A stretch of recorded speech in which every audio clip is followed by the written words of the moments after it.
Welcome to Fiction Audiobooks. If you enjoy the content, like and subscribing would be greatly appreciated. If you have any recommendations for novels, comment below.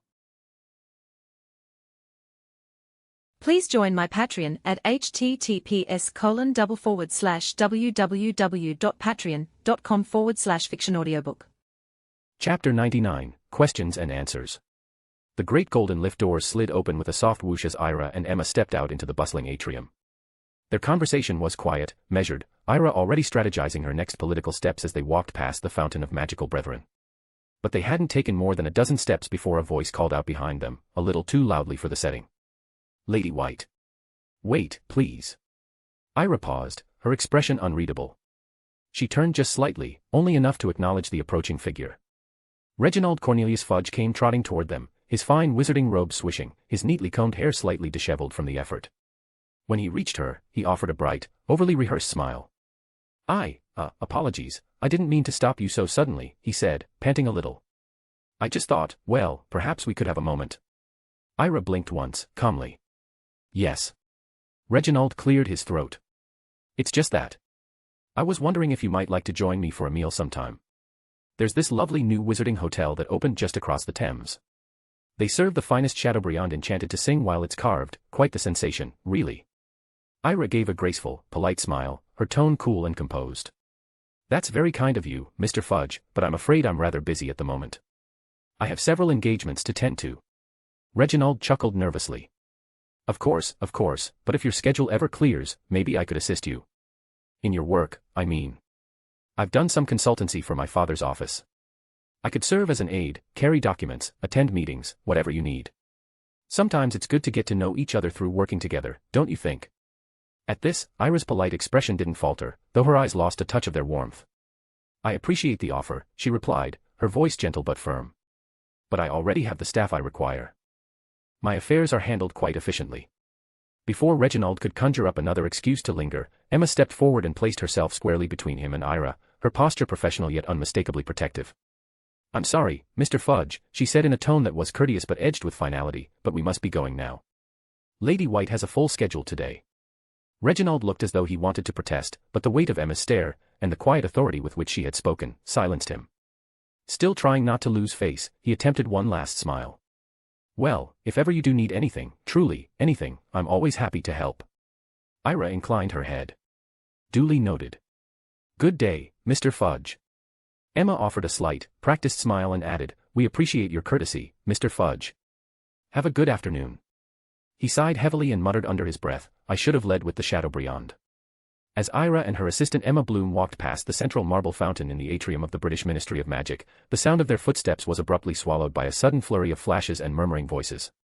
A cluster of journalists had gathered in ambush, cameras poised, quills scratching furiously on floating parchment, and voices raised in a cacophony of overlapping questions. Emma instinctively stepped forward, her arm shielding Ira. What in Merlin's name is going on, she snapped, glancing sharply at the journalists. Who allowed this?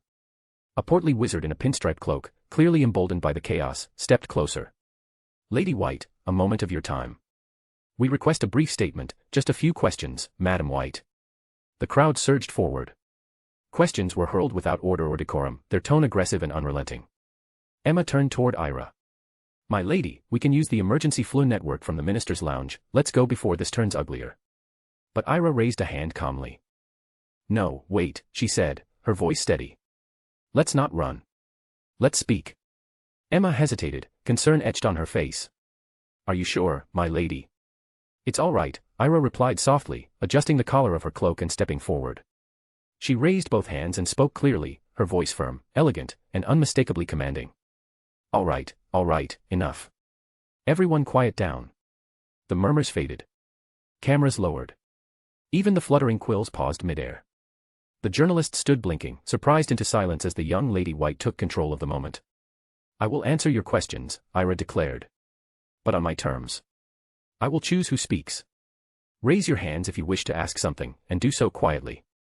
We are in the Ministry of Magic, not a street market. Do we understand each other? A moment of stunned silence followed. Then, awkwardly, one by one, the journalists nodded and raised their hands. Ira scanned the crowd and pointed. You, there.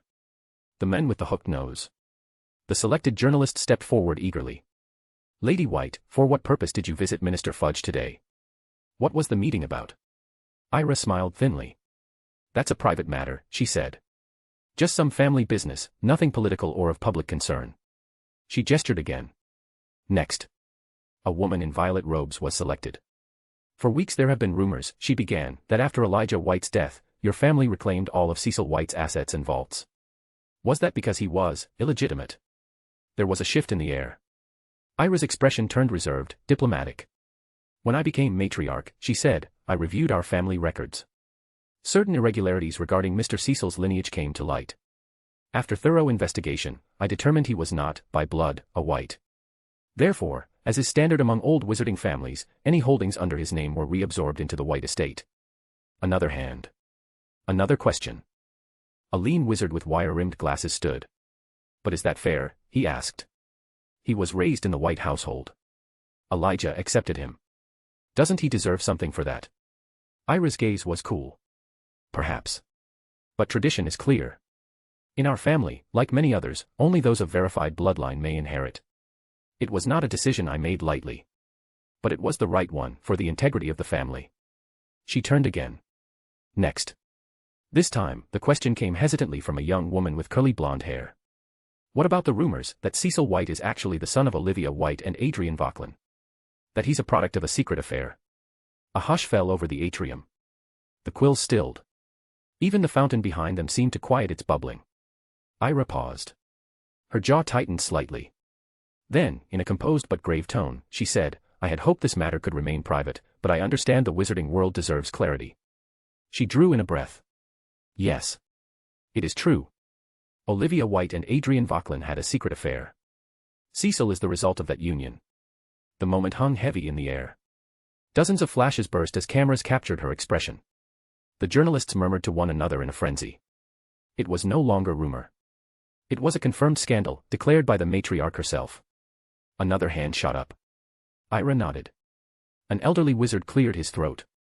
Lady White, he said, there's a peculiar claim made by Gilderoy Lockhart.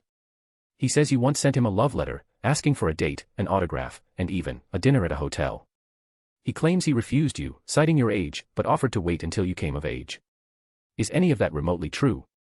Ira blinked, looking utterly baffled. I'm sorry, she said slowly. Who is? Gilderoy Lockhart. Gasps erupted. The crowd erupted into quiet disbelief. Several journalists exchanged shocked glances. She doesn't know Lockhart, someone whispered.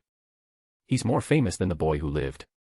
Emma leaned close, whispering under her breath, Miss, did you really forget? Or was that pretending?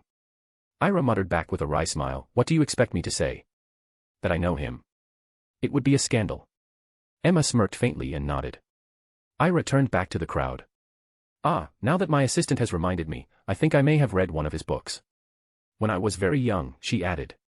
It made for amusing bedtime reading. She lifted her chin. But let me be perfectly clear, I never sent any letter to Mr. Lockhart. I have no interest in him, and I am certainly not at an age, or inclination, to send so-called love letters.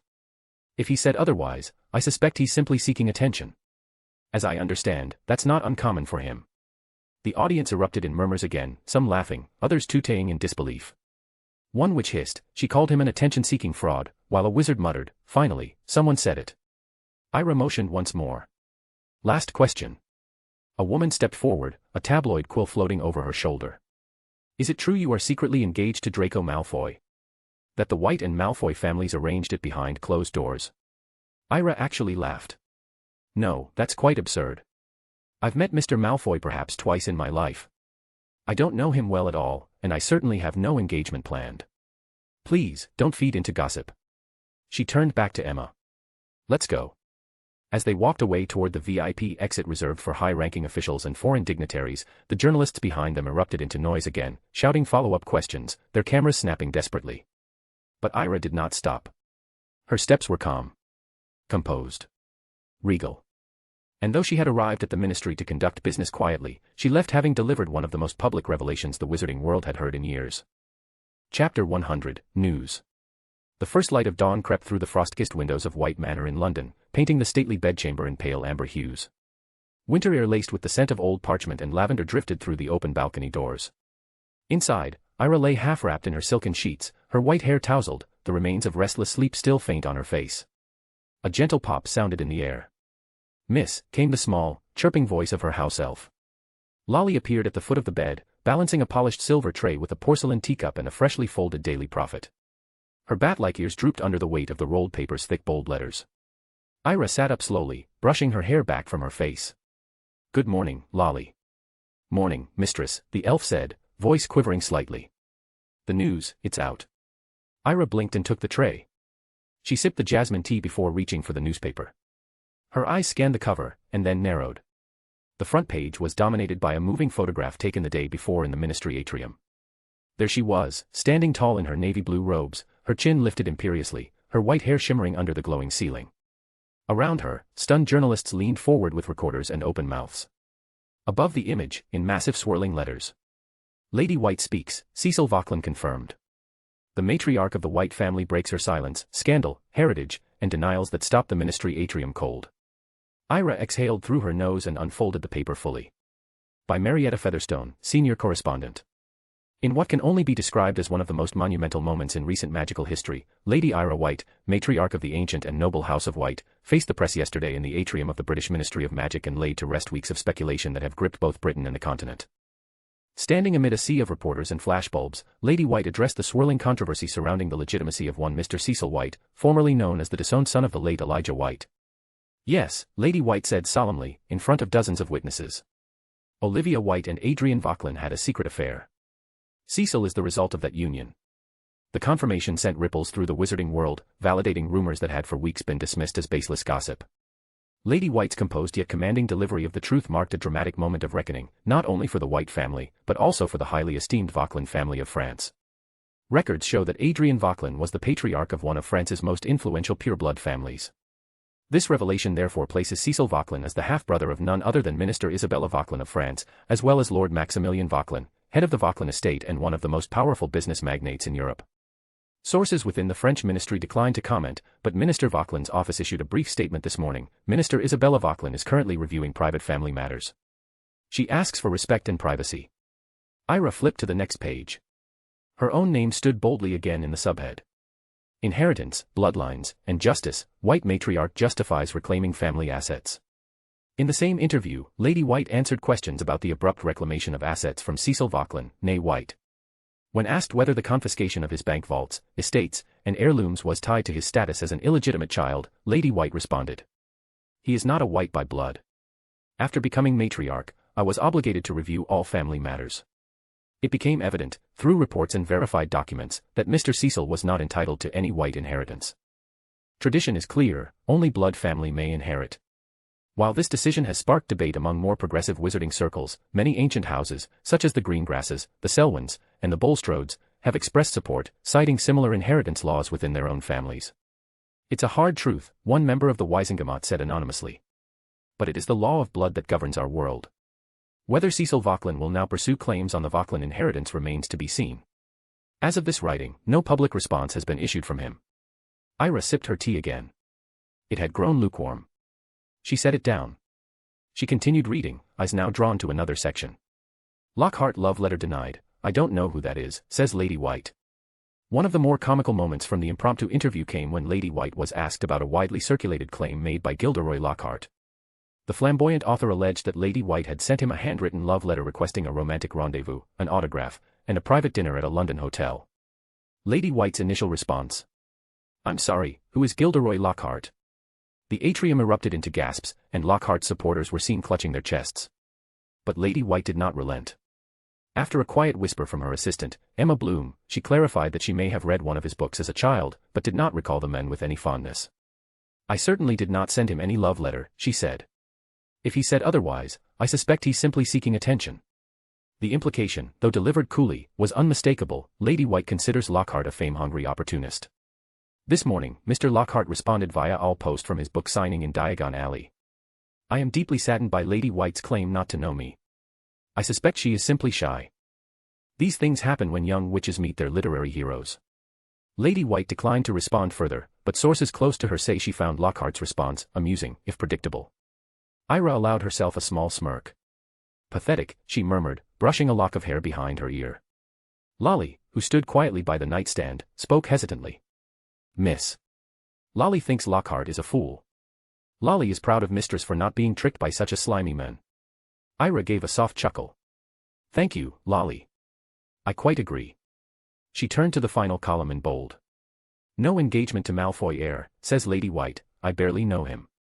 Amidst the flurry of family revelations and rumor denials, Lady White addressed a persistent whisper among British society circles that she was secretly engaged to Draco Malfoy, heir to the House of Malfoy. No, she said plainly. The last time I saw Mr. Malfoy was last year, briefly. I do not know him well, and I have no plans for engagement, secret or otherwise. Despite this clear statement, Malfoy family representatives have not issued any official comment. Lucius Malfoy, head of the Malfoy estate, was seen exiting Gringotts this morning, refusing to speak to reporters. Gossip columnist Tansy Skeeter, niece of famed journalist Rita Skeeter, added this. If Lady White wanted to make herself seem unavailable, she did a splendid job. Though I'd wager the Malfoys aren't the only family lining up at her door. With titles, fortune, and political power at her disposal, Ira White may soon become one of the most sought-after witches in Europe. But from the tone of her statements yesterday, she seems determined to chart her own path, free from scandal, sentiment, or softening of tradition. At the bottom of the page, a note in bold read. A full transcript of Lady White's statements is available on page 12. Ira folded the paper and set it aside on the nightstand. The weight of it all sank in, not just the articles, but what they meant. Her words were now inked into record. She had spoken as matriarch, not a frightened girl or a hesitant heir. She had acted decisively, and the wizarding world had listened. Lolly stood on tiptoe, brushing lint from the hem of Ira's nightgown. Will Mistress be all right? She asked softly. I will, Ira said. She rose from the bed, moving with the calm dignity expected of her title. But I imagine others won't. Should Lolly prepare the owl room? There will be many letters today. Ira nodded. Yes. And tell Emma to ready herself, we may receive visitors. And summon a scribe. I need to write to France. Yes, Mistress. As Lolly disappeared with a pop, Ira crossed the room to the window. She looked out over the quiet gardens of White Manor. Chapter 101, Back to France. At the White Manor in London, the morning sun streamed through the tall glass dome of the atrium, casting golden rays across the polished marble floor. Ira stood at the center, composed and poised, facing Emma, who held a thick, leather-bound book embossed with the White family crest. My lady, Emma said, her tone respectful yet firm, this book has been charmed to function as a portkey. It will take you directly to the Parisian White Manor. Ira raised a brow, folding her arms across her chest. Have you verified this with the French Ministry of Magic? I have, Emma replied with a nod. There are no restrictions. You may travel freely. Ira exhaled lightly. Good. I'll use it now. She stepped forward, brushing her fingers over the worn spine of the book. Then, her gaze flickered back to Emma. You'll remain here. If anything arises, any emergency, any questions, you may contact me. Or come to me in France, if necessary. But be cautious. The pureblood circles will be watching you closely. They'll try to draw you in, manipulate you. Emma straightened her shoulders, understanding the weight behind Ira's words. I trust you, Emma. Britain is yours to oversee for now. I'll manage France. Emma bowed deeply. As you wish, my lady. I'll be awaiting your summons. And please, take care. If anything happens, call for Lolly. Since she'll be with you, she can reach you in an instant. Ira gave a small nod of gratitude. With a whispered incantation, she opened the book. A sudden pull seized her navel, and in a swirl of magic and wind, she vanished from the atrium. In the next heartbeat, she reappeared with a crack inside the grand auditorium of the White Manor in Paris. The air was thick with the familiar scent of old oak and magic. The manor stood unchanged, its elegance frozen in time. Hidden in the heart of Paris, nestled between unsuspecting Muggle structures, it remained a fortress of history and power. Ira took a slow step forward, her shoes echoing across the polished floor. At that moment, a pop sounded, and Lolly, her loyal house elf, appeared beside her. Welcome to Paris, my lady. Lolly squeaked, beaming with pride. Ira smiled. So, you arrived before me, didn't you? Lolly's large eyes shone. Yes, my lady. Lolly came 2 days ago. Lolly was eager to clean and prepare everything for your arrival. Well, you've done a wonderful job, Ira said, patting her gently on the head. The house elf's ears twitched in delight as she murmured repeatedly, my lady thank Lolly, my lady thank Lolly. Leaving Lolly to her happy chant, Ira walked down the long hallway and paused before a tall, oak door. It had not been opened since her grandfather Elijah's passing. Slowly, she pushed it open and entered his old study. The room smelled faintly of parchment and tobacco. Everything remained untouched, the shelves lined with books in Latin, the heavy curtains drawn just so, and the worn leather chair behind the grand desk. Ira crossed the room and settled into the seat once occupied by the former Lord White. She sat in silence for a moment, letting her thoughts drift. Lolly reappeared at the door. "Would my lady like something to drink?" "Something cold," Ira replied. "Juice, perhaps." "Right away, my lady." Lolly vanished with another pop. Ira leaned back and exhaled. She had nearly 20 days before Beau's batons resumed. With time to spare, her mind wandered, until she recalled a promise. Fleur.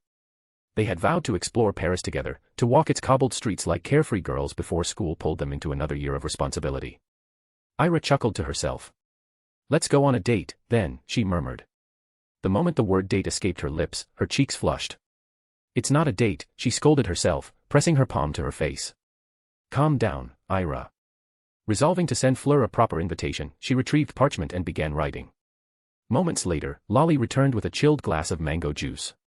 "Send this letter to the Delacour family," Ira instructed. "For Fleur. Personally." "Of course, my lady."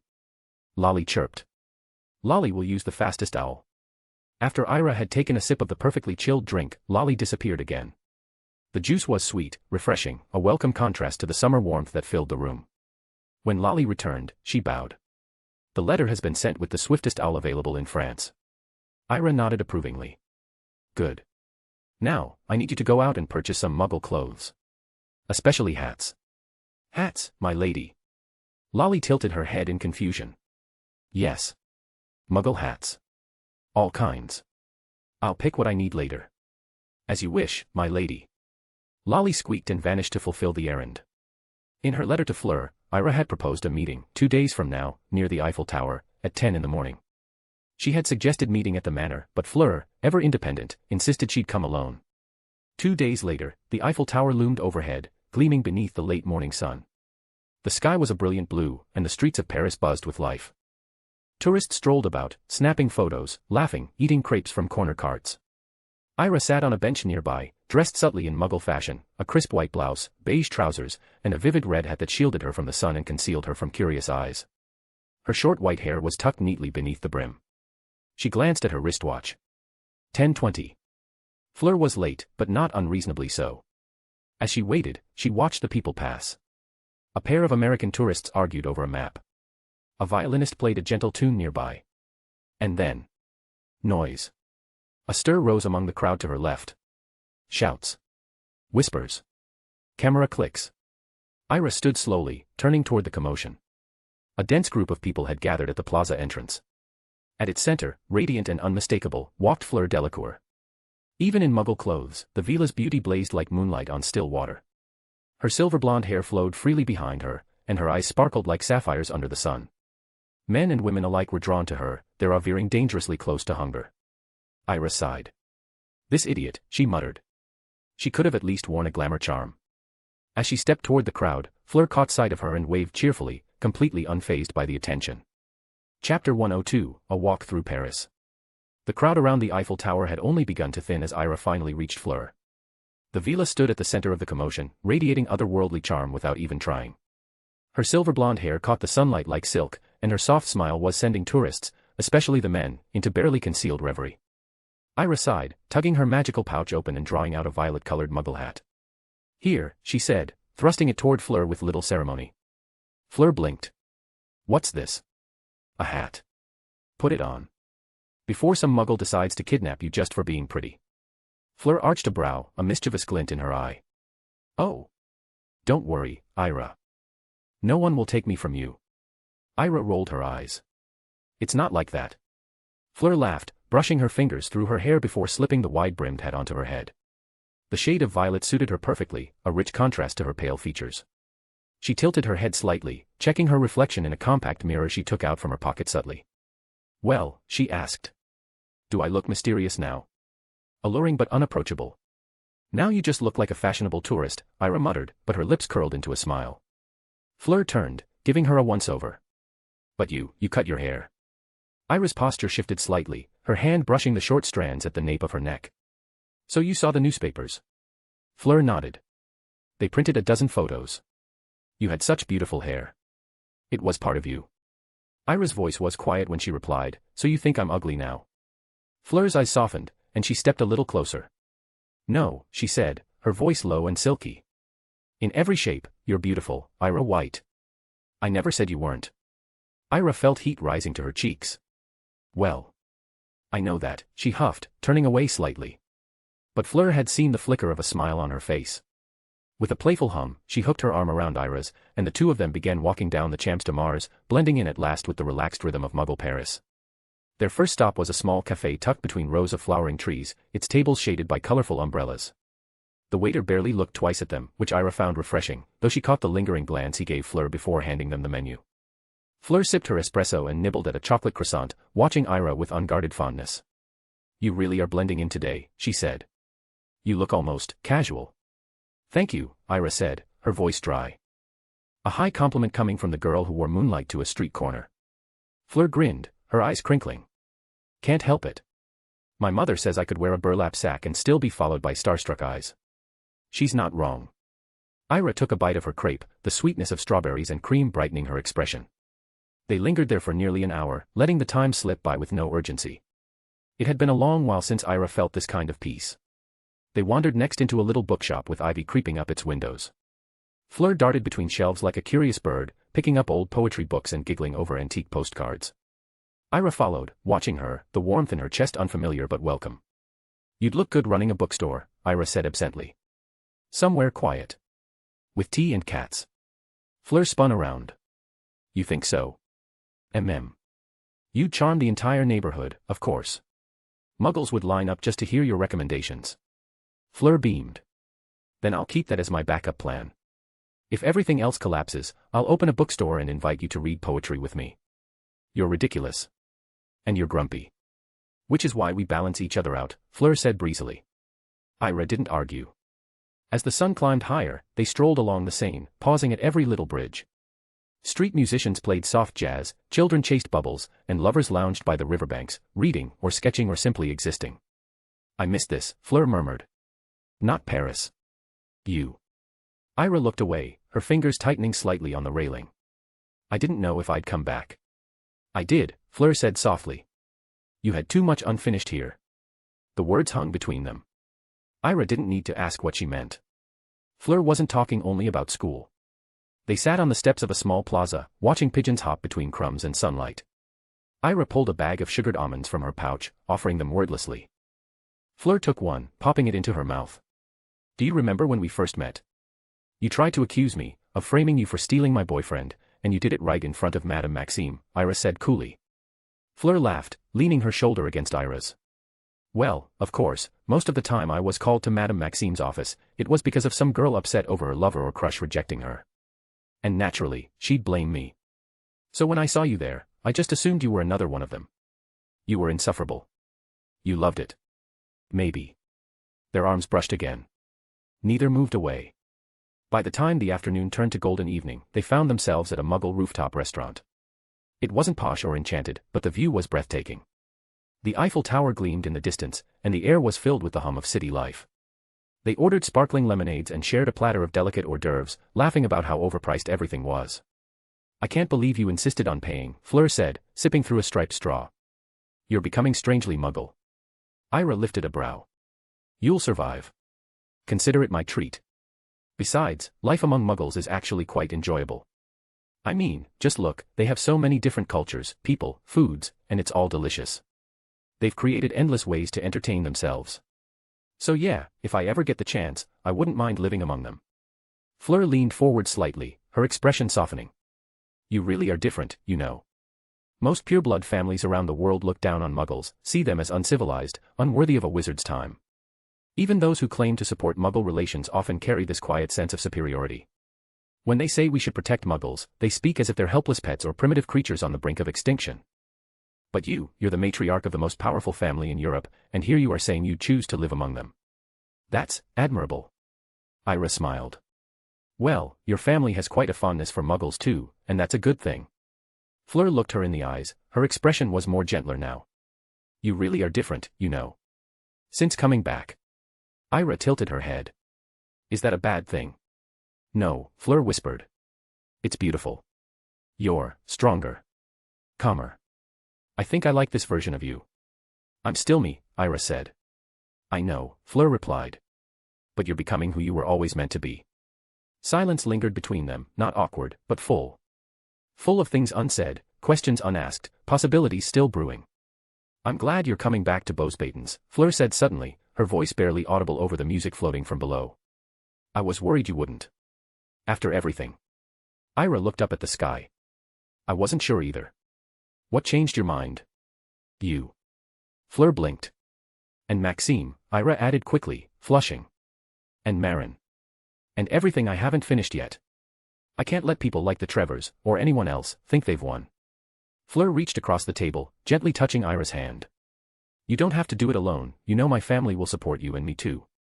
I know, and I appreciate that with my heart. Ira murmured. They stayed like that for a while, fingers just barely intertwined, until the waiter returned with the bill and reality broke the spell. As night fell, they wandered through Paris one last time, now lit by warm street lamps and the glow of bakeries still selling evening bread. The crowds thinned, and their laughter grew quieter. At last, they stood once more beneath the Eiffel Tower, its lights dancing above them. Will you be all right on your own? Ira asked. Fleur smiled. I'm a Delacour. We thrive in mystery. Ira reached into her pouch and produced the same violet hat. She straightened it on Fleur's head, adjusting it gently. Still. Be careful. Don't enchant any more tourists. No promises, Fleur teased, then lowered her voice. But only if you promise to meet me here again. Someday. Ira's heart softened. It's a deal.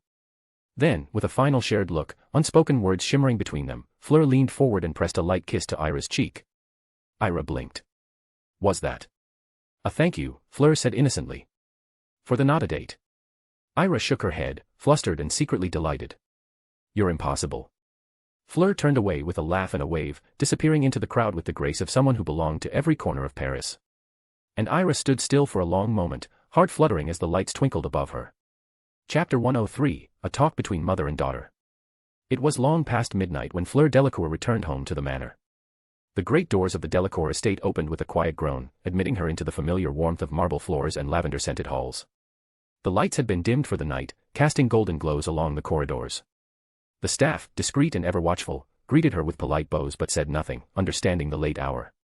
She stepped out of her shoes and padded softly through the main corridor, making her way toward the long sitting room at the heart of the house. The flicker of firelight from within caught her attention. Apollon Delacour was seated there, elegant and calm, in a midnight blue dressing gown with her silvery hair falling loosely past her shoulders. A book was open in her lap, though she hadn't turned a page in quite some time. As Fleur entered, Apollon's lips curved knowingly. Back from your little date with Ira. Fleur groaned and collapsed onto the couch beside her. Oh, please, Maman. It wasn't a date. We were just meeting. Apollon raised a brow but said nothing as her daughter stretched out and, like she used to as a child, laid her head gently on her mother's knees. From beneath her curls, Fleur tugged off the violet hat she'd worn all day. Apollon took it from her fingers, inspecting it with faint amusement. So, this charming little muggle hat, Apollon mused, was a gift from her, wasn't it? Fleur nodded. She gave it to me the moment she saw the crowd gathering. Said I was attracting too much attention. Her mother chuckled softly. A thoughtful girl. She understands that your beauty, especially your Vila charm, is overwhelming for those without magical resistance. That was clever of her.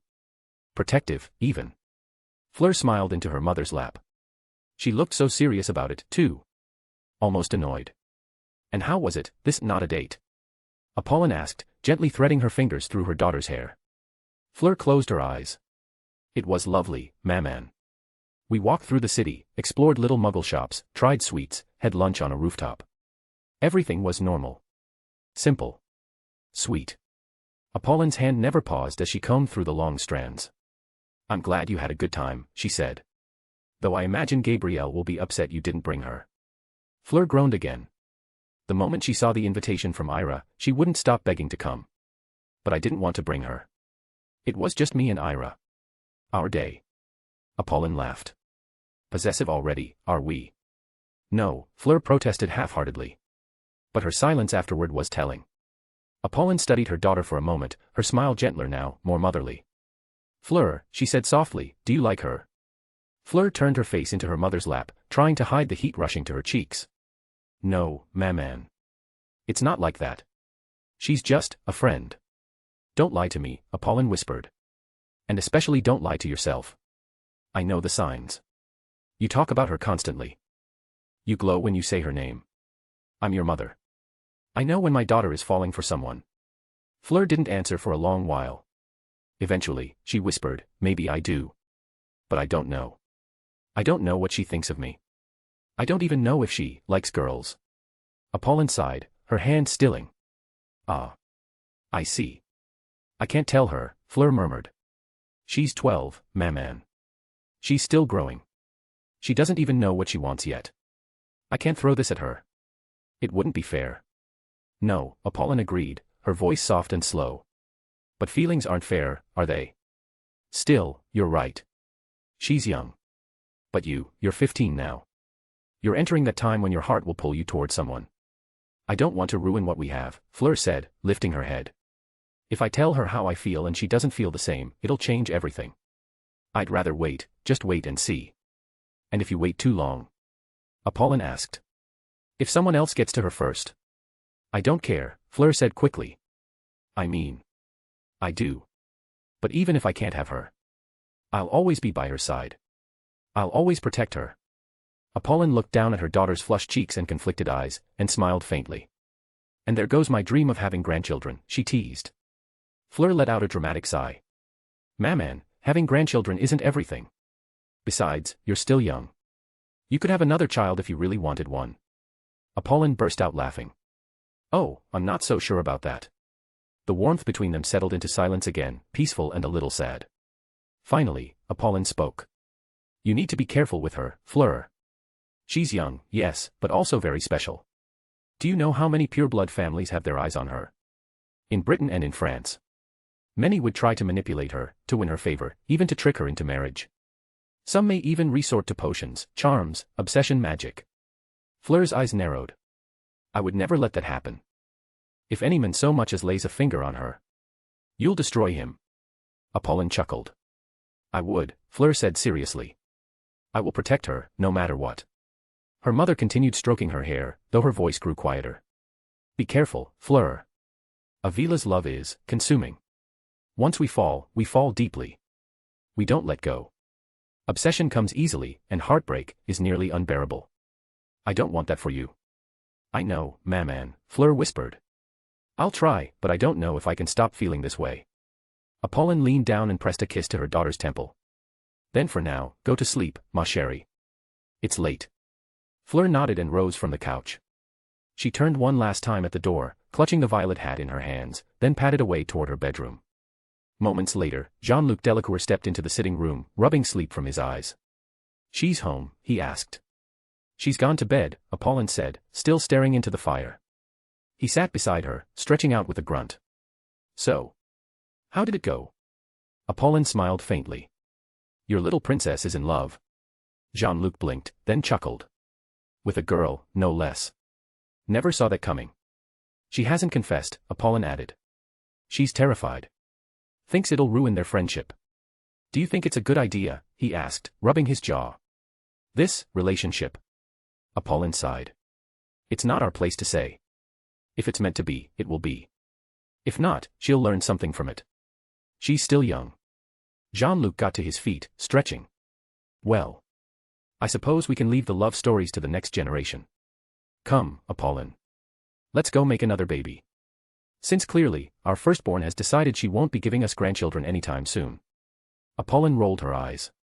You and your jokes.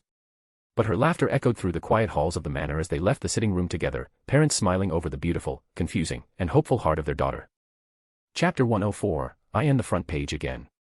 A pale morning light streamed through the tall, arched windows of the White family manor, casting long shadows over the polished floor of the study. The scent of old parchment, ink, and faint lavender drifted through the room, mingling with the steady scratch of a quill moving across parchment. Ira sat behind her wide mahogany desk, a cup of cooling Earl Grey beside her, her eyes narrowed in concentration as she sifted through a thick file labeled, Trevor Family, Internal Affairs. Maps, photographs, ministry reports, and surveillance memos were spread across her desk in ordered chaos. Names were underlined. Some were circled in red. Ancestral ties traced with arrows. Crimes noted with meticulous strokes. Her white hair, now cut short in mourning, framed her face in an elegant halo, giving her an austere and intimidating air far beyond her 12 years. She read aloud softly to herself. Roman Trevor, tied to multiple illegal imports, backroom deals with Alsace Magic Guild, accusations of falsified marriage contracts. She paused, leaned back in her chair, and tapped the end of her quill against her lip. Nothing solid yet. But I'll find it, though it's quite an interesting family. There came a soft crack behind her, like a bubble bursting in the air. Miss, came a high, gentle voice. Ira turned her head slowly. Lolly. The tiny house elf was standing at the threshold, nervously wringing her hands together. Her large, amber eyes blinked as she approached, holding a rolled-up newspaper tied with a red ribbon. Ira tilted her head slightly. Do we have guests? No, miss, Lolly said, shaking her head. But Miss Bloom sent this to you. Said, today's edition might interest you. Ira reached out, took the newspaper, and raised a brow. The Daily Prophet. Of course. She untied the ribbon and unfurled the scroll. Her eyes landed instantly on the front page. There it was. Her face, stunning, pale, strikingly composed, framed with her now short, snow-white hair. Someone had used a photograph taken during her latest appearance at the British Ministry during the press. She was dressed formally, head held high, lips pursed in regal calm. A gleaming headline sprawled across the top in obnoxiously large font. The Matriarch Abroad, Why Has Ira White Abandoned British Soil? A scathing exposé by Rita Skeeter. Ira's fingers tightened on the edge of the paper. She took a breath, then read. The wizarding world was shaken this summer by the official confirmation of Cecil White's illegitimacy and the stunning ascension of a 12-year-old girl to one of the most powerful positions in Britain. But while the ministry scrambles to recover from the scandal, another troubling detail has gone largely unquestioned, until now. Why is the newly declared matriarch of the White family not even residing in the country she claims to protect? Why has she chosen the halls of Beauxbaden's Academy in France over the ancestral home of British wizardry, Hogwarts School of Witchcraft and Wizardry? One might ask, where is her sense of duty, her loyalty, her national pride? Hogwarts has served as the bastion of magical education for the White family for generations. But instead, young Miss White parades through French gardens and dances under foreign stars while her homeland is left to flounder in uncertainty. In an era where tradition is more important than ever, such behavior from the head of a most ancient and noble house is suspect. Has the matriarch forgotten the 1,000-year custom that binds our leading magical families to Hogwarts? Is she turning her back on British magical identity to indulge in French frivolities and political theater? Sources whisper of growing discontent in the Wisengamot. Some wonder if she is truly fit to lead, or merely a puppet propped up by scandal and foreign influence. Ira rolled her eyes. Of course you would write this, Rita, she muttered under her breath. When in doubt, weaponize tradition and nationalism. Classic move. She continued reading. Many prominent families, Rosier, Knott, Selwyn, have reportedly expressed their concerns. One senior official, speaking on condition of anonymity, said, it's not just about where she studies. It's about where her loyalty lies. Furthermore, whispers from the continent suggest that Miss White has grown rather comfortable among her foreign peers. One wonders, does the White matriarch intend to return to Britain at all? The article concluded with an infuriating flourish. The eyes of the wizarding world are watching. And if young Miss White wishes to be taken seriously, perhaps it is time she remembers where she comes from. Ira scoffed and tossed the paper onto her desk. As if you ever cared about where I come from. Lolly watched nervously. Miss. Are you angry? Ira leaned back in her chair, eyes thoughtful. No, Lolly. Not angry. Just tired. This again. They demand loyalty only when it's convenient. But let someone challenge the way things are, and suddenly you're a traitor. Ira's lips curled into a cold, knowing smile as she set the newspaper aside. Of course they would manipulate the media, she said, her voice edged with disdain. It's the oldest trick in the book, pressure me into returning to Britain, not out of duty or patriotism, but because without my presence there, they have Northwest staged to parade their sons, nephews, and distant cousins before me. No suitors to whisper sweet ambitions under gilded ceilings, no chance to entangle me in a web of marriage contracts tailored for their gain. She leaned forward, eyes narrowing. This article isn't about tradition or legacy. It's a summons cloaked in concern, crafted by greedy leeches who see my absence as an obstacle to their ambitions. They want me back, not for my sake, but for theirs. She picked up the Daily Prophet again, tapped the edge with a finger. They didn't say a word when the Parkinsons sent their heir to them strang. Or when the Malfoys spent years on the continent. But now I'm the villain. Because I chose Beauxbaden's. Because I found peace and strength in another place. She looked over to Lolly, her voice steady. You know what the real problem is, Lolly. Lolly shook her head gently. They're not afraid that I'm forgetting who I am. They're afraid that I remember exactly who I am, and that I don't need their permission to lead. She stood, brushing her hands against the fabric of her dark navy robes. They want me to cower. To go running back to Britain and enroll myself in Hogwarts just to please their sense of tradition. They call it loyalty. I call it manipulation. Lolly blinked up at her. So, what will you do, miss? Ira smirked. What I always do. Outsmart them. She walked to the window, arms crossed, watching the birds wheel across the Parisian sky. The light fell across her sharp profile, casting a golden edge along her cheekbones. Her short hair ruffled softly in the morning breeze that crept through the cracked pane. She spoke without turning. Let them write. Let them shout. Let them call me a traitor. I'm not going anywhere until I'm finished. Lolly nodded slowly. Madame Bloom said, she thought you would say that. Smart woman, Ira replied with a small grin. There was a pause. Then Ira looked down at the paper again and gave an amused snort. Honestly. Foreign frivolities and political theater. She makes it sound like I'm gallivanting in feather boas at the French opera. As if I haven't been dealing with traitorous relatives, assassination attempts, and economic warfare since January. She tore out the front page and rolled it up, snapping a conjuring wand from her desk drawer. With a flick, the paper burst into a neat little flame and disintegrated into a puff of rose-scented smoke. In your dreams, Skeeter, Ira muttered. I will not be manipulated with ink and headlines. She turned back to her desk, gathering the Trevor file again, her expression hardening. I've got real problems to deal with. Like corruption. Extortion. Traitors pretending to be allies. And if they think I'm going to let go of this investigation to attend some British tea party at Pure Blood Balls, they're severely underestimating me. Lolly stood a little straighter, pride shining in her wide eyes. I will prepare your tea, miss, she said softly. Would you like your lemon biscuits too? Ira smiled faintly. Yes, please. As Lolly vanished with a soft pop, Ira resumed reading the documents, her quill poised again. The gears in her mind were already turning. How to accelerate the Trevor investigation, who to question next, which ministry contacts in France were most likely to help or hinder. But even as she worked, part of her mind lingered on the article. Not because she was hurt. But because it reminded her of something important. Power wasn't inherited. It was claimed. And defended. Day by day. Word by word. Action by action. If Britain wanted a matriarch, they'd have to accept the one they got. Chapter 105, A Return to the Allée des Merveilles. The morning sun filtered softly through the stained glass windows of the White family's Parisian manor, casting mosaic patterns across the grand atrium where Ira stood, dressed in a crisp linen blouse and a pale blue skirt that fluttered gently with the breeze from the enchanted fen overhead. In one gloved hand, she held a neatly folded parchment, the familiar school letter from Beauxbatons, listing her required supplies for the upcoming year. Lolly, she said, turning to the little house elf who stood attentively by her side, shall we go? You'll guide me to the Allée des Merveilles again this year, just like last time. Lolly bowed deeply, her wide eyes glimmering with devotion. Lolly is always happy to be useful to my lady. Ira smiled fondly and reached down to take the elf's small hand. With a faint crack, the two vanished from the marble atrium. They reappeared moments later in a quiet corridor lined with wrought iron sconces, their flames flickering in welcome.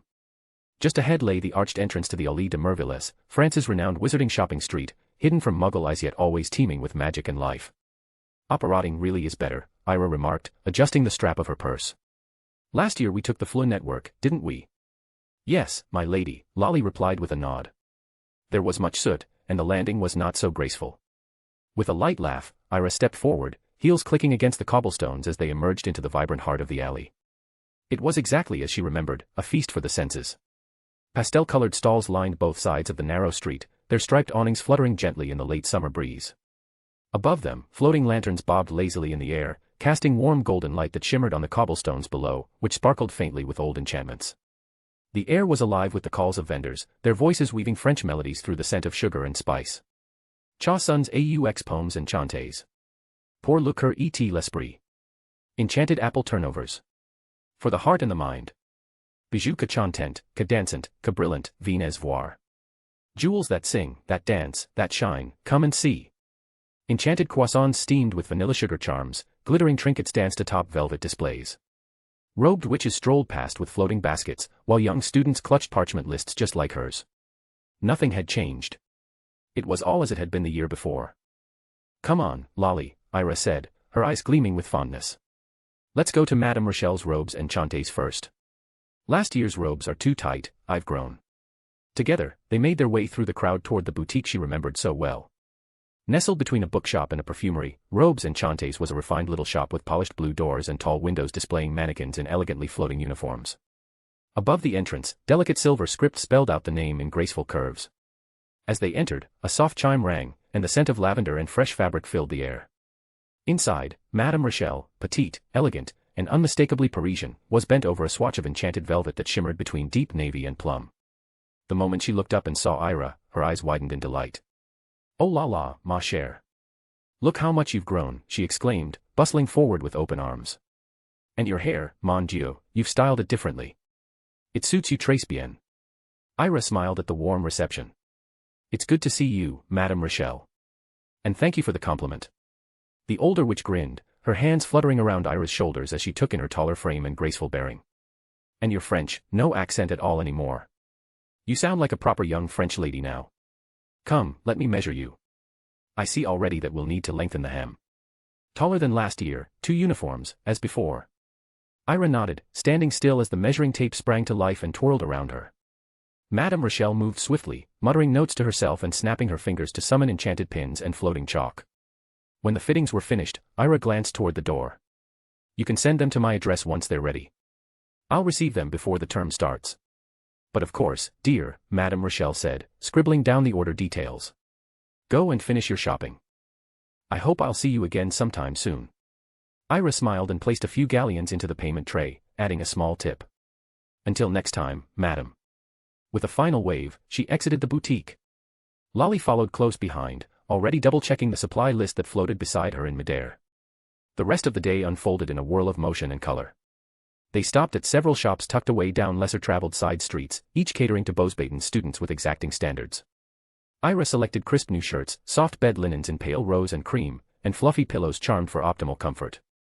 At one shop, she browsed a row of pastel-colored potion ingredients, dried starflower, powdered unicorn horn substitute, and vials of glacial spring water, before choosing a sleek new pewter cauldron embossed with a silver crest. At another, she found shampoo that left the hair scented like jasmine and brushing charms that sang gentle lullabies when used at night. By late afternoon, her bags hovered behind her, neatly organized by Lolly's silent enchantments. There was only one thing left on her list: books. And a promise. "I want to stop by the bookstore," Ira said. "Marin should be working there today." "Yes, my lady," Lolly replied with a tiny curtsy. "It is on Rue de Livres, just past the fountain." As they turned toward the lane lined with bookshops, the hum of the alley faded into the hush of rustling pages and low voices. Ira's heart lifted with the familiar anticipation of new tomes, fresh ink, and the warm smile of a friend waiting behind the counter. The day had gone exactly as she'd hoped. All was ready for another year at Bosbaden's, except for the stories still waiting to be written. Chapter 106, Encounter. The little bell above the door tinkled gently as Ira stepped into Librairie Latoile, the tucked-away bookshop nestled between a wand repair boutique and a cinnamon-scented café. A golden star adorned the wooden sign above, swaying lazily in the breeze, catching the last of the afternoon sun. Inside, the shop smelled of parchment and aged leather, warmed by shafts of honey-colored light that streamed through the high windows. The soft murmur of turning pages and rustling robes filled the space, a comforting hush in contrast to the bustling allée outside. At the far end of the shop, near a shelf of enchanted poetry books, a familiar figure with shock blue hair was laughing, clearly, flirting, with an older witch, her gloved hand resting lightly on his arm. Ira raised an eyebrow, then sighed. Who else but Marin? Lolly made a quiet noise of recognition but said nothing, trailing dutifully behind her as Ira made her way toward the front counter. As she approached, Marin finally noticed her, and his eyes widened dramatically in surprise. He excused himself from the woman, who wandered off toward the charms section, and hurried to meet Ira with exaggerated shock plastered across his face. "What happened to you, Ira?" he exclaimed. "Why did you change? Look at you, why'd you become a man?" Ira stared at him flatly. "Seriously? That's your greeting? Not even a hello or welcome back? Just, you look like a man. You know, for someone who flirts with every girl at Bosbaden's, and quite a few professors too, if I recall, that was exceptionally rude." Marin winced, hand over his heart. "Ah, my apologies, mademoiselle. I didn't mean it like that, you just look different, that's all." Ira crossed her arms. "So, you don't like girls with short hair?" Marin scrunched his nose dramatically. "Oh, I hate it." She smirked. "Stop the nonsense. Where's your mother?" I actually have quite a few things to discuss with her. Marin's expression turned sheepish.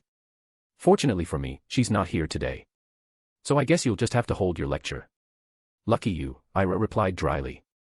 If I had seen her, I would have made sure she knew her darling son is the biggest flirt at Beauxbatons. Laughing, Marin gestured to the back shelves. Come on, let's get you sorted. Most of the books from last year carry over into second year, but there are 2 new ones, Advanced Potiwondering, Year 2 and Metamorphoses et Magi Formel. Excellent, Ira said. Take me to them. I'd like to have them before someone else interrupts. But she was too late. A low, mocking voice sounded behind her. Well, if it isn't the matriarch of the White family. Fancy seeing you here. Ira's brow twitched. She turned slowly, her gaze settling on a man perhaps in his early 30s, tall, broad-shouldered, with golden blonde hair and eyes the color of glacier ice. The smirk on his face made her skin crawl. She recognized him instantly. Roman Trevor, she said coolly. I didn't expect to see you here. To what do I owe the pleasure, Monsieur Trevor? He stepped closer, extending a hand. I've seen your photos in the newspaper, but I must say, you're far more beautiful in person. His voice oozed arrogance as he dipped slightly, as if to kiss the back of her hand. Ira didn't move. I'm afraid I have no habit of touching strangers, Mr. Trevor. The refusal struck like a slap. Roman's hand froze midair before he awkwardly retracted it, his false charm cracking for a split second. But he quickly recovered, flashing another thin smile. Of course. There's time. Once we know each other better, I'm sure you'll be happy to extend your hand, and more. Ira's stomach twisted in disgust. If you don't have a legitimate reason to speak with me, I suggest you leave me to my books. Roman chuckled, brushing off the rejection with strained amusement. I merely wish to introduce myself. My father, Lord Trevor, asked if you'd be available for a light conversation at your hotel. A brief meeting, nothing formal. I see, Ira replied with a touch of ice. If my schedule allows it, I might grant him a few minutes. That hit home. Roman's jaw tensed, the condescension in her voice slicing through his pride like glass. But he gave a curt nod. We will await your letter, then. He turned and stalked off, 2 hulking guards falling in step behind him. Ira exhaled slowly, brushing invisible dust off her sleeve. Filthy peacock, she muttered. Just then, Marin returned with 2 books in hand. Here, he said, setting them down. These are the only additions for this year's syllabus. Most of our first-year texts still apply. He paused, then glanced toward the exit. Were you just talking to Roman Trevor? Ira nodded. He tried to flirt. Badly at that. Then invited me to a meeting with his father. Marin lowered his voice. Be careful around him. He's dangerous. There are rumors, dark ones. He's been arrested multiple times by Aurors for hurting Vila women. After forcing himself on them, well. You understand. Ira's lips thinned. Marin continued, they always let him go. His father's connections are too deep. Everyone in the French wizarding world tolerates him because of the family name. But no one actually likes him. I don't tolerate barkers, Ira said sharply. If he tries anything, I'll deal with him myself. Oh ho, Marin said with mock awe. Matriarch White, standing tall. Look at you, so proud. You sound like you're bragging to us poor peasants. Ira snorted. Oh please, coming from the boy who flirts with everything that breathes, from first years to retired professors. I bet if you saw a ghost in heels, you'd try your luck. Marin grinned with zero shame. That's called charisma, my dear. You sound jealous. Jealous. Ira laughed. Of you. I'm telling you, one date with me, and I'll retire from all my conquests. Ira gave him a look. You're insufferable. Any other news around here? I'm irresistible, Marin corrected with a wink. Anyway, nothing much is new here. Except. Rumor is the Vauquelin family's dirty laundry has gone public. That caught Ira's interest. Go on. Word is, they've got a legitimate son raised in Britain. Grown up and everything. Now the French magical community is just sitting back, waiting to see whether there'll be an inheritance war with Maximilian. Even though Lord Vauquelin publicly named after his father's death as the Lord of the Vauquelin family, but people are already whispering about a challenge between the half-brothers. Ira said nothing, but a knowing smirk played at her lips. Well, she said, adjusting the strap of her bag, I should head back. See you at school, Marin. You should have stayed longer, he said casually. I'd even let you help me alphabetize the divination section. If I stayed, your mother would return, and I'd have a very long chat with her about your extracurricular activities. Marin's expression paled. On second thought, go. Go now. I'm locking up early. Ira burst into laughter. She looked toward Lolly and nodded. Take me back to the manor, please. Lolly bowed deeply. Of course, my lady. With a soft crack, the pair vanished, leaving behind only the fading scent of cinnamon and the echo of a laughter that stirred the dust motes in the golden light. Chapter 107, the start of the second grade. It was the 31st of August, and after a long journey, first using the pen-shaped portkey, then arriving at the transit grounds near the great stone pavilion nestled within the garden where international and French students gathered, the students of Beauxbatons began their final approach. From that point, they rode together in grand, glass carriages pulled by the winged, blue-white Abrazans, majestic and powerful beneath the darkening summer sky. By the time they reached the chateau, night was beginning to fall, casting the marble spires of Beauxbatons in silver hues. Ira White now sat at the table of Amberloon House within the glittering Grand Star Hall, her posture composed, hands gently folded before her. It was the ceremonial beginning of the new school year. To her left, she noticed something peculiar. Marin was talking to a boy. And not just any talk. He was laughing, engaged, even animated. For the first time, Ira saw him directing his energy toward someone who wasn't a blushing girl. She raised an eyebrow, amused. Well, she murmured under her breath. It seems he changed his target now he is after boys. She scanned the hall for another familiar face, Flur. But curiously, the older girl was nowhere to be seen. The absence puzzled her. Fleur Delacour wasn't one to be late, especially not for the opening night feast of course except last year when she was late. Still, Ira brushed the thought aside and turned her attention to the professor's table. Her eyes landed on Renée Vauquelin, seated with her usual poise and grace. The older witch's features were carved in porcelain severity, but as Ira's gaze lingered, Renée lifted her head and met it directly. The two locked eyes across the hall. Ira didn't look away, not out of defiance, but calm resolve. If her grandmother wanted a battle of gazes, she would not find a shrinking girl before her tonight. Do you remember me? Came a voice from across the table. Ira blinked and turned to face a warm, familiar smile. A girl with soft, honey-brown curls and striking hazel eyes sat across from her, dressed impeccably in Verloon blues. Mia St. Clair, Ira said, her lips curving into a smile. Of course I remember you. Mia grinned. I wasn't sure. We had a few encounters last year, but then, well, you kept to yourself most of the time. I didn't want to bother you. Ira shook her head quickly. No, it wasn't that. You were 2 years above me, and we didn't really cross paths often. I'm sorry if I ever seemed rude. I didn't mean to be. Mia waved a hand dismissively. No apology needed. It was probably just a misunderstanding. Besides. She leaned forward slightly, lowering her voice, congratulations. On becoming the matriarch of the White family. And. I'm sorry for your loss. Your grandfather. There was a quiet pause, then Mia leaned even closer, her voice dropping to a whisper. So. I overheard my parents talking the other night about the Vauquelin family. Apparently, they have an illegitimate son. And he's connected to you somehow.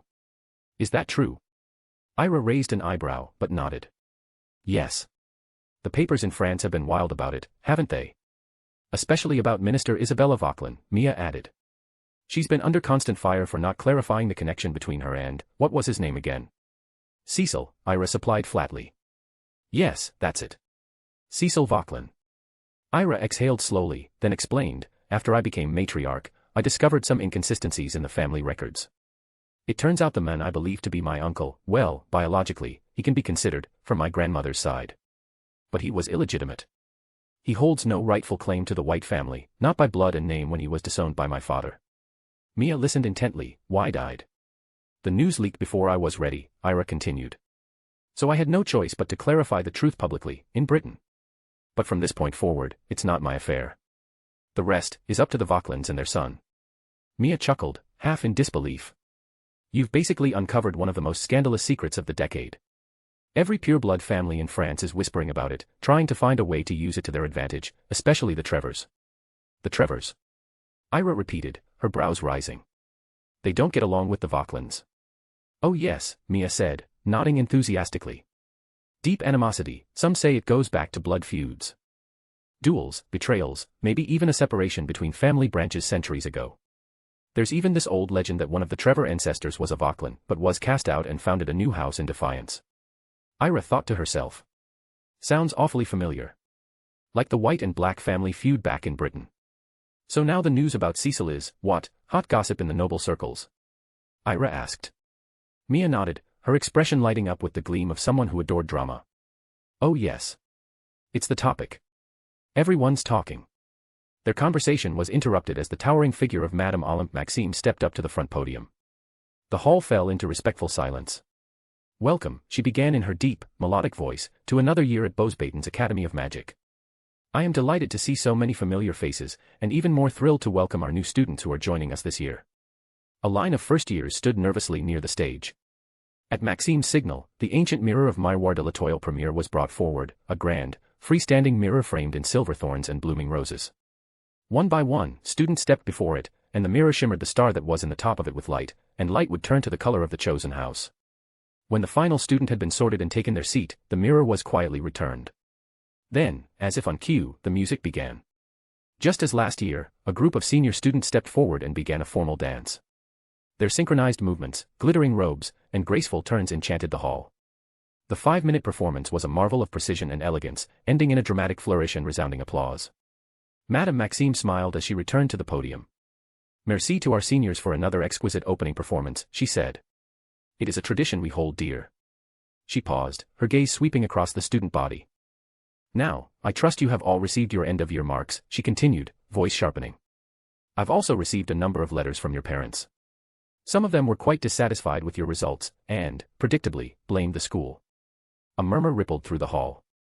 But let me be clear, she said, raising her chin. If the school were truly to blame, then all of you would have failed. But you did not. Some excelled. Others, most, perhaps, did not. It is not the school's fault if you choose to waste your year playing with gods or Merlin himself. Her words rang through the air, stern and unapologetic. You must love magic. You must hunger for it. I should not have to stand here and urge you to study. If you cannot be excited about learning, what are you doing here? A pause. Then, with a faint smile, she added, now, I see many of you glaring at me with empty stomachs and very full frowns. I'll stop. For now. The enchanted doors opened. Platters of food glided through the air and settled onto the tables, roasted duck with honey glaze, truffle soufflé, golden gratin, lavender tarts, fruit dipped in starlight sugar. Laughter returned to the hall. Ira glanced around again. Still no sign of Flur. Still, she smiled and turned back to Mia. Shall we eat? They continued their conversation, their voices growing quieter under the din of 100 students, as the grand star hall shimmered above them. Chapter 108, The Sleeping Draft. Golden sunlight spilled through the arched windows of the Amberloon dormitory, casting long beams across the cool stone floor. It glinted softly against the enchanted silver threads woven into the deep blue curtains, making them shimmer like starlight in motion. Beneath the weight of her velvet covers, Ira stirred, the muffled footsteps and low voices of waking students echoing faintly through the corridor beyond. She blinked slowly, then sat up. Her white hair fell over her ears in a loose braid, tangled slightly from the night. A moment passed before she slid out of bed and pulled her robe over her nightdress, padding softly across the stone floor. The corridor outside the second-year girls' dormitory was quite lively this early in the morning as students were preparing for their first day, the air cool and smelling faintly of lavender and soap. Amberloon's private washrooms were lined in deep indigo tiles, moonlit silver accents gleaming from the enchanted sconces that lined the walls. Ira reached for a towel and her satchel of bathing supplies, then chose one of the polished doors. She locked it behind her and let the steam rise as she stepped into the marble-tiled shower stall. The water was warm and refreshing, cascading over her back in silken threads. She let herself linger, inhaling deeply, allowing the familiarity of the school and its rituals to settle back into her bones. For all the chaos of the summer, the scandal, the politics, the drama, Beauxbaton's was still, somehow, a sanctuary. After drying off and dressing in her uniform, pressed robes of deep blue, silver accents at the collar, she descended the spiral staircase to the Amberloon's common hall. The morning haze was just beginning to lift outside the stained glass windows. A few students were already gathered in the dormitory's dining hall, seated at the long table that ran parallel to the hearth. She spotted Mia, already halfway through a slice of brioche, and nodded to her as she joined. Morning, Mia mumbled around a mouthful of jam and bread. Did you see the timetable yet? Ira raised an eyebrow. They're handing them out already. As if summoned, the prefect of Amberloon, an older girl with glossy black curls and a no-nonsense expression, stepped forward from the end of the table and began distributing neatly folded pieces of parchment. To all second years, she called. This is your full academic schedule for the first semester. Do not lose it. Ira accepted hers with a nod of thanks and unfolded it. Her eyes scanned quickly over the list of subjects. Charms, magical history, magical etiquette, and potions, she murmured, lips twitching. First class of the year. Mia leaned over to look. Again. Same as last year, our grade is also the same. Ira folded the schedule and tucked it into her bag. Seems we're creatures of habit. She finished her light breakfast, a coffee with half a croissant and slices of fresh peach, then rose as the bell echoed faintly from the central tower. The first class of the day was about to begin. The potions classroom lay beneath the west wing of the chateau, carved into the ancient stone and lit by softly flickering blue flames. The scent of old brews clung to the air, rosemary, asphodel, dried lavender, and a hint of burned sage. Shelves lined the walls, filled with glass jars, powdered roots, and peculiar things suspended in potion-filled vials. Professor Renee Vauquelin stood at the head of the room when Ira entered. Her black obsidian hair was swept into an elegant twist, her robes a sophisticated gray-blue, embroidered with fine runes at the cuffs. Her expression was unreadable. "Take your seats," she said coolly, her voice composed. "We begin promptly." Ira moved to one of the front tables and set down her satchel. Marin joined her, whispering something about not remembering how to prepare valerian roots. Ira smirked quietly but said nothing. Her eyes flicked toward her grandmother only once. When the students had settled, Professor Vauquelin stepped forward, her heels clicking softly against the polished flagstone. "Today," she began, "we are brewing the draft of dreamless sleep. A foundational sleeping potion, known for its smooth consistency, soft lavender hue, and subtle scent. It is often used in medical settings to grant uninterrupted rest without inducing addiction or clouded memory. A true potion of peace, of course, when done correctly." She paused, letting her words settle. "But a mistake," she continued, "can lead to anything from temporary unconsciousness to extended magical comas. So do listen well." With a flick of her wand, ingredients appeared at the front of the room in hovering trays. Instructions are on the board. Read them carefully. If you value your limbs and your grades, then you will proceed with discipline. A faint chuckle passed through the classroom, but Ira's quill was already scratching down notes. She read the board carefully. Draft of dreamless sleep. 4 drops essence of chamomile. 3 crushed valerian roots. 2 pinches powdered moonflower. 1 crushed lavender bulb. Simmer in clockwise motion, low flame, 15 minutes. Stir once counterclockwise every 5 minutes. Ira began methodically. She measured out the essence of chamomile and let the golden liquid drip into her cauldron with surgical precision. The soft perfume it released mingled with the dry, sweet scent of valerian. Her hands were steady, deliberate. This was where she felt most herself, in precision, in focus, and in creation. As she crushed the valerian roots, she heard Professor Vauquelin move slowly between the tables, her eyes sharp as she assessed her students' progress. "Too coarse," she murmured to one boy, then to another, "You've added the moonflower too early. Start over." At Ira's table, her grandmother paused. For a long moment, she said nothing. Her gaze swept over the pale lavender simmer beginning to form in Ira's cauldron, soft and viscous, like clouded silk. Then she moved on, silent. Ira looked at her work of art and she was satisfied. The final ingredients fell into place. Lavender bulb, crushed, not chopped. A fine powder of moonflower, pale and glowing faintly in the dim light.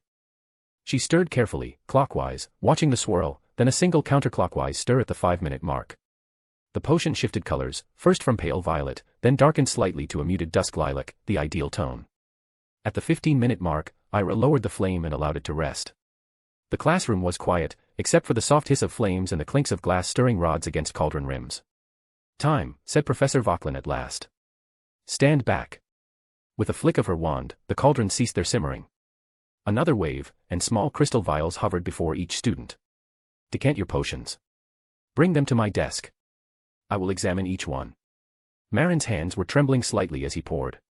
His potion was closer to ash gray than lilac, and his grimace made it clear he knew it wasn't ideal. Ira's, by contrast, poured like silk into the vial, smooth, gleaming, and perfectly scented.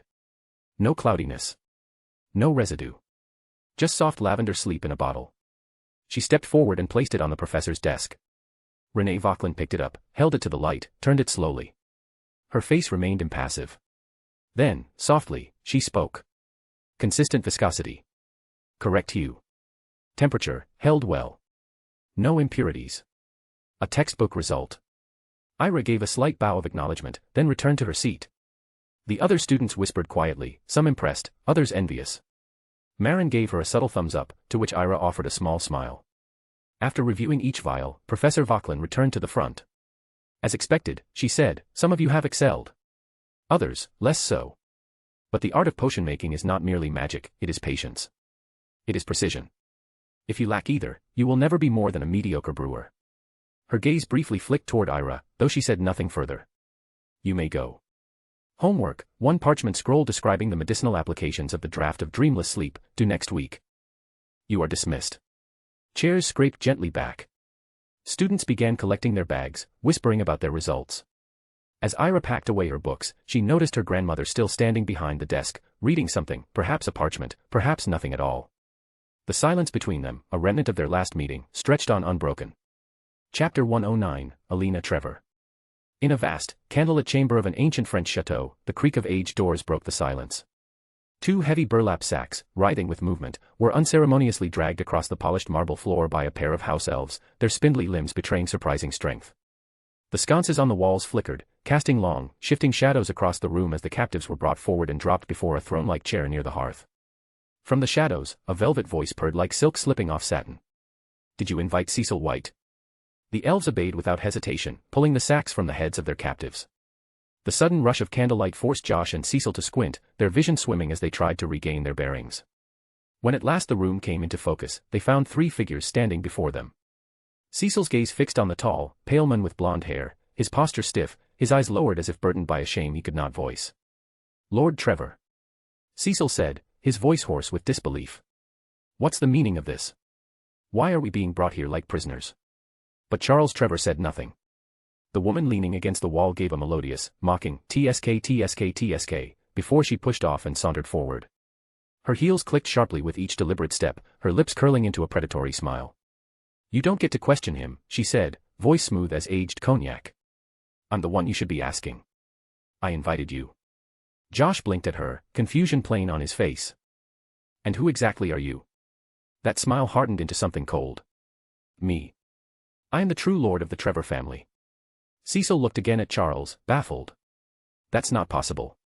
Charles Trevor is the head of House Trevor. The woman laughed softly, cruelly. Oh, darling, no.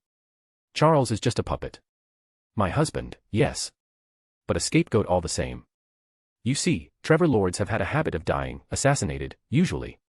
So, for our safety, we keep the true lord hidden. Some use doubles, others, their brothers. I chose my husband. She turned to Charles, who flinched as her gaze fell upon him. His shoulders hunched like a schoolboy about to be scolded. Right, dear, she said, voice sweet as poison. Charles jolted. Why yes, of course, darling. Everything you said is true. Good. She turned back to Josh and Cecil, her presence overwhelming. Now, to business. I brought you here for a reason. A mutually beneficial arrangement, I hope. Cecil, eyes narrowing, spoke flatly. This is your idea of an invitation. The woman's smile returned. My name is Alina. Alina Trevor. And yes, I wanted to make sure our first meeting left a lasting impression. Josh, ever the calmer of the two, gave a small nod and said cautiously, very well, Mrs. Trevor. What is it that you want from us? Before Alina could answer, a figure stormed into view from behind. Roman Trevor, her eldest son, punched Josh squarely across the jaw, sending him reeling to the floor. You speak only when my mother allows it, worm, Roman spat. Cecil surged forward, eyes blazing. Touch him again, and I swear, I'll break your damn hands. Roman sneered. You're in no position to threaten anyone. You're at our mercy. Alina raised a hand, pressing it lightly to her son's cheek. Now, darling. Let's not upset our guest. Roman huffed, stepping back. Only for you, mother. I couldn't bear to see him disrespect you. Alina's voice turned syrupy. Such a protective boy. I love you so much. She kissed his temple, then turned back to her guests with a soft sigh. Forgive him. He's quite fond of me. With a flick of her wand, a chair appeared, plush and regal. She lowered herself onto it with the ease of someone entirely in control. There are two matters I wish to discuss, she began. First, the Vauquelin family. My family has an old and bitter history with them. We've refrained from open conflict for years now, largely thanks to that little fox, Maximilian. But the past has a way of resurfacing. A silent guard in the corner finally spoke. Why revive a blood feud, madam? What good can come of it? Alina's eyes gleamed. There is an heirloom, a very particular artifact, that rightfully belongs to my ancestors. The Vauquelins possess it now, unlawfully. I intend to reclaim it. Cecil tilted his head. And how exactly is that our concern? She chuckled darkly. Because, my dear boy, you are one of them. Illegitimate or not, you are the blood of the Vauquelin line. You have a claim. He let out a bitter laugh. If you can't reclaim what's yours, what makes you think I can? Or is this your way of begging me to do it for you? Alina's tone dropped, sharper now. Careful. You are tolerated here, Cecil. Nothing more. You have no allies. No title. No inheritance. You're disowned, disgraced. Powerless. And you still let Ira White live. She's thriving, politically untouchable. She stole your name, your shield. And you did nothing. Cecil's fists clenched, his jaw tight. Don't speak of her. You should be begging for my help, Alina continued coldly. You're no longer the little prince of the White family. You are nothing. But with me, she smiled again, you could be something. Josh, still nursing his jaw, turned to Charles Trevor. Why is your husband so silent? What did you do to him? Alina gave a rich laugh. British men are easily broken. He's harmless, pathetic really. I let him live because he's useful. Otherwise, he'd be 6 feet under. Josh's voice faltered into silence as he realized the truth. Charles was no lord, merely a consort, a decorative nameplate hiding Alina's iron rule. Alina gestured idly. The second matter concerns the White family. I intend to reshape them. Merge part of the French lineage under the Trevor banner, relocate it to Britain. A new dynasty with a new legacy. Cecil's voice rose, furious. You mean to destroy them? Not destroy, she said sweetly. Just rename. Over my dead body. The White name is mine. No one else's. Oh, Cecil, she sighed. That name is already ashes. It's time for something new. With the Blacks gone, Britain is ripe for a new ruling family. The Trevors will rise, and there will be no rival. Josh shook his head. You think the noble families of Britain will accept a French upstart? They'll crush you. They accepted the Lestranges, the Rosiers, Alina replied smoothly. They'll accept us too. With the right compromises. Cecil spat, even if your plan succeeds, do you think they'll allow it? They all want the White family for themselves, especially Ira. She's a perfect puppet. And if they see a foreign threat, they'll unite against you. Alina smirked. Then we'll remove her. Or, perhaps, Roman will take her as a concubine. Cecil rose with fury, his hands shaking, barely able to speak. You. She would be an ornament. And once she bears our name, the White estate will be ours. Cecil's voice was raw with rage. Everything you've said benefits you. There's nothing in it for me. Oh, but there is, Alina said, standing slowly. I offer you the Vauquelin inheritance. You could be its rightful heir. Its lord. Think about it. Cecil stared at her. He was silent for a long time. Finally, he said, I need time to think. Alina nodded. You shall have it. But first, an unbreakable vow. You will never speak of what was said here today. With grim resignation, Cecil agreed. They performed the ancient ritual then and there, their arms bound in glowing strands of fire. The vow sealed their silence. As he and Josh were led back toward the exit, Alina called after him, her voice echoing across the marble hall. Think carefully, Cecil. You're utterly alone now. Only I offer you power. Without me, you'll remain nothing. With me, you might become a king. Chapter 110, Breakfast Talk. The next morning, the Amberloon dining hall was awash with the soft clatter of cutlery and the hum of conversation as Amberloon's students settled into their second day back at Beauxbatons. The scent of freshly baked bread and spiced berry compote drifted through the air. Ira entered quietly, her white hair still damp from her early shower, eyes scanning the room as she clutched a simple ceramic plate. At first, she saw only unfamiliar faces, new students, clusters of chattering girls, but then, in the far corner of the hall, near the frosted windows, she caught sight of Fleur Delacour, seated alone. A quiet smile curved across Ira's lips. She made her way over swiftly. Morning, Fleur, Ira said as she approached. Where were you during the welcoming ceremony? I looked for you all evening yesterday, but you were nowhere to be found. Fleur looked up, and her eyes lit up with genuine delight. She rose gracefully from her chair and wrapped Ira in a brief but warm hug. Oh, I missed you, Ira, she said, pulling back slightly. How are you?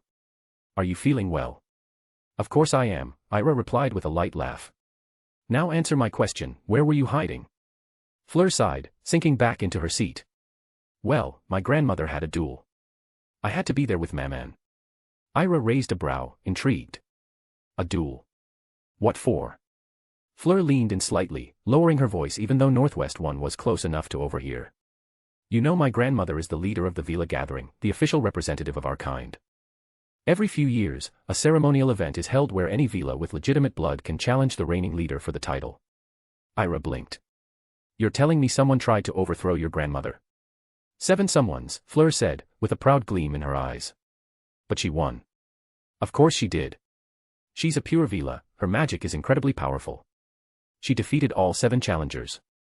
Back to back. Without a single break. Ira gave a low whistle. That's actually quite impressive. Fleur smiled brightly. She's beyond impressive. She's magnificent. One day, I'll introduce you to her. I think she'll like you a lot. I'll be looking forward to it, Ira said warmly, before turning toward the buffet line. Give me a moment, I'm starving. After returning with a plate of roasted tomatoes, eggs, and a warm croissant, Ira sat beside Fleur once more. The 2 girls continued their breakfast in quiet comfort, until Fleur broke the silence. This year's going to be brutal, she muttered. I'll be incredibly busy. Ira glanced at her. Busy with what? Fleur exhaled dramatically. OWLs. This is my 5th year, Ira. I'll be studying non-stop. The pressure's going to be worse than any year before. Honestly, I'm not ready. You'll manage, Ira said with an encouraging smile. You're brilliant when you put your mind to something, of course if you work hard. Fleur rolled her eyes.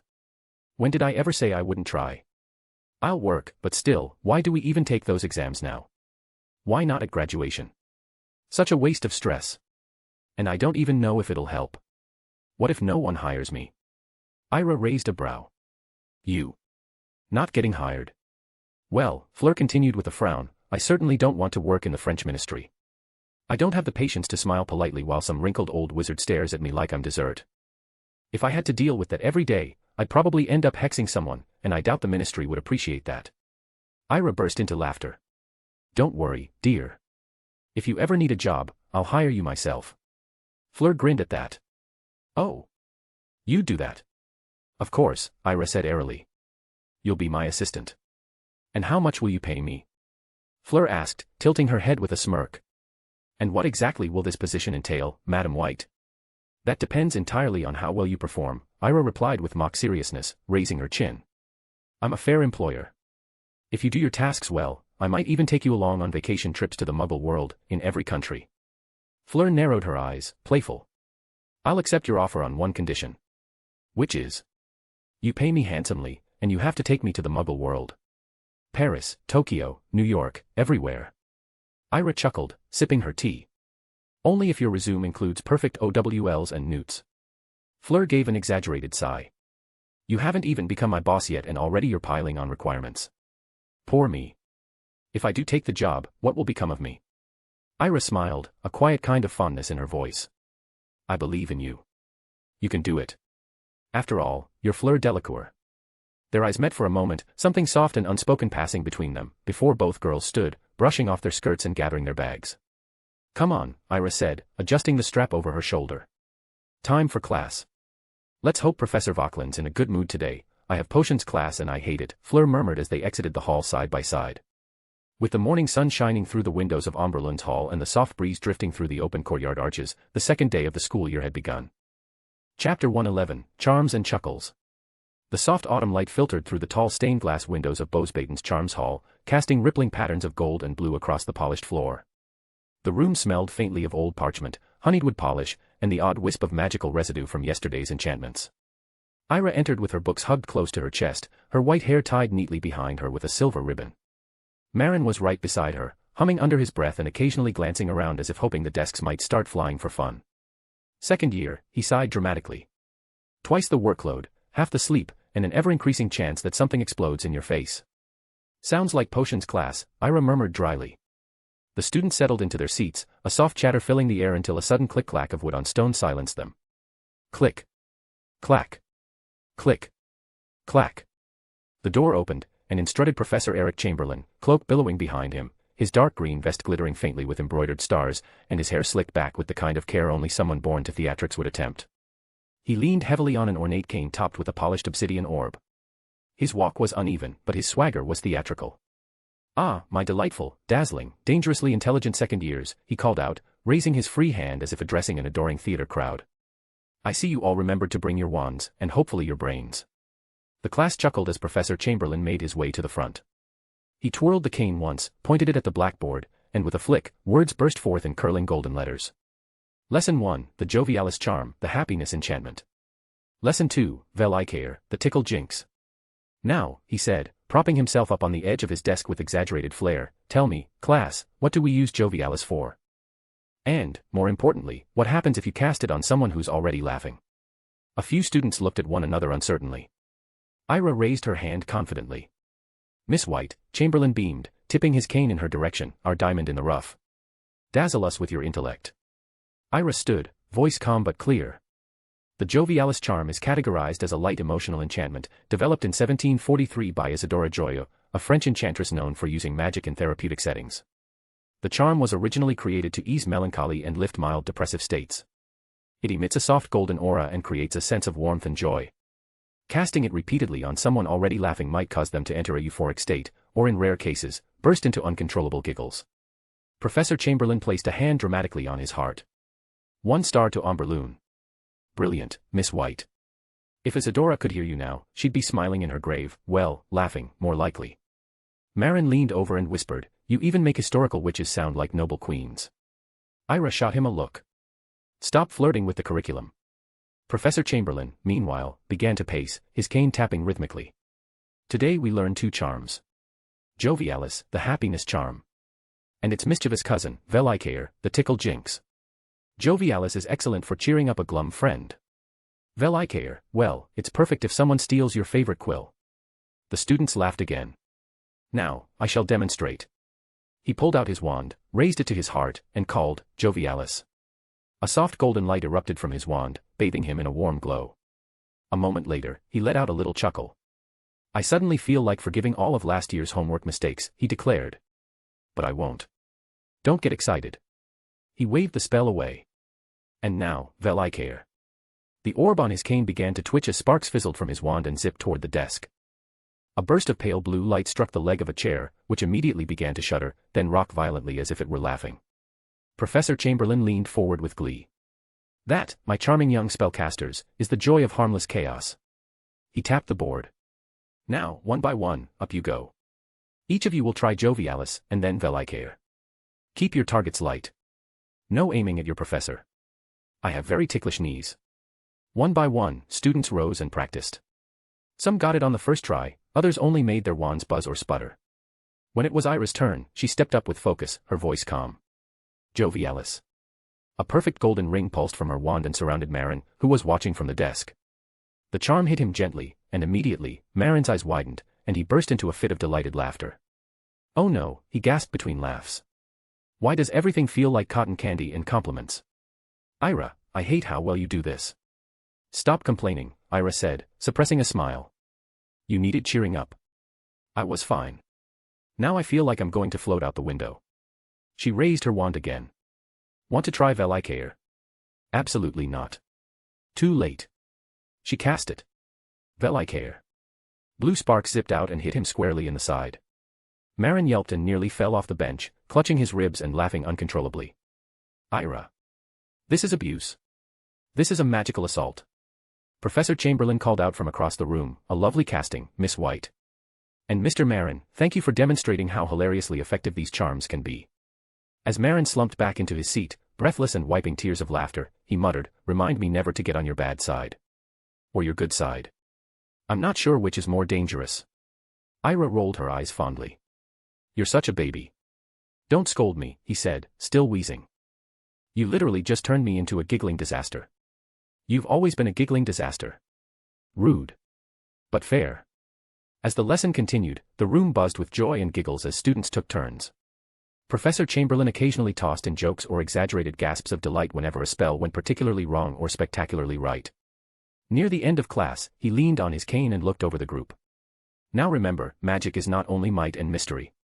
It is emotion. Joy. Mischief. Laughter. You can learn 1,000 defensive spells, but if you cannot make someone smile, you haven't truly mastered enchantment. The bell rang softly from the end of the corridor. As students began to gather their things, Marin slumped over dramatically. Well, that was emotionally exhausting. I feel like I've been hugged by 50 nuns and smacked by a bluebird. Ira smirked. I think the charm fixed your brain. Doubt it, he muttered. Not even Chamberlain's cane could fix that. The two walked out of the classroom side by side, still laughing softly. Outside, the Bosbaton sun was shining again, and the air felt lighter. Chapter 112, A Little Trouble. The late afternoon sun cast a warm amber hue over the Omberlund's garden, its hedges trimmed to perfection and fragrant blossoms swaying gently in the breeze. Ira and Marin were strolling side by side, their laughter echoing faintly between the marble arches. That was when it happened. Two older boys, tall, broad-shouldered, and dressed in sky-blue robes with the dark violet emblem of Papillinless House, stepped into their path. The taller one had a sharp jaw and arrogant eyes, the other wore a smug smirk as if he'd just claimed a prize. They stopped directly in front of them. "Are you Marin?" the taller boy asked, voice laced with disdain. Marin tilted his head slightly, unfazed. "Yes." "Who's asking?" The smug one turned toward Ira. "We want to talk to him alone." Ira folded her arms. "What is it that you need to say to him alone, seniors? You don't seem like you've come in peace." The taller one sneered. "Look, little girl. We don't want a problem with you. Our problem is with him. Back down." Ira narrowed her eyes, but Marin placed a gentle hand on her shoulder. "It's all right," he said calmly. "I'll talk to them. I'm sure it's just a misunderstanding." Reluctantly, she let him go, but something didn't sit right. As the three walked away, disappearing into a side path lined with thick rose bushes, Ira hesitated, then quietly followed. The sound of raised voices guided her to the secluded section of the garden. There, she saw one of the boys grab Marin roughly by the collar. "You think you're clever," the senior growled. "Flirting with my girlfriend. Touching her like you own her." Marin chuckled, wiping a faint smear of blood from the corner of his mouth. "She doesn't like you, mate. That's why she comes to me. You should hear the things she says about you. Can't even kiss me properly," he soft, pathetic, her words, not mine. The punch came fast. Marin staggered, but still laughed. "She says I'm the best she's ever had." Fury overtook the senior. He struck Marin again, shouting, "You think you're something special? She's mine. You hear me? Mine. I'll send your bloody corpse to your whore of a mother next time." Ira's eyes widened at the vulgarity. "Enough." She stepped from the shadows and walked straight toward them. "Let him go. Now." The boy holding Marin turned. "You again," he scoffed. "Stubborn little bitch. Didn't I tell you to stay out of it? This is between boys." "It's not important, Ira," Marin murmured, though his voice wavered. "Just go." One of the boys shoved Marin to the ground and then sneered at Ira. "What are you going to do? Tell a professor? I'll knock you flat just like him." Ira's teeth clenched. Her eyes, turned cold, sparked with fury. She drew her wand in one graceful motion. The boys burst out laughing. "Oh, the little girl's playing witch now," one mocked. But he didn't laugh long. Ira flicked her wand. Flipendo. The smirking boy was hurled backward, smashing into the hedge with a yelp as petals flew through the air like startled butterflies. The other boy released Marin and turned, now drawing his wand. "You'll regret that, you arrogant little bitch. Let me teach you a lesson in respect, stupefy. Protego." Ira countered with ease, his red bolt ricocheting off her shimmering shield and lighting the air around her face. The duel had begun. The senior cast again. Depulso. Ira spun, ducked low, and snapped back, Ventus. A swirling gust of wind lifted dust and leaves, blinding him momentarily. Seizing the moment, she murmured, "Lumos Orbis." Tiny glowing orbs floated in the air like fireflies, illuminating her poised figure, elegant, calm, lethal. The boy snarled, "Incendio moderatum." The flame burst from his wand, but Ira countered with a cold, sharp flick. Glacius. The fire hissed and turned to ice midair. "You're toying with me," he shouted. "Indeed," she said, cool as moonlight. "But it's still too easy." He yelled, "Bamarda. Protego Diabolica." A black fire shield engulfed her, devouring the explosion in a silent roar. Her eyes gleamed through the dark flames. "Let me return the favor, Conf Ringo." The explosion burst near his feet, sending him flying. His robes were scorched, his pride in tatters. But Ira wasn't done. She raised her wand. Gravitas Octus. Suddenly the air thickened, gravity pressing down on him. The boy fell to one knee. But after Ira released the spell, the boy got up and took a stand. The senior grinned. "Let's see you dance now, princess." He raised his head, unfazed. Expelliarmus. And Ira deflected his disarming spell easily. Aguamenti, she cast, and a torrent of water blasted from her wand, drenching him. Stupefy. He tried again, in desperation. Ira spun, deflecting with Protego. Then, with precise, unyielding fury, Expelliarmus. His wand soared into the air and landed in the bushes. He stumbled back, soaked, furious, helpless. Get up, she said softly. I'm not done. But he raised his hands. Enough. Fine. The other boy groaned, still half-conscious by the hedge. Ira walked past them both and offered Marin a hand. Marin looked up, blood on his lip, awe in his eyes. You're incredible. She helped him up gently. You need to stop provoking egotistical idiots with girlfriends who don't love them. He smirked despite the bruises. Was it the part where I said she called him a bad kisser? Every word, Ira replied dryly. One of the seniors growled from the ground, this isn't over. Ira turned, her wand still glowing faintly.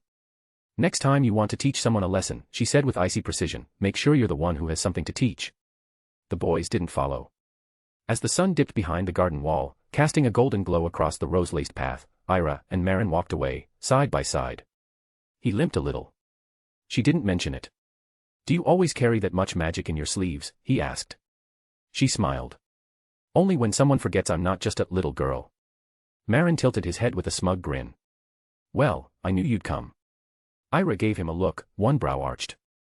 You knew I'd come, and yet you stood there mouthing off like a fool, mocking them, humiliating them for not satisfying their girlfriends. She folded her arms. Honestly, were you trying to get punched? Marin burst into laughter, unbothered. Of course I was, he said between chuckles. Ira sighed and rolled her eyes. Stop laughing, you idiot. I actually enjoyed watching you get beaten. I knew one day you'd be caught by one of those furious boyfriends. And believe me, this is just the beginning. More will come after you.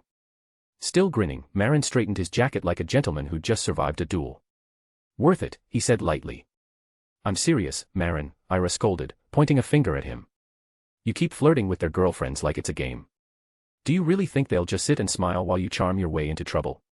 Grow up. Find one solid girlfriend and stop playing this ridiculous game. She narrowed her eyes. Or you'll end up making your poor mother childless. Marin placed a hand on his chest in mock sincerity. Well, if you agree to be my girlfriend, I swear I'll leave all the others. Ira scoffed and turned away, her tone dry. In your dreams. Chapter 113, Transfiguration Grade. The next morning, the halls of Bosbaden shimmered with dew-kissed light. Morning fog clung lazily to the edges of the garden paths, curling between the hedges like sleepy spirits reluctant to let go of the night. Ivy-twined columns and enchanted rose bushes glistened with silver droplets, and birdsong filtered through the high windows of the Amberloon dormitory. In room 213 of the Amberloon wing, a pale blue mist hovered near the open window, drifting in soft, whispering coils that played gently with the lace curtains. Ira sat at her vanity, brushing her white hair in long, slow strokes. Her reflection blinked back at her, eyes still heavy with sleep, her mind adrift in the slow rhythm of morning. Outside her room, the corridor stirred to life, slippers scuffing against polished wood, the clinking of buttons, the fluttering of satin ribbons as girls tied their cravats or adjusted their enchanted brooches. A few dreamy voices murmured about the chill in the air, the pop quizzes Professor Vauquelin might spring, and the transfiguration class that morning. Ira smoothed the collar of her sea blue uniform and pinned the Amberloon crest neatly beneath her shoulder. Her wand slipped into the side pocket with a familiar, comforting weight. She stacked her books, Metaphoresis, an introduction to transformational magic among them, and stepped into the hallway and then out of the Amberloon's dorm hall. And there at Amberloon's garden she saw Marin emerged from the boys' dorm hall a few yards away down. Morning, Marin said with a yawn, as he looked like he didn't sleep well last night as he walked like a zombie. Morning, Ira replied with a faint smile. Transfiguration first. Professor Corviel. Oh yes, Marin perked up. I've heard she's going to teach us one of the advanced Vera Virto variations today. Their footsteps echoed softly through the gallery halls. They descended through the arched walkways that led to the east wing, one of the oldest sections of the chateau. Here, time seemed slower. Dustless portraits blinked from between gilded frames, and candle sconces flickered with ever-shifting colors. Floor-to-ceiling windows stretched along the corridor, sunlight pouring through the glass in long, golden ribbons that danced on the marble tiles like liquid fire. Room 204 was at the end of a spiraling staircase framed by carved balustrades of white stone. Above the tall double doors, a plaque shimmered in the early light. Metaphoresis, the alchemy of change, the grace of becoming. The doors opened with a gentle creak as they entered. Professor Lysandra Corviel stood at the front of the room, tall, elegant, with a cascade of raven-black hair and a long velvet robe embroidered with glimmering silver sigils. Her eyes were the color of dark violets, piercing and perceptive. She held herself with the quiet poise of someone who had long ago mastered the art of transformation, not just in magic, but in presence. "Good morning, second years," she greeted, her voice cool and crystalline. "Good morning, Professor Corviel," the class echoed, taking their seats at the crescent-shaped desks arranged around the central marble platform. Ira slid into her seat between Marin and a dreamy-eyed boy named Lucien. "I trust your summer allowed your magical instincts to rest and renew," Professor Corviel continued. "Because today, we begin with one of the more elegant disciplines of metaphoresis."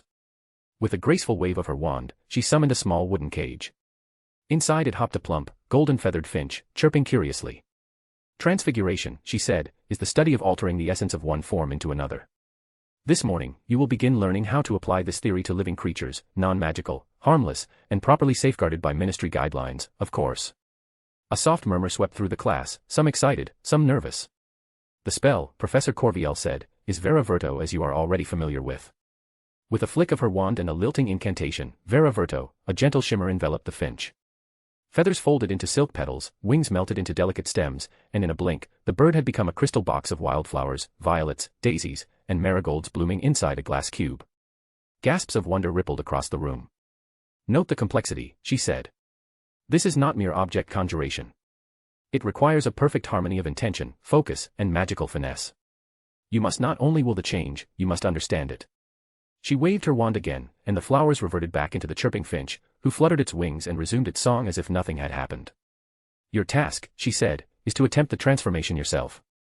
You'll find finches in the cages beside you. Take your time. Channel your magic through clarity and grace.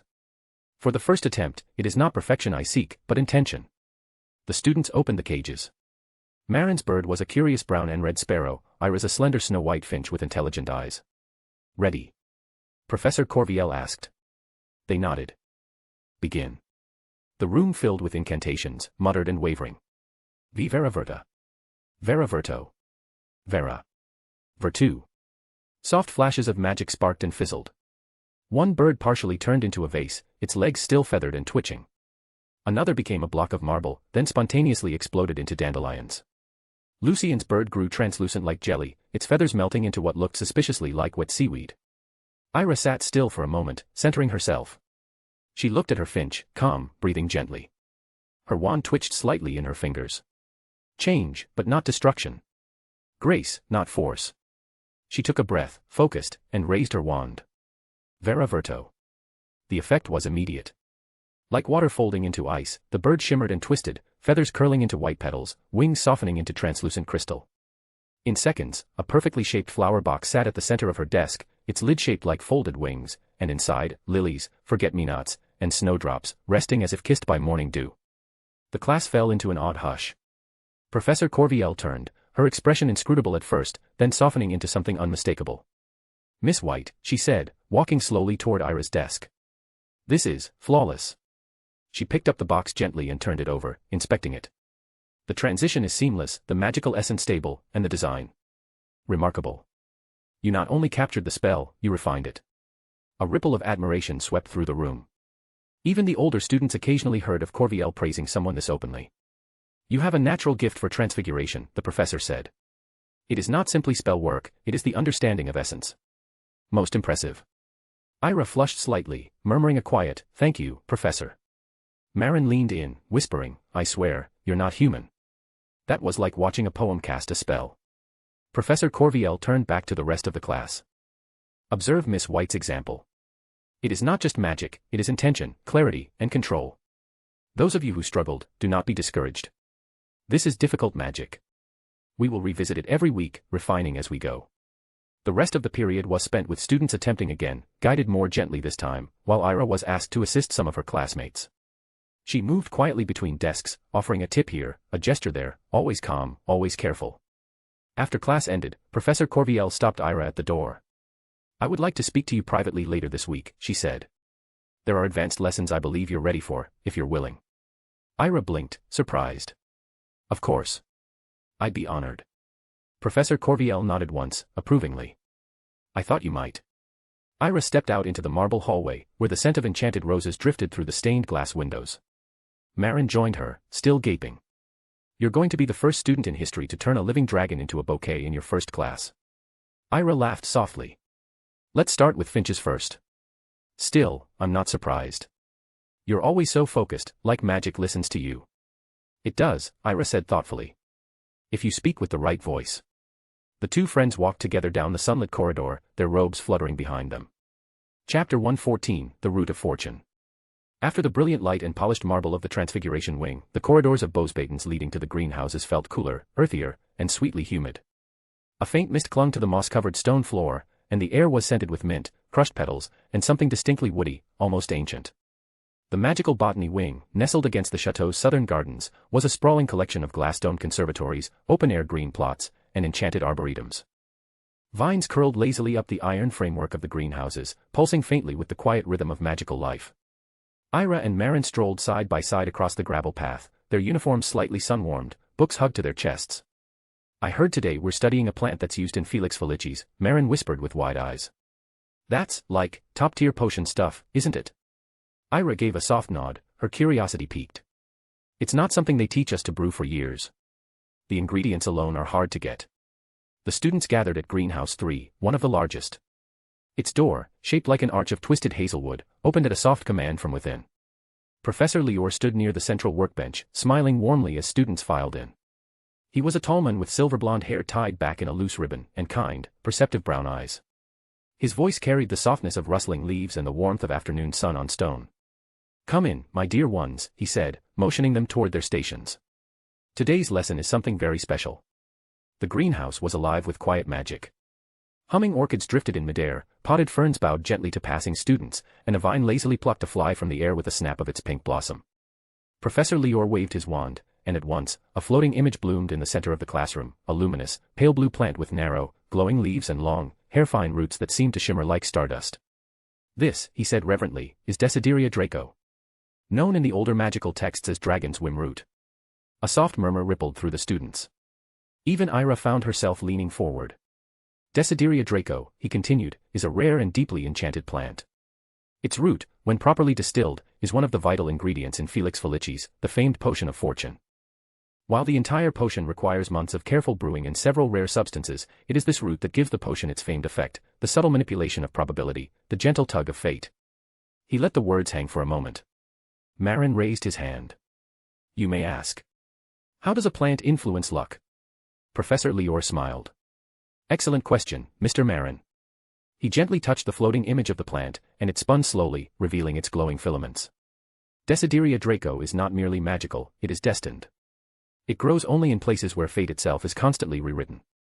Environments of pure chaos and creation.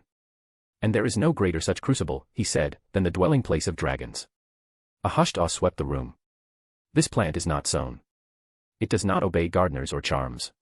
It appears of its own accord in dragon breeding grounds, and only where the magical residue of draconic fire has altered the land, sometimes over centuries. He walked slowly between the rows of students, his voice carrying the gravity of old truth. Why dragons? Because they are beings of raw, untamed destiny. They do not simply live, they bend the world around them. Where their fire touches earth, the landscape is forever changed. Magic thickens. Time sometimes warps. Life grows strange. He raised his wand again, and a new image appeared, a rugged, wind-beaten cliffside with several dragons soaring above it, their shadows casting tremors across the forest below. Among the scorched rocks, glowing softly between cracks in the stone, bloomed clusters of Desideria Draco. Romania, he said quietly. The largest concentration of these plants is found in the wild dragon preserves in the Carpathians. The Romanian ministry guards these areas carefully, partly to protect the dragons, but mostly, to control this. Ira watched the image intently, fascinated. The roots of Desideria Draco are extremely delicate, Professor Lior said. They must be harvested under a full moon, using enchanted silver gloves, or they disintegrate. When prepared correctly, the root releases a compound called fortunel, a magical essence that synchronizes with the user's intent, subtly aligning future events toward success. A few students scribbled rapidly in their notebooks. It doesn't grant miracles, Lior clarified, but it amplifies opportunities, minimizes interference, and increases alignment between desire and result. That is, if your intentions are pure. He looked around meaningfully. Used foolishly, Felix Felicis can lead to overconfidence and recklessness. That's why it's restricted to very specific situations, or missions, political negotiations, even Quidditch finals, but rarely more than a few drops. He let that settle before finally clapping his hands once. Now. We will not be working with the real Desideria Draco today, of course. But we do have a cousin species, Desideria minor, which shares some traits and can be used to study the root structure and magical aura.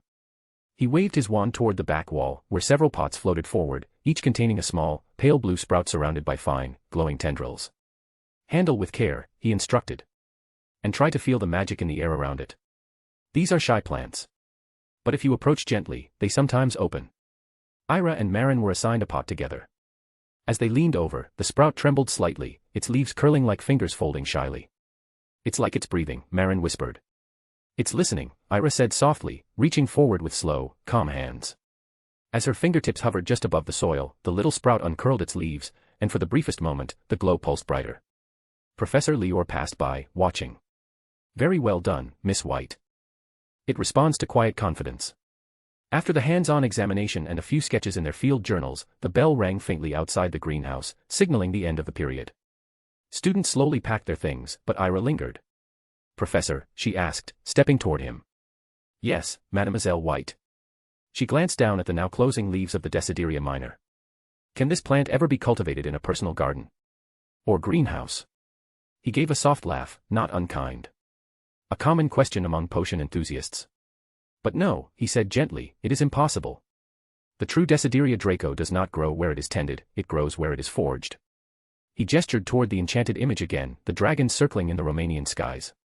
It needs not only the magic of dragons, but the chaos of their fire, the ancient saturation of wild, untamed land. These plants are born of instability, of power beyond human control.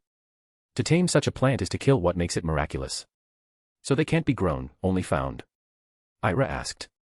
Not found, Lior corrected, his brown eyes thoughtful. They find you when the land deems you ready. There was something poetic, almost sad, in his tone. I see, Ira murmured. He gave her a small smile. But you ask the right questions. That is the beginning of real magic. As she turned to leave, he added, and Miss White. Yes. If one day you ever find yourself where dragons sleep, watch the ground. You may see blue light beneath your feet. Ira smiled quietly and nodded before stepping out into the golden light of the courtyard, where the afternoon had fully awakened. Marin was waiting for her by the stone bench beneath the whispering willow. What did he say? He asked. Ira sat beside him, brushing dirt off her sleeves. He said that tell Marin to not flirt with other people's girls and beaten black and blue like his hair. Marin blinked. You are always having the most dramatic answers, you know that. Ira chuckled softly. Maybe. Or maybe I enjoy seeing you get your karma. They sat in silence for a while, the sun warm, the greenhouse mist trailing like perfume across the gardens. Chapter 115, A Duel. The next morning, the chateau's stone halls echoed with the soft, rhythmic steps of students filing toward their weekly magical defense class. The air held the crispness of dawn, laced with the metallic scent of enchantment wards freshly renewed. In the distance, the low hum of shielding charms being tested rang faintly across the defense wing. Ira walked alongside Marin, who, as usual, carried his satchel slung lazily over one shoulder, his uniform just barely within the bounds of neatness. He yawned mid-sentence, clearly still half asleep. Man, it's so boring to wake up early morning just to go and see an old man talk about his experience in his life. Marin asked. For Merlin's sake, Marin, it's 8:30 in morning, not 5 in the morning, why are complaining, Ira said, glancing ahead toward the long corridor. And besides, it's Professor Valiant. He doesn't waste mornings on stories. Professor Gabriel Valiant had earned a reputation among the Bosbaden students for his unshakable composure and a gaze that seemed to weigh one's soul against the scales of discipline. With neatly combed dark gray hair, a finely cut high-collared robe, and a posture like carved obsidian, he was the kind of professor who never raised his voice, because he never needed to. When they arrived, the defense hall's doors were already open. It was an austere chamber, high stone walls lined with silver-inlaid shields, spell impact marks preserved in the floor from decades of student dueling, and a suspended chandelier glowing with enchanted blue fire. Professor Valiant stood at the center of the room, his arms folded behind his back, his sharp eyes sweeping over the gathered second years.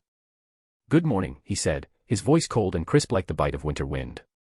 Today, I will not give you a lecture. Today, I will observe. Today, you will duel. Some students straightened. Others shifted nervously. Ira and Marin exchanged a glance. I will be evaluating your instinct, your spell selection, your ability to hold back, and your ability to act under pressure, the professor continued. Dueling is not just about winning, it is about control. Strategy. Discipline. If you lose your discipline, you lose the duel. With a flick of his wand, Valiant conjured a shimmering chart midair. Names began to move around like chess pieces, pairing students into dueling matches. Step forward when your name is called, he said. One by one, students dueled on the central platform. Most used standard spells, flipendo, expelliarmus, protego. Occasionally someone attempted stupefy or lumos maxima, and the professor would raise an eyebrow if they showed good technique, or raise his wand to cancel the duel if things got out of hand. When it came time for the next pair, Professor Valiant's voice rang out clearly. Ira White and Armand Leclerc. A quiet ripple of interest passed through the class. Armand was a tall boy from Maison Bellefoyle, quick with his wand, known for his clever footwork. Not arrogant, but certainly confident. Ira stepped forward calmly, wand already in hand. The professor nodded to both. Wands at the ready. Bow. They bowed formally. Armand offered a small, respectful nod. Begin. For a moment, nothing. Then Armand moved, swiftly casting, Expelliarmus. Ira countered smoothly, Protego. The spell ricocheted off her shield. She flicked her wand, Ventus.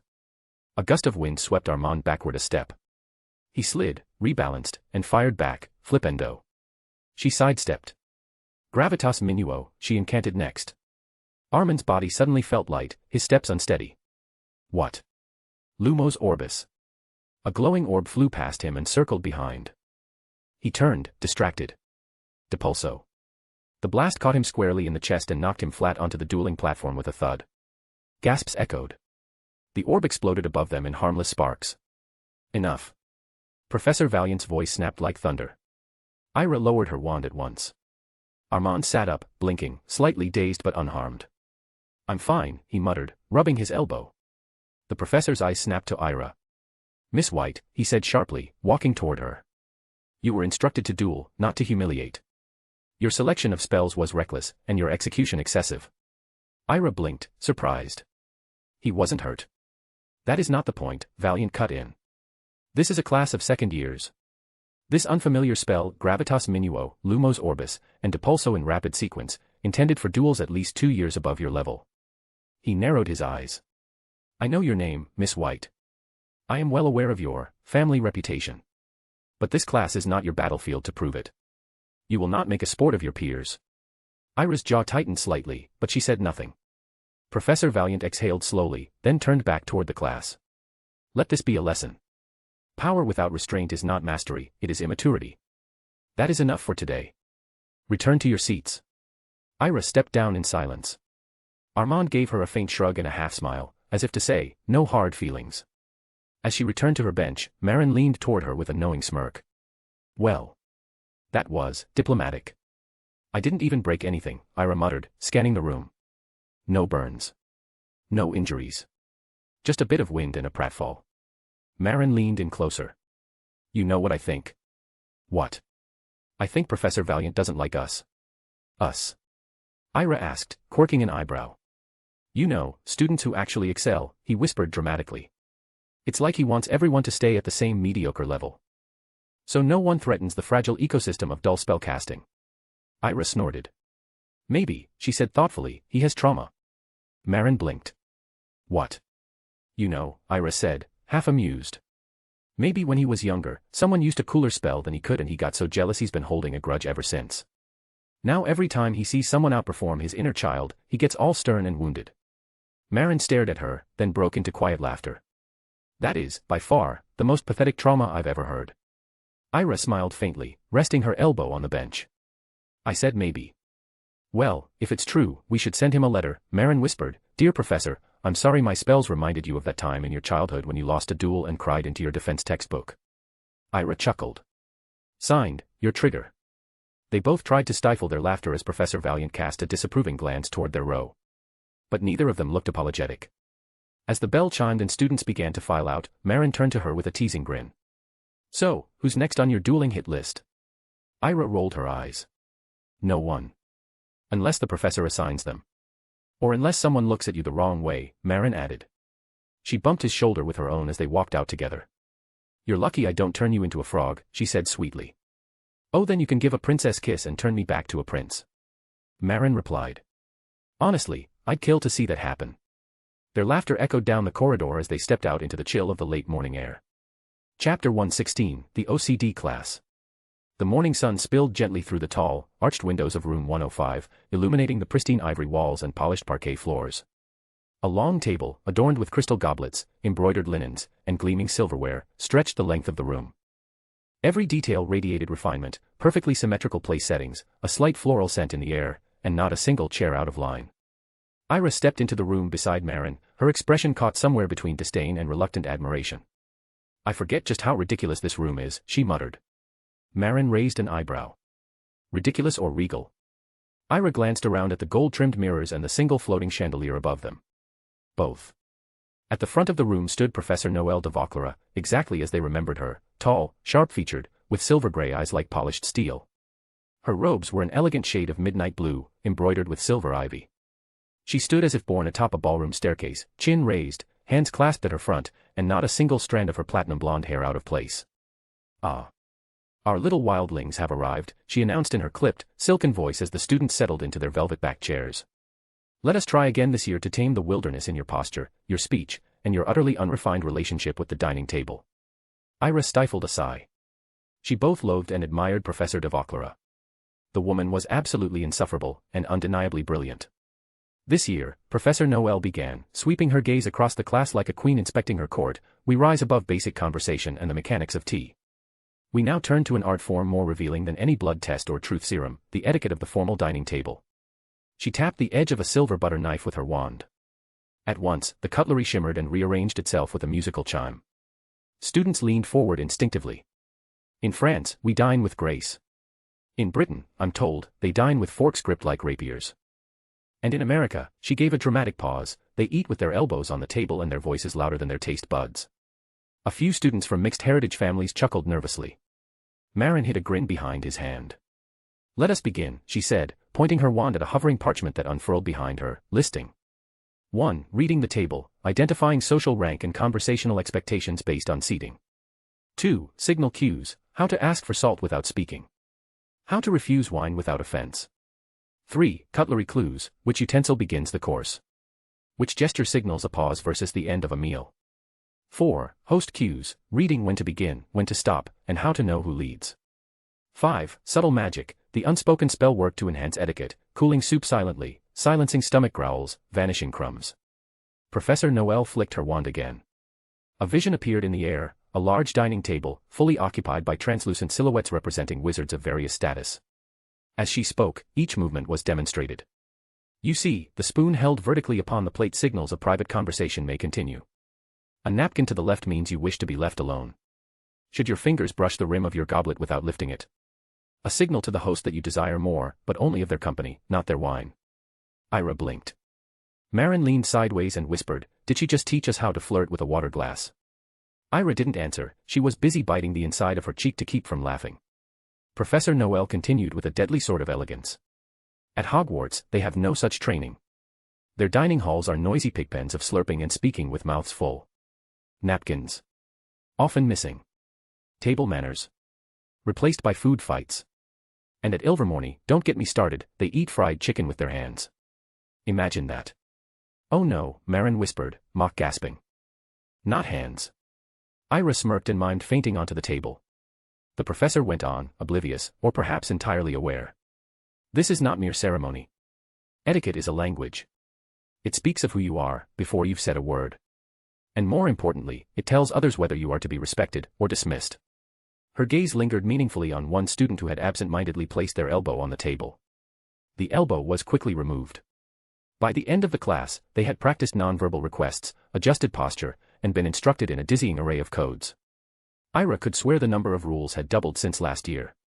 It felt like learning ancient runes, only with napkins. Professor Noelle concluded with a final flourish of her cane-shaped wand. "Next week, you will each be assigned a dining partner and assessed in a live etiquette simulation. Prepare accordingly. And remember, your bread plate is always to your left. Unless, of course, you are a barbarian." She turned crisply and swept from the room. As the students began collecting their things, Marin leaned closer to Ira, lips twitching with barely restrained amusement. "So, I have a theory." "Oh." Ira raised a brow. "I think Professor de Vauclair has serious beef with Hogwarts. Last year she insulted them every chance she got. This year she's practically accusing them of dining crimes." Ira tapped a finger to her lips in mock thought. Shall we analyze her tragic backstory too, like Professor Valiant?" "Let's." "Well, clearly, Ira began with mock solemnity. She once studied abroad. At Hogwarts. Fell madly in love with Dumbledore. Marin burst out laughing. But, Ira continued, undeterred, he rejected her, politely, of course, probably with a twinkle in his eye and some clever metaphor about the stars. And ever since then, she has devoted her life to the art of dining as revenge. Marin wiped a tear from his eye. That might be the stupidest and most perfect theory I've ever heard. Ira grinned. It explains everything. The drama. The disdain. The napkin obsession. They laughed all the way out of the classroom, the rules of butter knives and wine goblets already fading from their minds, though Ira secretly resolved to remember just enough to survive the next simulation without being labeled a savage. Chapter 117, Some Days Later. Weeks passed in a gentle rhythm, as Ira settled back into the cadence of life at Post-duel. Most of her days were spent in classrooms, surrounded by parchment, ink, and the low hum of whispered spells. When she wasn't immersed in lessons, she occasionally exchanged conversations with Mia St. Clair, a bubbly girl from her house with a vibrant laugh and an ever-present sparkle in her eyes. Mia, however, was often preoccupied with her boyfriend, which left Ira to her own devices more often than not. Ira found solace in the quiet corners of the library, losing herself in heavy tomes and delicate script. Knowledge had become a kind of sanctuary, one she chased eagerly. When she wasn't reading, she strolled the stone corridors or wandered through the school's enchanted gardens with Marin, who never failed to brighten her day with his quirky jokes and offbeat humor. From time to time, she received correspondence from England, parchments sealed with wax and burdened with the weight of family affairs. Emma Bloom, still acting as matriarch in Ira's absence, kept her well informed. One particular letter stood out. Emma mentioned that the Malfoy family had requested a private meeting with Ira. Emma, with good sense, had already declined it on Ira's behalf, not wanting to disturb her studies. But she had explained the reason behind the request. Lucius Malfoy wished to gain Ira's support in applying pressure on the ministry to remove Dumbledore from his position as headmaster of Hogwarts. Apparently, Lucius believed that a word from Ira would carry considerable political weight. Ira responded with clarity and restraint. She instructed Emma not to involve herself in petty power struggles between Malfoy and Dumbledore, and to remain neutral. "I don't have the time nor interest to fight someone else's war," she had written back. And with that, the matter was closed. Though Fleur Delacour remained a comforting presence at Post-duel, the two hadn't spent as much time together lately. Fleur was deep in preparation for her OWLS, often tucked away in the library with quills, books, and an expression of unwavering focus. Ira, admiring her dedication, chose not to interrupt her. She respected Fleur too much to be the cause of distraction.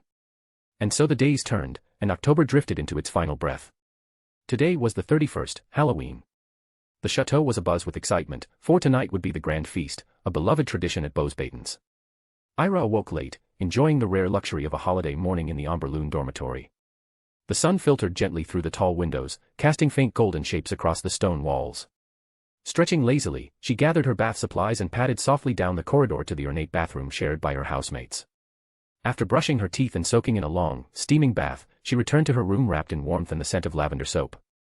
Today was a holiday, which meant no uniforms, only personal choice and taste. Ira stood in front of her wardrobe for a while, debating. After some thought, she selected a black dress with subtle lace detailing at the cuffs, something elegant yet comfortable. Once dressed, she descended toward the dining hall, only to find it mostly empty. The long tables had already been cleared of breakfast, leaving behind only the faint aroma of croissants and hot chocolate. She turned to leave, amused at her own tardiness, when a familiar voice called out behind her. "Hey, Ira." She turned to see Fleur approaching, her silvery blonde hair catching the light like a ribbon of moonlight. Ira smiled. Well, she teased. Miss Hardworking herself graces us with her presence. What an honor." Fleur rolled her eyes, though a smile tugged at her lips. "Come with me. I want to take you somewhere." Ira lifted a brow. "Are you sure? Shouldn't you be off memorizing the properties of 1,000 potions or mastering your Latin spells?" "I've had 2 full months of nothing but studying," Fleur said with a dramatic sigh. "My brain is beginning to melt. I need a break. Just for today." Ira tilted her head with a grin. "If that is the will of Mademoiselle Delacour, then who am I to refuse? I shall be a very good lady and accompany her on her mysterious journey." Fleur's smile widened, and without another word, she reached for Ira's hand. Their fingers linked effortlessly, and together they walked out of the Amberloon hall, past the towering stained glass windows that caught the morning light like magic itself. Outside, the air was crisp, kissed with the scent of autumn leaves and the faintest hint of something sweet. Perhaps the kitchens were already preparing pumpkin pastries for the evening's feast. Students in capes and glittering costumes darted around the grounds, their laughter ringing through the courtyards. Ira glanced sideways at Fleur. So where are we going, exactly? You'll see, Fleur said, giving her hand a gentle tug. And just like that, the two disappeared down a side path, laughter trailing behind them like a secret spell cast only for the joy of the moment. Chapter 118, The Hidden Waterfall. The sunlight had softened by mid-morning, turning the skies over Bosbatons a pale, silken blue. The crisp breeze that stirred through the marble corridors hinted at the changing season, carrying with it the scent of fallen leaves and distant fires. It was the kind of day that asked for no plans, only wandering. Ira followed Fleur through a narrow path that curved away from the main chateau. The trail wound through a series of quiet gardens and into the edge of the surrounding woodlands. Though the school's boundaries were usually marked clearly with protective enchantments, Fleur seemed to know where they parted gently, as if the wards recognized her presence and allowed her passage. Are we allowed to be out here? Ira asked after a while, casting a glance over her shoulder. The distant spires of the Bosbatons' palace were barely visible now between the trees. Technically. Fleur flashed a teasing grin. No. But there's a reason I brought you today. The faculty won't care on Halloween morning, especially not if we're back in time for the feast. Ira chuckled under her breath. You sound more rebellious than usual. Fleur gave a mock gasp. You wound me. I'm merely exercising familial tradition. Oh. Ira arched a brow, intrigued. What kind of tradition leads us deep into the mountains? You'll see, Fleur replied, her voice softer now. She glanced ahead and quickened her pace, leading Ira along a narrow trail etched into the side of the hill. My mother told me about this place when I was little. She said it was where she and my father would sneak off when they were students here. Back then, this path wasn't even part of the school's property. But they knew it, and it became special to them. The further they went, the quieter the world around them became. The sound of laughter from the castle grounds faded, replaced by birdsong and the gentle rush of wind in the trees. Ira felt her thoughts begin to quiet, too, as if some invisible charm was soothing away the tension she'd been carrying for weeks. The trail narrowed once more, then curved sharply upward, the soil giving way to uneven stone. They climbed carefully, and after a final push through a curtain of thick vines and flowering thistles, the forest gave way. Ira stepped through, and her breath caught. Before them lay a hidden valley, cradled gently by the arms of two mountains. A crystal-clear waterfall tumbled down the dark gray cliffs, its waters glittering as they caught the light. The stream it fed wound through a patchwork of soft moss, flowering shrubs, and luminous blue-green grass that shimmered faintly with magic. Wildflowers bloomed in every hue imaginable, pale violets and star-shaped reds, golden blossoms with silver edges, all nodding gently in the breeze. But what stole Ira's breath entirely were the creatures. Tiny winged deer no larger than house cats leapt across the stream, their hooves glimmering like polished opal. A fox with fur that shifted color in the light sat perched atop a rock, calmly watching their approach. Above, long-tailed birds with radiant feathers circled lazily, occasionally letting out musical trills that echoed faintly like chimes. Fleur smiled at Ira's expression. I told you it was hidden, she said quietly. This. Ira breathed, taking a slow step forward. This is like a dream. It's called Val Enchante, Fleur explained, her voice just above a whisper. It means, enchanted vale. There are only a handful of magical spots like this left in Europe, places where the magic is older than any of our spells. My mother said this was the first place she ever really fell in love, with my father, yes, but also with magic itself. Ira stepped forward to the edge of the waterfall's basin, where the water shimmered like liquid glass. A pair of glowing butterflies fluttered up and danced in her hair, their wings whisper-soft against her skin. I understand why, she said softly. They made their way to a flat ledge near the top of the hill, where the moss was thick and dry and framed by smooth boulders. From there, they could see the entire valley below, and beyond it, in the far distance, the elegant silhouette of Bosbatons itself. The sun caught the domes and towers, turning the windows into gleaming jewels. Fleur sat first, tugging off her boots and tucking her feet beneath her. Ira followed, settling beside her and wrapping her arms loosely around her knees. For a few long moments, they simply sat there, watching the clouds drift lazily across the sky.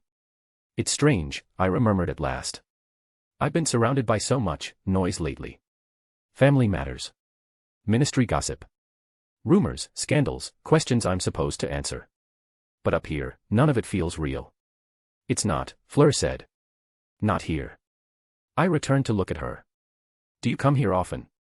Only twice before, Fleur replied. Once when I was a first year, I got lost trying to follow the trail and had to turn back. The second time, my mother brought me when I was 12. She said this place reveals itself only when you're ready to see it. That sounds a bit poetic. She's a Delacour, Fleur said with a small laugh. Everything is poetic. Ira smiled at that. She leaned back on her hands and looked up at the sky. Do you think places like this are meant to remind us of something? Maybe, Fleur said. Maybe they're meant to remind us of what's real beneath all the pretending. That there's still beauty. Still peace. Still innocence. The wind stirred Flur's hair, and a golden lock blew across her cheek. She pushed it away, her gaze fixed on the horizon. I want to build a cottage in a place like this, she said softly. To live there with the person I love, and give her the most beautiful life she deserves. Ira blinked, caught off guard. You will. Well, whoever they are, they're one lucky bastard to have you building a cottage in a place like this. Fleur watched her intently, her eyes dark with obsession. Yes, she breathed, I would build anything for her, I'd even give her my heart. And in the silence that followed, Fleur's thoughts burned with a fierce, possessive heat. Only for you. Only for you. I love you, Ira. I love you. Mine, mine, mine. When she realized what she was thinking, Fleur quickly looked away. It was getting harder to control herself. Her mother had warned her about this, about the way Avila's instincts could overwhelm them when they truly fell for someone. They didn't speak for some time as they observed the beauty of the scenery. The waterfall murmured in the background, patient and eternal. I suppose. I've had to grow up quickly, Ira finally broke the silence. There's no time for softness when your name alone sets off gossip across 2 countries. You're allowed to be soft with me, Fleur said gently. Ira turned to her, eyes searching hers. You're one of the few people I feel like I don't have to guard myself against, she said. Fleur smiled, though it was touched with something wistful. Then let today be a reminder. No matter how loud the world gets, you still have a place where no one else can touch you. They sat in silence again, the kind of silence that isn't empty, but full, of understanding, of breath shared between friends, of 1,000 unspoken words. One of the tiny deer bounded up the hill and sniffed at Ira's foot before prancing away again, vanishing into the ferns. Do you ever wish things were simpler?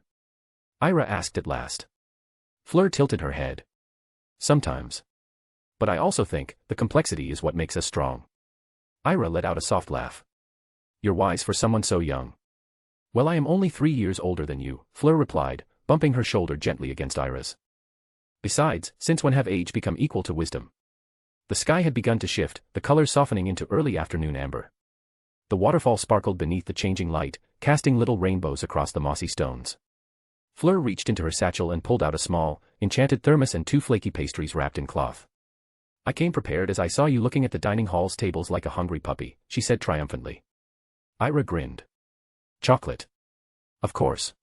They ate slowly, laughing between bites, sipping warm cocoa and watching the magical animals stir lazily in the valley below. When the pastries were gone, Fleur leaned back on the moss and let her arms stretch wide across the ground. If I ever disappear, she murmured, eyes half closed, you'll know where to find me. Ira lay down beside her. I'd bring better snacks. Fleur laughed, a rich and delighted sound. Deal. They stayed like that for a long time, watching the clouds drift above, the mountains silent guardians at their sides. Here, there were no titles, no matriarchs, no weight of family legacy or political maneuvering. Just 2 girls, beneath the open sky, in a hidden place where even the world dared not intrude. When they finally rose to leave, the wind had stilled, and the enchanted veil glowed faintly in the descending light, as if it, too, knew it had been part of something special. And as they walked back toward Bowsbaton's, hand in hand, Ira knew she would never forget this day. Not because of the magic. But because of Fleur. Chapter 119, Halloween at the Star Hall. The Star Hall had never looked more magnificent. By the time the sun had dipped behind the mountain peaks and the stars began to shimmer faintly across the darkening sky, the entire chateau had come alive with enchantment. Candles floated in the air like hovering fireflies, casting soft golden light across the corridors. Students dressed in their finest robes passed one another with excited whispers, their footsteps echoing as they made their way toward the great hall. Ira, dressed in a deep navy gown with silver accents woven through the fabric like constellations, entered alongside Fleur and Marin. Her hair had been braided loosely, pinned with delicate, shimmering beads by Fleur, who had declared her far too important to look plain on a night like this. Even Ira had to admit the effect was rather striking. As they stepped into the Star Hall, a collective breath seemed to escape from every student at once. The vaulted ceiling stretched impossibly high above, charmed to reflect the night sky in perfect clarity. Stars wheeled overhead in slow motion, glittering with real constellations that shimmered and shifted in subtle movement. Moons, yes, 2 tonight glowed with soft silver light, and a phantom aurora traced its way from one end of the ceiling to the other, flickering with gentle greens and purples. Floating above the hall were carved pumpkins, each glowing with a different soft hue and flickering like lanterns. A gentle wind stirred through the room, carrying the scent of cinnamon, apples, and something faintly smoky like the promise of hearth and comfort. Long tables were arranged across the polished marble floor, but tonight there was ample space left at the center for something else, a dance floor, glimmering like stardust under the spell work laid by the professors earlier that day. Students whispered excitedly as the last of the attendees filtered in. Then, at the far end of the hall, Madame Maxime rose from her place at the high table. She was dressed in midnight blue velvet, her robes embroidered with delicate silvery vines that caught the light whenever she moved. Her presence alone quieted the room without a word. She raised her wand and from its tip, a gentle chime echoed through the air. Mes chers élèves, she began, her voice elegant and warm, another season of autumn has come to our beloved Beauxbatons, and with it, the joy of tradition. Halloween reminds us not only of the old magic, but of the community we build through laughter, kindness, and beauty. There was a soft rustle of nods and murmured agreement. This evening, we celebrate not only with food and song, but with the grace of our heritage. And so, as is tradition, let the first dance begin. She waved her wand once more, and the candles above shifted slightly, casting their light in soft, golden spirals upon the dance floor. From the side of the room, a group of seventh years stepped forward in unison, boys and girls alike, dressed in the flowing elegance of Beauxbatons' finest robes. Their sleeves glittered with embroidery, and their boots clicked smartly against the floor as they took position. Then came the music. It began softly, a series of harp strings, weaving in a pattern like falling leaves. Then came the violin, lilting and wistful. Finally, a gentle thrum of drums beneath it all, steady and graceful. The dancers moved in formation, their steps impossibly fluid, as though guided by invisible threads of magic. Their wands moved subtly, trailing streaks of light behind them as they twirled. Gold and blue sparks spun from their heels with every step, and when they turned, petals of silver light burst into the air and fluttered down like snowflakes. Gasps filled the hall. The elegance, the precision, it was unmistakably Beauxbatons. Not just a school of learning, but of artistry. The final movement ended in a burst of cascading lights as the dancers joined hands and bowed deeply. The students erupted into applause, many of the younger years leaping to their feet in sheer delight. That was amazing, Ira whispered to Fleur, her eyes wide with admiration. They've been rehearsing since September, Fleur replied, smiling. It's always the seniors' honor to open the floor. Remind me to stay a sixth year forever. I don't think I could compete with that. Fleur laughed. Oh, I think you could stun everyone without even trying. Before Ira could respond, the sound of enchanted trumpets filled the room, bright and cheerful. The large double doors at the far end of the hall opened without a single hand laid upon them. From behind the doors came the scent first, roast meat seasoned with thyme and honey, warm baked breads, pumpkin soup thick with cream, and pastries that sparkled with sugared magic. The platters floated in on their own, carried by unseen magic, gliding above the tables like regal guests of honor before lowering themselves neatly into place. Ira's eyes widened as the dishes appeared before her.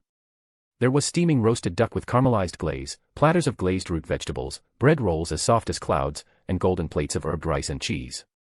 Crystal pitchers filled themselves with fruit cider, enchanted to remain ice-cold but never watered down. Bowls of violet grapes the size of plums sparkled with morning dew, and tiny chocolate tarts winked with edible silver. A delighted murmur passed through the hall. And then the feast began. Laughter rang out as students filled their plates.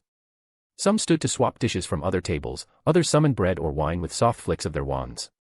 The room was alive with chatter, music, and the occasional burst of magical mishap, a loaf of bread that puffed too large, a gravy boat that danced briefly before behaving itself. Ira sat beside Fleur and Marin, taking a bit of everything onto her plate. The food was divine, each bite warm and rich, comfort wrapped in spell work and tradition. Marin, sitting across from them, leaned dramatically toward a table of older girls. And then I told him, he was saying to one of the Belful seniors, if your love potion doesn't work on pigeons, don't test it on your classmates. The girl burst out laughing, nearly choking on a berry tart. Marin, Ira said, raising a brow, are you flirting with the entire seventh year? Only the talented ones, he replied with a wink. Save some charm for next year, Fleur teased. Oh, don't worry. I'm merely laying the groundwork. As the meal continued, a student from each house stood to sing, each song a light-hearted ballad or comical tale passed down through generations. Even Madame Maxime chuckled when the Belfoil table sang an impromptu rendition of a magical pumpkin romance. Ira found herself clapping and laughing more than she had in weeks, her heart unusually light. The warmth of the feast, the gentle music, and the presence of friends made the night glow with something intangible. No politics. No expectations. Just magic, celebration, and community. As dessert was served, a shimmering pudding topped with enchanted whipped cream that glittered like starlight, Fleur leaned toward Ira and whispered, "Thank you, for coming with me today. For letting yourself enjoy it." Ira looked at her, then smiled. "Thank you. I didn't realize how much I needed it." Outside, the stars wheeled above Beauxbatons. Inside, the hall glowed with enchantment. And for this one night, the world was as it should be, full of wonder, warmth, and joy. Chapter 120, Training. A week had passed since the golden warmth of the Halloween feast, and the last of the autumn leaves had begun to fall, blanketing the sprawling grounds of Bosbatons in a crisp tapestry of amber and rust. The air had turned sharper, cooler, charged with the quiet hush that often came before the first snowfall. But in a hidden corner of the chateau's vast gardens, well beyond the reach of curious eyes and bustling students, Ira was not resting. She stood alone in the clearing behind the northern hedge wall, where the old marble fountain had long stopped working and ivy curled like fingers up its cracked sides. This part of the garden was seldom visited. The statues here had faces worn by time and weather, and the trees leaned in close, casting dappled shadows on the mossy ground. It was here that Ira came when she needed silence. Not peace but silence. There was a difference. She stood with her feet planted shoulder-width apart, wand gripped firmly in her right hand, her left arm slightly raised for balance. Her white hair was tied tightly back, and her robes were pinned at the sleeves so nothing could disrupt her form. Her breathing was calm. Focused. She raised her wand. Conf Ringo. The explosive spell shot from her wand in a tight, controlled beam of orange light. It struck a conjured stone dummy she had summoned earlier, an approximation of a human figure made of solid granite. The spell struck it square in the chest. The stone cracked, but only slightly. Too shallow. Ira lowered her wand, exhaled through her nose, and took 3 steps back. Again, she muttered to herself. She reset her stance, corrected the angle of her feet. Her shoulders had been tilted.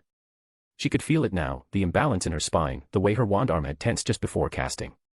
She visualized the flow of energy, not just from the wand, but from her core.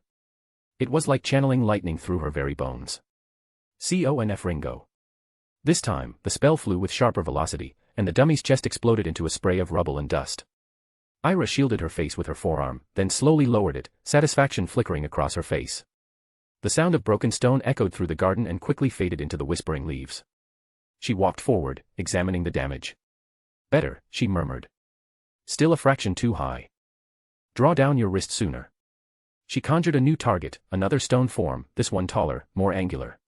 With a swift motion of her wand, she repaired the debris and cleared the field. Every part of this was ritual. Purposeful. Over the past year, her power had grown, but Ira understood something that most young witches and wizards often forgot: power without control was nothing. Worse than nothing, it was dangerous. So she trained. Every step, every flick of her wand, every incantation was deliberate. If others danced with magic, Ira shaped it like a blade. Reducto. The target splintered at the knee, collapsing inward. Expulso. A blast of concussive force followed, rolling through the air with a sharp crack that sent birds scattering from the trees overhead. Ira didn't flinch. She stood firm, letting the pulse of energy pass through her, absorbing the recoil, adjusting for it. She paused. Her brow furrowed. Then, she took a few steps back again and began moving her body through the motions without casting, wand raised, arm extended, stepping forward, then pivoting her heel into a back stance. She repeated it, over and over. Flow. Footwork. Focus. You're letting your weight sit on the outside edge again, she muttered to herself. Shift inward. Knees soft. It was a strange kind of discipline, something she'd built for herself, not taught by any curriculum or textbook. When most of her peers studied for exams or practiced dueling only in class, Ira carved out her own time, her own space. She wasn't interested in flashy spell work for show. She wanted precision and mastery. She conjured a new target, this one animated, an enchanted suit of armor with the face of Cecil, charmed to move unpredictably, to strike back with dull practice bolts of magic. As soon as it stirred to life, Ira was ready. Protego, she shouted, deflecting its first bolt. She pivoted. Incarcerus. Ropes surged forward, but the armor cut through them with a spinning blade it conjured in return. She sidestepped, eyes narrowing. Stupefy. The stunning spell shot cleanly, struck its shoulder, but it powered through. She needed to hit the center of mass, timed correctly. The armor with Cecil's face lunged again. Ira ducked low, rolled, and as she rose to her feet. Bombarda Maxima. The explosion was massive. The animated armor with Cecil's face burst apart in a flare of magical light, pieces flying backward and clattering against the garden wall. Silence followed. Leaves drifted down slowly, one brushing her cheek. Ira let out a slow breath. Her chest rose and fell, each inhale measured. Sweat clung to her brow, but her eyes gleamed, not with exhaustion, but with sharpened clarity. She walked to the center again, wiping a line of soot from her jaw with her sleeve. The air smelled of scorched stone and charmed metal. There was a stillness in her surroundings. She stood quietly for a moment, wand resting against her thigh. Then, raising it again with steady fingers, she whispered the next incantation. Incendio Circinus. A ring of fire burst around her, low and controlled, circling at the base of her feet before spinning outward like a halo of flame. The spell flickered just before the outer edge. Too slow, she said softly, frowning. She adjusted the tempo. Again. Incendio circinus. The fire responded with elegance this time, spinning perfectly in a double helix pattern before fading into golden sparks. She smiled faintly. That would do. The sun was beginning to lower behind the trees, casting long shadows across the garden floor. The statues, cracked and ancient, now seemed to bow in approval. The wind stirred, brushing against Ira's shoulders like a whisper. She stood in the middle of the clearing, surrounded by scorched earth and the remnants of her trials. She didn't need praise. She didn't need applause. This was enough, this discipline, this control and fire.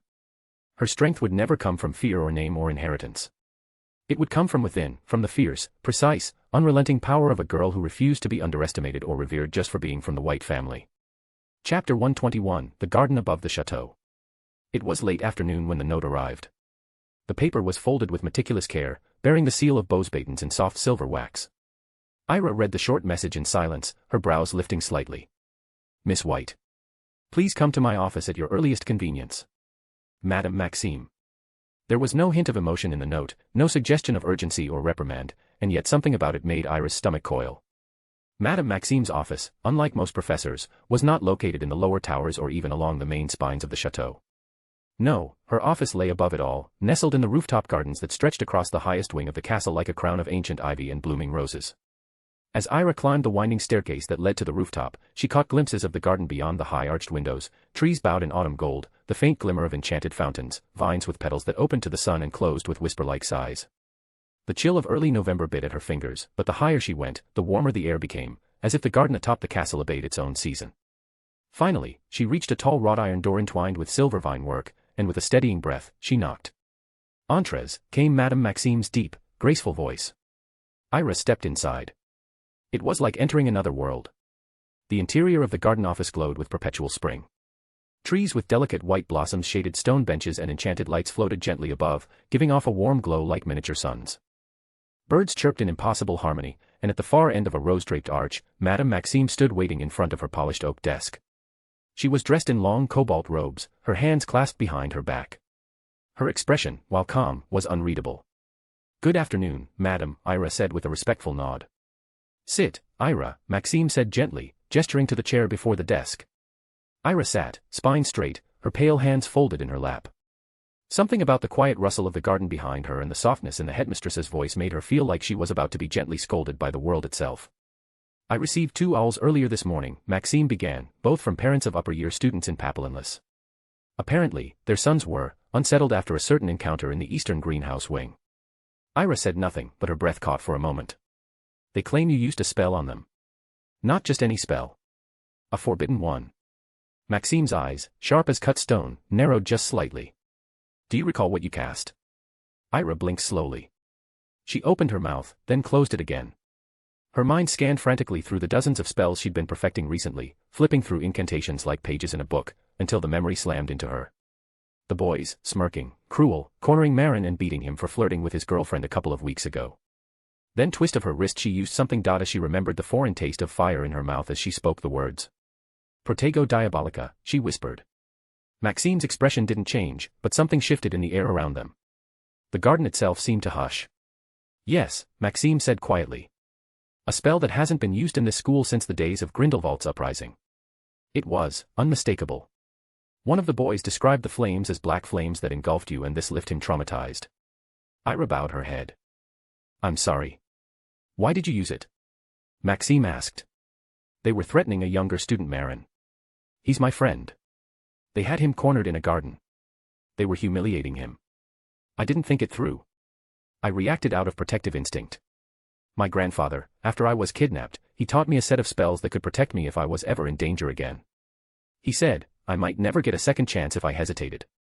Maxime inhaled, then rose from behind her desk and walked slowly to where Ira sat. The headmistress, towering and imposing, stood over the girl for a long moment before reaching out and placing a large, warm hand gently on Ira's head.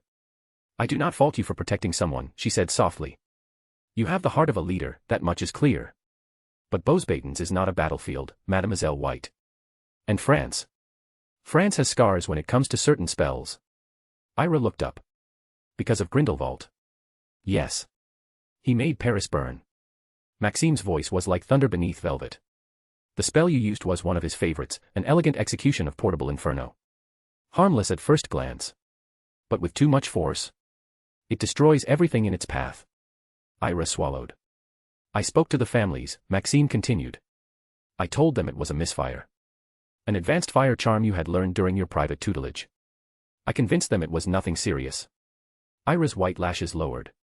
You covered for me. I protected the peace of this school, Maxime replied. And I protected you. But I need your promise, Ira. No more spells like that. Not here. Not in a place where others look to you as an example.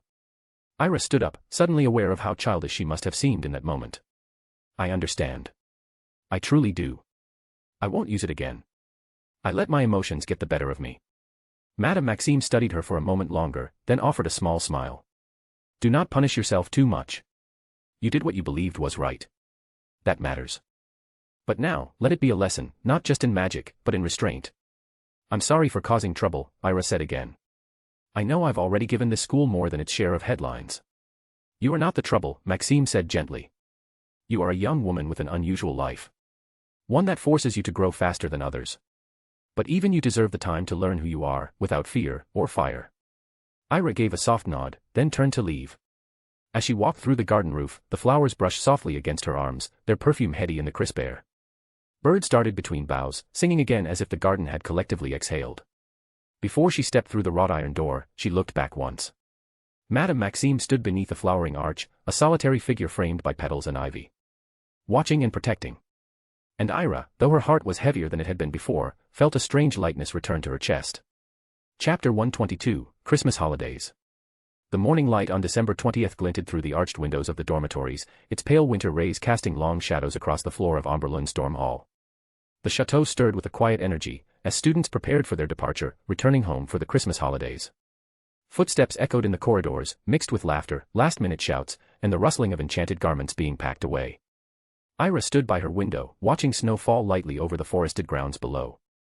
It had snowed gently through the night, dusting the mountains and turrets in pristine white. In the courtyard, Abraxan-drawn carriages waited, their sleek, powerful bodies gleaming beneath enchanted warming charms that kept the beasts calm and the passengers comfortable. Unlike many of her classmates, Ira had no trunk to lug down the staircase. Instead, her wand tapped her wardrobe once, and her belongings folded and flew into her leather-bound magical pouch. The small satchel, black, silver-trimmed, and no bigger than a book, opened wide like a bottomless well, swallowing her robes, books, stationery, winter boots, and even a few sweet pastries she had stashed away from the last night's meal. She gave one last look around her dormitory, lingering a second longer at the arched window where the frost curled like lace around the corners of the glass. Then she slung the pouch over her shoulder and stepped out. The school's main foyer was filled with a soft din students from all three houses gathered in their traveling cloaks, chatting in different languages, laughter rising here and there, and some exchanging small wrapped gifts or letters. Outside, under the grand archway of the gates, the line of carriages waited. The Aubergines pawed the snowy ground with elegant impatience, steam rising from their nostrils like smoke from chimneys. Ira joined the queue beside Flur and Marin, who were engaged in a spirited discussion about whether the train ride to the Delacour villa would be delayed by snowfall. Marin, still buttoning his cloak, looked at Ira. You're not taking a trunk either. No need, she replied, patting her pouch. Everything's in here. Typical white elegance, he teased. Rich people shit. They were soon ushered toward the carriages, the footmen helping younger students up and securing the doors with a tap of their wands. As the first carriages began to roll away, lifted subtly by enchantments, the thrum of hooves against snow echoed like a winter drumbeat. The ride to the Portkey platform, located several miles beyond the school's protective wards, was beautiful in its silence. The snow-laden pines lined the paths like sentinels, their branches weighted with frost, while distant mountains shimmered under winter's veil. Icicles hung like crystal daggers from the branches, catching rays of afternoon sun and scattering them in dazzling hues of blue and gold. When they finally arrived at the Portkey hub, a circular clearing shielded by large iron gates and surrounded by glowing runes, Ira stepped down and followed the stream of students to where various ministry officials waited. Magical borders were no light matter, even for a holiday. Portkeys of all kinds were being distributed. A girl from Greece clutched a spinning silver lyre, a boy from Norway held what looked like a Viking brooch. All were keyed to activate at the same moment. Fleur and Ira walked together, shoulder to shoulder. Fleur's portkey was a delicate porcelain pendant shaped like a snowflake, while Ira held a familiar, fountain pen-shaped one, dark mahogany, with a silver clip that glinted in the light. They stood facing each other now, in the final moments before departure. Around them, students gathered in clusters, holding onto their portkeys and saying goodbyes. Flur's expression was warm. "You'll write to me, won't you?" "I will," Ira replied, a soft smile playing on her lips. "And you better write back." Flur chuckled. "My mother always insists that we take the holidays as a time for reflection. You'll have to tell me what you end up reflecting on." "I already know what I'll be reflecting on," Ira said, half joking, half true. "Responsibility. Restraint. And maybe how to stop Marin from flirting with danger." From a short distance away, Marin called out, "I heard that." Flur laughed, and for a moment, the crisp wind carried only the sound of joy and the rustle of snow-covered trees.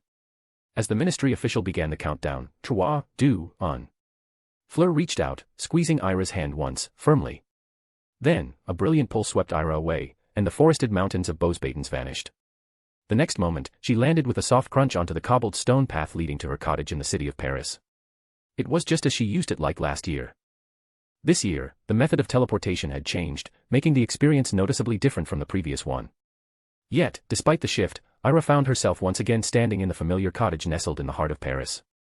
She walked to the window and looked outside. Snow was gently falling over the city, blanketing the streets in soft white. Muggles bustled along the walkways, bundled in coats and scarves, while children played in the open squares, some building snowmen, others chasing one another with snowballs, their laughter echoing through the crisp winter air. As Ira gazed out the window, a soft smile touched her lips. The Muggles below moved through their lives unaware, bundled in coats and scarves, their footsteps muffled by the falling snow. Children played with joyful abandon in the open square, laughing, tumbling, building snowmen, and hurling snowballs in a flurry of white. It was a picture of warmth and life, despite the winter chill. She turned from the window and called out, as she always did. "Lolly." Silence. She waited, just a few seconds. No crack of apparition, no soft voice, no presence at all. She frowned slightly, her voice a touch louder this time. "Lolly." Still nothing. The cottage remained still and quiet, as if no one else had ever been there. Confusion furrowed her brow. This was unusual. In all the years she had known her, Lolly had never failed to appear the moment she was summoned. Never once. "Lolly," she called again, now with concern threaded into her voice. But the silence held. No answer. No rustle of movement. No familiar pop of magic. It was the first time Lolly had failed to respond, and the unfamiliar absence filled the little cottage with a cold that had nothing to do with the snow outside. Worried now, Ira crossed the room and opened her magical pouch. She withdrew warm, unassuming Muggle clothing, a thick wool coat, gloves, and a scarf, then dressed quickly. Without another moment of hesitation, she stepped outside. Paris was still cloaked in its winter charm. Storefronts glittered with frost and soft lights, and distant bells rang from a nearby church tower. But Ira barely noticed. She looked up and down the street, quickly realizing that she was farther from her family home than she'd expected, much farther. With a sigh, she made her way to the nearest bus stop. It had been years since she'd taken a Muggle bus, but today she didn't have a choice. Lolly was still not answering. And that, more than the cold or the distance, unsettled her the most. Chapter 123, A Gift for Christmas. The ride through the snowy streets of Paris was long and slow. Ira sat at the back of the Muggle bus, arms folded across her chest, scarf tucked tightly beneath her chin. The bus was mostly empty, only a few passengers murmured to one another or stared out the frost-laced windows. No one looked at her. She preferred it that way. The city passed by in grey stone and blurred lights. As the bus slowed near Rue de Céline, she stood, stepped off into the cold, and walked briskly through the narrow streets. Her boots crunched over salted pavements, and the glow of Christmas decorations shimmered on window panes. All around her, the world looked warm and festive, a scene that was full of warmth and happiness for ordinary people. She paused in front of a quiet, shadowed alley nestled between two antique bookshops. To a stranger's eye, it was a dead end.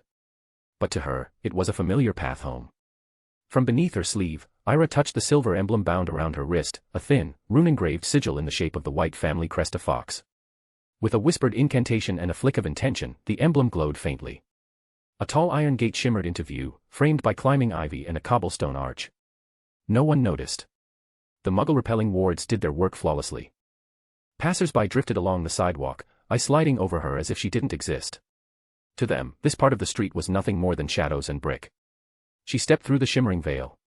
The courtyard of the White Manor emerged like a hidden world with silence, walled in ivy and winter roses, snow-dusted statues watching like sentinels. But something was wrong. The front doors of the manor stood wide open, creaking slightly in the wind. Ira stopped.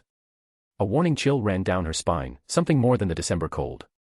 Slowly and deliberately, she pulled her wand from her coat pocket. She stepped across the threshold. The moment she entered, the silence swallowed her. No familiar scent of warm wood polish. No faint rustle of lolly tidying the rooms. Just cold, unmoving air. She stepped further in, eyes sweeping the entrance hall. Broken glass glittered on the marble floor. A mirror had been shattered against the wall. One of the portraits lay face down, the canvas torn. A chair had been knocked over, scorch marks ran along the baseboards. There had been a fight here. Her pulse quickened. "Lolly," she called softly, voice wavering. No answer. She moved forward slowly, her wand gripped tighter now, the fear crawling higher in her chest with each step. The drawing room doors were half open. She pushed them fully. And stopped. There, hanging from a beam in the middle of the room, was a small, limp body. A rope cinched tightly around the neck. A pale hand dangled midair. The green livery of the white household hung off her frail frame like wet cloth. Ira dropped her wand. No. She rushed forward, knees nearly giving way beneath her as she reached up, trembling fingers fumbling with the knot. The rope burned her hands as she pulled Lolly down, cradling the tiny, broken body in her arms. "No, no, no, no, no, Lolly, please, wake up, Lolly," her voice cracked, fell apart. "You're just tired, right?" I came late, I should've come sooner." She shook her gently. Her tears spilled freely now, warm against Lolly's cold skin. But the house elf did not move. Lolly, the one who had fed her when she was too weak to hold a spoon, who sat at her bedside after her coma, who brushed her hair and whispered lullabies from the old tongue when nightmares woke her, was gone. Murdered. Executed like a traitor. Ira rocked her, numb and disbelieving, cradling Lolly as if she were a child. "You were supposed to wait for me," she whispered. "You always waited."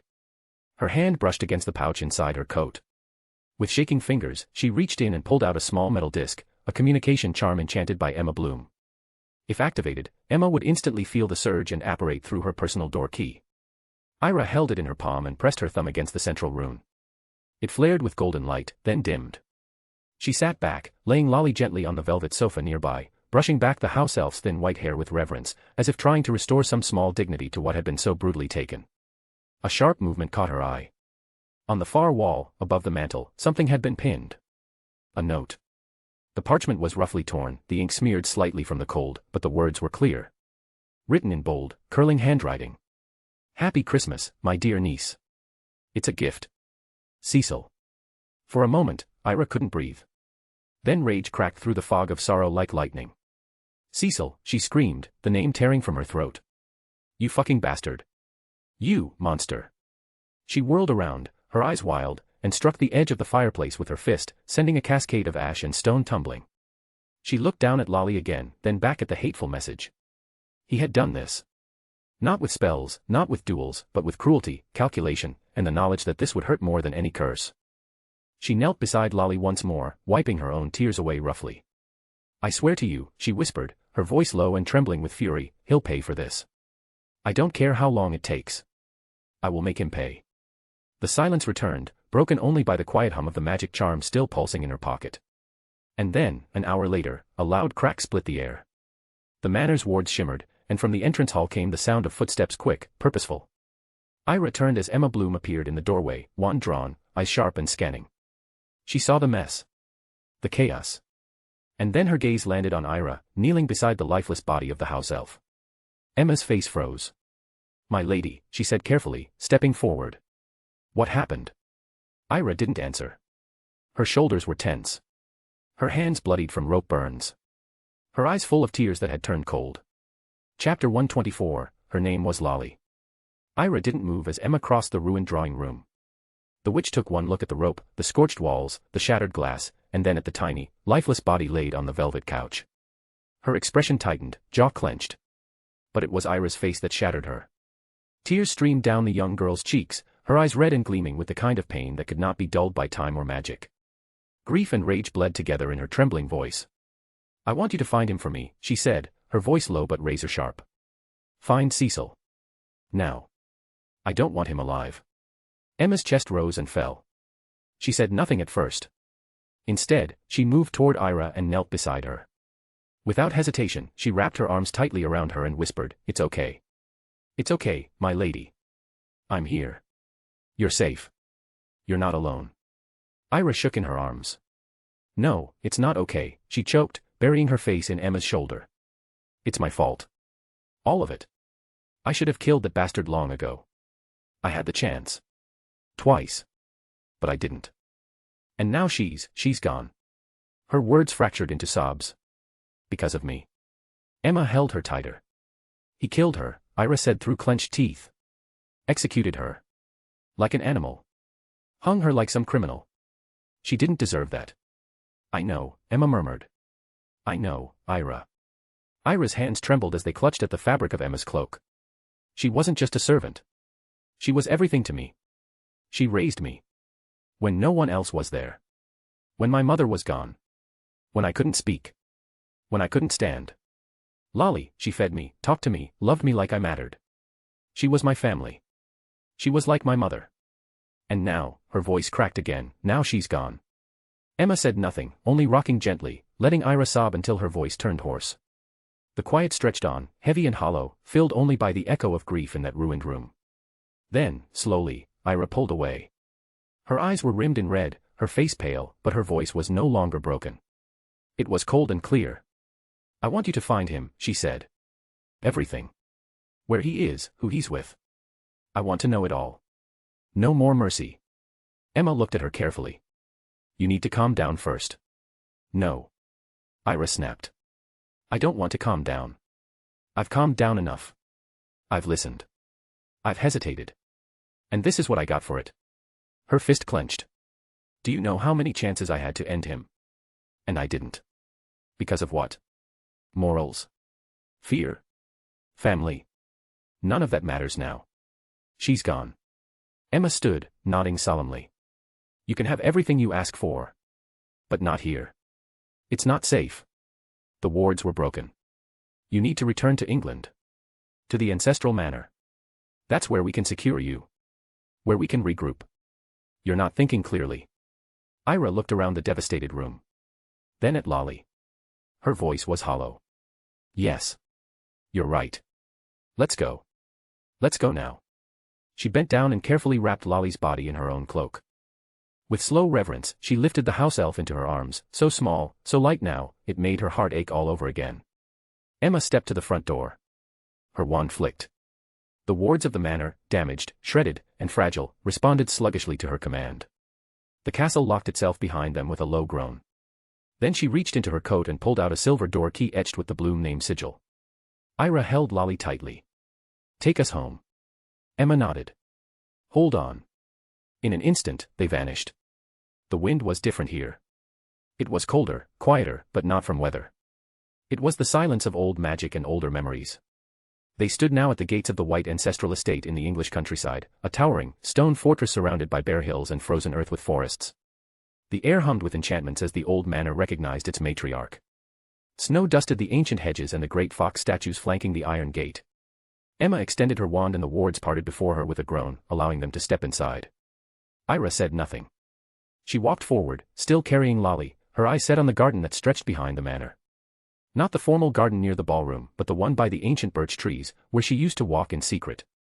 I want to bury her, Ira said quietly. Emma's face softened, and she nodded. I'll help you. Together, they walked through the frozen path, their footsteps crunching over snow and frost. Ira stopped beneath the oldest tree, a tall, twisted birch with silver bark and branches like white veins against the sky. She knelt and gently laid Lolly's body on a clean patch of ground. Emma raised her wand. With a whisper, the earth parted, soft despite the frost. Roots curled aside. A grave was made. Ira reached into her pouch and pulled out a small, carved stone, the one Lolly had once placed on her bedside when she was 6. The one that hummed with warming charms, used to calm her during night terrors. She laid it gently on Lolly's chest. She always stayed, Ira said softly. Even when I didn't speak. Even when I pushed her away. She never left. Emma placed a hand on her shoulder.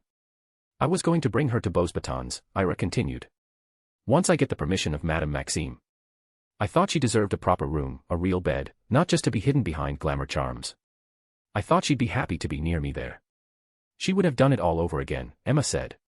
If it meant protecting you. I know, Ira whispered. They lowered her into the earth together.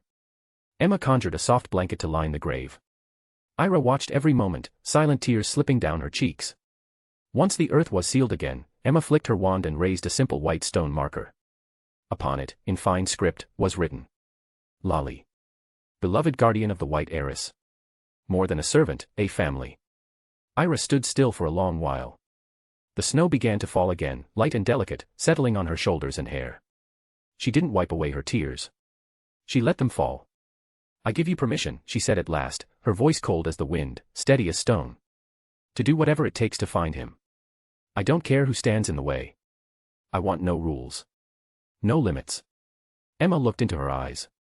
And what she saw there made her answer without hesitation. You have my word, my lady, she said. I will find him. I swear it. They stood in silence, the wind whispering through the garden, the fresh grave gleaming white beneath the falling snow. Chapter 125, Let Him Know Loss. The clock struck midnight. Outside, the trees were still, cloaked in fog. But inside the ancestral manor's study, a single light burned, faint with golden light, flickering. It cast long shadows across the vast, wood-paneled room. Books lined the high walls. A fire crackled gently in the hearth, but no warmth touched the girl who sat motionless behind the desk. Ira stared at nothing. Her white hair was unbound, falling across her cheeks, her eyes dull and lifeless as she sat in silence. The firelight caught the sharp line of her jaw, her pale fingers curled loosely against the edge of the armrest. She hadn't spoken in hours. She hadn't the energy to. Grief had hollowed her out like a shell. Then the door creaked open. Emma stepped inside, her expression unreadable. Her cloak was damp from the fog, her wand tucked inside her sleeve. She stood there a moment before quietly speaking. My lady. I didn't find Cecil. Ira didn't move. But, Emma continued, I found his lover. Josh. He's in his home. At that, Ira looked up slowly. Her eyes gleamed, not with tears, but with something colder and sharper. Let's go, she said. Emma hesitated. You wish to visit him now? Ira rose from her chair like a ghost awakened. Her voice was calm, yet each word carried the weight of stone. Oh yes. I want to talk to him. I want Cecil to feel what I feel. To understand what it's like to lose someone he loves. I want him to feel it in his bones before he dies. Emma exhaled quietly. As you wish, my lady. They walked out into the frozen night. The snow had stopped, but the clouds still hovered, heavy and oppressive. With a crack of apparition, they vanished from the English forest. They appeared in a quiet Muggle neighborhood. Streetlights cast pools of orange across the sidewalks. Cars lined the streets. A two-story brick house stood quietly among them, unassuming and ordinary. A light glowed from an upstairs window. Ira's lips curled into something that wasn't quite a smile. So, she said coldly, this is where he lives now. I thought they moved into a manor gifted by the White family. They did, Emma replied, stepping beside her. But we repossessed it weeks ago. Legally. It was never theirs. Not truly. Ira nodded once. Good. She glanced around. Though it was well past midnight, there were still a few muggles milling about, walking dogs, returning from late shifts, chatting in hushed voices under the fog. Ira's eyes narrowed. Use a repelling charm. I don't want any witnesses. Emma raised her wand and whispered the incantation. A shimmer passed over the street, warping reality just slightly. Any muggle who approached would instinctively look away, forget, and walk in another direction. The world became still again. They approached the house in silence. The door was unlocked, foolishly so. Ira pushed it open. The entrance hall was modest, decorated in muted browns and grays. Framed photos lined the walls. She paused beside one and stared. It was a picture of Josh and Cecil, smiling, holding hands at the edge of a fountain. Her jaw tightened. The warmth, the affection, the easy joy, they didn't deserve it. Not after what Cecil had done. She looked back at Emma. Upstairs. They ascended the narrow staircase quietly. A door stood ajar at the end of the hall. Inside, a man lay sprawled across the bed, limbs tangled in sheets, snoring softly. Ira stepped forward, her face a mask of ice. Emma didn't wait. She raised her hand and slapped Josh sharply across the cheek. He groaned, shifting. What, Cecil, I told you, I'm tired. I don't have the energy for making love tonight. Another slap. Josh's eyes snapped open. What the? He blinked. Who the hell? Ira leaned over him, her voice like velvet laced with poison. Wake up, Josh. We're going to have a little chat. He recoiled instinctively. Who are you? What is this? You can't just. Emma, Ira said flatly. Drag him downstairs. Josh thrashed, swearing, trying to pull away, but Emma seized him by the arm and yanked him to his feet with force far beyond her stature. He stumbled, half-dressed, as they shoved him down the stairs and forced him into the living room. He struggled as they shoved him into a chair. What's the meaning of this? How dare you invade my home? This is illegal. I'm calling. Where is Cecil? Ira asked, her voice level. Josh scoffed. Like I'd tell you. You think I don't know what you are after? You're going to remove him. You might be the matriarch of the White family, but you think that means something to me. Where is Cecil? Josh leaned back, defiant. Even if I knew, I wouldn't tell you. Ira didn't flinch. She turned to Emma. Use legilimency. I want answers. Emma's eyes narrowed. She stepped forward, her wand rising. Josh opened his mouth to protest, but the spell was already cast. His body jerked slightly, eyes glazing as Emma rifled through his thoughts. After a moment, she exhaled. He doesn't know. Last he saw Cecil was 2 days ago. They argued. Cecil said he was going to France. Something about a meeting with a woman named Alina. Ira's lips curled. France. Of course. Emma nodded slowly. Trevor. Then we're getting closer. Josh snarled. So that's it. You break into my house, violate my mind, and threaten me over Cecil. You're both insane. Ira stepped forward, her eyes sharp as knives. No. I'm not here over Cecil. I'm here because of Lolly. Josh frowned. The elf. My house elf. My family, she hissed. Josh scoffed. You're kidding. You broke into my house at midnight over a fucking house elf. The slap came hard and fast. Josh reeled. You don't speak about her like that, Ira said, voice shaking with fury. She was more human than you'll ever be. Josh spat blood onto the floor, sneering. Merlin, you're deranged. What's next? Are you going to murder me over a servant? You rich freaks are all the same, twisted and theatrical. Ira's fists clenched. She raised me. She held me when I was too broken to walk. She stayed when everyone else was nowhere to be found. And your precious Cecil hung her from the ceiling like a criminal. Josh blinked, stunned for a moment. Wait, you're serious? He killed a house elf. Ira nodded. She was my family. And now? I'm going to take his. Josh's bravado crumbled. No, wait, please, I didn't have anything to do with it. I swear. I didn't know. If I had, I would have stopped him. You wouldn't have done a damn thing, Ira spat. You're pathetic. You let him ruin everything he touches, and you lap up the crumbs. You think he loves you? You're just convenient. Josh paled. Please. I didn't even know. If you want an elf, I'll buy you one. Hell, I'll get you two, just don't hurt me, all right? Emma looked visibly disgusted now. Ira took a step back, as if the stench of cowardice sickened her. You think Lolly was something that can be replaced? Like a pet, she whispered. You think you can buy her back? Josh was sobbing now. Please. Don't kill me. I didn't do anything. It's not worth it. It's just a house elf. Just a. Stop talking. Her voice rang like a spell. The silence that followed was deafening. She looked at Josh with hatred burning in her gaze. He trembled before her, pale and silent, fear etched deep into every line of his face. Without a word, Ira turned her eyes to Emma and gave a single, cold nod. Then, together, Ira and Emma looked back at the men before them. Well, Ira said quietly, her voice sharp and cruel like the edge of a blade, it seems you were unfortunate enough to be Cecil's lover. And I'm quite sure you knew what he was planning. You didn't stop him. Perhaps you even helped him. And now you want to sit there and pretend you knew nothing. Emma raised her wand, aiming it directly at Josh's chest. At that moment, a soft chime echoed in Ira's mind, the sound of her system activating. Warning, host, do not kill this individual. Eliminating this person will alter the fate of the world. Ira blinked. Emma's wand remained steady, Ira's eyes flicked upward, toward the floating interface that only she could see. Josh, meanwhile, collapsed to his knees, begging, not to her, but to Emma. Second warning, termination of this individual will lead to irreparable disruption in the timeline. Her jaw clenched. Final warning, the balance of fate will shift. Do not proceed. The third message pulsed bright red before her eyes. She stared at it for a long, chilling moment, lips tight, her heart cold. Then slowly, a sneer curled across her face. Fate, she whispered, scoffing. I make my own fate. She turned her head toward Emma. Kill him. Without hesitation, Emma raised her wand and uttered the curse. Avada Kedavra. The room was flooded with a flash of eerie green light. Josh's body convulsed, and the last thing he cried out, in a voice strangled by terror, was a single word. Cecil. Then silence.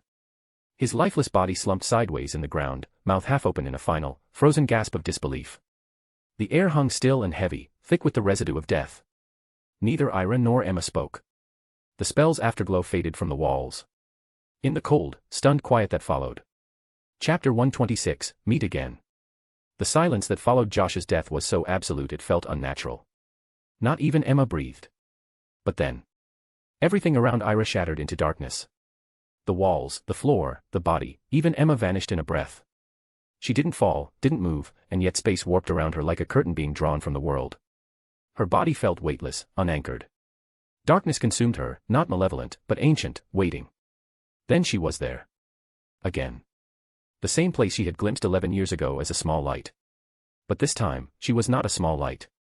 She was whole, flesh with soul inside, full of thoughts and will, transported to a vast realm of lightless eternity. It was neither cold nor warm, neither dream nor memory. And before her stood the one thing she remembered vividly. A great light, brilliant and blinding, not shaped like any being, but pulsing with presence. It radiated knowledge and time, the weight of fate itself. She recognized it instantly. The world's will. It had been with her the moment she transmigrated. It had guided her, if only vaguely. Now, it stood in her path again, and she did not flinch. A pause stretched between them, long and heavy. Then the will spoke. Its voice was neither male nor female, neither loud nor soft. It simply was, resonating through her bones, bypassing sound entirely. Do you know what you've done? Ira's expression did not falter. Her eyes burned with something deeper than defiance. I did what I wanted to do, she said coolly. The light shivered. You murdered a pivotal soul. You ignored my warning. The future has gone dark. Because of you, it continued, growing louder, sterner, the lines of destiny have frayed. The weave has torn. I can no longer see what is to come. The fate of this world, of your world, is now obscured. Ira narrowed her eyes. Good. The will's light pulsed violently. You don't understand.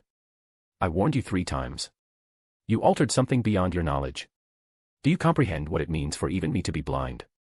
You act like that's my problem, she snapped. When I transmigrated, you told me I would serve as a helper and a backup plan. That I would receive missions. If instability arose, I would be told what to fix. She took a step forward. But I'm not your slave. Silence answered her. I appreciate what you did, sending me here. Giving me a second chance. I do. But I won't chain my actions just to preserve some vision of fate. What next? My death too, is fate. Am I to just nod and die when you tell me it's time? Or should I sit quietly when it's Emma's life? Or Flur's? Her voice cracked slightly on that name. No. I'm not watching them die because you want a stable timeline. The light dimmed slightly, as though recoiling. You erased my memories, Ira continued. You sent me here with nothing. You said this world was inspired by books and films from my previous life, but you stripped away all my knowledge. You sent me in blind. And now you expect me to bow every time you show up. To obey blindly when you don't even let me remember what I'm supposed to prevent. Ira stepped forward, eyes burning. My whole existence here, she said coldly, is a defiance of fate. She stared into the light without fear. The moment you sent me here, the moment I woke up in this world. That was when the timeline broke. That was when fate changed. Her voice sharpened. And now you expect me to follow it. You sent me here. You altered everything. And still, you expect things to stay normal. She let the words hang in the air. Did you really think nothing would change? The light glowed faintly again, then answered, slower now. Had you truly been about to break the world, I would have intervened sooner. But I gave you a warning. That moment with Josh. It was not meant to be a turning point. You made it one. You disobeyed. I'm not your pawn, Ira snarled. You sent me here to live. I am living. I'm choosing. And if that bothers you. Then what? The will asked. Its tone, though vast, carried something almost close to sorrow. They stood there, 2 forces in a realm beyond time, the will, ancient and overseer, and Ira, furious and full of defiant. Then, Ira asked quietly, when we first met, you said you couldn't interfere. That you could observe, not act. So why are you here now? How did you bring me? I did not, came the calm reply. I merely projected a part of myself to you. You are still standing where you were, still in that room. This moment exists outside of time. You can't interfere. And yet you judged me. I only cautioned. And I caution now, do not take steps that cannot be undone. You have made the future obscure. Even I cannot see what comes next. Ira laughed, a bitter, hard laugh that echoed in the void. Good. Now you finally understand what it feels like. She stared at the will with open resentment. You cleared my memories, stripped my knowledge, and then dared to place rules around me. And now you want to lecture me about consequences. Look at what you've done. She raised her voice. You made me blind. And now you are blind too. Don't pretend you didn't bring this on yourself. A long pause. Perhaps you are right, the will said at last, softly. The light dimmed, not weakened, but resigned. Go, then. Walk the path you've chosen. I will not intervene again. I will not appear again. From this moment on, you are alone. Your fate, your choices, your consequences, are entirely your own. Ira felt a chill. The will's presence began to fade, unraveling from her like silk. She opened her mouth once more, her tone biting. I was always alone, and don't think you can stop me from killing Cecil. I will kill him. The will said nothing. A final silence stretched between them like a grave. Then, without light or flash, the void tore open, and she was gone. She blinked. The room returned. Josh's body still lay slumped in the chair, green light still lingering in the shadows. Emma stood beside her, wand lowered but alert. Not even a second seemed to have passed. But inside her, everything had changed. As a huge burden was lifted from her shoulders. Chapter 127, Cecil's Heartbreak. The silence after the killing curse was absolute. The body of Josh slumped in the chair, his lifeless eyes still wide with the horror of what had just occurred. The greenish glow of the curse still flickered in the shadows of the room, fading slowly like an afterimage burned into memory. Ira stood still, unmoving, her expression unreadable. She didn't feel satisfaction. Not relief. Just a cold, hollow ache. My lady, Emma said softly, stepping forward, we should leave. Now. Ira turned to her without speaking. Emma lowered her voice. The British aurors, especially the ones stationed near London, are sensitive. They can trace unforgivable magic. Especially the Avada Kedavra. Ira finally nodded, slowly. Right, she said. Let's go. Before stepping out, she turned back to glance at the room one last time. Josh's head had slumped forward, black hair now disheveled across his dark face. He looked small now. Pathetic. A man who once held secrets and betrayal now reduced to silence. As they stepped into the narrow corridor outside the flat, Ira asked quietly, did you clean everything? I did, Emma replied. No traces left. No magical residue. No fingerprints, no magical echo. I dismantled the wards I put up. His memory charm was sealed with a self-corrupting enchantment. Even if the aurors try to lift it, it will collapse into nothing. Ira nodded again, satisfied. Good. Then, gently, Emma placed a hand on Ira's shoulder. I'll apparate you back, my lady. And with a sharp crack, the two vanished. They reappeared near a windswept hillside under the darkness of an old stone estate, the ancestral hall of the White family. The air was cold as it was snowing. Distant ravens croaked from the forest beyond. As soon as their feet touched the ground full of snow, Emma turned to Ira. We must return to France, my lady. As soon as possible. It would be best if no one knew you ever came to England. Ira exhaled deeply. Even though there's no evidence. Even so, Emma said. The British ministry is unpredictable. And you, she hesitated, you are too important to be caught up in an inquiry. There was no need to argue. Ira gave a nod. We return at once. And so, they vanished again, this time to the city of Paris, where the quiet snow-covered mansion hid between Muggle houses. The next day. The headline of the Daily Prophet screamed across the breakfast tables of Europe. Josh Allan found dead, a mysterious curse killing. Prominent ex-healer and former assistant to Cecil White, Josh Allan, was discovered lifeless in his home late last night. The cause of death appears to be an unforgivable curse, though aurors have refused to confirm which. Speculation has already begun to swirl. Was this a revenge killing? A warning. Sources suggest Allan may have had ties to the Vauquelin White legitimacy scandal that shook the Wisingamot earlier this summer. Others whisper that his death may be linked to the elusive Cecil White, once known to be from the White family but with bloodline of Vauquelin family.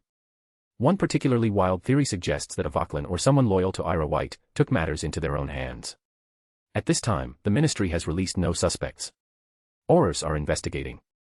In a secluded chateau near the French coast, a newspaper was hurled across the room. Cecil stood beside a long mahogany table, fists clenched, face pale with fury. His breath came in short, uneven bursts. "She killed him," he whispered. "She killed him." Roman Trevor leaned in the doorway, arms crossed, watching the storm unfold. Cecil began pacing, mumbling under his breath. I just killed a worthless house elf. She killed Josh." Roman's eyes darkened. "You knew this would happen." Cecil stopped pacing and slammed his fist against the wall so hard the wood cracked. "She murdered him," he choked out, tears slipping from the corners of his eyes. "He wasn't part of this. He was mine. And she took him."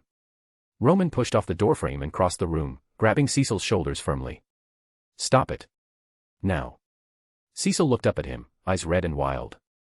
"I loved him, Roman. I know. I loved him, and now he's gone. I know." Cecil's legs gave way, and he sank to the floor, trembling, tears now flowing freely. He buried his face in his hands, sobbing. Roman knelt beside him. "What's done is done. You knew what we were doing when we baited her. You knew what killing the house elf would provoke. We needed her to act emotionally. But I didn't think. You didn't think she'd actually kill him. Come now, Cecil. You know Ira or her assistant. Cold. Precise. Vengeful. She wasn't like this before." Roman said nothing to that. He only placed a hand on Cecil's back, letting the silence stretch. Then, when the storm of grief dulled just slightly, he spoke again. "Now she thinks she's done. She thinks this was justice. But what she doesn't know, what she can't know, is that Josh was only part of the plan. His death was meant to happen." Cecil blinked, eyes full of confusion. "What?" Roman's voice dropped lower. "You said it yourself, she acted on impulse. She left France, broke laws, crossed borders, used an unforgivable curse through an agent. Even if no evidence remains, the suspicion will linger. We sowed the seed. She took the bait." Cecil looked at him. "And now?" Roman stood slowly and walked to the window. "Now," he said, "we proceed." He gazed out at the snowy fields beyond, where shadows danced between trees and birds circled lazily in the winter sky. "My mother is ready. She's been preparing for months. She will strike the Vauquelin family next. And without anyone watching, they will be vulnerable." Cecil rose unsteadily to his feet, wiping his face. "You're really going through with it?" Roman turned toward him, a fire in his eyes. "Of course. My mother doesn't lose. Not to them. The Vauquelins have had power for too long. And now." He gestured to the newspaper. "The public is distracted. Confused. Caught up in rumors. They won't notice when we remove a few more pieces from the board." Cecil hesitated. "And what about Ira? She'll be too busy protecting her name, her house, and the seat she's trying so hard to secure. Let her struggle under the weight of murder.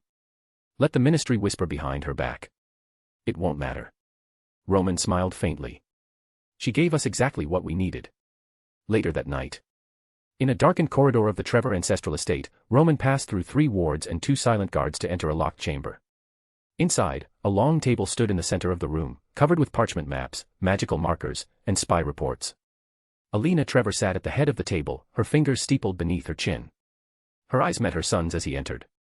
"Well," she asked. "She did it," Roman replied. "Josh is dead."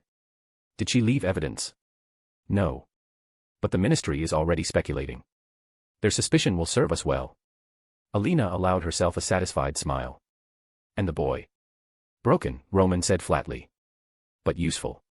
He still wants revenge. He'll follow the plan." "Good." She leaned back, eyes flicking to the Vauquelin family crest on the far wall. "Then we move in the next phase. Start with Maximilian. He's the most isolated. The least protected." "And Renee?" Roman asked. Alina's smile disappeared. "We'll save her for last." Roman nodded. "And Ira?" "She will not be touched, yet." Alina's voice dropped.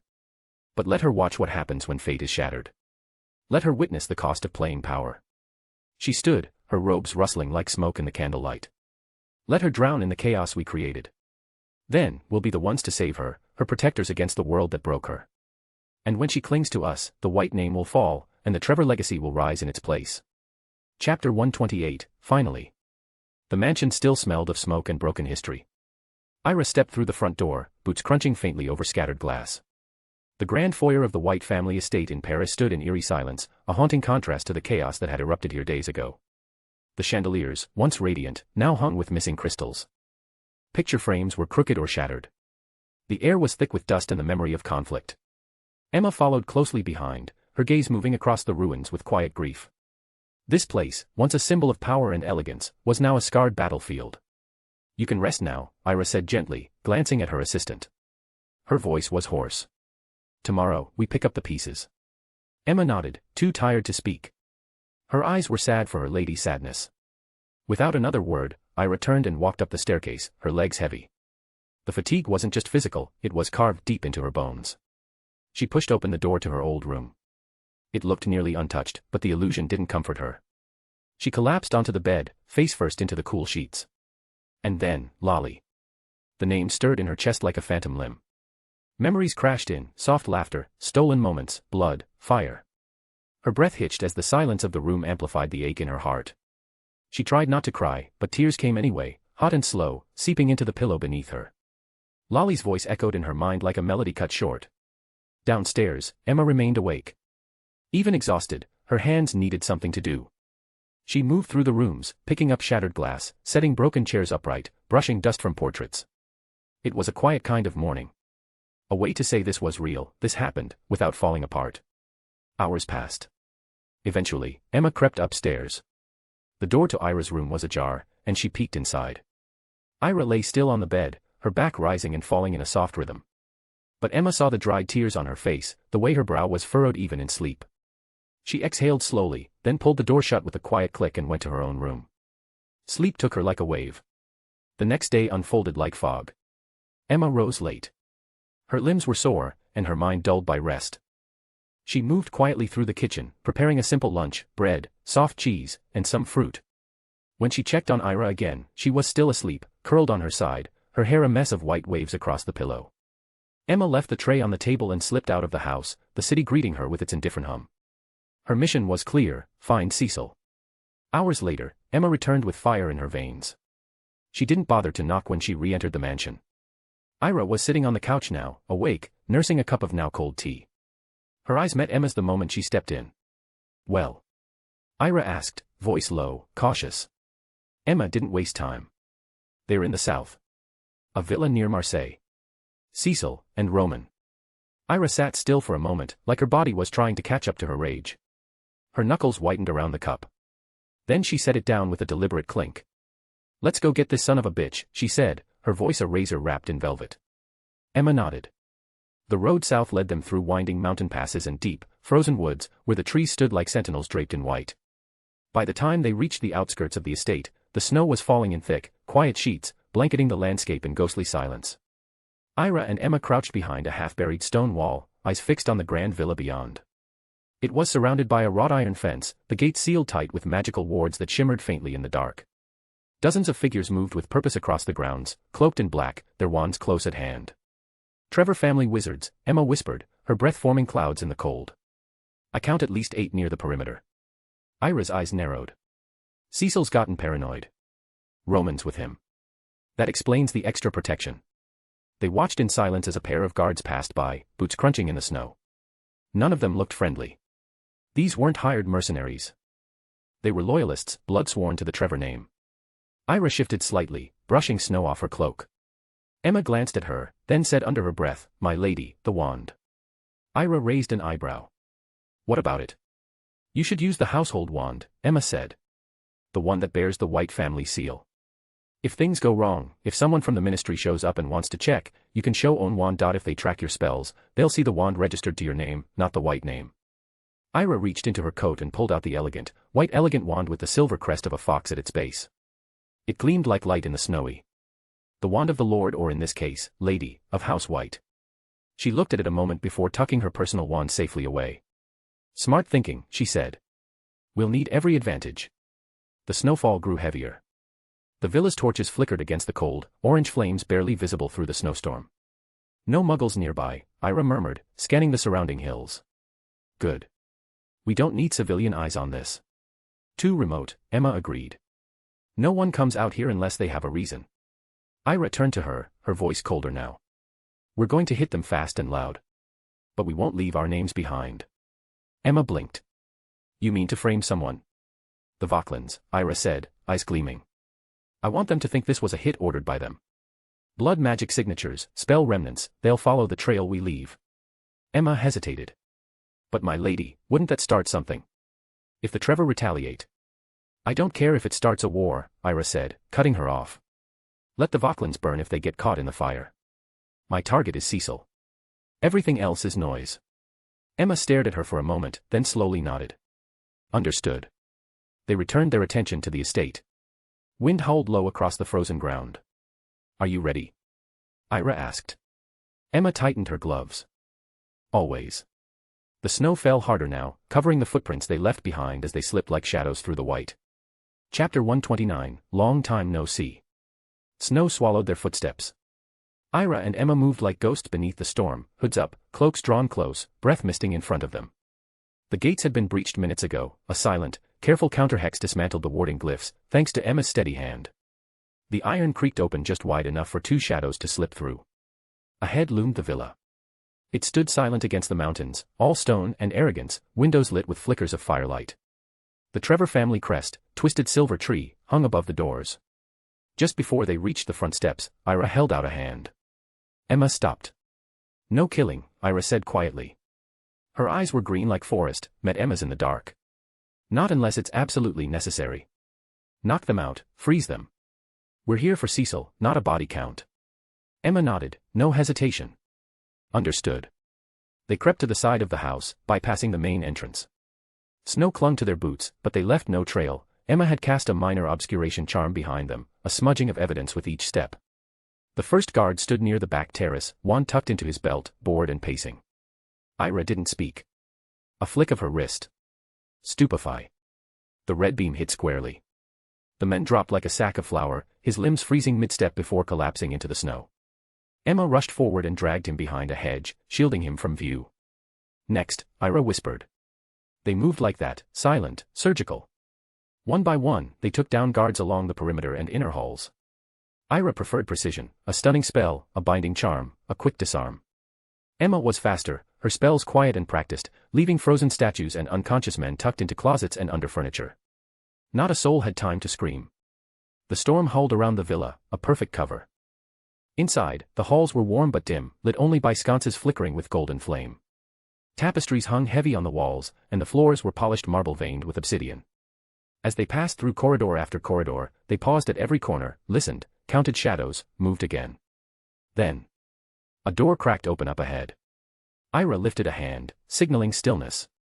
It was just a servant, a young man in Trevor livery, likely heading for the kitchens. He never saw the hex that hit him. The deeper they went, the more ornate the rooms became. Portraits of dead patriarchs glared down at them from their frames. The smell of incense lingered, amber and myrrh, and beneath it, old magic, something that clung to the bones of the house like mildew.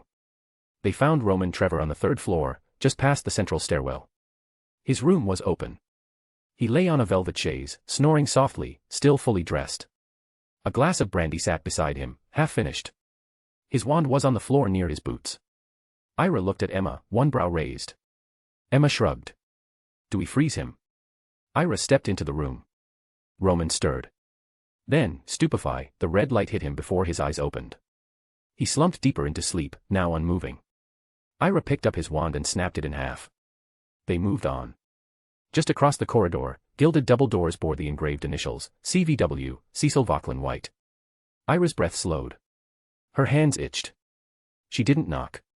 With a swift kick, the doors burst open, wood cracking against the frame. Cecil sat inside, legs crossed, a book open in his lap. He didn't even flinch, his eyes darted up immediately, and his hand flew toward the table where his wand lay. Expelliarmus. Ira barked, her voice echoing like a bell through the room. The wand leapt into the air before his fingers touched it, arcing across the chamber. Ira caught it midair. Silence followed. Cecil sat perfectly still, lips parted. The fire behind him crackled softly, casting dancing shadows across the room. His expression twisted from confusion to recognition to something like disbelief. Heiress stepped forward, her cloak trailing snow and ash across the polished floor. She smiled. "Long time no see," she said, voice calm as a winter blade. "My dear uncle." Cecil blinked. He hadn't moved an inch. His eyes tracked her every step, and in them, the reflection of something deeper, fear or guilt, or perhaps the memory of a girl he once thought he could control or kill. Heiress stopped just inside the room, wand lowered but ready. Emma appeared in the doorway behind her, silent and watchful. The fire hissed in the hearth. Wind rattled against the shutters. And between them, the past finally exhaled. Chapter 130, Her Other Side. The silence in the room stretched like a drawn blade. Cecil sat still, bound to the bed by invisible cords of magic, his chest rising and falling with shallow, measured breaths. The fire crackled in the hearth behind him, casting flickering shadows over the carved wood of the bedposts. His dark blue eyes were locked on Ira's, unreadable, for now. She broke the silence first. "I never thought I'd see you like this," Ira said, voice soft, almost wistful. Pathetic. Powerless. A puppet strung along by the Trevor family. She stepped further into the room, her boots thudding softly against the thick rugs, her wand still lazily in hand. "Where is it?" she asked, tilting her head. "Where's the great Cecil White? The arrogant heir to nothing. What happened to you, uncle?" Cecil said nothing. His jaw clenched. "But we don't need to dwell on that," Ira continued lightly. She dragged a chair from the corner, turned it around, and straddled it backward, arms resting on the backrest, her chin atop them. "I came to ask you something." Her tone shifted, cooled. "Why did you kill her?" She didn't need to say the name. Cecil's eyes narrowed, but still, he said nothing. Ira pressed on. "What did she ever do to you? Was it to get to me? To hurt me because of the bond one shared with her?" She leaned forward slightly. "Or was it just one more chance to twist the knife and watch me bleed?" Cecil's voice, when it came, was maddeningly calm. "If you already know the answer," he said, "why ask the question?" Ira's face tightened. Her fingers curled slowly around her wand. But she forced herself to breathe, to smile, though it didn't reach her eyes. "Well," she said softly, "when I killed your little lover," he cried. Cecil blinked.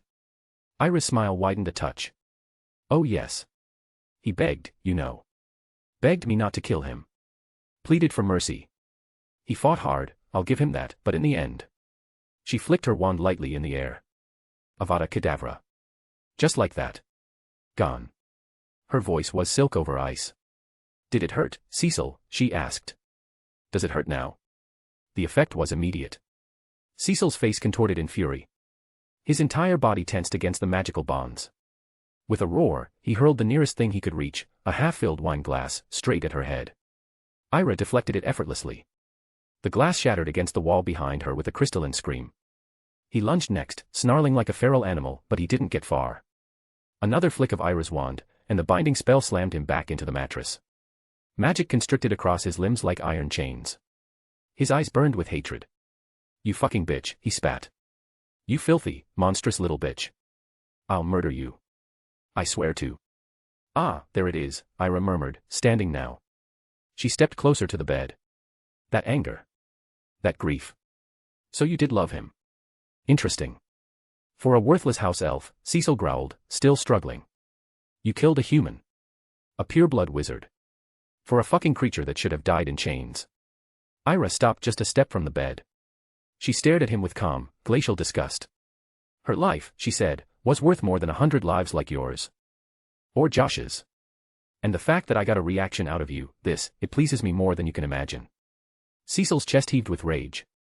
"You're a monster," he hissed. "A twisted little girl with too much power and no soul. A 12-year-old with blood on her hands. A monster." Ira laughed. "Oh, that's rich," she said. "You. Calling me a monster. Have you looked in a mirror lately? A grown man tormenting a child. Manipulating her. Hurting her. And why? Because you were never a white to begin with. Because the family legacy was never yours to inherit." She paced now, slow, deliberate. "You know," she continued, voice softening, "we could have had something. You and I. You could have been my mentor. My ally. My uncle. You could have stood beside me and shared in the legacy. Wealth. Power. Respect." She turned, gaze sharp. "But no. You threw it all away, because of jealousy. Because of petty, childish hate. You weren't cast aside, Cecil. You failed yourself. He sneered at her, baring his teeth. Oh, spare me your lecture. I would never, ever, have supported you. From the moment I was born, my mother told me I was destined to rule the White family. Me. Not your father. And certainly not you. His voice rose in pitch, in mania. I was meant to be the most powerful wizard of our bloodline. And your father stole that from me. And now you were just the last thread to cut. Ira stood motionless, eyes narrowed. I took my revenge on him, Cecil snarled. And I would have killed you too, if I'd had the chance. The moment I learned you survived, I told the Death Eaters to wipe out every last one of you. I gave them the layout of the manor. I was the one who disabled the wards. I watched from the hill as Bellatrix carved her name into our walls. Ira's wand twitched in her hand, her knuckles bone white. I suspected, she said quietly. I read the records. I knew there had to be someone on the inside. And I always suspected it was you. She paused. And so did grandfather. At that, Cecil laughed, dry and bitter. That old fool, he sneered. He's dead now. And the day I found out, I celebrated. Danced, even. Ira smirked, tilting her head. And yet you spent your whole life trying to win his approval, she said. Trying to get love from a man who wasn't even your real father. From the men who killed your white of a mother. From the men who called your real father a bastard. She stepped closer now, wand pointed directly at Cecil's chest.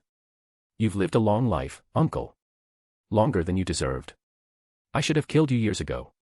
But I hesitated. And because of that, I lost someone precious. Cecil chuckled, though his eyes had darkened. Kill me, then, he spat. Go ahead. But don't think you'll walk away from it. The ministry will hunt you. Do you really think the Wisingamot won't see you for what you are? All this, for a house elf? Ira shook her head slowly. Oh no, no, she said, almost sweetly. Don't be ridiculous, uncle. I'm not taking you to the Wisingamot. His smirk vanished. Ira leaned in, her voice low, measured. I'm not going to let a room full of crusty old men decide your fate.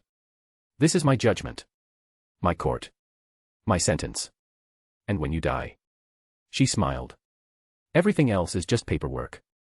Cecil stared at her now with something more than hatred. Fear. Chapter 131, His End.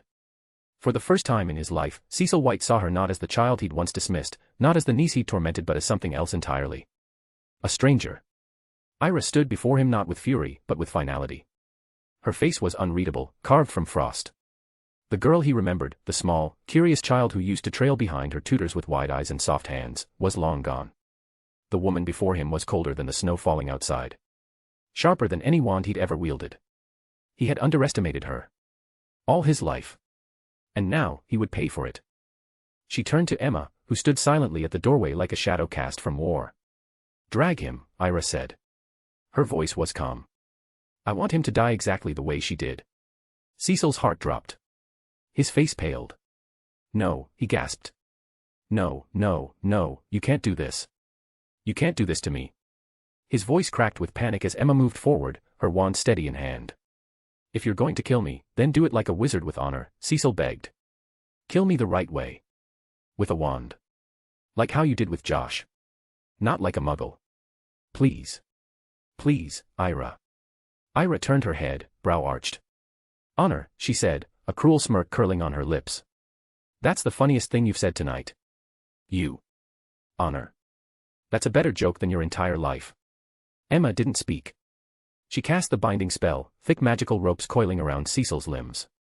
He thrashed uselessly as they pulled him from the room, dragged across the marble floor like a sack of ruined pride. His protests turned to whimpers, his whimpers to sobs. The balcony door creaked open. The cold bit deep. They were on the third floor now, where the wind howled like something grieving. Snow fell in heavy curtains around them, silent and unrelenting. Below, the courtyard was buried in white. Ira stepped out first. The moment was still. Conjure the rope, she said, her eyes on the edge. Around his neck. Bind his hands and feet.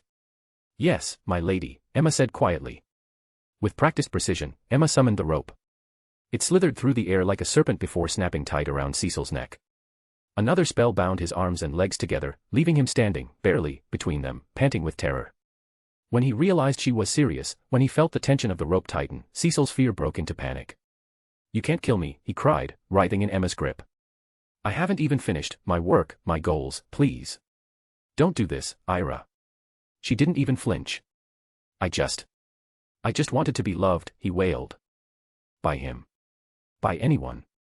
I wanted to be part of the family. I wanted respect. I didn't want to be the bastard. Is that a crime? I just wanted, please, please, don't kill me. Snot ran from his nose. His face was red, wet with tears, his voice hoarse and cracking. It was a pathetic sight. A man who had built his life on control, now stripped of it all. I can repent, he sobbed. I'll leave. I'll disappear. I'll never show my face again. I'll go far, away from here, from France, from England. You'll never hear my name again, please. Ira looked at him for a long moment. Then she spoke, her voice quiet, cold. If you were truly afraid of death, you wouldn't have dealt it so easily. Cecil collapsed to his knees, barely able to breathe through the rope and his own weeping. I didn't want to, Roman told me to do it, he cried. It wasn't me, it was Roman. I didn't mean to kill her, I didn't mean. Enough, Ira snapped. Don't make yourself more pathetic than you already are. If you're going to die, at least die with your head up. She turned to Emma. Hang him. From the balcony. Cecil wailed now, completely unraveling. Ira, please. I'm sorry. I'm so sorry. Please don't do this, don't kill me, I'm sorry, I didn't mean it, please, please just give me one more chance. He screamed her name. Emma didn't respond. Her wand moved with silent grace, lifting Cecil into the air with a levitation spell. His body floated, limbs taut, rope tightening. Emma fastened the end of the conjured rope to the wrought iron railing of the balcony. Cecil dangled there for a heartbeat. Then Emma released the spell. The rope yanked tight with a sickening snap. His body jerked midair, neck twisted. His legs kicked briefly, then went still. Only the sound of strangled breathing remained, for a moment. Then silence. The snow fell. A pool of urine spread beneath him. He hung there like a forgotten marionette, lifeless, limp, and grotesquely small in death. Ira stood at the railing, unmoved. Her face was carved of stone. Her eyes locked on the body of her uncle, Cecil White. Once a traitor to his family. Once the self-proclaimed heir. Now just another corpse buried in white. She sighed a slow, soul-deep breath, let the cold air press into her lungs. For a long time, neither of them spoke. Then Emma's voice came, soft, from behind her. My lady, what should we do about Roman Trevor? Ira didn't turn. Burn the portraits first, she said quietly. Any that might have seen us. Any that might have heard our names. Emma nodded and stepped back inside. Ira remained. Still. Watching the body sway gently in the wind. And so, on the night of December 25th, beneath a storm of snow and silence, Cecil White, once the would-be heir to House White, but truly the bitter remnant of the Vauquelin line, met his end. Not with wand fire. Not with glory. But by rope. And memory. Chapter 132, Roman's Death. The snow hadn't stopped. It fell over the villa in thick, soundless sheets, muffling the world in silence. But inside, past the quiet corridors and still-burning hearths, the storm was far from over. Ira stood with her back to the balcony doors, the cold seeping into her bones through the seams of her cloak. Her face was blank and composed. Emma returned only minutes later, her boots light on the floor. It's done, she said softly. The portraits are destroyed. Not a face left who could speak. Ira nodded once. Good. A pause stretched between them. Then Ira turned her gaze toward the hallway. Bring Roman. Emma didn't ask why. She knew. They found him just where they'd left him, slumped in the bed, his body limp but breathing. Still unconscious and vulnerable. Emma revived him with a gentle jolt from her wand. Roman stirred slowly, groaning, rubbing his wrists where the magical ropes had burned faint red marks. The warmth of the room contrasted sharply with the cold seeping from the shattered windows nearby. When his eyes fluttered open and settled on the two women before him, recognition snapped across his face. And then, laughter. Low at first. Then louder. Mocking. You really did it, he said, blinking through the haze. You actually did it. You killed him. He leaned back in the bed, letting out another breathless laugh. Oh, Ira, he said, voice full of cruel delight. You've just started a war. He leaned forward now, lips curled into a sneer. And for that, my mother will punish you. She'll burn your entire legacy to the ground. The white name will be dust beneath her boots. Ira stepped forward. She looked at him with something unreadable in her eyes, neither pity nor rage. Only inevitability. You're wrong, she said softly. It's not me who'll burn. Roman's smile faltered. Ira tilted her head. It'll be you, she said, voice like velvet stretched over a blade. And your entire family already has an enemy, Vauquelin family. That's what the trail will say. That's what the ministry will believe. Now the color drained from Roman's face. The laughter died. You wouldn't. I already have, Ira said. Emma stepped behind him, gripping his shoulders firmly. Roman tried to rise. You think this will end it? You think killing us will stop her? I'm not trying to stop her, Ira replied. I'm letting her see. She paused, letting her next words sink in. Now, tell me. What exactly did you do with Cecil? How deep did the poison run? Roman's eyes flicked between the two of them. He was trying to gauge whether he could still manipulate this, still talk his way out of it. But then Emma stepped away from behind him, and gestured. Come on, she said coldly. Let me show you something. She led him down the corridor. At first, he resisted, until a firm shove from Emma made him move. They walked in silence. Until they reached the balcony. Roman saw him at once. Cecil's body still hung there, lifeless, swaying faintly in the wind, half buried in snowflakes and shadow. His face was pale and contorted. His robes stained. Roman recoiled. You're insane, he whispered. You're a fucking monster. He turned to Ira, eyes burning. You killed your own uncle. For what? For a fucking house elf. For a servant. Emma's wand rose at once, but Ira raised a hand to stop her. She stepped forward instead. Her face was quiet. Tired. But unshaken. You call her a servant, she said, but she was more human than either of you. She never lied. She never tortured. She never betrayed. She only gave. Roman scoffed, shaking his head. You're deluded. No, Ira said. You're small. And you'll die small. She turned to Emma. Emma lifted her wand. But just before the spell struck, Ira leaned in a little closer. Merry Christmas, Roman, she whispered. I'm sure your mother will be devastated. That is, if she ever truly loved you. Roman opened his mouth, whether to scream, to beg, or to curse, no one knew. Avada Kedavra. The green light struck him squarely in the chest. He collapsed with a final gasp, crumpling like paper. No cry or defiance. Just a hollow thud as his body hit the frozen stone. Dead. Emma stood still for a moment, wand lowered. Then she looked to Ira. I'll clean it up. The hours that followed were quiet. Efficient. They worked like ghosts, erasing traces of their presence from every room. Emma took care of the wards, dismantling the magic gently and resetting triggers to fire on any ministry scrying. The bodies of those who were unconscious transfigured, buried under charm-cloaked snow. The villa was left as it had been, pristine, proud, and full of secrets. The only things missing were the two men who had ruled it. By the time the two women stepped outside into the dark, the snowfall had softened. The storm had begun to die. Ira looked up toward the sky, breathing in the cold. She didn't speak. Emma stood beside her. No one will know we were here, she said. Not unless we want them to. Ira finally nodded. They turned and began the long walk back toward the road, the path behind them already vanishing beneath fresh snow.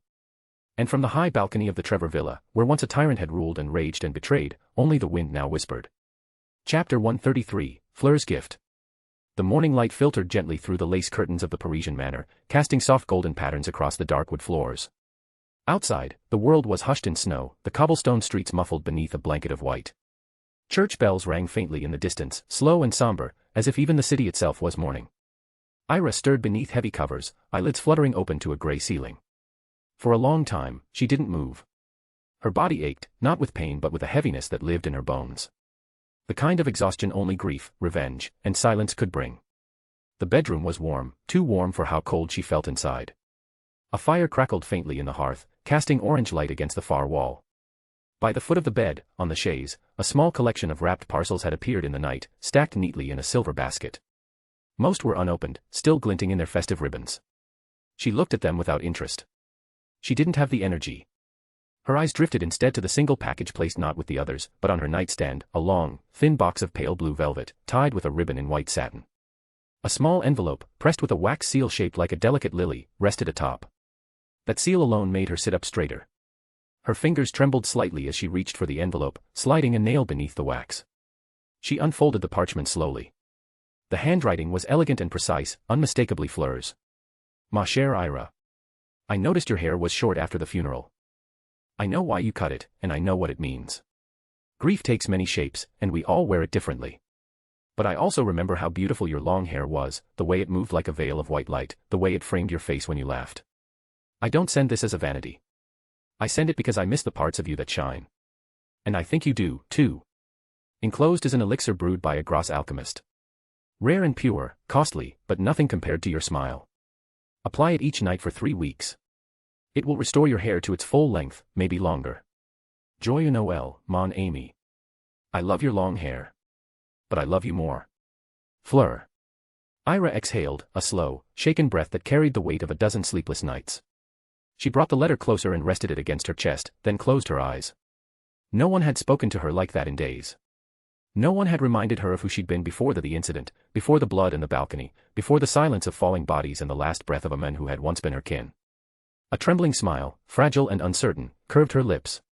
It was the first time she had smiled in days. And not the kind of smile that bared teeth or came with iron in her voice. A real smile. Soft, genuine smile. She turned to the box.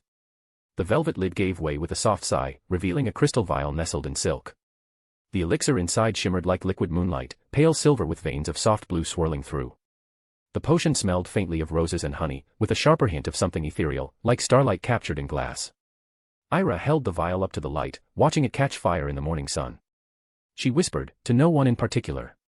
If you love my long hair, then only for you, Fleur, I'll grow it back. She tucked the letter carefully back into its envelope and set it atop the velvet box with a reverence usually reserved for relics or prayers. Downstairs, the manor was quiet. Emma was already awake, dressed in her usual dark robes, sleeves rolled to her elbows as she flipped crepes onto a warm plate and stirred a pot of thick, rich chocolate chawed. She turned when she heard Ira's steps on the stairs. You're up early, my lady, Emma said gently. I didn't sleep well until morning, Ira murmured. Emma only nodded and poured the chocolate into a waiting porcelain cup. She brought it to the table, then set a full plate beside it, crepes with orange blossom honey, warm spiced bread, figs, and a slice of brie. Ira sat down. The room smelled of cinnamon and melted butter. The fire crackled softly in the stone hearth. And then Emma placed the Le Monde Sorcier newspaper beside her plate, folded neatly. Ira's eyes landed immediately on the front page. The headline was stark, cold, and inescapable. Tragic murders shake magical France, a white with Trevor heir found dead. Christmas night horror at the Trevor villa. By Celeste Gerard, Le Monde Sorcier staff writer. In a grim and disturbing revelation early this morning, authorities have confirmed the deaths of Cecil White, presumed disowned member of the White family, and Roman Trevor, firstborn son of the prominent French magical line. Both men were found dead in the courtyard of the Trevor family's villa which belonged to Roman Trevor, just outside Marseille. Their bodies were reportedly discovered, one hanging from a third-floor balcony, Cecil by rope, and Roman was killed by the death curse. Photos below the headline showed Roman's limp body, frozen in death, and Cecil's hanged corpse swaying slightly in the wind. Both images were blurred around the edges, but the scene was unmistakably real. No signs of magical disturbance were detected on site.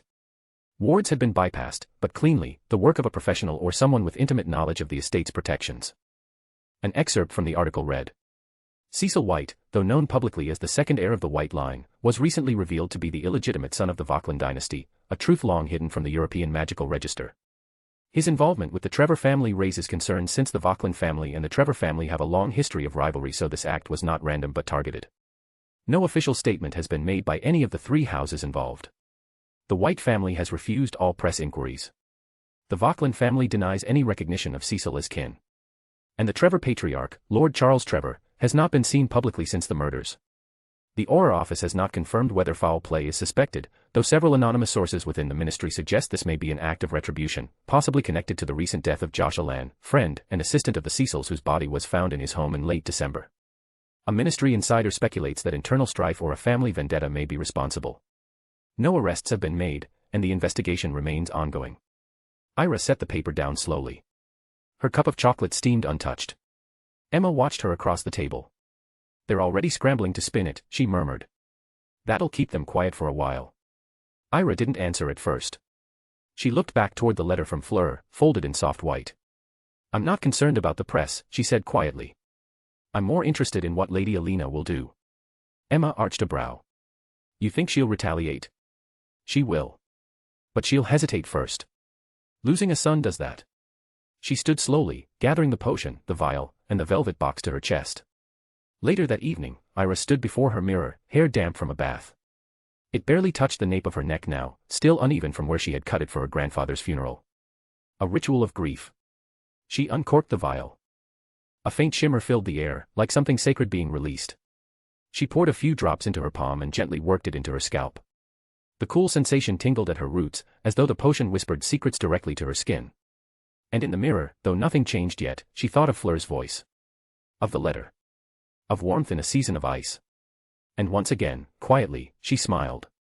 Chapter 134, The Trevors. The ancestral manor of the Trevor family was steeped in silence, the kind that pressed against the skin like frost. Thick curtains dimmed the morning light, casting long, grieving shadows across the stone walls. At the center of the great hall, beneath the painted crest of the Trevor lineage, a long table stood. On it, the cold body of Roman Trevor lay, cloaked in black velvet. The mourners had gathered uncles, cousins, distant aunts, and silent-eyed grandparents, all dressed in ceremonial black. Their faces bore a strange mixture of sorrow and calculation. Some wept softly behind handkerchiefs. Others stared coldly, as if the body were already becoming irrelevant. At the head of the chamber, seated with icy composure, was Alina Trevor. Her golden hair was pulled back into a severe chignon, her face veiled in black lace, but her presence needed no visibility to be felt. She radiated command like a bitter perfume. Beside her, a pale, stiff man sat, Charles Trevor, her husband. To the public, he was Lord Trevor. But within these walls, even the stone knew better, he was merely the British consort to Alina, who ruled with silence and steel. No one dared speak. Until Alina did.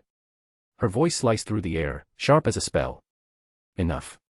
All of you, silence. The hush grew even heavier. Some stopped mid-sob. Others lowered their gazes. Mourning is for those who lose something of value, she said coldly. Roman is dead because he was weak.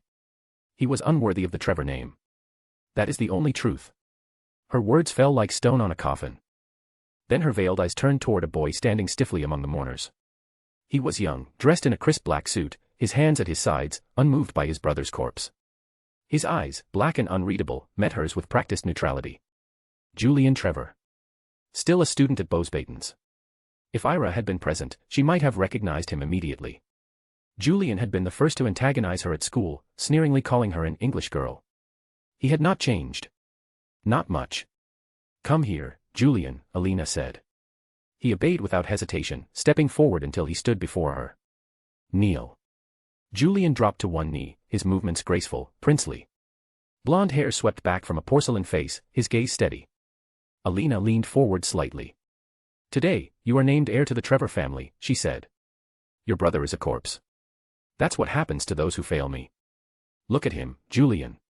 Learn. I will not suffer another weak son. I understand, mother, Julian replied. I will not disappoint you as he did. Alina nodded. Good. I expect much from you. Then she rose slowly, the veil shifting like a shadow as she turned to face the rest of the family. Now listen carefully, she said. The time for mourning is over. Vengeance begins today.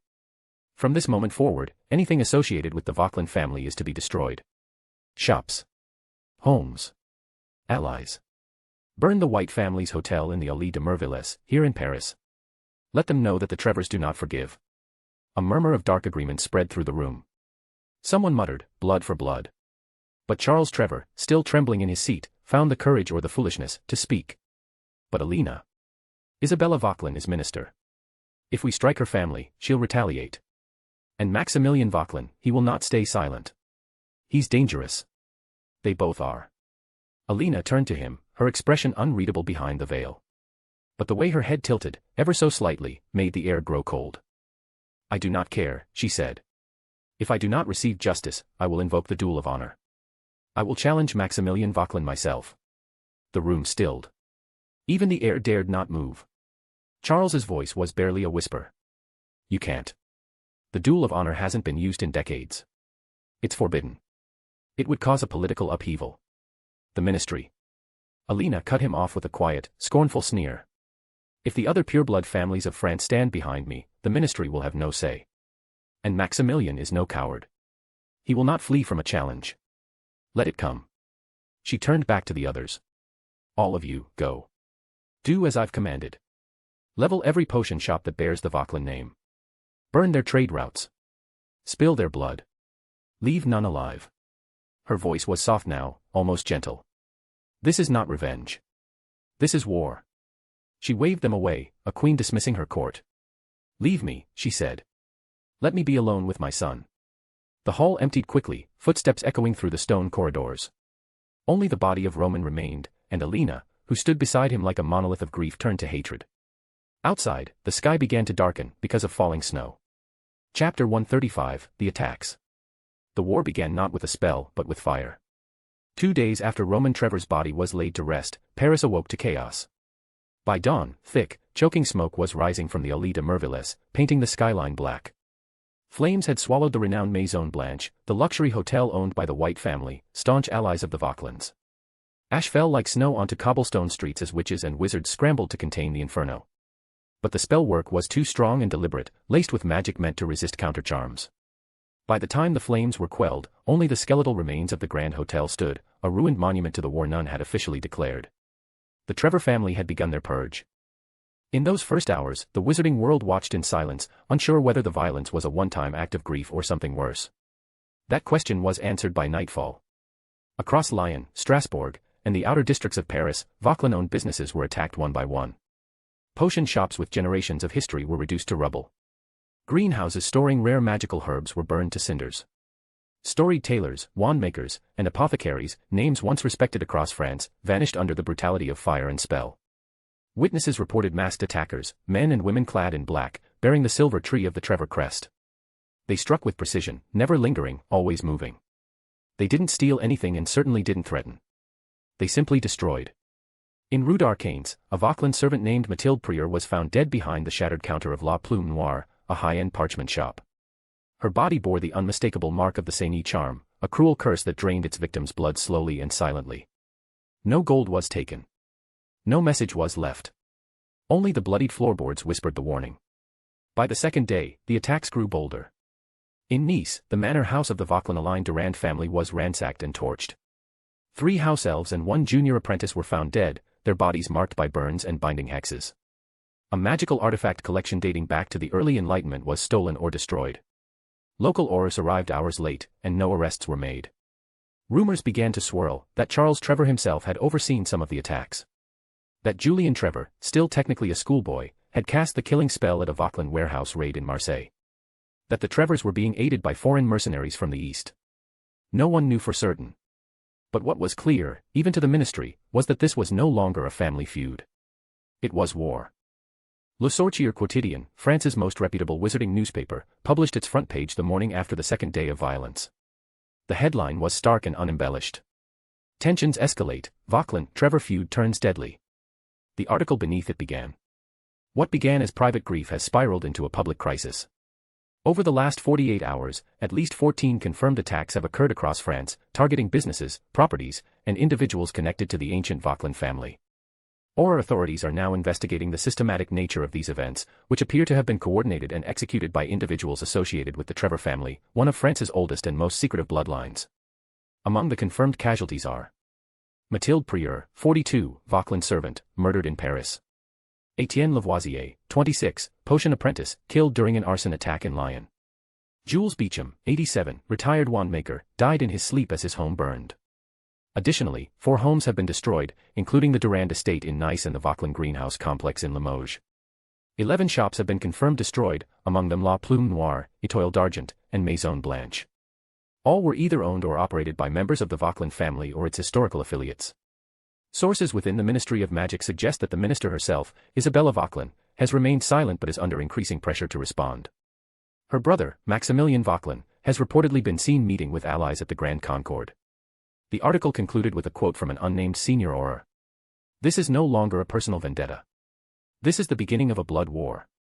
And France hasn't seen one in decades after Grindelwald's attack on Paris. The magical world reacted with a collective gasp. The neutrality of many old houses began to waver. Whispers floated in alleyways, cafés, and ancestral salons. Which side will the Helleroix family choose? Will the Etoiles stand with the Vauclins or the Trevors? And where is Ira White in all of this? Even the ministry, once confident in its silence, felt the pressure mount. Behind closed doors, high-ranking officials argued. Some demanded that the Trevor family be publicly censured. Others insisted that any action would fracture the political balance between pure bloodlines. Isabella Vauquelin, the minister herself, said little. But those close to her reported a change, her normally diplomatic tone replaced by a cold, dangerous calm. It was said that Maximilian Vauquelin had begun assembling an inner circle of his own. That dueling spells were being practiced in the dead of night. That oaths were being sworn again in ancestral tongues. Back in the Trevor manor, Alina stood alone in her private scriptorium. The veils had been removed. Her face, sharp and severe, was lit only by the floating quill that scribbled across a map of France. Dozens of red ink circles marked the destroyed properties of the Vauquelins. Julian entered the room quietly. "Is it done?" she asked without looking. He nodded. "The Montresor vaults are ash. Their wand stocks burned." She gave a single nod of approval. "Good." He hesitated. "There was a child in one of the greenhouses. A girl. She. Did you kill her?" "No. One of the others did." "Then don't waste breath on ghosts." Julian said nothing more. Alina turned toward him at last. Her eyes, pale and unblinking, fixed on him like a predator assessing its young. "You're not like your brother. That's why you'll survive this. That's why you'll inherit this family." Julian bowed his head, though his eyes flickered with something else, something unsaid but certainly something of happiness. Elsewhere in Paris, posters appeared overnight in any magical communities. Not from the ministry or from any formal paper. Just plain parchment pinned to alley walls and wand posts. Warning, warning to all citizens. Those harboring Vauquelin blood or allegiance are advised to stay within the bounds of ministry-guarded zones. The Trevor family has declared blood war. The ministry does not officially condone these actions. But we may no longer be able to stop them. No one knew who printed the notices. But everyone understood them. Chapter 136, The Burned Hotel. The sky was overcast when Iris stepped out of the carriage, the ash-laced wind catching her coat. The scent of charred stone and burnt magic hung heavy in the air, clinging to the ruins like a curse. Before her stood what remained of the once beautiful Maison Blanche, a proud testament to her family's legacy, now reduced to scorched timbers and smoking rubble. What had once been a marble foyer, with gilded staircases and enchanted chandeliers, was now an open grave of architecture. The white stone exterior was blackened, the elegant balconies broken. Furniture was warped by heat, magical light fixtures shattered and lifeless. Faint embers still crackled in corners, despite the efforts of fire charms cast days ago. Emma Bloom, her constant companion and guardian, stood beside her, her wand tucked in her coat, sharp eyes scanning the surroundings like a hawk. Ira walked slowly into the remnants of the lobby, her boots crunching over cracked tiles and broken glass. Her eyes moved across the ruins with painful calm. From the far corner, a soot-covered figure emerged, Madame Rousseau, the hotel manager. Her normally immaculate hair was tied back in a simple braid, and her tailored robes were singed at the hem. Her hands trembled faintly as she approached. "Lady White," she greeted, her voice strained. I'm so sorry. We tried to stop them. They came at night. There was no warning, no chance to defend. They set the upper floors ablaze before we could cast a shield." Ira stopped before her and gently touched her arm. "It's all right, Rousseau. You're safe, that's what matters. But the hotel, this place, it's your family's name." Ira gave a soft sigh, her voice quiet but firm. "Brick and wood can be rebuilt. Lives cannot. No guests were harmed, no staff killed. That is what matters most to me." Madame Rousseau bowed her head, blinking away tears. "There are a few injured. Burns, mostly. One of the housekeepers inhaled smoke. Then those injuries will be covered," Ira said immediately.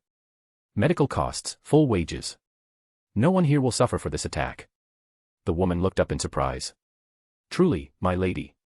You've all served the White family with loyalty and dignity." "I will not forget that," Ira said. "Everyone will receive a paid leave. 1 month, longer if needed. Rest. Be with your families. When the hotel is rebuilt, you will return to your positions, and you will walk through those doors again with pride. This I promise you." A murmur of emotion escaped Madame Rousseau's throat. "You honor us, my lady." Ira gave her a small smile, though her eyes remained steeled. "Honor is easy to give. It is duty that must be earned, and all of you have earned it 100 times over." Behind them, a small group of staff stood watching, their faces pale, their uniforms marked with soot. When Ira turned to them, her voice carried across the burned-out hall with clarity and grace. "This fire will not define us. It is only a shadow. And like all shadows, it will pass." A hush fell over the group. For a moment, there was nothing but the whisper of wind and the quiet collapse of a scorched beam nearby. As Ira and Emma stepped back outside, the world beyond the ruins was waiting. Journalists. They came like crows, young, ink-stained, desperate for a quote. Some wore floating quills above their shoulders, enchanted to record every word.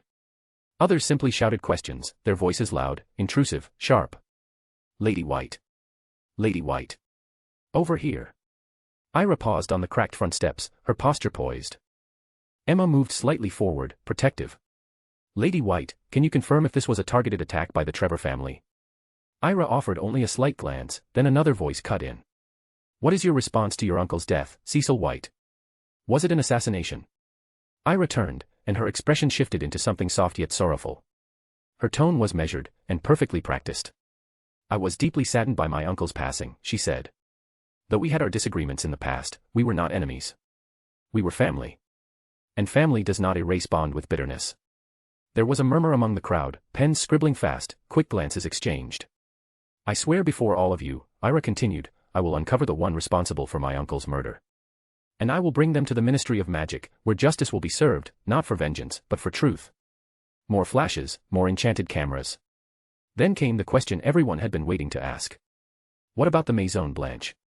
Burned by the Trevor family, will the White family retaliate? Ira's expression shifted again, cool, but not cold. I will not comment on the Trevor family's involvement, she said carefully. I have no known conflict with them. I do not know why they would target a White family property. Perhaps they mistook this hotel as part of the Vauquelin holdings. If so, it was a tragic and dangerous error. Another pause. Then she added, voice rising slightly with purpose. But I will forgive this mistake. Once. A ripple ran through the journalists. Ira stepped forward slightly, and her next words were crisp and clear. If another White family property is harmed, if a servant, an employee, or a child under my care is touched, then the Trevor family will answer for it. And they will not face me alone. They will face the British ministry and British wizardry community. The words hung like thunder. A young reporter stepped forward, pushing his quill closer. Lady White, is that a threat? Ira met his eyes. Come. Unblinking. No. It is not a threat. It is a warning.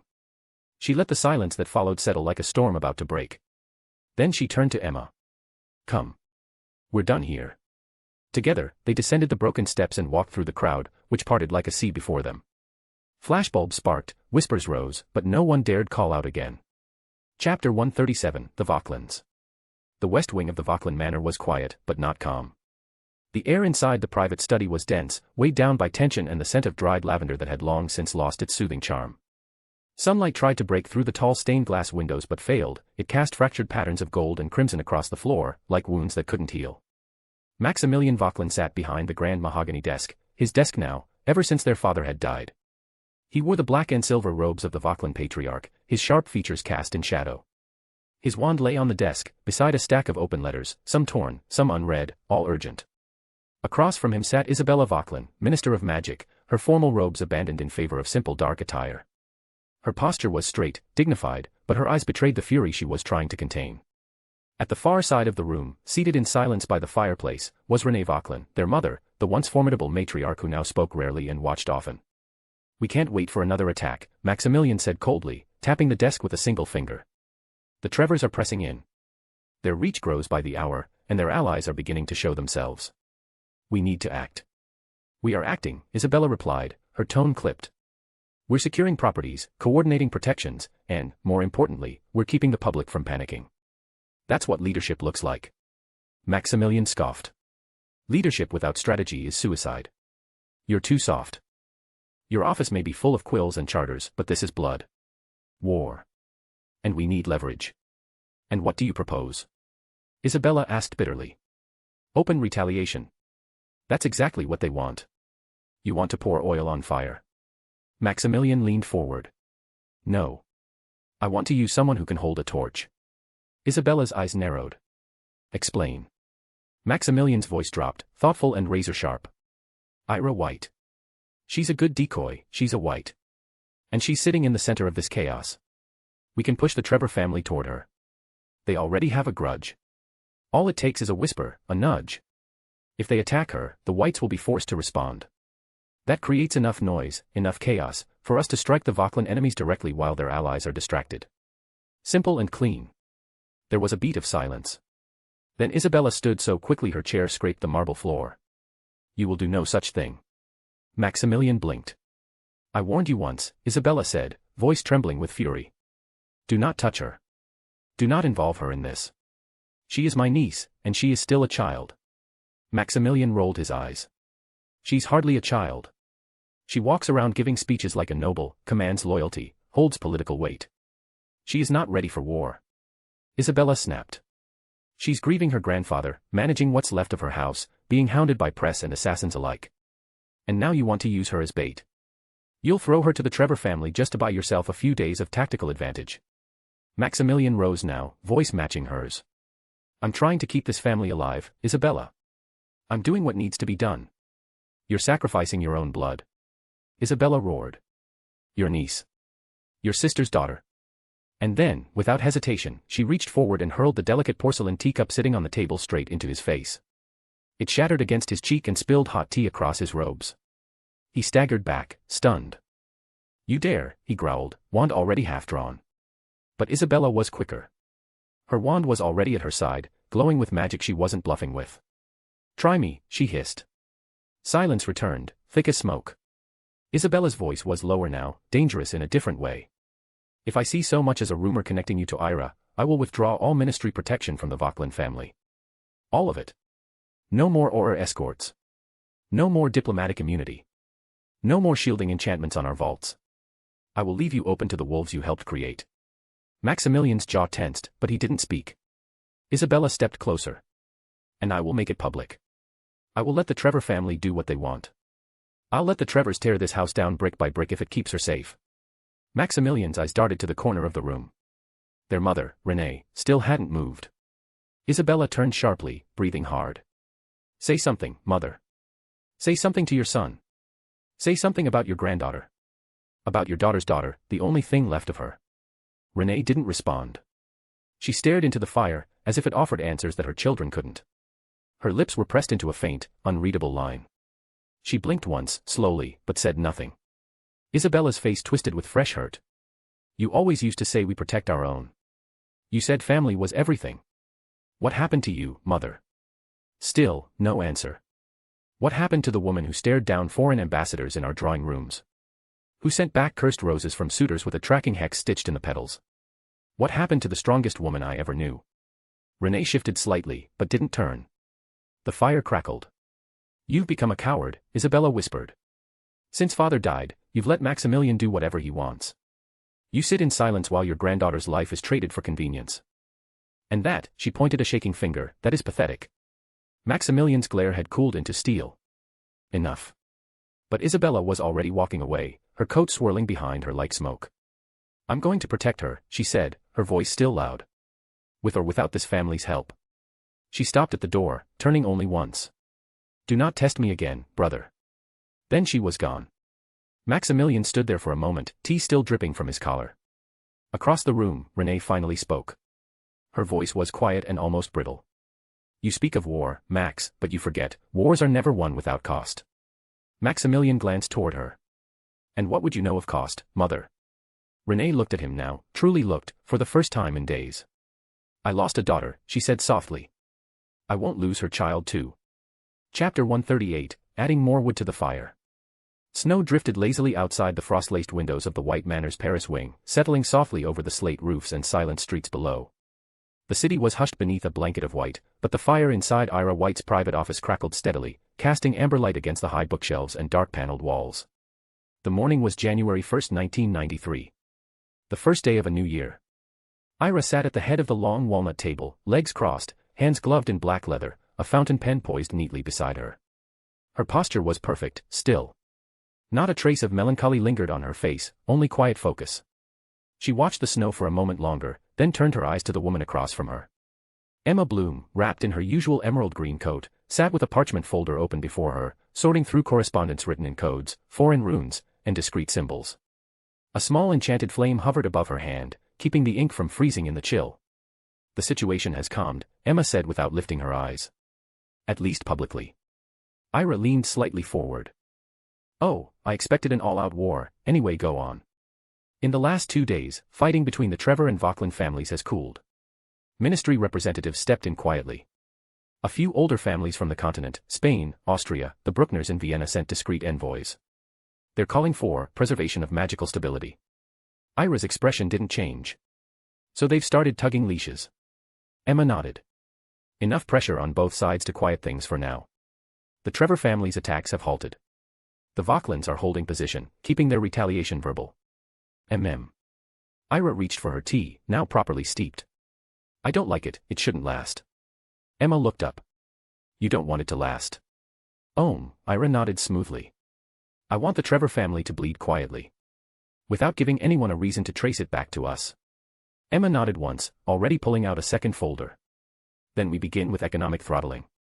Good, Ira said. I want their international trade, specifically with North America, cut off at the knees. No shipments. No buyers. No port clearances.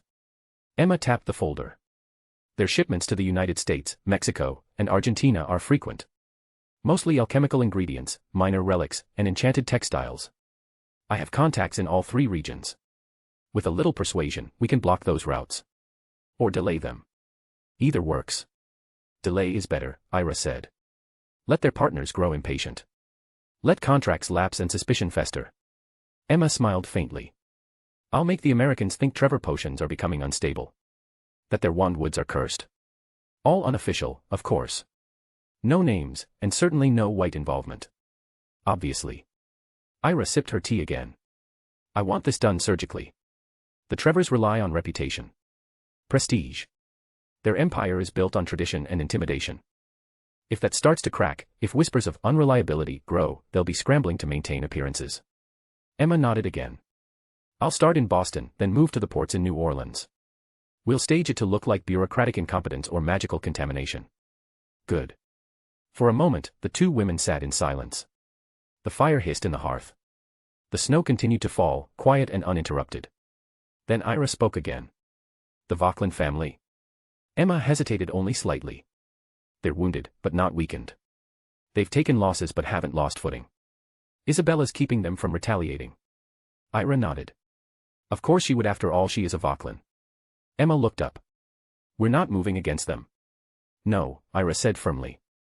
I hold no animosity toward the Vauquelins. This is not my feud. But I won't let it spill over onto my family without consequence. Emma raised an eyebrow. So we keep them where they are. Let them fume. Exactly. Let them suspect the Trevors of plotting more. Feed it subtly, nothing direct. But just enough to keep the embers warm. Emma smiled again. This is going to get messy. No, Ira said, standing now and walking to the window. It's going to look elegant. Like it happened all on its own. She touched the glass with her fingertips, watching the snow melt where her warmth met the cold. By the end of this year, I want the Trevor name to mean uncertainty. I want their allies to hesitate. I want their gold to dry up. I want Alina Trevor to wonder why everything she built is slipping through her hands. Emma stood as well, already folding her folders into a charmed satchel. And not a soul will tie it back to House White. Not a whisper, Ira said. We are to remain neutral, uninvolved, even sympathetic in the eyes of the press. Everything else. She turned and gave Emma a sharp glance. Happens in silence. Emma gave a mock salute. Whatever you want, my lady. Ira returned to her seat. She didn't smile, but something about her stillness carried satisfaction. We won't need blood for this war, she said. Just time, patience, and precision. Emma paused at the door. And what if the Trevors catch on? Then they'll act out, Ira replied. They'll lash at ghosts and shadows. And the moment they strike at the wrong target, the ministry will finally step in. Emma gave her a respectful nod and left the room. As the door closed behind her, Ira exhaled, slow and steady, and whispered to herself, barely audible over the soft crackle of firewood. What have you become, Ira? Her voice trembled, not with emotion, but the weight of awareness. What have you done? You've become a calculating thing, a scheming little wretch, playing with people's lives like they were pieces on a board. She sank into the nearby chair, her hands resting loosely on her lap, eyes fixed on the floor as though the truth might lie buried in the stone beneath her feet. Since when did I become so cold-hearted, she murmured. Why does it feel like, with every passing day, I'm losing the last shreds of innocence I ever had? The silence didn't answer, but her mind did. Fragments of a darker past, one not written in the books of this world, rose up in her memory. That life. That suffering. The cage she'd once known. The helplessness. The pain that had no name, the betrayal that had no explanation. That world had shaped her, chiseled away at her soul until survival became instinct, and instinct became strategy. She closed her eyes for a moment, letting the thoughts settle. But this life is different, she thought. It's mine. Yes, there had been loss here, too. Pain, of course. But not the same kind. Here, she had carved out her own space in the storm. Here, she was no longer at someone's mercy.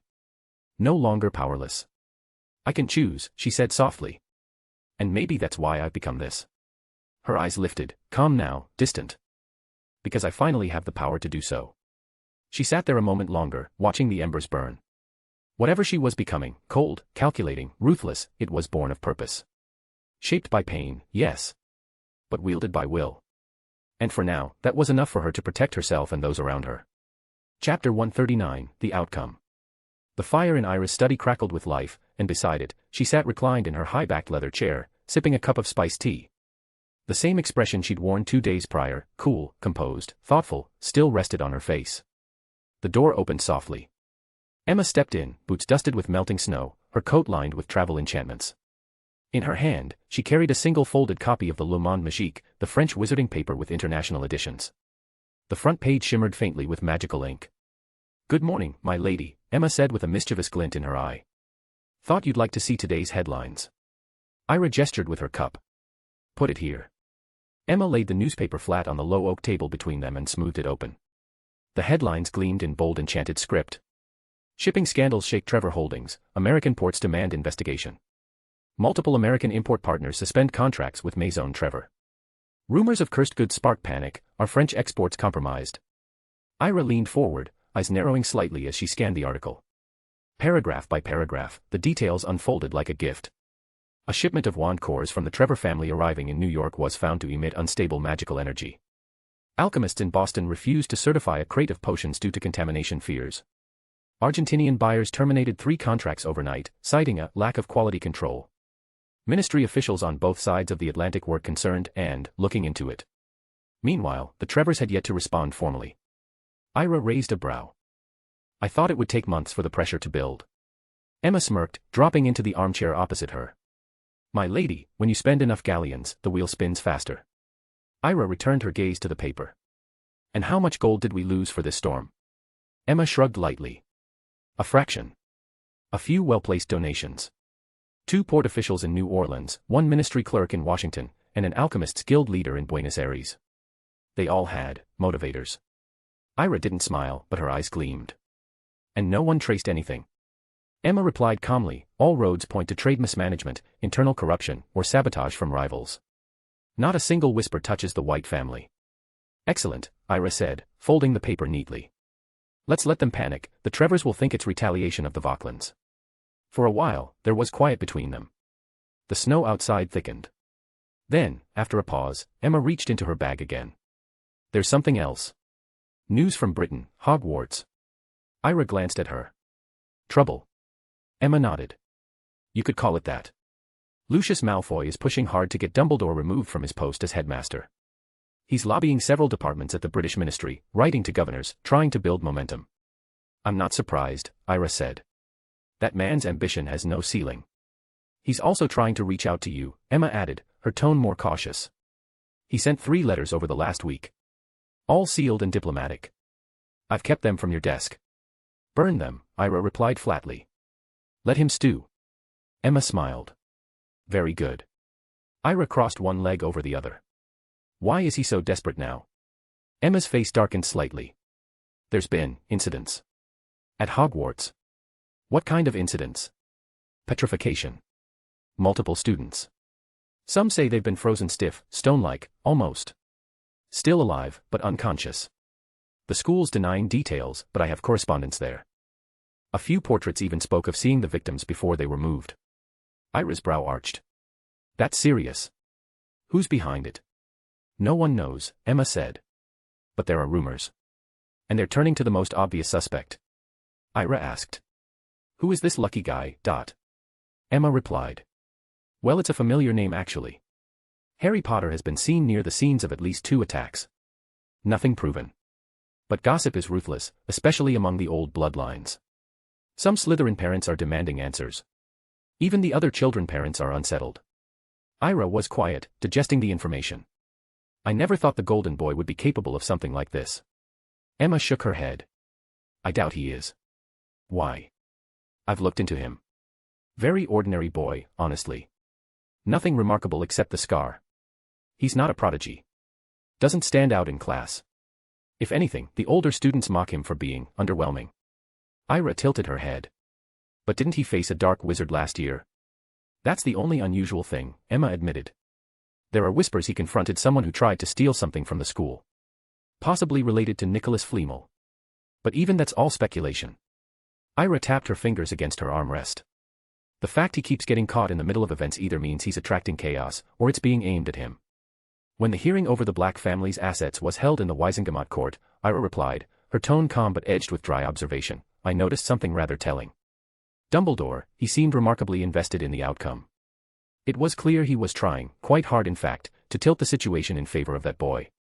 Harry Potter. She leaned back slightly, her gaze distant in thought. So no, we don't need to concern ourselves with him. Regardless of what he does or doesn't do, nothing of consequence will happen to him. He won't be expelled from Hogwarts. He won't face real consequences. Not with Dumbledore shielding him the way he does. There was a pause before she added, almost amused, from what I saw, Dumbledore was practically bending over backwards to ensure Potter would inherit the Black estate. That tells you enough, doesn't it? They're not only tolerant of him, they're protecting him. Fiercely. So yes, there's no need to worry. The golden boy is under powerful protection. Emma's eyes narrowed. You think he's being used? I think he's either a magnet or a pawn, Ira said, standing slowly and walking to the window. Either way, he may not be the cause. But the press won't care about that. No, Emma agreed. Not when they can sell fear and scandal.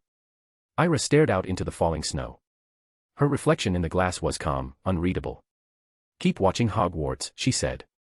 And keep intercepting Malfoy's letters. I don't want to be dragged into their little games. Emma rose to her feet. Understood. One more thing, Ira added, turning back.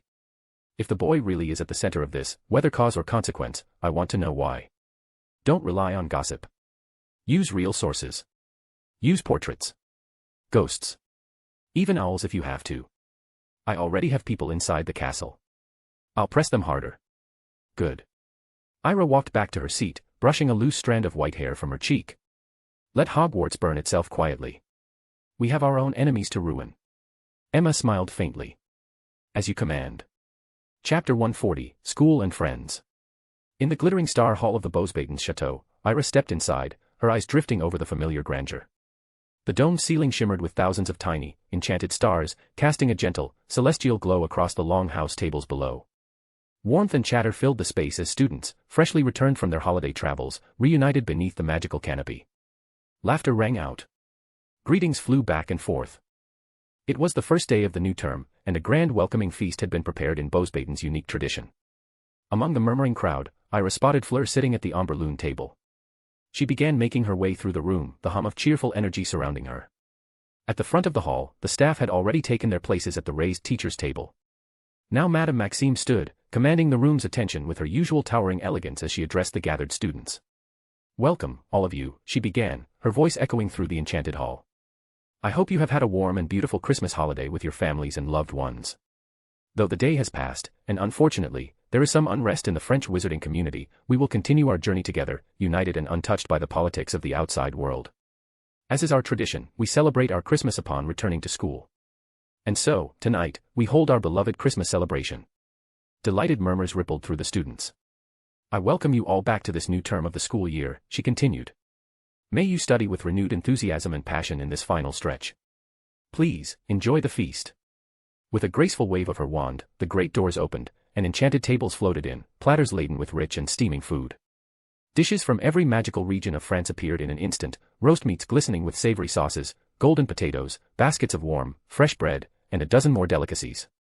Marin, seated near Ira, leaned toward her with a serious expression. So, how was your Christmas? He asked. I heard the Maison Blanche was burned at the Allée de Merveilles. Me and Mum were in Australia visiting our grandparents. When we came back, France had changed. Wars, burnings, killings. Such chaos. Ira turned to him, offering a polite smile. Well, it wasn't that big of a deal, actually. The hotel was already old, so the Trevor family did me a favor by burning it down for free. Even if they hadn't, I would have done it myself. I'm planning to build a new, luxurious hotel anyway. But, thanks for worrying, Marin. Marin's lips twitched as he gave her a dry look.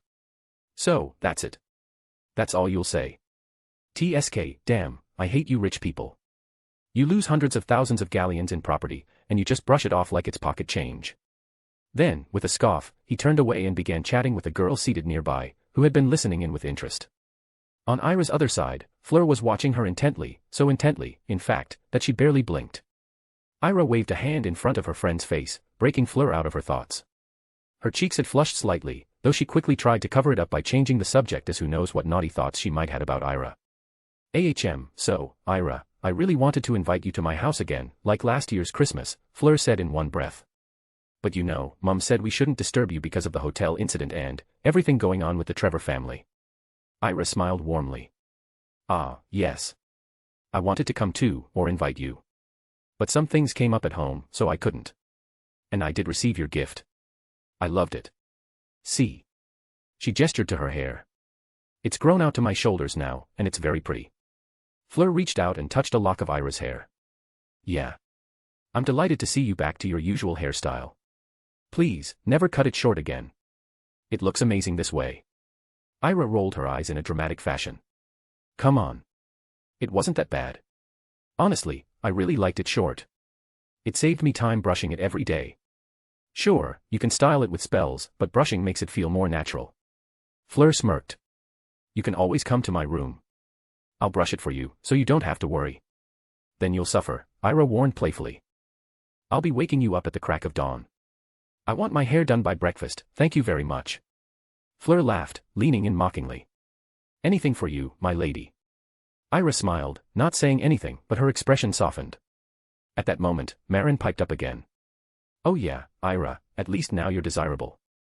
For Merlin's sake, you look just like one of those short old men before. If we'd given you a cane, you could have passed as one of those guys trying to escape their nagging wives. This long hair suits you. So, what do you say to my proposal? Want to go on a date? Fleur turned sharply to him. First of all, how dare you compare her to an old man? Second, who are you to comment on her looks? And third, in your dreams would she go on a date with you? Heck, I wouldn't even let it happen in your dreams. Unfazed, Marin grinned. Chill, girl. If she won't go on a date with me, why don't you go instead? I've gained some experience since last year, you'd love our date. Ira smirked and added, yeah, go on. Let's see what her suitors do to you. She's got more stalkers and obsessed boys than you can count. They'll eat you alive if they see you near her. Marin froze, horror crossing his face. He imagined the mob of furious boys chasing him and shuddered. Thanks, my friend, he said gravely. Thank you for reminding me not to be stupid. Fleur burst into laughter. If you play around like that, you'll get more than you bargained for. Girls don't like me, and they can't do anything to me, so they'll come after you. And as for the boys, well, you already know. Marin clutched his chest in exaggerated fear. It was nice knowing you, my sisters. Fleur rolled her eyes. Idiot. The feast continued. Ira reached for her favorite mango juice, sipping it through a straw and placing it back on the table. Absent-mindedly, or perhaps intentionally, Fleur picked it up and drank from the same straw. Ira blinked. Oh, that's mine, Fleur. I mean. You can drink it, but I already used the straw. Fleur smiled, unfazed. Oh, don't worry. I don't mind that your lips touched it.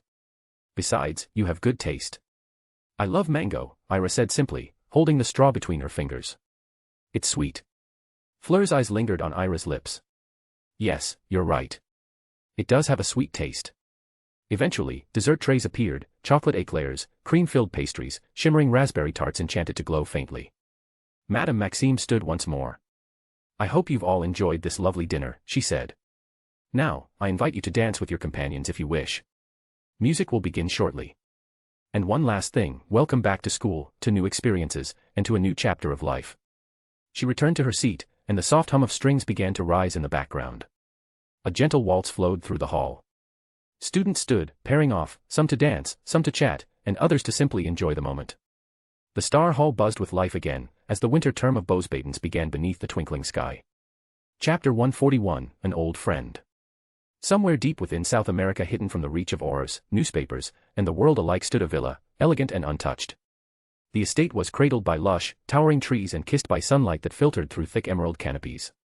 A mosaic pool shimmered like liquid sapphire in the courtyard, surrounded by blooming orchids and thick ferns that lent the air a sweet, humid perfume. On a reclining sun lounger near the poolside, a woman lay stretched beneath the afternoon sun. She wore a sleek black bikini, her skin kissed bronze by months of quiet sunbathing. One of her arms ended in a smooth, pale scar just below the shoulder, her left hand long gone, though she seemed to hardly mind it. She balanced a floating magical newspaper in front of her with practiced ease, its animated photographs shifting gently with each breeze. The woman was enjoying the sun. If Ira were present, she would have recognized her instantly, as Anastasia.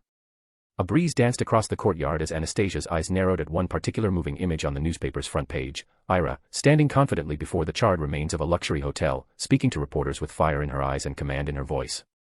A slow smile curved across Anastasia's lips. "Oh, my dear friend, you've grown," she murmured. "And now, you've become the most powerful woman in Europe."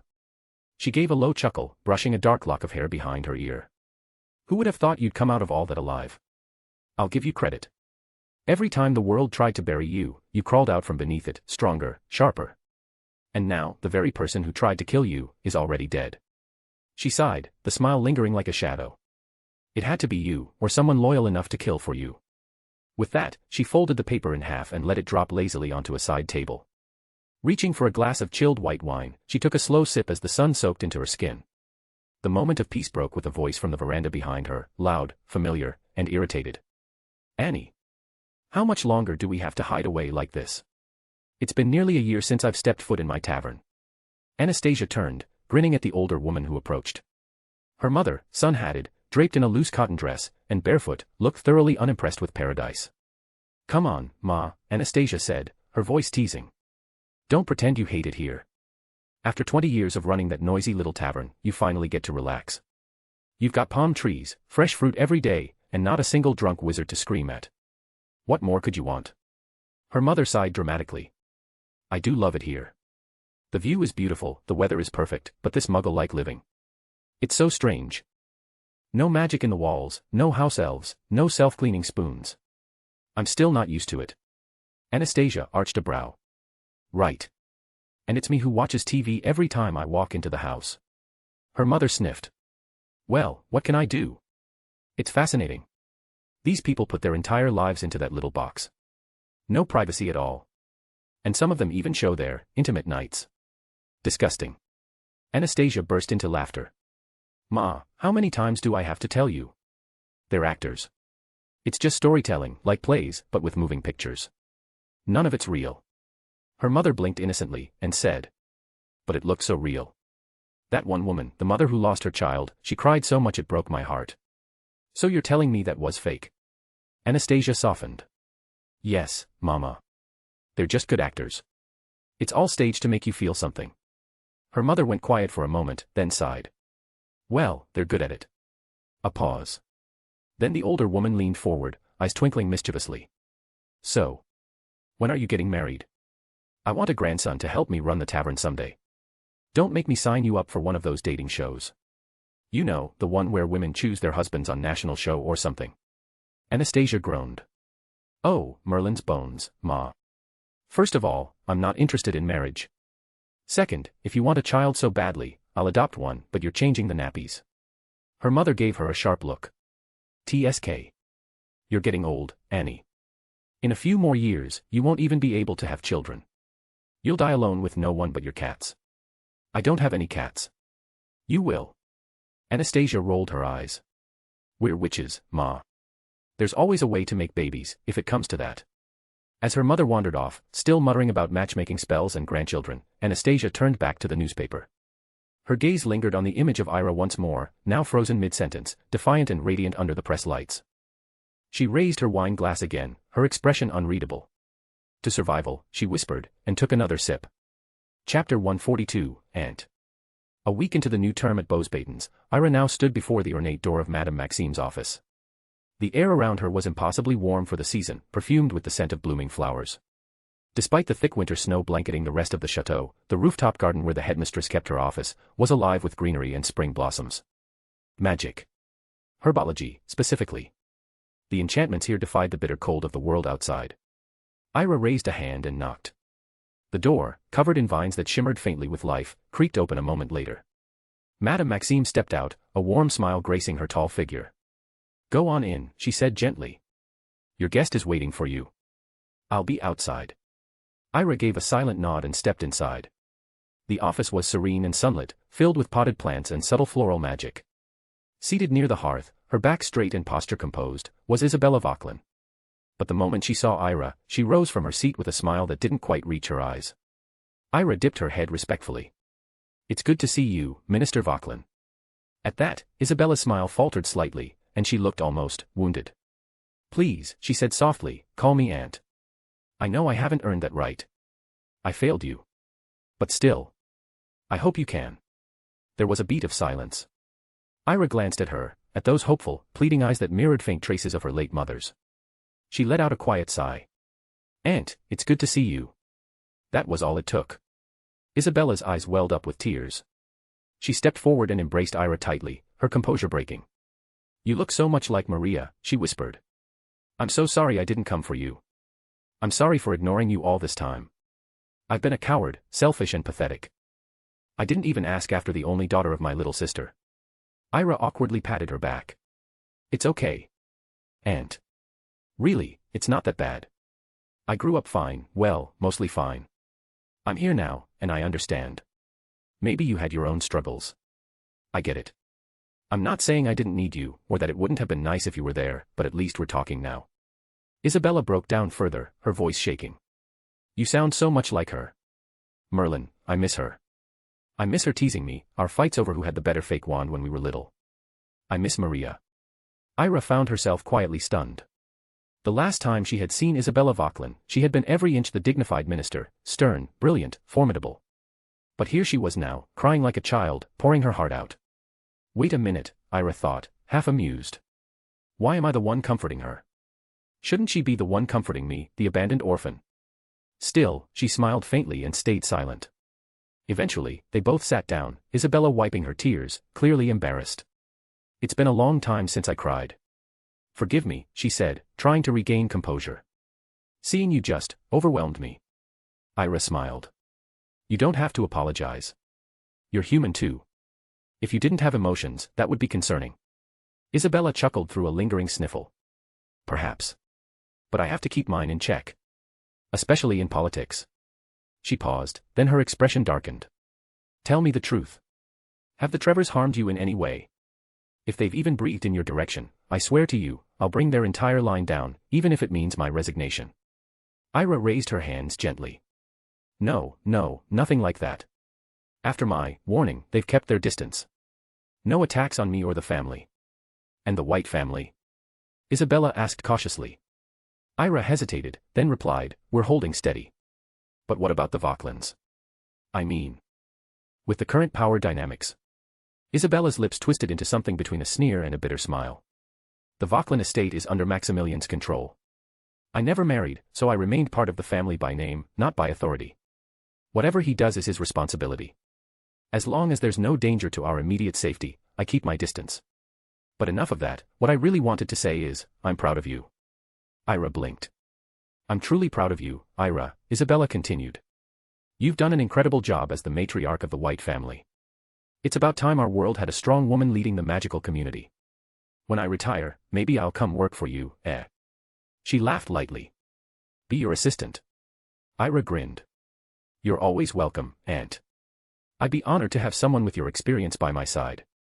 Honestly, Emma, my assistant and friend, deserves the real credit. If it weren't for her, the family might have been devoured by now by all those pureblood vultures." Isabella tilted her head. "Do you trust her? I mean, do you know who she really is? Her past? Where she came from?" Ira nodded without hesitation. "I trust her with my life. She knew my mother, Maria helped her when she was a child, gave her the funds to live and study. When she was finally free, she came to repay the kindness by helping me. Grandfather even signed a magical contract with her. So yes, I trust her." Isabella leaned back, eyes misty. "That sounds like Maria. Always helping some lost child.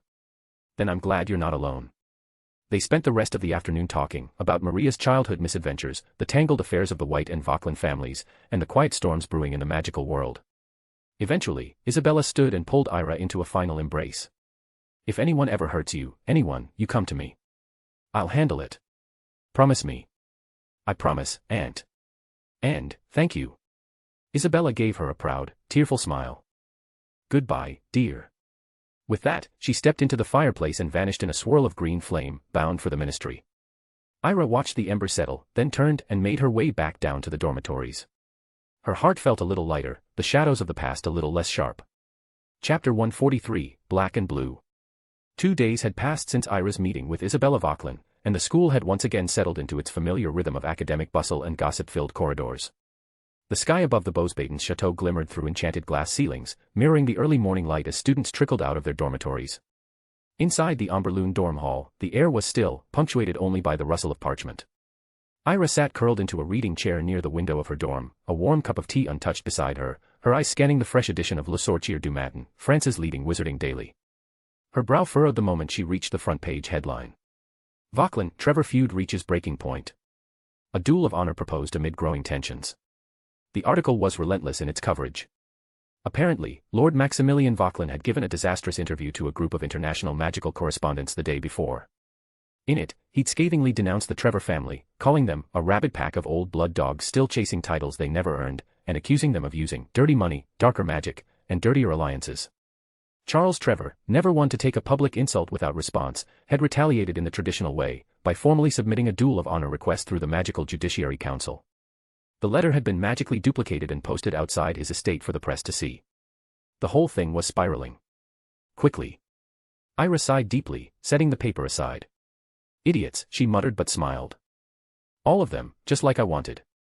She stood, brushed a curl from her face, and made her way downstairs, slipping out of the Amberloon wing and into the Amberloon's gardens.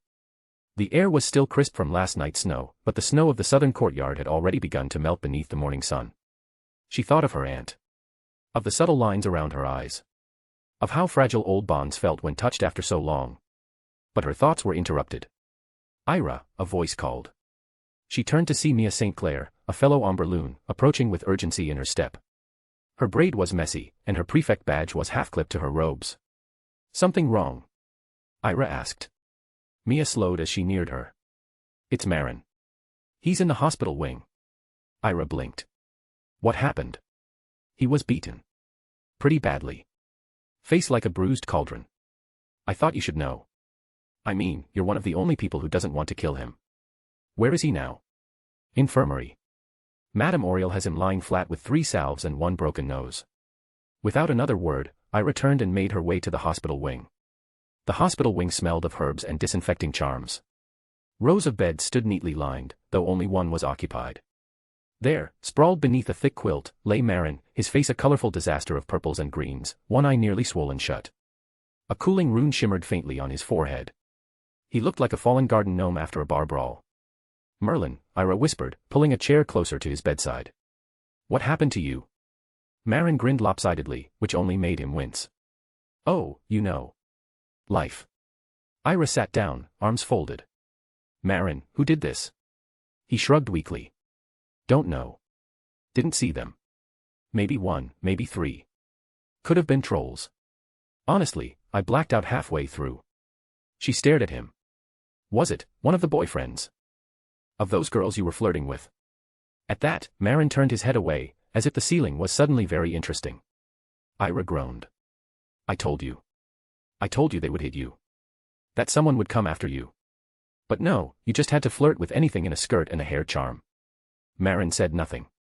Then, softly, with something between pain and pride, he said, "Well, sometimes, for the pursuit of beauty, there must be sacrifice." Ira buried her face in her hands. "You can't be serious. Next, what are you going to do?" "Go after them." "Oh, I'm not going after them," Marin added quickly. "I've got my eyes set on their girlfriends now." There was a long silence. Ira's lips twitched. "You are insane."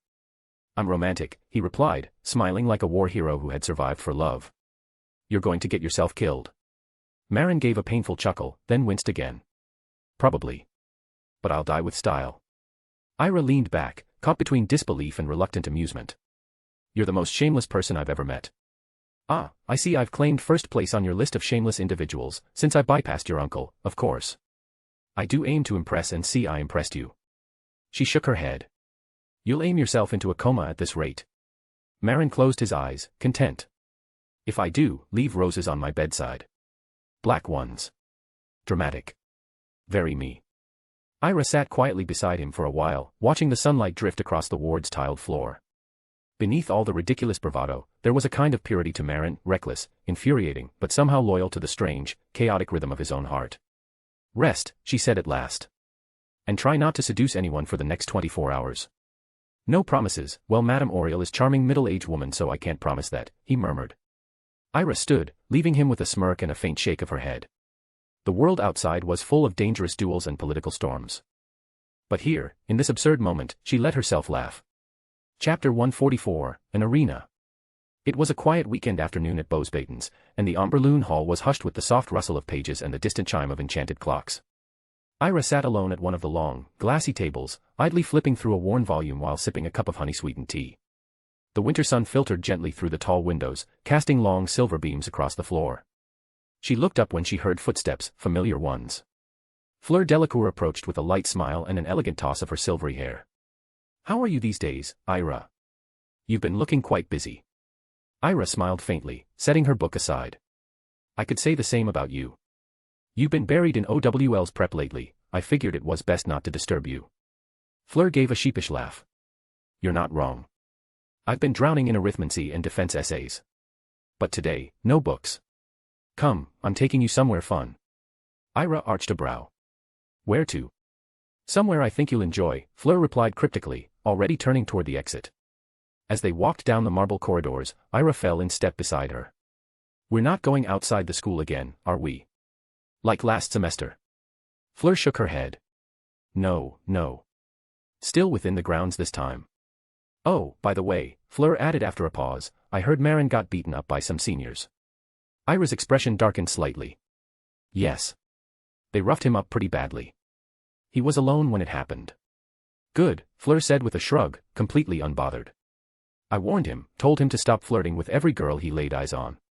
He ignored me, and you, too. Now he's learned a lesson. Ira snorted. You won't believe what he said when I went to visit him.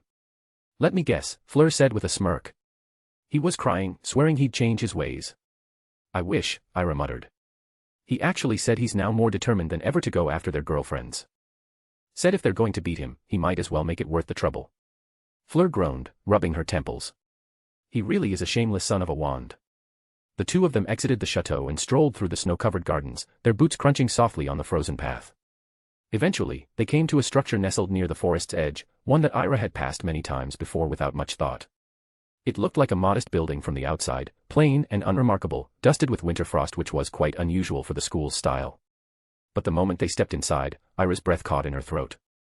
They stood at the edge of a colossal arena, gleaming under high enchanted ceilings. The floors were marble, polished to a mirror shine, and long rows of stone benches stretched along the outer walls, seating enough for thousands. It resembled a gladiatorial arena from ancient history, but elegant and touched by magic. In the middle of the arena, a group of students stood gathered in small dueling circles, wands drawn and ready. Ira stared in disbelief. I've passed by this place, even flown over it in my animagus form. But I've never seen anything like this. Fleur chuckled. There are two reasons for that. First, this arena is enchanted with spatial magic, by none other than Sir Nicholas Flamel. From the outside, it looks small. Step inside, and the enchantment unfolds. Ira nodded slowly, still drinking it in. And second, Fleur continued, this arena is restricted. Only third years and above can enter, and even then, only in the company of a senior. You wouldn't have been allowed in before. But why keep it secret? Ira asked, eyes narrowing. Wouldn't it benefit younger students to watch, even if they can't participate? And I've never heard a word about it from the older students. That's intentional, Fleur said. Most seniors don't care for dueling, at least not officially. When conflicts arise, they don't want the professors to know. A duel in here can settle things discreetly. But when younger students used to be allowed, things got ugly. Older students would train or play with them under the pretense of helping, but it often turned into bullying. There were serious injuries. So now, the rule is firm, no one under third year, unless given special permission. Ira raised a brow. So why did you bring me here? Fleur's eyes sparkled with mischief. Madame Maxime made an exception for you. She said you've proven yourself capable, especially after last semester's little incident with those boys. She thinks you can handle yourself. So, here you are. Ira smirked. Well, thanks, I suppose. For showing me this place. Fleur folded her arms and smiled. Think of it as your invitation to a more spirited side of Beauxbatons. Chapter 145, Julian Trevor.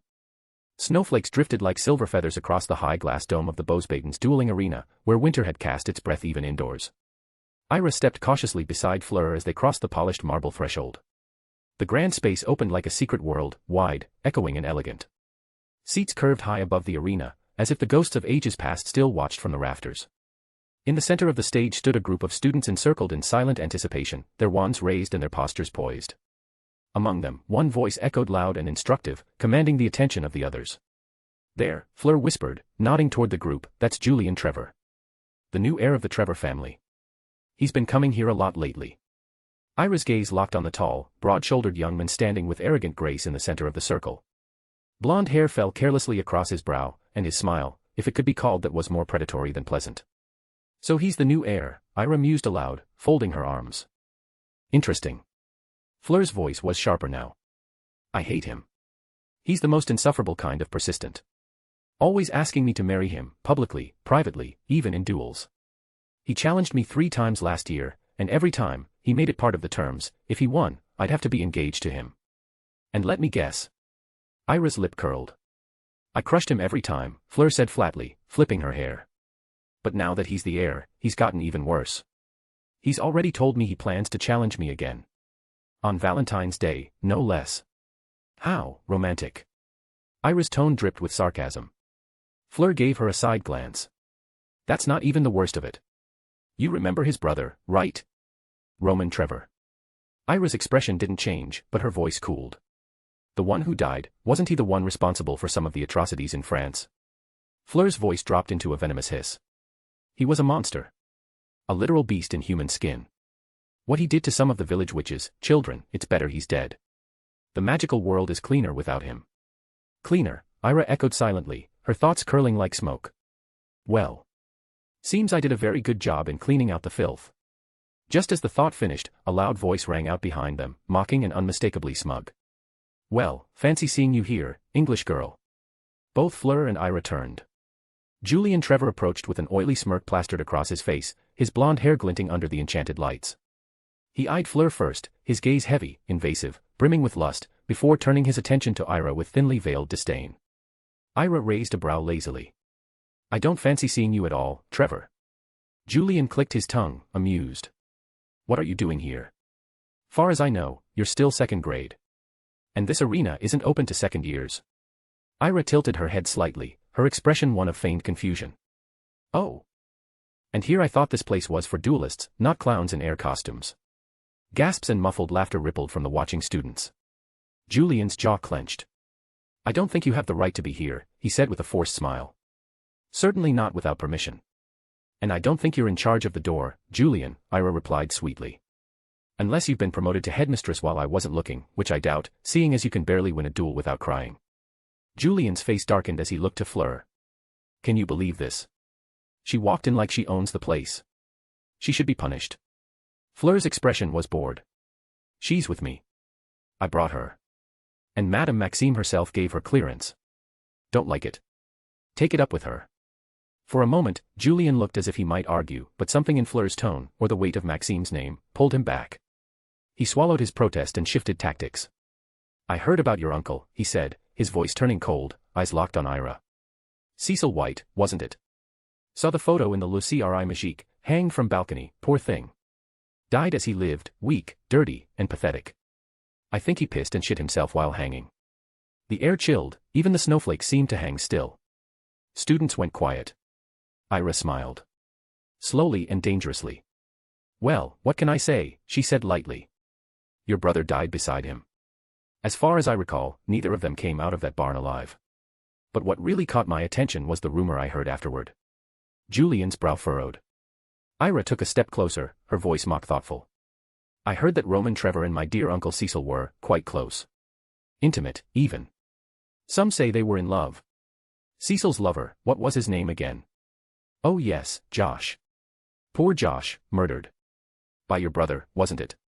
Apparently, Roman didn't like sharing. More laughter spread through the crowd. And really, she added with a mock shrug, who says Cecil was truly a white anyway? The truth is he was the illegitimate child of the Vauquelin family. Which, you know, makes the whole affair between him and Roman all the more scandalous. Fleur began to giggle beside her, then outright laugh. Stop, she said dramatically, placing a hand over her heart. Two heirs, from feuding families, in love. It's so tragically romantic. Forbidden love, doomed from the start.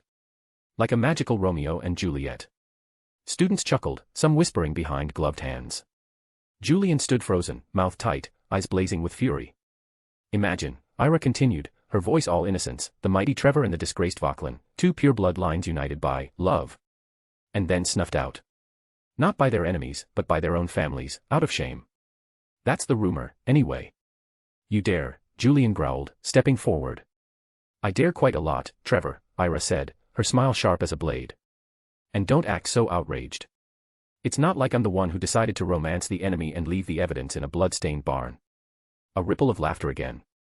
Some students tried to cover it, others didn't bother. Julian's face had gone pale, then red. His wand hand twitched at his side. You will not mock my brother, he said darkly. Or my family. Fleur leaned in and whispered quickly, let's go. He's unhinged. And little bit dangerous. But Ira's gaze never left Julian. Her voice lowered to a whisper of steel. Do you think I said those things to be funny, she murmured. I meant to provoke him. Fleur blinked. You're serious? Oh, dead serious, Ira said. I want him to snap. And I want him to duel me. Julian's voice roared suddenly through the arena, echoing against the high enchanted ceiling. You English whore, he spat, tearing a glove from his hand and flinging it at her feet. I challenge you to a duel. Right here. Right now.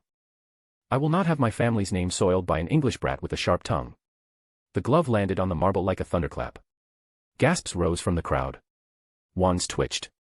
Excitement buzzed in the air like static. Ira looked down at the glove, then back up, her eyes gleaming with something sharp and hungry.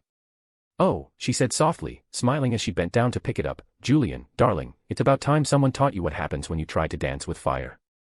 Fleur exhaled sharply behind her. You're really going to do this? Ira turned slightly, her tone like silk over steel. He threw the glove. If I walk away, he wins. And I'm not in the business of letting vermin win. Julian paced backwards into the center of the arena, wand raised, fury glowing in his eyes. Around them, the audience began to shuffle into seats. Voices murmured. Wagers were whispered. A silent referee stepped from the shadows, drawing a glowing white line across the marble floor. The duel would begin soon. Ira crossed the line. Chapter 146, A Lesson in Humiliation. A hush had fallen over the arena. All around the marble-lined stadium, students filled the tiered seats, faces alight with anticipation, some leaning forward, others whispering behind gloved hands. Even the snow that once drifted lazily from the enchanted dome had frozen midair, suspended in tense expectation. In the middle of the arena, Ira stood calmly within her dueling circle, wand loose in hand, eyes locked on Julian Trevor. He was pacing across from her, wand clenched, jaw tight, and rage boiling just beneath his skin. The referee stepped forward, an older student robed in sky blue from Papalinla's house. Standard dueling rules, he said. No spells with lethality. First to surrender, disarmed, or unconscious loses. Begin when the line vanishes. The white barrier between them shimmered, and dissolved. Julian moved first. Expelliarmus, he roared. Ira sidestepped with the grace of a dancer. She didn't even raise her wand. Oh no, she said cheerily, a disarming spell. How original. Did you come up with that all by yourself, or did your nanny teach you that one before bed? Another flash, stupefy. Ira spun aside again, her hair catching the golden glow of the ceiling lights. Her wand finally lifted, almost lazily. Gelida ventus. A blast of cold wind erupted from her wand, slicing through Julian's neck spell midcast and sending him skidding backward across the floor. His robes flapped wildly, and he barely stayed on his feet. Gasps and laughter from the crowd. Julian snarled. You buy language, Ira warned sweetly. This is a school, not your family's private dungeon. He struck again, aggressive, reckless. Spells came rapid fire now, flames, binders, shocks of kinetic magic. Ira responded with the calm of someone utterly bored. Vapori umbra. Thick mist burst from her wand, shrouding her silhouette. His next 2 spells missed entirely. Is that all, Julian? Her voice echoed from the fog. You talk like a champion but duel like a drunk measle. Julian roared in frustration. Revelio Maxima. The mist split, clearing just enough for him to see her again. And she was smiling. A cruel, elegant little smile. Your brother duels better, she said. Oops.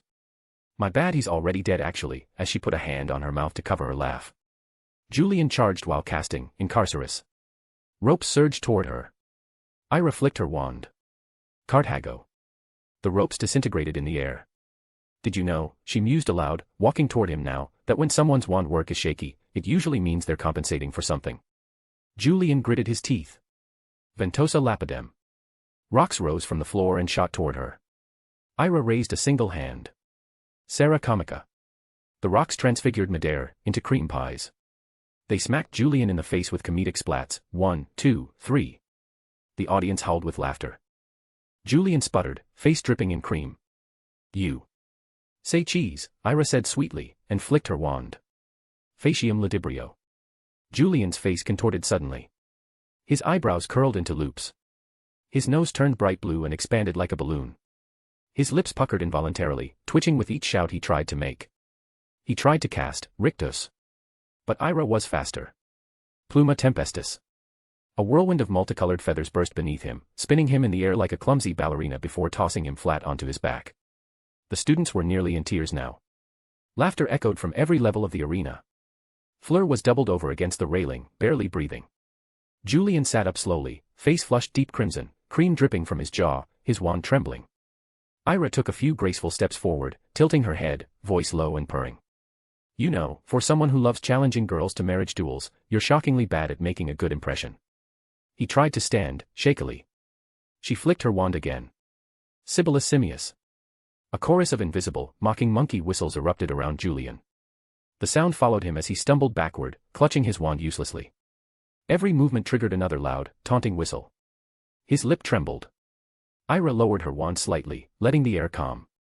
You could surrender, she said with faux sympathy. Though I understand, retreating from a girl must bruise the precious Trevor pride. Enough. Julian cried, tears brimming now in his reddened eyes.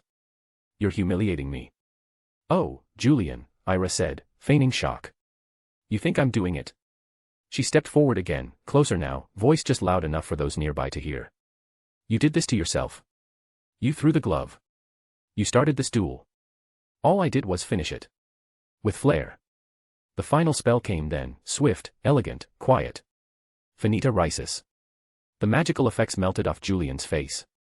The cream vanished. The feathers disintegrated. The monkey silenced. But the damage was already done. Julian stood there, shoulders shaking, eyes wet, utterly humiliated in front of a dozen students. And Ira turned her back on him. The referee hesitated, glancing between them, then stepped forward and raised his voice. Duel over. Winner, Ira White of Amberloon. Thunderous applause. Stomping. Whistles. Some students stood to cheer, others banged their hands on the railing in rhythm. Fleur clapped wildly, beaming. Julian didn't move. His wand fell from his hand with a clatter. And his tears finally spilled. He turned away quickly, but too late, everyone saw. Ira said nothing more. She didn't smirk. Didn't gloat. She simply returned to her side of the arena, flicked her wand to vanish the dueling chalk line, and turned to Fleur. Well, she said calmly, I think that went rather well. You're a monster, Fleur said through a grin. A glorious, glorious monster. They left Julian behind, still standing in the arena with shame crawling up his spine like frost. Chapter 147, Love, Honor, and Scandal. The next morning dawned over Bosbatens in its usual serene splendor. Golden light streamed through the high arched windows of the Amberloon Hall, glinting off the crystal chandeliers and bathing the silver tableware in soft warmth. Ira sat calmly at her table, delicately spreading blueberry jam over a slice of warm brioche, sipping tea with the serenity of someone who had thoroughly embarrassed her rival in public the night before. Her duel with Julian had ended in glorious humiliation, for him, and she was already savoring the silence it had bought her. No more arrogant glares across corridors. No more smirking proposals for Valentine's Day for Fleur. Just peace, pastries, and prestige. Until something hit her on the head. Lightly. She blinked and looked up. Fleur stood beside her, holding a rolled-up copy of Le Cri Magique, the most widely read magical newspaper in France. Her expression was a mixture of amusement, horror, and exasperation. "Read this," Fleur said, unrolling the newspaper and dropping it into Ira's lap. "Let's see how far your sarcasm travels." Ira raised a brow, took the paper, and began to read. The headline stretched in bold, enchanted lettering across the top of the page. Tragic romance or political scandal. Trevor Vauquelin heirs rumored to have shared a forbidden love. By Jean-Baptiste Fournier, investigative reporter. In a shocking development that is shaking the highest tiers of wizarding society, anonymous sources close to Bosbaden's academy have confirmed whispers long buried beneath the elegant facades of two powerful pureblood families. According to one influential source, Roman Trevor, the late eldest son of the prestigious Trevor family, and Cecil Vauquelin, the not acknowledged heir to the Vauquelin name, known publicly as Cecil White, may have shared not only blood-stained history, but something far more intimate, a secret, forbidden relationship. Reports suggest that the two young men were romantically involved, and that their deaths, both mysterious and brutal, may not have been the product of political warfare, but of personal betrayal and family shame. Even more damning, the same source alleges that the death of Josh Allan, a former secret lover of Cecil Vauquelin, was orchestrated by Roman Trevor himself, driven by jealousy and rage. The details remain murky, but the implications are crystal clear. Did the Trevor and Vauquelin families conspire to silence their own sons to protect their reputation? Did fear of exposure drive them to murder? And if so, what does this say about the wizarding world's treatment of same-sex relationships? Ira let out a long, slow whistle as she turned the page. "Someone," she muttered, "really enjoyed our little conversation yesterday." Fleur sat beside her, snatched a croissant, and nodded. "Well, it seems my charming analogy about Romeo and Juliet has become the national headline." "They didn't quote me and you directly," Ira said, scanning the fine print. "No," Fleur replied dryly, "but they said the story was confirmed by one of the most important student figures at Bosbaden's." Subtle. Ira's eyes flicked back to the parchment. The article continued. "What happened in that villa? Last month, both Roman Trevor and Cecil White were found dead in the Trevor villa outside Epernay. The official statement from the ministry claimed it was a violent confrontation between rival heirs, but the story has never satisfied public curiosity. New rumors suggest it was not a duel of inheritance, but of heartbreak. Both families have remained silent, but when asked for comment, Lord Charles Trevor, Roman's father and current patriarch of the Trevor family, dismissed the rumors as filthy lies created to poison the minds of impressionable youth. Lord Maximilian Vauquelin of the Vauquelin family declined to comment. However, sources in the Magical Justice Bureau have confirmed that the case remains unresolved and under quiet investigation. Ira folded her hands and leaned back. "Well," she said with a smile that escalated quickly. Fleur rubbed her temples. "You think? They even got poor Josh involved," Ira added. "Imagine dying off-page and still being dragged into scandal." Fleur rolled her eyes. "This is going to make the conflict even bloodier. The Vauquelins and the Trevors are already at each other's throats. Now this adds shame, politics, and sexuality to the mix." Ira's smile twisted. "It's not a political feud anymore," she said. "It's a matter of family honor now. And family shame. And I didn't even mean to spark it," she thought privately. "But I suppose this will make things more juicy." She read further, and the article shifted tone. "Love in the shadows, is magical France safe for same-sex couples?" The rumored affair between Roman Trevor and Cecil White has reawakened a long-ignored question in wizarding society. Are same-sex relationships truly accepted in France's magical world? While some progress has been made in recent decades, same-sex unions have been legally recognized since 1973 in the magical court system. Many prominent pure-blood families continue to treat such relationships as taboo. Reactions to the current rumor have been divided. Henri Marichal, editor of the conservative La Vérité Sorcière, wrote on his personal Pensée blog, "If such a relationship did occur, it speaks volumes about the moral decay within our ancient houses. The bloodlines must be preserved, not perverted." In contrast, activist Camille Durieux of the Free Magique movement said, "If the rumors are true, then Roman and Cecil were victims, not of love, but of hate. And that hate comes from families who value name and pride more than the lives of their own children." Public opinion across France remains mixed. In a poll conducted last year by the Le Cri Magique, only 52% of wizarding adults said they would support their child if they were in a same-sex relationship. Among pureblood families, the number dropped to 38%. The silence from the Trevor and Vauquelin families only fuels further speculation. Ira paused, fingers resting on the page. The laughter of yesterday had faded. This was no longer a joke. This was the wizarding world showing its true face. She handed the paper back to Fleur, who looked half ready to scream and half ready to start writing a reply to the editor. "So," Ira said after a beat, "what now?" Fleur shrugged. "Now. They'll deny everything. Then accuse the paper of slander. And then probably try to kill each other publicly instead of privately. And if they suspect it was me, Ira asked, tone light but calculating. Fleur gave her a flat look. Then you'd better keep your wand very close. Because honor duels. Those are just the beginning. Ira stirred her tea calmly. Let them suspect. Let them squirm. I didn't say anything false. In truth, she had no way of knowing if the rumors were real, but that hardly mattered. The seed had been planted. And now the great trees of pride and paranoia were growing fast. Honor. Bloodlines. Shame. Love. Lies. And all because of a duel, a few sarcastic words, and a newspaper editor with a taste for drama. Ira smiled quietly to herself. This war wasn't just magical anymore. Now it was personal. Chapter 148, Valentine, 1. After that infamous newspaper article, the entire student body knew of the scandal. Whispers turned to snickers, and Julian Trevor became the target of relentless gossip. From that day onward, he grew noticeably quiet, a shadow of the arrogant boy he once was. He never dared to cross paths with Ira or Fleur again.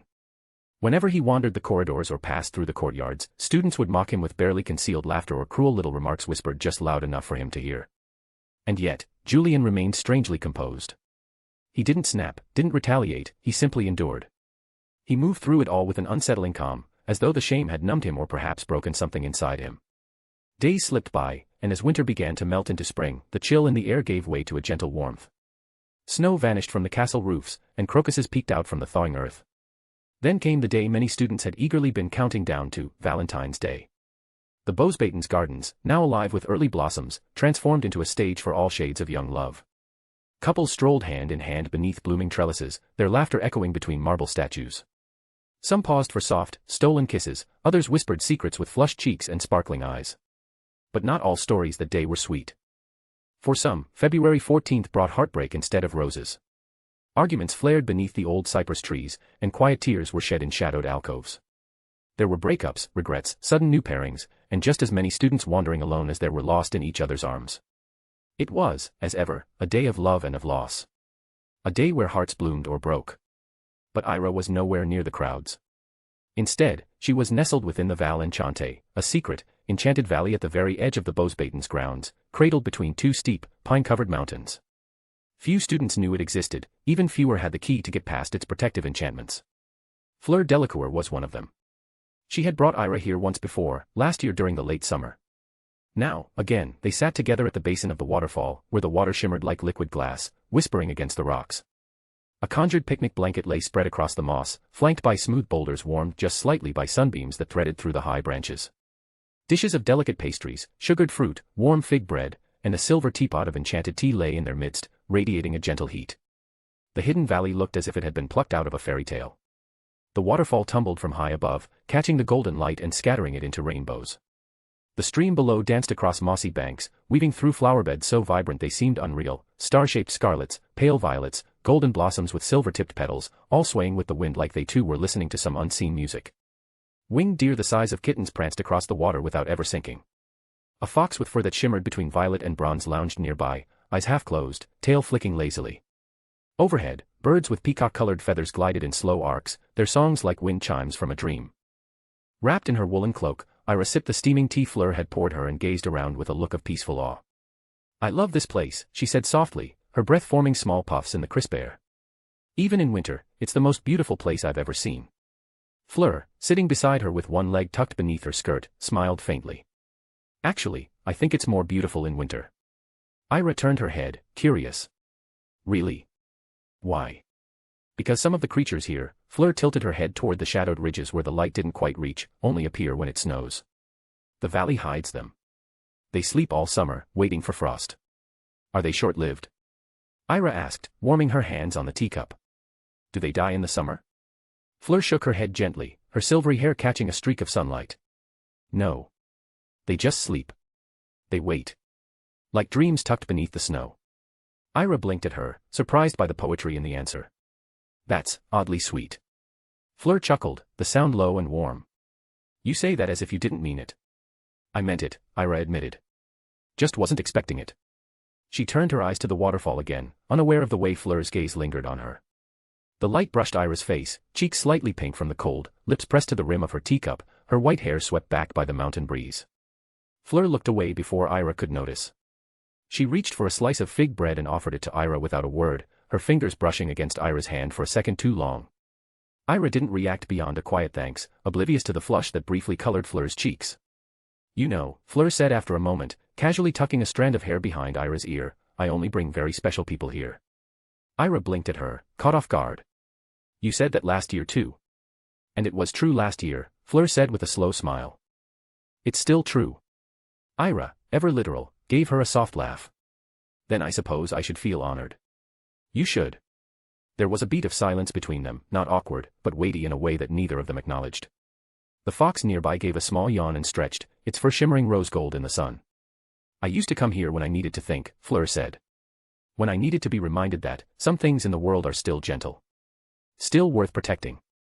Ira turned toward her again. Fleur was looking at the valley, but her words felt as if they were meant something very special for someone special. I didn't know you thought that way, Ira said softly. You always seem like the one who's certain of everything. Fleur let out a breath, something between a sigh and a laugh. I'm not. Ira frowned slightly. But you always seem so. In control. Fleur raised an eyebrow. Well. Yes. Do you think someone who's always in control would fall in love with someone who drives her mad half the time for not being able to see that person for just a day? Ira blinked again. Wait. What? But Fleur only smiled and reached for another pastry, brushing crumbs off her skirt. Never mind. Ira narrowed her eyes. Wait, was that a joke or?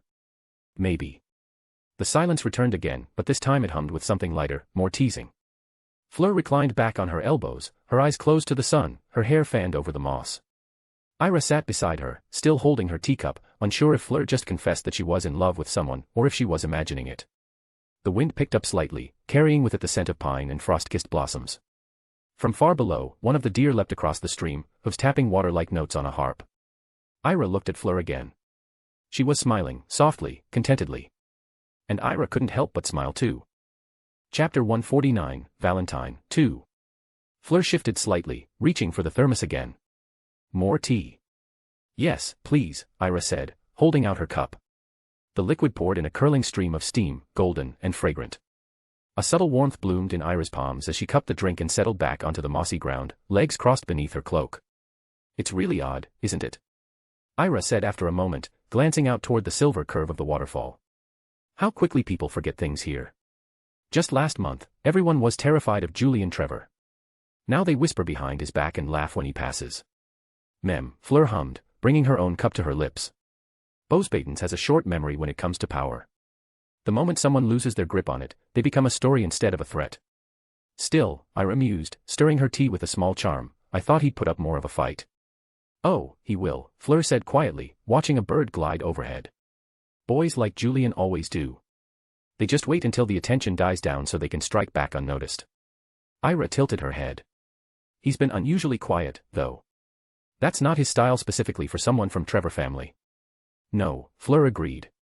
Which means he's told to keep quiet by his family. Ira sipped her tea and glanced sideways at her. You really have experience with these types of guys. Fleur gave a soft, unreadable smile. Let's just say I've danced with enough masks to know what faces hide behind them. The wind shifted slightly, sending a few strands of Ira's hair across her face. Fleur reached over without a word and tucked them back behind her ear. Ira blinked, but said nothing, merely offering a vague thanks before returning to her thoughts. Anyway, Ira muttered, shaking her head. Let him plot. I'm not afraid of him, but his family might be a little bit a headache for me. You shouldn't be, Fleur said simply. He's already lost. And yes, there is someone very powerful that lead that family, and that person might really be a headache for you, so be more careful.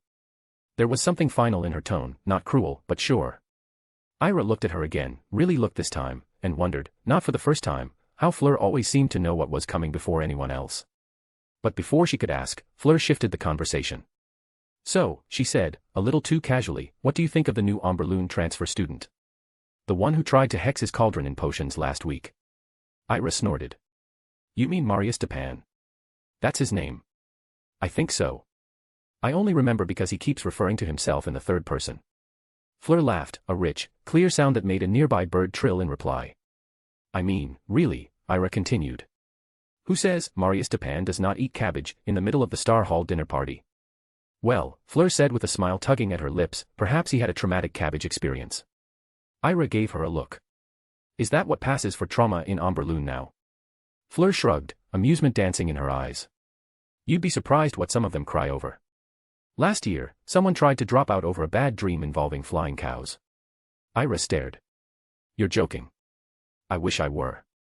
They both laughed again, and for a while, that was all there was, warm tea, wildflowers swaying, and laughter echoing off the valley walls. The fox nearby blinked slowly, unimpressed, and curled its tail around itself.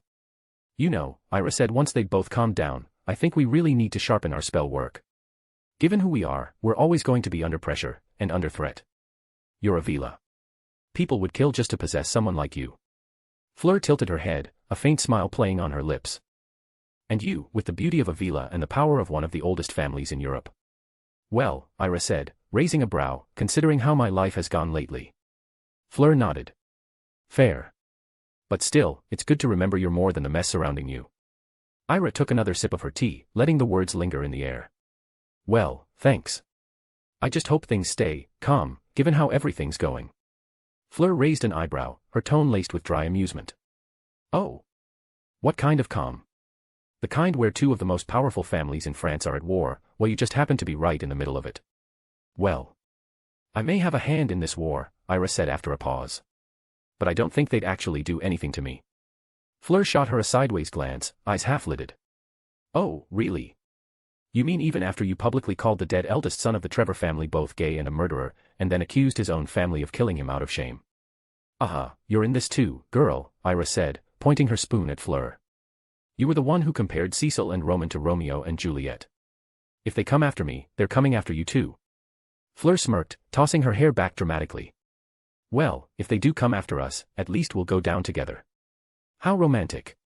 We can die side by side, hee hee hee hee hee hee. They sat in silence again, listening to the soft splash of the waterfall.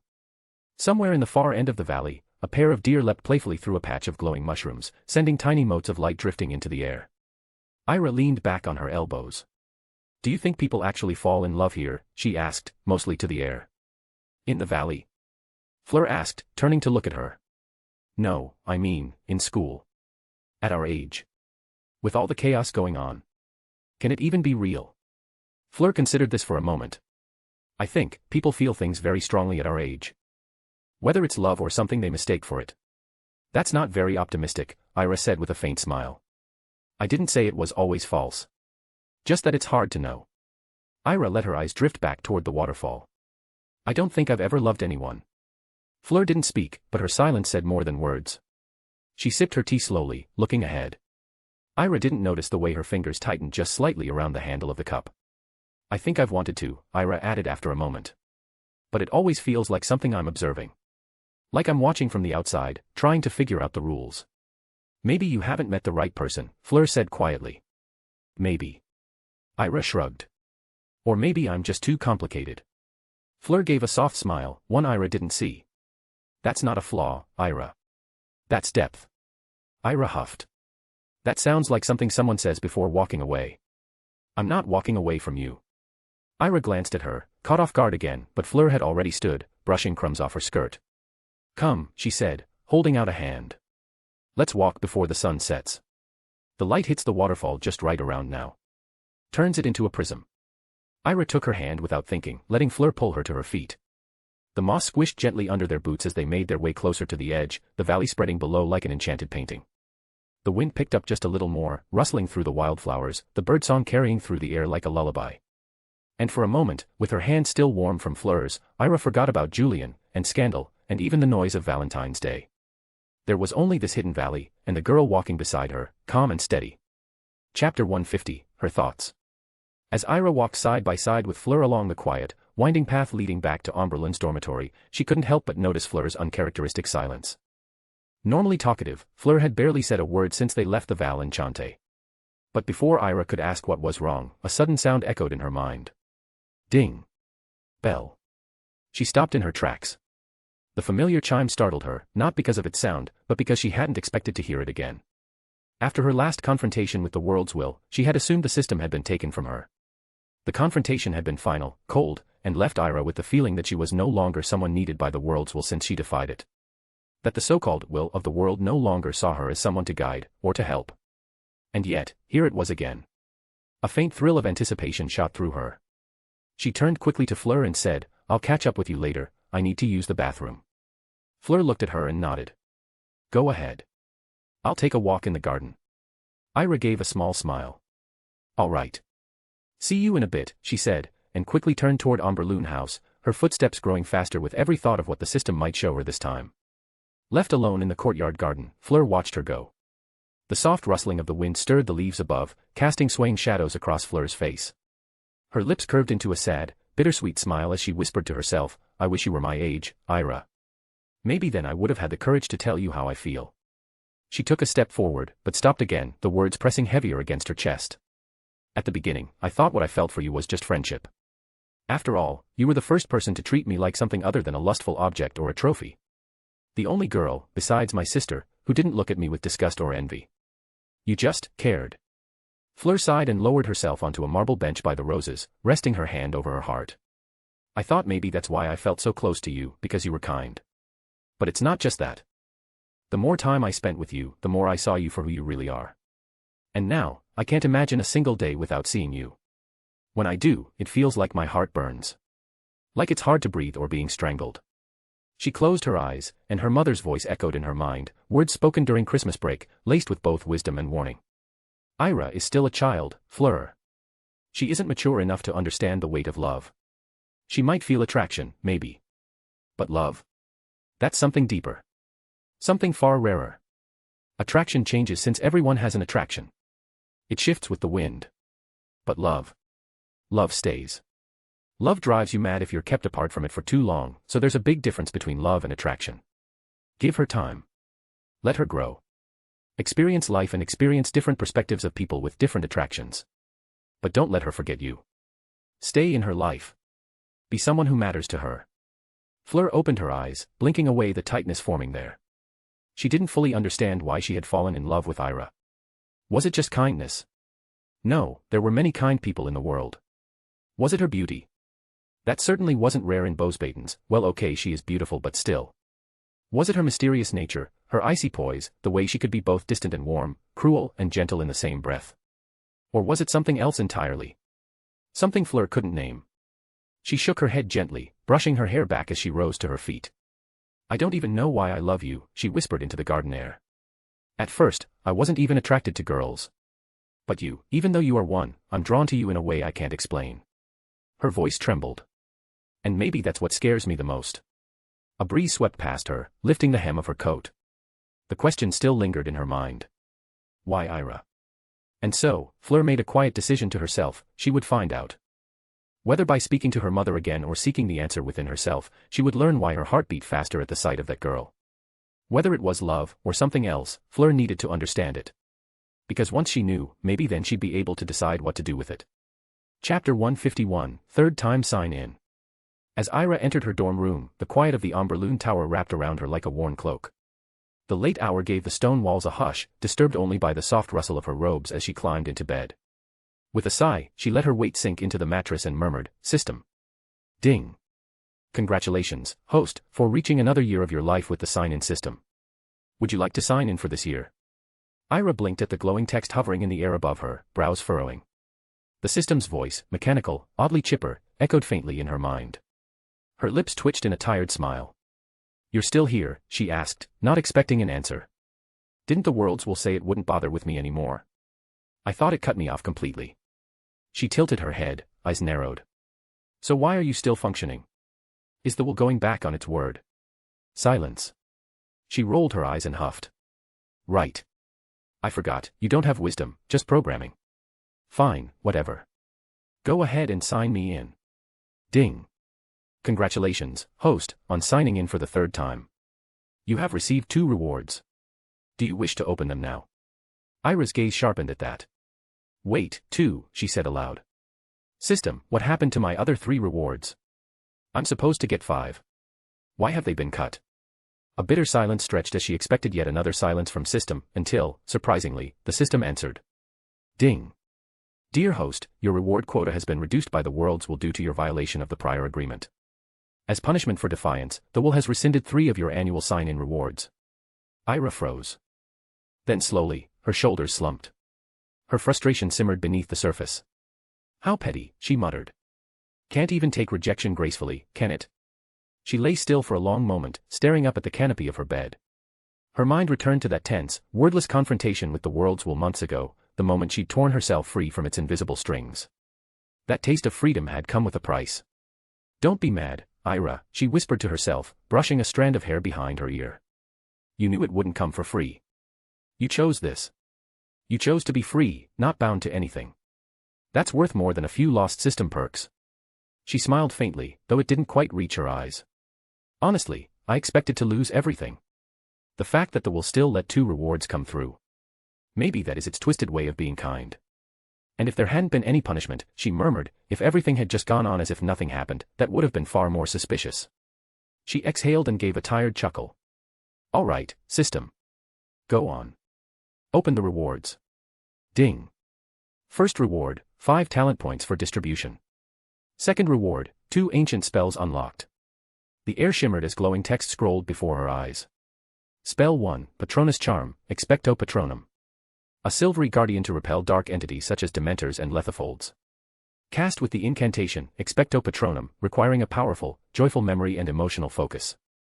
Forms, corporeal, distinct animal, stronger, or incorporeal, misty, basic form. Challenge level, high, emotional clarity and magical focus required. Cooldown, depends on stamina, overuse may weaken it. Symbol of hope and resilience. A light in the darkness, wield it wisely.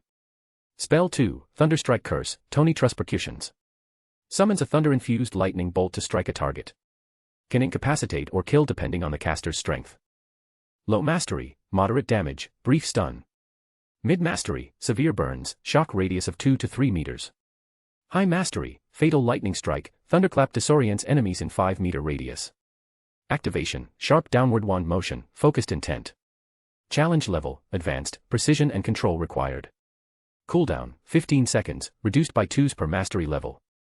Elemental power at its rawest. Dangerous and devastating. As her eyes scanned the system interface, Ira's brows lifted in surprise. Instead of the expected 10 talent points, only 5 glowed on the screen. She let out a quiet sigh, her gaze lingering on the display, a mix of disappointment and resignation settling over her. Ira's eyes widened slightly. Patronus, she breathed. That one, at least, she recognized. It was considered one of the most difficult defensive charms in the magical world, not for lack of technique, but because it demanded emotional depth, light in its purest form. A spell born of memory and willpower. The second spell, Tony Truss Percussions, was unfamiliar, but its potential was obvious. Destructive, precise, and volatile. It reminded her of storm magic, dangerous if mishandled, but almost beautiful in its raw power. She smirked faintly. Guess I'm still being given tools, even if I'm being punished. After a moment of thought, she nodded. System, distribute the talent points and then show me my status window. 3 to white magic, 2 to dark magic. Ding. Talent allocation complete. New stats updated. White magic affinity increased. Dark magic affinity increased. Status window. Name, Ira White. Age, 12 years old. Race, human/. Class, witch. Bloodline, ancient blood of the White family. Talents. Charms, 17, genius. Transfiguration, 17, genius. Potions, 10, good. Dark magic, 10, good. White magic, 13, excellent. Magical creatures affinity, 7, average. Quidditch/flying, 5, average. Alchemy, 1, poor. Prophecy, 0, locked. Note, talent and the numbers representing it, 1 to 4, poor, 5 to 8, average, 9 to 12, good, 13 to 16, excellent, 17 to 20, genius. Extra, system space, prefect memory. Spells, Occlumancy, Obscuro, Flipendo, Protego Diabolica, Ventus, Aguamenti, Depulso, Bombarda, Conf Ringo, Expelliarmus, Stupefy, Gravitas Octus/Gravitas Minuo, Lumos Chromatica, Lumos Orbis, Floris Vera Verto, Glacius, Protego, Incendio Moderatum, Tony Truss Percussions, Patronus Charm, etc. Chapter 152, A Secret Relationship. Somewhere deep in the countryside of Austria, nestled in the quiet of endless golden fields, stood a grand villa, isolated and opulent. Inside its master chamber, where moonlight spilled in from tall windows and danced across satin sheets, 2 naked bodies lay tangled in the stillness of post-desire. The man, with sharp blue eyes and dark brown hair, held the woman tightly against his chest, one hand lazily tracing the curve of her breast. She purred like a cat in the warmth of his arms, pressing herself closer. "When are we going to get married, my love?" she asked, her voice soft and sleep-tinged. Maximilian Vauquelin looked down at her, his gaze uncharacteristically warm. Gone was the cold, ruthless politician known to the world. Here, in this bed, he was something else. Someone else. "You know I love you, Sophie," he murmured, voice like velvet, soothing and tender. "And now that we're near the end of this war, once we've removed every obstacle in our way, I'll announce you publicly as my wife." Sophie sighed, her golden hair splayed across his chest. "I don't know if I can wait that long," she whispered. "I want to be the next lady of the Vauquelin family. I want to stand beside you without hiding, without fear." Maximilian's hand stilled, his fingers slipping from her breast to wrap around her slender back. He pulled her closer, pressing his lips to her forehead. "Never doubt it, Sophie," he said. "You won't just be the Lady of Vauquelin. I will make you the matriarch of the Trevor family as well. It is your birthright." She pouted, unconvinced. "You speak as though my mother can be defeated. Do you know how stubborn she is? Alina Trevor isn't going down without tearing the world with her." Maximilian chuckled, the sound low and cruel. "Alina is standing at the edge of her own grave. She's losing this war, and soon, she'll make a mistake, one I've been patiently waiting for. That will be the end of her. When she falls, you'll be the only one left standing. The only one who matters." "Are you going to kill all my siblings too?" Sophie asked. "I mean, I kind of like the little one. He's cute. Even if he's always alone. He's just a child." "3, right?" Maximilian said with a shrug. "If you want him spared, we can erase his memory and send him to another country. Out of reach and of sight." Sophie smiled, her eyes sparkling. "That's a brilliant idea." They kissed again, deeper this time, lips crashing, tongues dancing, until both were breathless and gasping in each other's arms. When they finally pulled apart, Maximilian stroked her hair and asked, "So, what's Alina doing now? What are her plans?" Sophie raised a brow. "Are you trying to turn me into your personal spy?" His only answer was another kiss, long and lingering, until her cold stare melted away in his hands. "She doesn't plan much," Sophie eventually said, her voice distant. "She just gives orders out of nowhere. She doesn't consult anyone. And she especially hates being questioned." "And you?" he asked. "Are you ever involved in those plans?" Sophie shook her head. "No. She gives her commands and then moves on like we're tools, objects. She never loved any of us. Not really. The only child she ever truly cared about was Roman. And he's gone." A flicker of disgust passed through her expression. "She doesn't care if we live or die," Sophie continued. "One of her daughters, one she had with some lover, died just months ago. Starved to death. Left to rot right after birth." Maximilian frowned. "Why?" "Because she was born with black skin," Sophie whispered. "She got it from her father, obviously. When mother saw her, she just said, 'Remove her. Never show her to me again.' And that was it." "What a cold mother," Maximilian muttered, shaking his head. "So, she's just busy managing her harem of boy toys now." Sophie snorted. "You have no idea. Every weekend, she throws parties and fills the manor with young men. She sleeps with all of them. The whole night." Maximilian blinked. "All of them? One woman? Many men, in the same room?" "Oh yes," Sophie replied, almost bored. "The noises echo through the entire estate. That's why most of us avoid staying at the manor on weekends. No one wants to hear that." "And Charles?" Maximilian asked. "Doesn't he care?" Sophie laughed bitterly. "He can't care. He has no authority. No power. All he does is sit in his chair and drink while listening to her being pounded by half a dozen men all night long." Maximilian burst into laughter, shaking his head in disbelief. "Merlin. I almost feel sorry for him. What a pathetic marriage. Did he ever even father any of her children?" "No one knows," Sophie said. "Honestly, none of us know who our real fathers are. It's always a guess. Maybe some are dead. Or maybe she erased their memories like she always does. If she gets bored, or finds them unpleasant, she either kills them or makes them forget she ever existed." Maximilian was quiet for a moment. "It's unusual. Growing up like that. Hearing your mother, like that." Sophie sighed. "When I was little, I thought it was normal. Seeing her in bed with men, hearing the sounds every weekend. I thought all mothers did that." She paused. "But when I went to school, I realized. Other people had real parents. Fathers who stayed. Mothers who didn't treat their children like pawns. That's when it hit me, I didn't grow up normal. My family is broken. She blinked fast, hiding the emotion that threatened to surface. That's why I swore I'd never become like her. Maximilian pulled her closer again, kissing the top of her head. You won't. I'll make sure of it.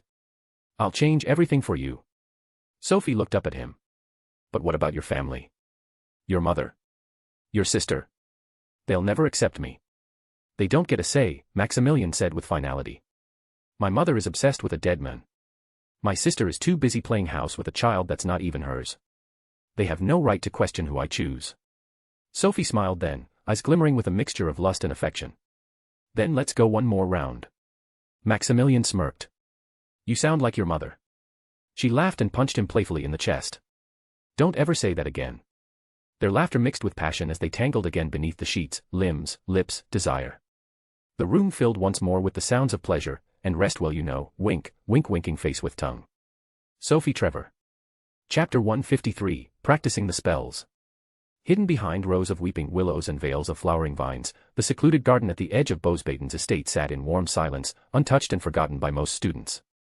The late morning sun cast speckles of gold on the weathered statues and soft moss-covered stone. Iris stepped into the clearing, the gentle breeze brushing against her snow-white hair, making it shimmer faintly in the light. Her robes fluttered at the edges, and her green eyes clear and sharp like a summer forest scanned the quiet and open space. This was perfect spot for her to test her new spells. The 2 new spells she'd received during the yearly sign-in gift. She twirled her wand once in her fingers, light gleaming off the polished wood. She already knew which spell she wanted to try first. It was a notoriously difficult and widely respected spell in the wizarding world, often seen as proof that a witch or wizard was not aligned with dark magic. In fact, if someone were ever accused of being a dark wizard, successfully casting this spell could clear their name. Dark wizards, after repeated use of forbidden magic, often lost the capacity for empathy and emotion, both of which were essential to perform the spell. If a dark wizard ever attempted it, the magic would backfire horribly, covering their body in maggots that would devour them alive. With a slow, steady breath, she raised her wand, focusing her intent. It was about fighting off darkness in her mind. And remembering the most happiest moments of her mind. Today was about seeing what light looked like in her hands. She closed her eyes, reaching deep into her heart for the happiest memory she could find. The first that came to her was Lolly, small, kind, and always eager to please. The memory ached with loss, but she focused on the warmth, how Lolly's entire face would light up with joy whenever Ira gave her a simple compliment or softly said thank you. That unfiltered happiness, so pure and sincere, had stayed with her. Then came thoughts of Flur, their quiet conversations, shared glances, and the steady comfort of friendship that had slowly grown into special bond. Ira held on to those moments, choosing to remember the rare pieces of happiness and pushing aside the heavier memories that threatened to surface. Just for this spell, just for this moment, she needed only the light. Her voice was calm and confident. Expecto Patronum. The words left her lips smoothly, like she had said them 100 times. From the tip of her wand, a silver light burst forward, bright but soft, swirling and forming midair. In moments, it began to take shape, feathers forming from mist, wings stretching, talons extending. An owl emerged, sleek and silent, wings wide and regal. It soared upward in a sweeping arc, circling above her once like a guardian before gently descending and landing just in front of her. Its glowing eyes blinked once as it stared up at her. Then it tilted its head, as if to say, well. What now? Ira smirked. You're beautiful just like my animagus form. The owl gave a small flap of its luminous wings and puffed up slightly, pleased with itself. She didn't need to say more. With a simple gesture, she let the owl fade into silver mist. The light drifted upward and disappeared like it had never been there, except it had. And she felt it. Clear. Solid. Satisfying. She turned toward the far end of the garden now, where a half-crumbled statue leaned against a rose-draped wall. Time for the second one. This spell wasn't delicate. It didn't shine softly or glow with comfort. It cracked. It roared. She stepped into position, feet grounded. She raised her wand with a focused gleam in her eyes. Tony Truss percussions. She slashed the wand downward. There was no delay. The air froze instantly around the target area. Flowers, vines, even the stone beneath the statue glistened with a sudden frost. Then came the lightning, blue-white, jagged, tearing through the air with a sound like the sky breaking open. The bolt slammed into the base of the statue, and with it came something unexpected, a cold fire, pale and eerie, erupted from the strike zone. It didn't burn red or orange. It shimmered blue, licking the base of the statue without consuming it, casting long shadows across the frost-covered garden. Ira tilted her head. The sight of fire that didn't burn, that only glowed, was mesmerizing. She walked closer, the frozen petals crunching beneath her boots. The air was cool but not biting. The fire didn't radiate heat but hummed with energy.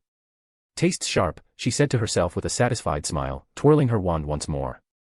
The power of the spell was quite strong and quite ancient since the spell was a forgotten one. And now it belonged to her. And more importantly, it was useful, deeply so. Ira didn't yet have a signature spell to call her own, one that marked her legacy. But this spell, it had the potential to become just that. If she mastered it, it could become her defining magic, something unique, something powerful. A spell not just tied to her, but one that could be passed down through her bloodline, a treasured inheritance. A legacy spell, known only to her family, because only they would have the heart strong enough to wield it. She tested the spell again, once more with a sharp downward flick. Another bolt of lightning. Another surge of frost. Another flash of cold blue flame wrapping the broken stone. She stood there for a moment, basking in the contrast. The heatless fire, the crackling frost, and above it all, the soft, bright memory of the silver owl still glowing faintly in her mind. It was powerfully. She turned, walking back toward the center of the clearing. Just before she left, she lifted her wand again and whispered softly, "Expecto Patronum." The owl soared out again, gliding silently overhead, circling once before coming to rest on a mossy stone just in front of her. It blinked up at her again. She smiled. "I think I'll name you later." The owl gave a single, slow blink, as if that suited it just fine. Then it disappeared once more into silver mist, leaving only peace behind. Without hurry, Ira tucked her wand away, her steps light as she headed back toward the Omberlands Hall. Chapter 154, Sparks and Smiles. The duel arena was quiet. No spectators or professors were present. And certainly no noisy students betting on who would win. Just two girls standing opposite each other, 20 paces apart under the fading golden hue of afternoon light. Above, the glass ceiling shimmered faintly with protective enchantments, casting dappled reflections on the stone floor. Ira stood tall, her white hair catching the light like frost. Her wand rested loosely in her hand, green eyes calm and unreadable, like a forest at rest. Fleur tilted her head slightly, a teasing smile tugging at her lips as she brushed a strand of silver blonde hair behind her ear. "No holding back, we." Ira smiled softly. "Wouldn't dream of it." "Liar." Fleur stepped lightly forward, wand at the ready, her blue eyes gleaming with excitement. "And don't think I'll go easy on you just because you're beautiful." Ira rolled her eyes. "Corny." "Sweet my babe," Fleur chimed, and with a flick of her wrist, the first spell fired. Ventus. A sudden gust of wind surged toward Ira, kicking up dust and leaves from the arena floor. But Ira merely shifted her stance, and with a graceful counterflick. Protego.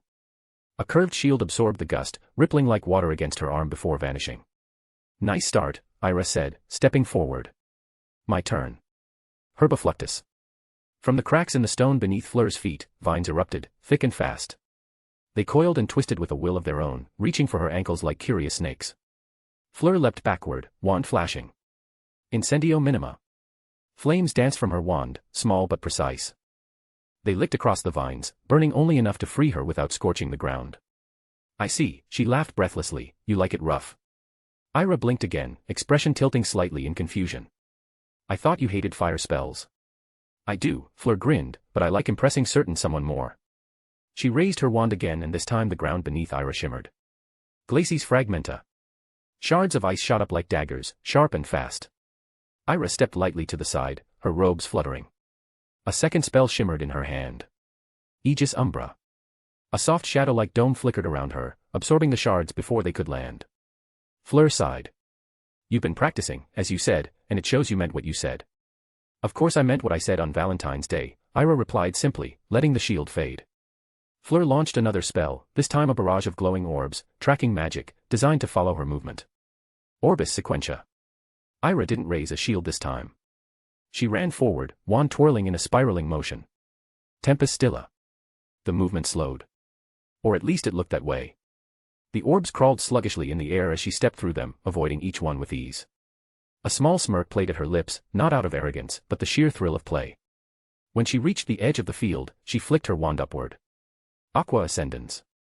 Water exploded from the ground in a jet, catching Fleur under the legs and lifting her a few inches into the air before dropping her gently to her feet again. She squealed, hair soaked, laughing. "You witch." "Guilty," Ira said with a shrug. Fleur didn't stop laughing. She wiped her soaked hair from her face and muttered something in French Ira didn't catch. Then she raised her wand again. All right, now I'm serious. Ira arched a brow. I thought you already were. Not that serious, Fleur said sweetly, I wanted to look graceful for you. She winked. Ira smiled, murmuring under her breath, every move you make is as beautiful as you are. Fleur paused, her cheeks tinting pink for just a second, before she fired off another rapid sequence of spells. Silva Crescens. Vine surged again. Tenebris Globus. A dark orb of blinding shadow followed. Frigidum Impulsus. A freezing wind laced through it all. Ira matched each one with ease. A flick to banish the vines, a swipe of her wand to redirect the orb, a twist to disperse the cold wind. She could have ended the duel right then. 3 times, in fact. She could have disarmed Fleur with a whisper. Could have frozen her shoes to the floor. Could have summoned her Patronus and blinded her with the glow. But she didn't. Ira just wanted to enjoy spellcasting with the most important person in her life, but she didn't want her to feel insecure about her talent by outshining her or making her feel inadequate, as she feared it might strain their relationship. And she let Fleur believe she had the upper hand, if only for a few heartbeats. You're not even sweating, Fleur panted, or do you just not sweat at all? She grinned, clearly catching on to Ira's effortless composure. I'm warmed up, but I don't usually sweat, Ira replied simply. Fleur murmured to herself, so Ira wouldn't hear, don't worry, when the time comes, I'll make you sweat. What did you say? Ira asked, clearly not hearing Fleur's words. Oh, nothing, just that you're not taking this seriously, Fleur said, circling slowly with her wand raised. Don't want to embarrass me. How noble. You're doing great. That's what you say when a child draws you a bad painting. Ira actually laughed. Fleur nearly missed a step. Merlin help me, that laugh. She fired another spell to cover the flutter in her chest. Lumos Lacrimosa. The air burst into blinding light, a flash meant to dazzle. Ira turned her head a second before it hit, eyes protected by a small reflective ward. She could have countered again, but she let it wash over her. She stumbled back just an inch. Fleur gasped. Did I hit you? A little, Ira said, rubbing her eyes with a grin. Well done. Fleur looked surprised. Then proud. Then smug. Admit it, she said. You're impressed. I am, Ira replied honestly, leaning on her wand for a moment. You're better than you think. Fleur's voice softened, a smirk lingering. You're not bad, but I'm still the best, darling. They stood there a moment in silence, wands lowered just a touch. Then Fleur flicked her wand, sending a shower of enchanted petals toward Ira, each one glowing faintly pink and gold. Floralum Velatus. Ira tilted her head as the petals circled her. Some brushed her cheeks. Some fell around her like soft rain. Trying to distract me with pretty things, she asked. Fleur smiled with the slightest bite of a smirk. Is it working? Ira looked around at the floating blossoms. A little bit. You should smile more, Fleur said quietly. You're cute when you smile. Ira did smile. Not because of the compliment, because the moment felt good. I think I'll return the favor, Ira said softly, and raised her wand. Fleur tensed in anticipation, excitement flaring in her eyes. Expecto Patronum. A burst of silver light spiraled into the air, graceful, swift. The form it took was clear and proud, a glowing owl, wings wide, eyes like twin moons. It circled above Fleur before landing gently on the arena floor, between them. It turned its head to look at Fleur for a moment, then up at Ira. Fleur's breath caught. That's yours. Ira nodded, a little bashfully. It's new. Fleur knelt slowly beside it, watching the glowing creature shift and ruffle its spectral feathers. Beautiful, she whispered. Ira tilted her head. You mean the owl? No, Fleur said, looking up at her. I meant you. Ira smugly said. Oh, well spotted. The owl took flight again, fading into mist. Fleur stood, brushing her hair back. One last spell. Make it count. Fleur narrowed her eyes, playful but determined. Her wand rose. Ira matched her, white hair flowing slightly from the magical breeze picking up around them. Tony Truss percussions. Ira called. Aqua Vortex. Fleur shouted at the same time. A bolt of blue lightning cracked through the air from Ira's wand, slamming into the ground near Fleur's water vortex. The surrounding air froze instantly, petals and leaves crystallizing midair. Where the bolt hit, a strange blue fire erupted, cold, flickering silently. Fleur's water surged forward but turned to icy shards the moment it neared Ira's spell. They stood in the middle of magic now. One surrounded by dancing water shards. The other wreathed in frost and strange, cold flames. And yet both were smiling. The flames slowly faded. The ice began to melt. The arena returned to quiet. Fleur walked forward and offered her hand. Ira took it. What was that last spell? Fleur asked softly, her eyes wide with curiosity. Oh, the lightning spell, Ira replied with a sly smile. It's a white family secret, known only to the matriarch or patriarch. Show off, Fleur muttered. They laughed. Side by side, hands still linked briefly, they walked out of the arena together, their duel complete, neither winner nor loser. Just two girls, laughing in the going out of the dueling arena. Chapter 155, A Letter. A quiet wind rustled through the trees outside the Amberloon dormitory hall. Early morning light spilled across the floor of Ira's private room, catching in the edges of her open books and parchment scrolls. The sky beyond the high arched windows was pale gold, clouds thin and motionless, as if the world were holding its breath. She sat at her desk, hair still slightly damp from the shower, dressed in her simple robes, now slightly rumpled. A single, wax-sealed envelope sat before her, resting on a folded square of pristine British parchment. She had known the handwriting before she even touched it. Emma Bloom. Her assistant and companion. The acting matriarch of the White family while Ira remained in France, out of the political spotlight of Britain but never far from its shadow. Ira broke the seal and unfolded the letter with quiet anticipation. My lady. I hope this reaches you safely and without interception. I sent it via one of our own house owls, trained to travel long distances and avoid the ministry's tracking enchantments. Things are changing here, fast, and not for the better. You need to know, there's been another petrification. Actually, more than just one. 3 students in the last few months. All of them were Muggle-born. No deaths yet, but that's likely only thanks to the school healer and a few remaining professors who have been guarding the Hogwarts school. Hogwarts' students are tense and scared, the public doesn't know the reality of it. The Daily Prophet is calling it, a series of magical mishaps. The Ministry is calling it, unrelated disciplinary incidents. And now comes the interesting part, Lucius Malfoy and Cornelius Fudge went directly to Hogwarts. They confronted Dumbledore. And on the same day, Dumbledore stepped down. He's gone. Where? No one knows. Not even his trusted allies know about it, and that terrifies some pure-blood families. Hogwarts, as you know, has always been more than just a school, it's the symbolic heart of British magical society, and in many ways, a center of our political balance. But without Dumbledore, it now feels like a ship without a captain. The castle is vulnerable, exposed. There's a growing sense of unease. Students are being repeatedly told to be ready for emergency evacuations at a moment's notice. Discussions of temporary closure are no longer whispers, they're becoming formal conversations among the board. The staff are doing what they can, but without strong leadership, the entire institution feels as though it's teetering on the edge. Lucius Malfoy has grown noticeably bolder since Dumbledore's removal. His influence is expanding rapidly, and with it, his aggression. I recently met with him, he inquired about your well-being, though the civility was thinly veiled. During our conversation, he expressed his intention to put forward Severus Snape, currently the head of Slytherin House and Potions Master, as the new headmaster of Hogwarts. He made it clear that he expects our vote in favor when the Wisengamot convenes to decide the appointment. The pressure is mounting, and his confidence suggests he already has several key supporters in place. Also, I want to assure you that, the White Estate is stable. No internal or external threats. I've reinforced the wards and made it clear that the matriarch is still watching even if she's far away. Your loyal servant. Emma. Ira let the letter settle on the desk, her eyes scanning the last few lines again. Petrifications, she murmured aloud. Muggleborns. Dumbledore, gone. Her fingers curled slightly on the wood of her desk. She had expected trouble from Britain, but not to this extent. This Malfoy guy really was something. He'd managed to oust one of the most powerful wizards of their time, and that in itself was suspicious. Dumbledore was never the type to quietly obey orders, let alone step down like some well-behaved bureaucrat. No, he always has a plan. And Ira knew better than to believe he'd walked away without leaving a few traps or contingencies behind. For now, all she could do was wait and see what the old fox would do next. She folded the letter neatly, tucked it into the corner of her drawer, and locked it with a soft flick of her wand.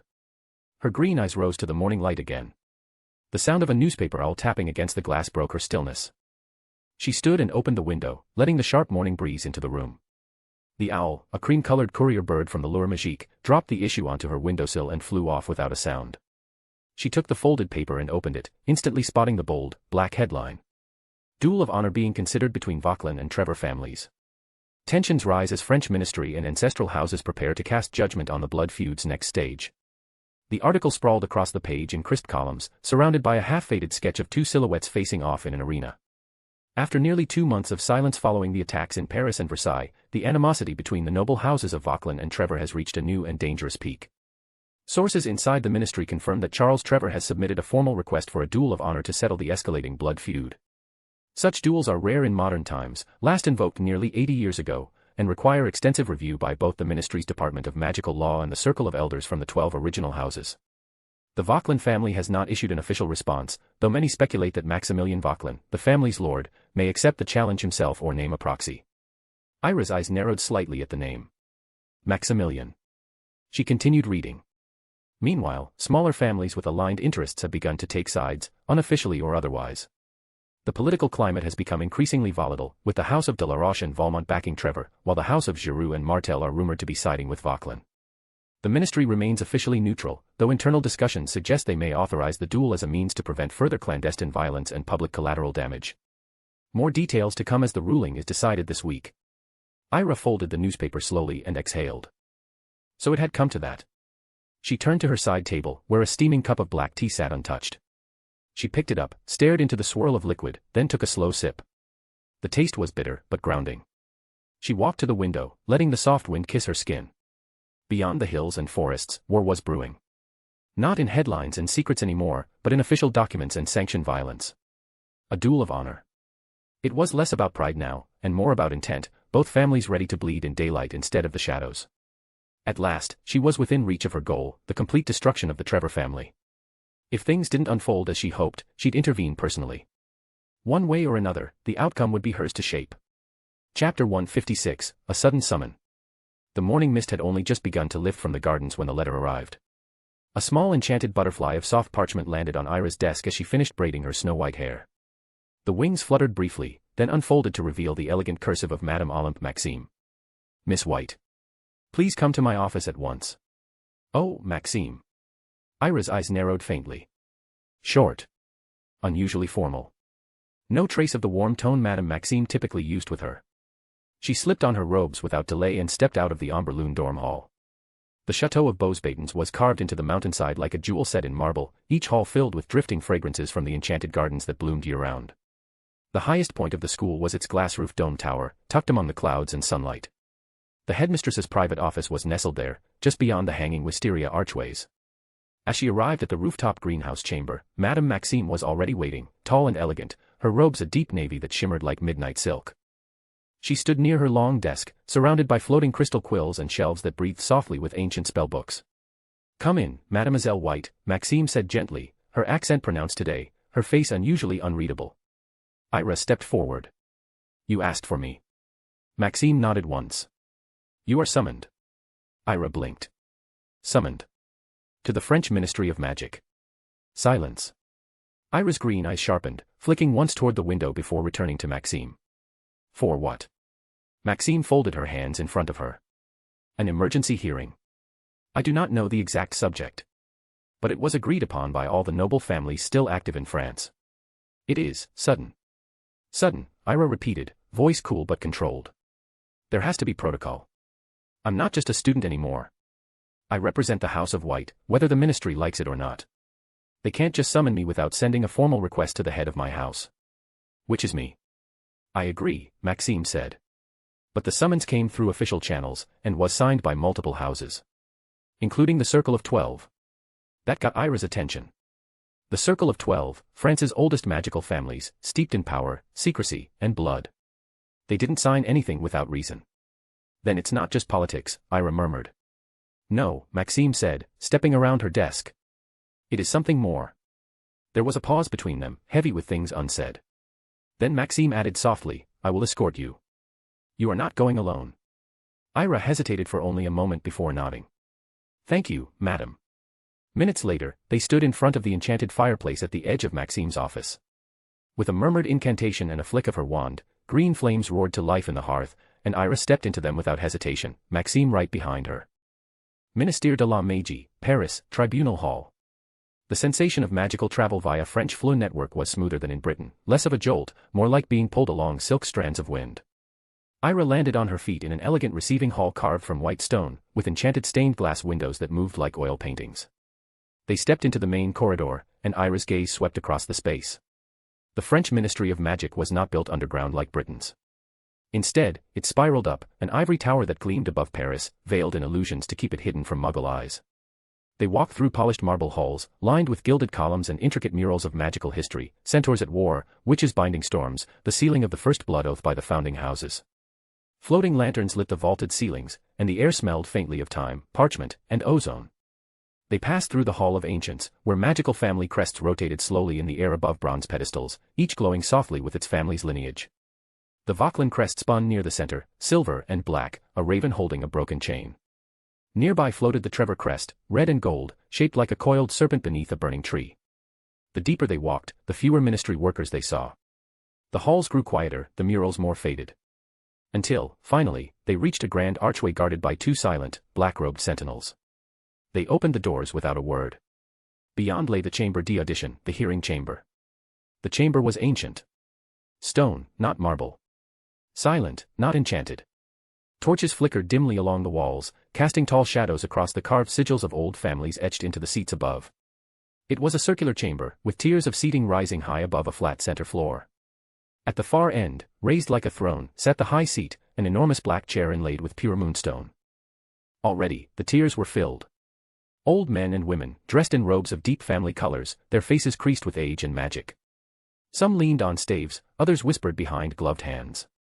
Most watched Ira as she entered, silent, assessing. She saw familiar faces and distant strangers. The House of de la Roche, with their violet cloaks and glass-blown sigils. The House of Montpensier, their eyes like ice. The Austrian Eisenbergs, sitting close to the Spanish Velascos. No English houses, of course.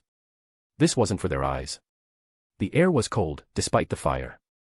Ira stood with her chin lifted, gaze unflinching. She wore her silence like armor. A ministry attendant approached and gestured toward the center of the room, a small circle inlaid with silver. The standing platform. The accused place. Ira glanced once toward Madame Maxime. "I will be here," Maxime said, gently placing a hand on her shoulder. "You are not alone." Ira nodded once, then stepped forward. Her boots echoed across the stone as she entered the circle. The silver lines pulsed briefly beneath her feet, an old enchantment taking measure of the one who stood within it. Around her, whispers stirred. "Is that her? She's younger than I expected. White blood, but staying abroad. The white girl." Ira looked up at the rows of faces watching her. And waited. The hearing had not begun yet. Chapter 157, The Accused. The silence in the chamber was oppressive. Stone walls, scarred with centuries of magic, watched over the crowd like silent witnesses. The torches lining the hearing hall cast flickering shadows across the robes of the ancient families gathered in attendance. Their crests glimmered faintly, some stitched in silver thread, others etched in enamel and jewels. But none bore the crest of the ministry. Not a single ministry official had appeared on the high benches today, except one. Isabella Vauquelin, Minister of Magic for all of France, sat quietly near the far western side of the room. Her elegant green robes were folded neatly over her knees. She said nothing. She did not move. Her dark eyes, so often full of command, were unreadable. She had not been given a voice today as it seemed like. It was intentional. Because the one who did speak, the one who ruled the hearing, sat in the tallest chair at the head of the chamber was her brother. Maximilian Vauquelin. Lord of the Vauquelin family. Dressed in black and deep sapphire, his brown hair was tied neatly behind his shoulders, his eyes as sharp and cold as ever. In his presence, the chamber felt more like a guillotine scaffold than a courtroom. He sat with perfect posture, fingers folded together. Below him, in the center of the stone floor, stood Ira White. Snow-white hair. Green eyes like a forgotten forest. Cloaked in gray and deep blue, her robes bore no crest today, only the simple, silent threadline of the White family, embroidered over her heart. She stood still as a statue, hands at her sides, expression unreadable. Across from her, seated in a place of prominence beneath the judge's circle, sat Charles Trevor, Lord of the Trevor family, stern, pale, long-faced, dressed in rich crimson. Beside him, in a golden chair with clawed arms, sat Alina Trevor. She was the least remarkable presence in the room, resembling nothing more than an extra, someone who had merely come to accompany her husband to today's hearing. The murmuring of the crowd finally faded as Maximilian stood. He spoke in flawless, firm French, each word slicing through the silence like ice cracking over stone. "Let this hearing be recorded in the name of the 12 and the Council of Blood. I, Maximilian Vauquelin, preside over this session by right of unanimous invocation." He turned his gaze down toward Ira. We are gathered here to address crimes and conspiracies that threaten the foundation of magical unity in France and across the continent. Whispers returned. Quiet, but present. No one stopped them. The accused, he continued, is Ira of the White family, claimant to the headship of a British noble line, residing in France under the temporary sanction of Beauxbaden's academy. Ira neither flinched nor felt fear as she looked at the man they claimed was her uncle, her mother's own brother. He stood there like a judge, treating her like a criminal. You stand before us accused of the following: instigating and perpetuating the renewed blood feud between the Vauquelin and Trevor families. The death of Roman Trevor, heir of the Trevor house. The death of Cecil White, member of the White family. The spreading of falsehoods to delegitimize and dishonor the Trevor family and disrupt ancestral accords. Conspiring to sabotage Trevor family trade across the American continents by way of bribery, tampering, and magical interference. The hall grew louder again. A few heads nodded. Some looked away. Others stared openly at Ira as if they expected her to fall to her knees and start crying, screaming, or any kind of reaction. She didn't move. Maximilian sat again. Bring the witnesses, he said coolly. From the back of the hall, a series of individuals were led forward by ministry guards. They were not nobles but laborers, tradesmen, warehouse handlers, each holding signed statements. One by one, they gave their testimony. We were paid in gold, White family gold, to tamper with Trevor wand shipments. I was hired to enchant potion containers to degrade over time. Orders came through agents working under ministry and related to the White family. A cloaked woman gave me a purse and told me to reroute Trevor imports to falsified destinations. She wore the sigil of the White estate. Each statement built upon the last. Each one drove another nail into the frame of accusation. Maximilian did not interrupt. Nor did he show emotion. Only when the final witness was dismissed did he rise again. There is a clear, persistent, and undeniable pattern. He stepped forward on the upper dais, his voice growing louder, more forceful. The White family has long sought to reshape European magical society, despite its centuries of oppression and scandal. It has clawed at every border, every closed gate. And now, through Ira White, it has brought violence once again. He turned his eyes back to her, voice like a blade. You, Ira White, have claimed that Cecil White was the son of Adrian Vauquelin, former lord of our house. That his blood was Vauquelin. That his death was the result of a great injustice. He stepped closer to the edge of his platform. I, Maximilian Vauquelin, current lord of the Vauquelin house, deny this claim in full. There is no proof. There is no record. Only the word of a grieving girl clinging to ghosts and rewriting bloodlines. A murmur of approval ran through the upper tiers. She has used falsehoods and family tragedy to poison ancient alliances. To turn France into a battlefield of whispers and sabotage. He turned from Ira now and faced the court. She is not a child. She is the acting head of house, and she has wielded that power recklessly. We are not judging a student, we are judging a matriarch. He raised one hand. I now pronounce judgment. The room fell utterly still. Maximilian's voice rang like the toll of a bell. From this moment forward, by agreement of the Council of Families and under the emergency authority of the Circle of 12, Ira White is hereby banished from French territory. She is to be expelled from Beauxbaden's academy immediately. All holdings and vaults of the White family within France shall be seized and redistributed to families who have suffered verified damages from her actions. She is never again to be granted entry into the French wizarding community. Should she return, she will be tried as a magical criminal of the highest order. The torches dimmed. The silence was suffocating. Even the oldest families were holding their breath, awaiting her fall, her tears, her collapse. Maximilian's eyes gleamed as he spoke the final words. Ira White. Do you have any last words? The silence rang like a gong. Dozens of eyes turned to the girl in the center of the stone circle. Waiting. Eager. Predatory. Ira lifted her eyes slowly. Her gaze passed over Charles Trevor, who looked smug in his velvet red robes. Past Alina Trevor, who stared at her like a panther watching a mouse. She paused, just briefly, on her aunt, Isabella Vauquelin, still silent and unmoving. And then she smiled. Not kindly. Not nervously. It was the smile of someone who had seen this coming. And then she laughed. A cold, biting laugh that echoed against the stone walls and froze the air like frost creeping over glass. Not hysterical. Not mad. Just, done. It rang through the chamber like a ghost song. Soft at first, then louder. And Northwest one in the court dared interrupt it. Not even Maximilian. Not even Alina, who was astonished by this little girl's reaction. Chapter 158, Defense. As her laughter finally faded, the silence that followed felt even louder. Ira straightened herself, the echoes still lingering like ghosts in the grand courtroom. Maximilian Vauquelin's hand curled around the armrest of his high-backed seat, his knuckles whitening with restraint.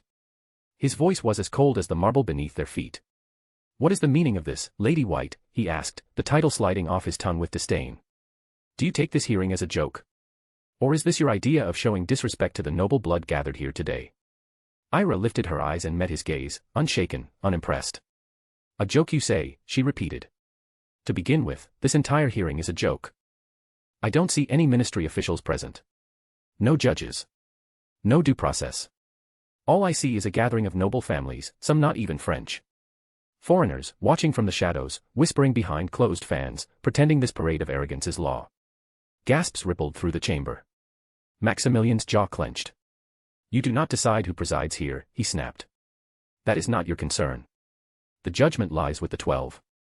"Oh, but it is my concern," Ira cut in sharply, her voice rising over the noise. "Because it shows just how broken this system is. How weak your ministry has become. You've allowed yourselves to be puppeteered by old families who confuse influence for authority. There's no law here. No governance. Just self-appointed tyrants draped in tradition, especially you, Maximilian." "Enough," Maximilian barked. "You will address me as Judge Vauquelin. You will not speak to me in this manner." "No," Ira said, her tone now laced with quiet disgust. "I won't. I won't call you that. Because you're not a judge. You're just a man sitting in a stolen chair." The chamber buzzed with unrest. Faces twisted in confusion, anger, and reluctant fascination. "I never imagined the French magical community could fall so low," she continued. "So desperate to cling to the illusion of order that you abandon every shred of dignity to satisfy a vendetta. Today, you've made a joke not of me, but of yourselves. Of your laws. Of your ministry." Maximilian's sneer returned. "So you are mocking us?" "I'm not the one who turned a courtroom into a stage for nobles to air their bruised egos," she replied coolly. "You forget your place. This hearing is about you, Lady White," he hissed. "You are the accused. Do not twist this with speeches about governance or honor." "I forget nothing," Ira said. "But since you brought it up, if this is truly about me, then let's speak about the accusations." Maximilian shook his head. "There is no need. The verdict has already been declared. This court is adjourned." "No," Ira snapped, her voice cracking like a whip. "This is not over. I will speak." She turned then, facing the grand gallery of pureblood families seated in the tiered rows above. "I dare any of you to leave this chamber before hearing what I have to say. Go on. Walk out. But I promise you this, you will regret it." A hush fell over the room. The boldness of her defiance struck something raw. Maximilian's face darkened. "Is that a threat?" Whispers rose like a tide behind her, outraged murmurs of, "She's just a child, she mocks the court, this is blasphemy." But Ira didn't flinch. Her voice lowered, steady and slow, as if daring each word to be carved into stone. "No. Not a threat. A warning. You brought me here to humiliate the name of White. You dragged me before these strangers without even the dignity of an official summons, without giving me a chance to defend myself. You pronounced your verdict before you ever let me speak. You think that makes you powerful." She turned back to Maximilian, her eyes colder than winter. "It makes you pathetic." A tremble went through his hand again, barely visible, but not to her. "Speak then," he muttered, fury barely contained. "Say whatever it is you think will save you. But I assure you, Lady White, it will not change the decision made today. The 12 have spoken. The ministry will follow." From across the chamber, Isabella Vauquelin, the French Minister of Magic, and Ira's aunt, sat unmoving, her face a marble mask. She said nothing. Not a single word. Her silence was heavier than judgment. Ira nodded slowly. "Then listen closely," she said. "Because this will be the only time I explain myself to you." Chapter 159, Defense. Ira turned slowly, letting her voice carry across the vast chamber, measured and unwavering. "You brought me here to humiliate me. To drag the White family's name through the mud. And to pass judgment without due process. You gave me no time to prepare, no right to defend myself, and no courtesy due to the head of an established magical house." She paused, gaze sweeping across the courtroom, letting her words sink into the silence. "And yet here I stand, not begging, not broken, and certainly not finished." A hush fell over the gallery. Dozens of eyes watched her now, not with ridicule, but with something far closer to attention. Ira lifted her chin. "You want to talk about conflict? Then let's talk about it." Maximilian leaned forward, his voice tight with irritation. "There is no need. The court has already judged."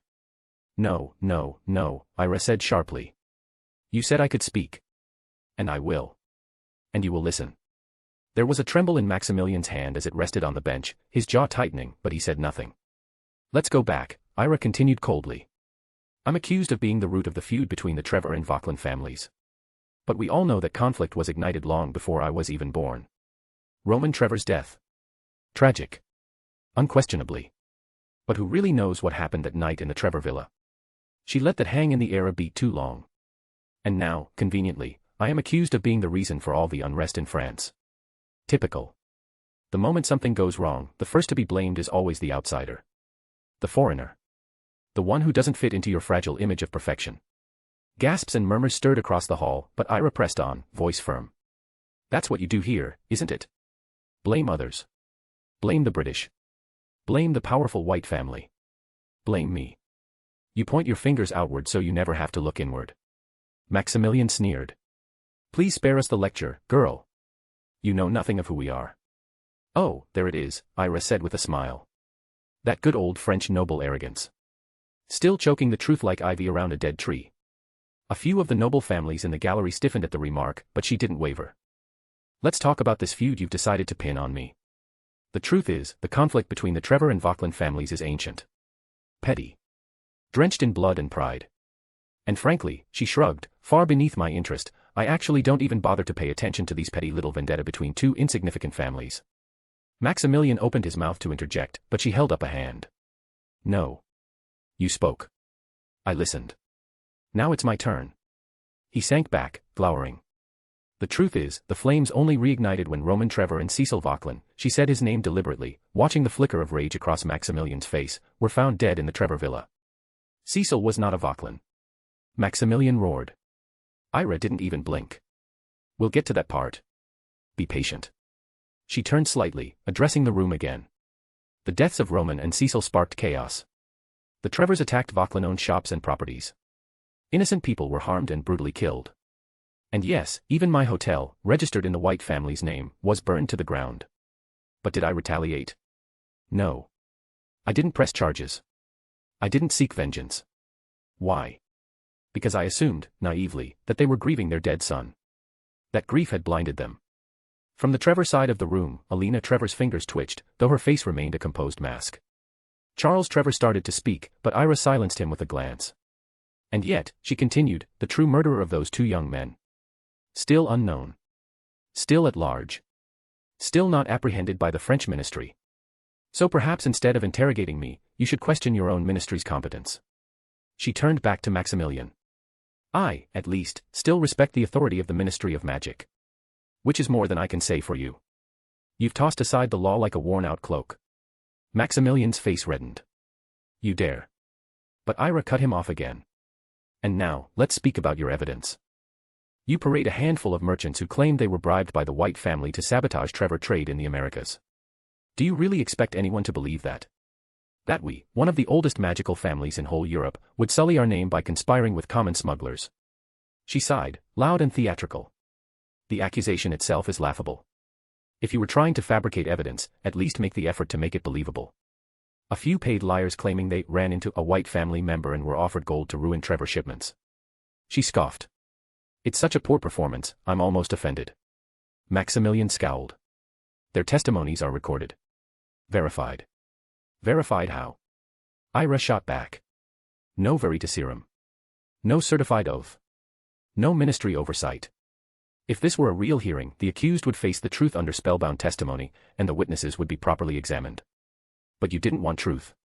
You wanted theater. She looked around at the gathered nobles. And you all sat here, applauding this farce. Letting it happen. You allowed this chamber to be turned into a circus. But I promise you this. Her voice dropped. You will not silence me. And when the Real Ministry wakes up from this delusion you've wrapped around it, the consequences will not be mine to bear. Silence fell like a blade. For a long moment, no one moved. Then Maximilian, red with fury, leaned forward with barely restrained rage. Are you finished? He asked, voice trembling. Ira gave a small, cold smile. Oh, not even close. Chapter 160, Defense. Ira took a breath, calm, steady, and unshaken. Then she stepped forward, her boots clicking softly against the polished marble, echoing through the vast chamber like a drumbeat of defiance. You want someone to blame, she said, her voice clear and unflinching, for disrupting the so-called peace between the noble houses. Fine. But if you're looking for the source of the rot, you'll have to dig deeper than a 12-year-old girl. Her eyes shifted to Maximilian Vauquelin, meeting his with unwavering composure. Let's talk about Cecil White, she said. Or as he was known in recent months, Cecil Vauquelin. A sudden slam echoed through the chamber. Maximilian's fist struck the bench before him with such force that it startled even the more stoic elders. His face was flushed red, his knuckles white with fury. That name is a lie, he spat. Cecil was never a Vauquelin. Oh, but he was, Ira replied, unbothered. It doesn't matter how many times you try to bury it, or how loudly you shout it down. The truth has a way of surviving. A heavy silence fell over the hearing chamber. She turned to face the gathered lords and ladies, her voice rising to carry across the room. Adrian Vauquelin and Olivia White were childhood friends. They both attended Beauxbatons. Their relationship, let's call it what it was intimate and sexual, which resulted in Cecil being born. And it lasted for years, right up until their mysterious deaths. Deaths no one ever truly explained. A ripple of murmurs passed through the room like a sudden wind. I don't believe they died, Ira continued, casually brushing back a lock of her white hair. I suspect they disappeared. Faked their deaths to vanish from the burden of legacy and family, to live alone, together. Somewhere far from the eyes of judgment. Enough. Maximilian bellowed, slamming the bench again with both fists. That is complete nonsense. Lies. My father died honorably fighting dark wizards, I buried his burned body with my own hands. Ira raised an eyebrow. Burned. How interesting. You have no proof, he hissed. No evidence. Only fairy tales. And besides, right after Elijah White's death, conveniently, the rumors about Cecil being an illegitimate child surfaced. How convenient, isn't it? I have no doubt you were behind it, to secure your own place in the White family. Cecil would have been a threat to your position. Ira smiled, not with amusement, but with the calmness of someone who had anticipated every word. Incorrect again, she said coolly. I was named heiress to the House of White long before my grandfather's death. Cecil was never considered. And even if he were, my father, Damien White, disowned him publicly years ago. Cecil had no legal standing to inherit anything. Maximilian scoffed, but Ira stepped closer, her gaze sharp as a dagger. As for proof, oh, I have plenty. Her smile curled wider. But tell me, why should I show it to you? You're not a judge. This hearing is a performance at best, and I don't answer to your ego. She paused, tilting her head. Still, since you're his brother, oops, my mistake, half-brother, she said with theatrical innocence, I'll be kind and share just one piece of proof. Maximilian visibly flinched, his face twisted in rage at the mention of the word brother. Ira's voice dropped, intimate now, as if she were recalling a fond memory. When the news of Cecil being a Vauquelin first leaked, someone came to me. She arrived at my family estate, stepped into the garden where I was sitting, and begged, yes, begged, me to deny the truth. To say it was all a lie. She was desperate to protect the reputation of her cheating husband, and her precious family's honor. Ira turned toward Maximilian again, her voice slicing clean through the quiet. You know her, don't you, Maxie? The room gasped. Maximilian staggered back a half-step, face pale, trembling with fury. Yes, Ira said, nodding solemnly. It was your mother. Renee Vauquelin. She was the one who asked me to keep quiet about the scandal. I held my tongue, until more of the truth began surfacing on its own. A storm of murmurs burst across the chamber. Wizards leaned toward one another, whispering. Some looked at Maximilian. Others looked away, uncomfortable. Lies. Maximilian roared, his voice hoarse and wild. Lies. My mother would never do such a thing. You're trying to humiliate my family. Ira shrugged.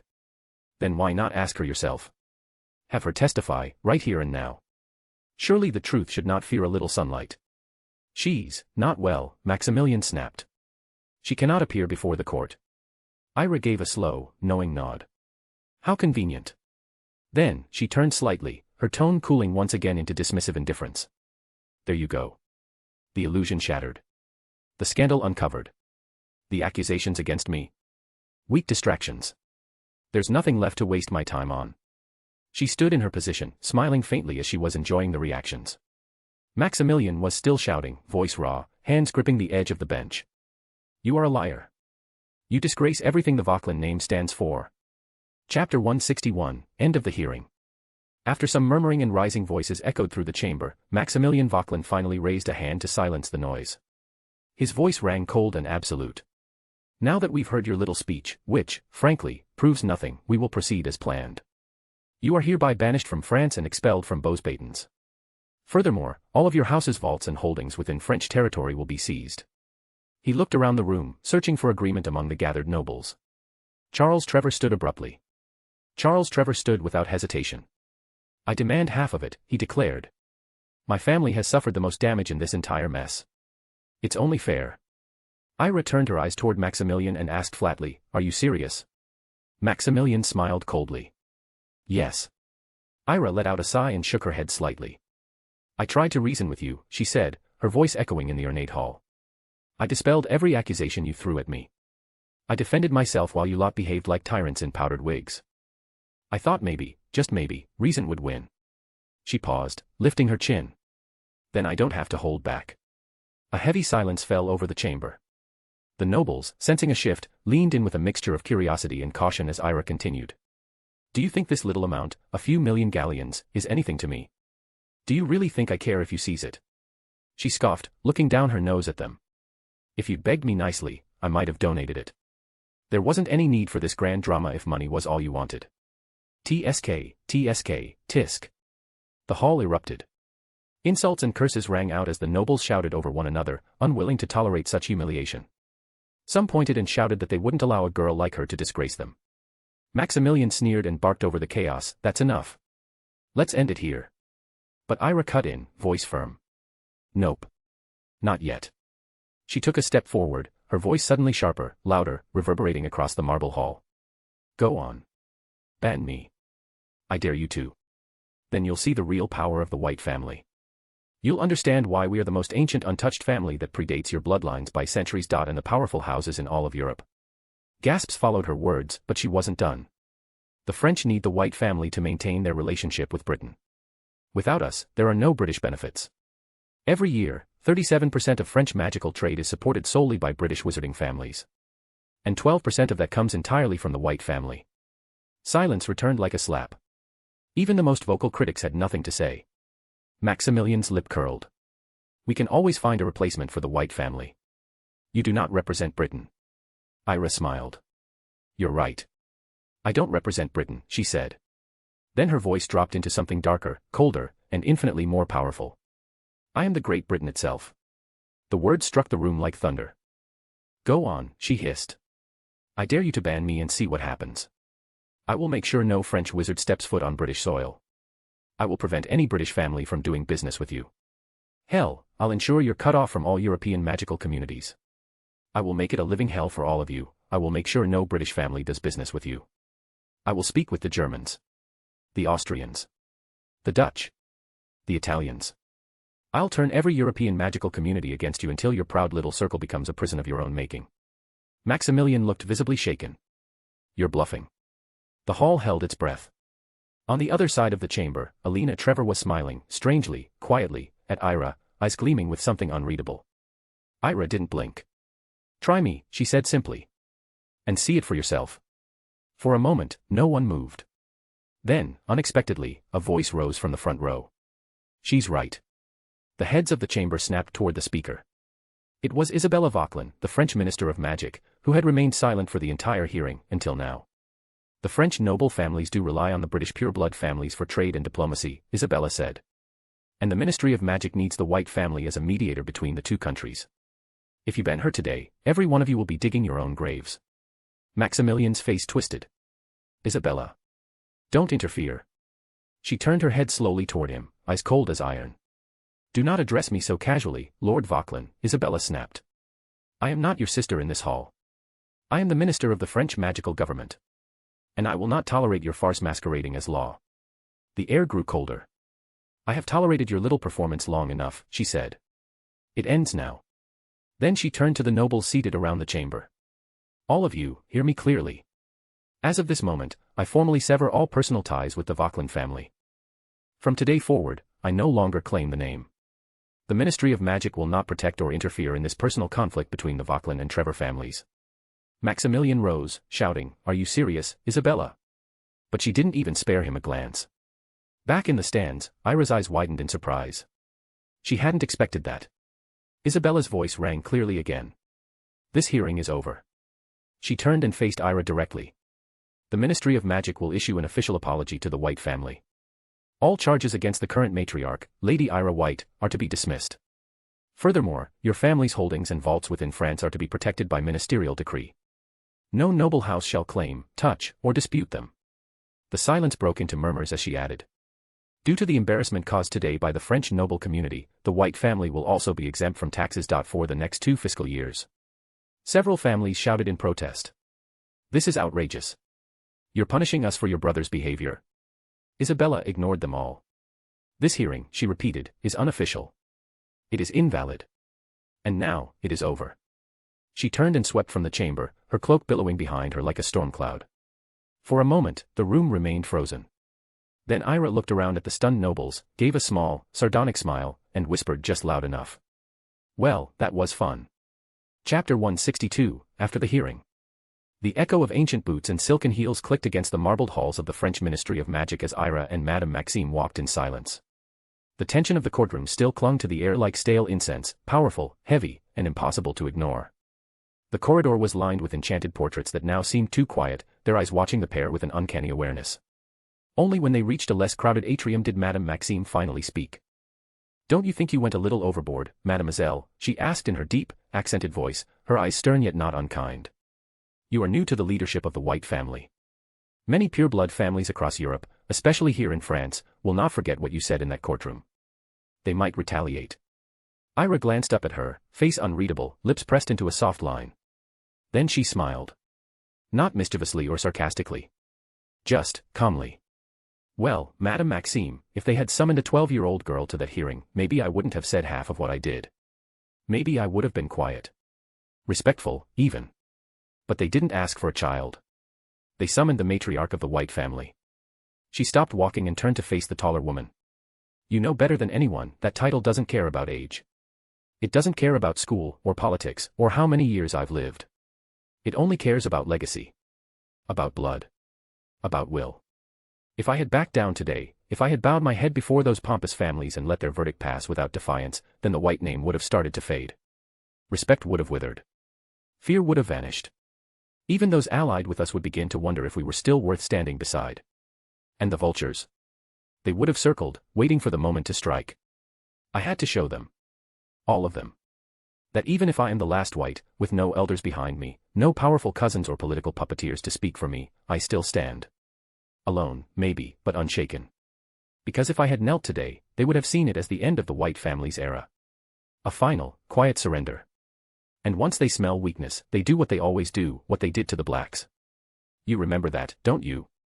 Just 2 years ago, the same families who once whispered in reverence when a black entered the room were the first to tear that legacy apart. They tried to pick it clean, auctioned off estates, forged claims to inheritances, even dared to rename properties that had stood for centuries. I won't let that happen to us. I won't let the same hands that now stretch toward me with false smiles be the ones that loot my family's name once I'm gone. Not while I breathe. And certainly not while I carry the name White. Madame Maxime exhaled slowly and placed her large hand gently on Ira's shoulder. Her gaze softened. Elijah would have been proud of you today. You didn't let the name of your family fall into disgrace after his death. You stood tall. You protected its honor. Ira's smile warmed just a little. Thank you. And thank you for accompanying me today. Of course, Maxime replied at once. You are still my student, Ira. And no matter what position you hold out there, she nodded back in the direction of the courtroom, within these walls, I will always walk beside you. They resumed walking. Shall we return to school now? Madame Maxime asked. Ira hesitated. Actually, could I go to the White family manor? I need to speak with Emma. Maxime tilted her head. Ah, very well. There's a fireplace linked to the Flur network just around the corner. Do you have your family's insignia? She caught herself. Oh, right. You don't need it anymore. Go on then. Use the network. Ira bowed slightly in thanks, stepped through the velvet-draped corridor, and disappeared into the flames with a quiet, White manor, Paris. The White family's ancestral manor in Paris exuded old elegance, quiet stone halls filled with portraits of ancestors whose eyes shimmered with enchantments, oil paintings that whispered when no one listened, and the scent of old paper, ancient ink, and burnt cinnamon from the fireplace that rarely went cold. Ira emerged from the hearth and immediately tapped the small, circular magical device fastened to her coat.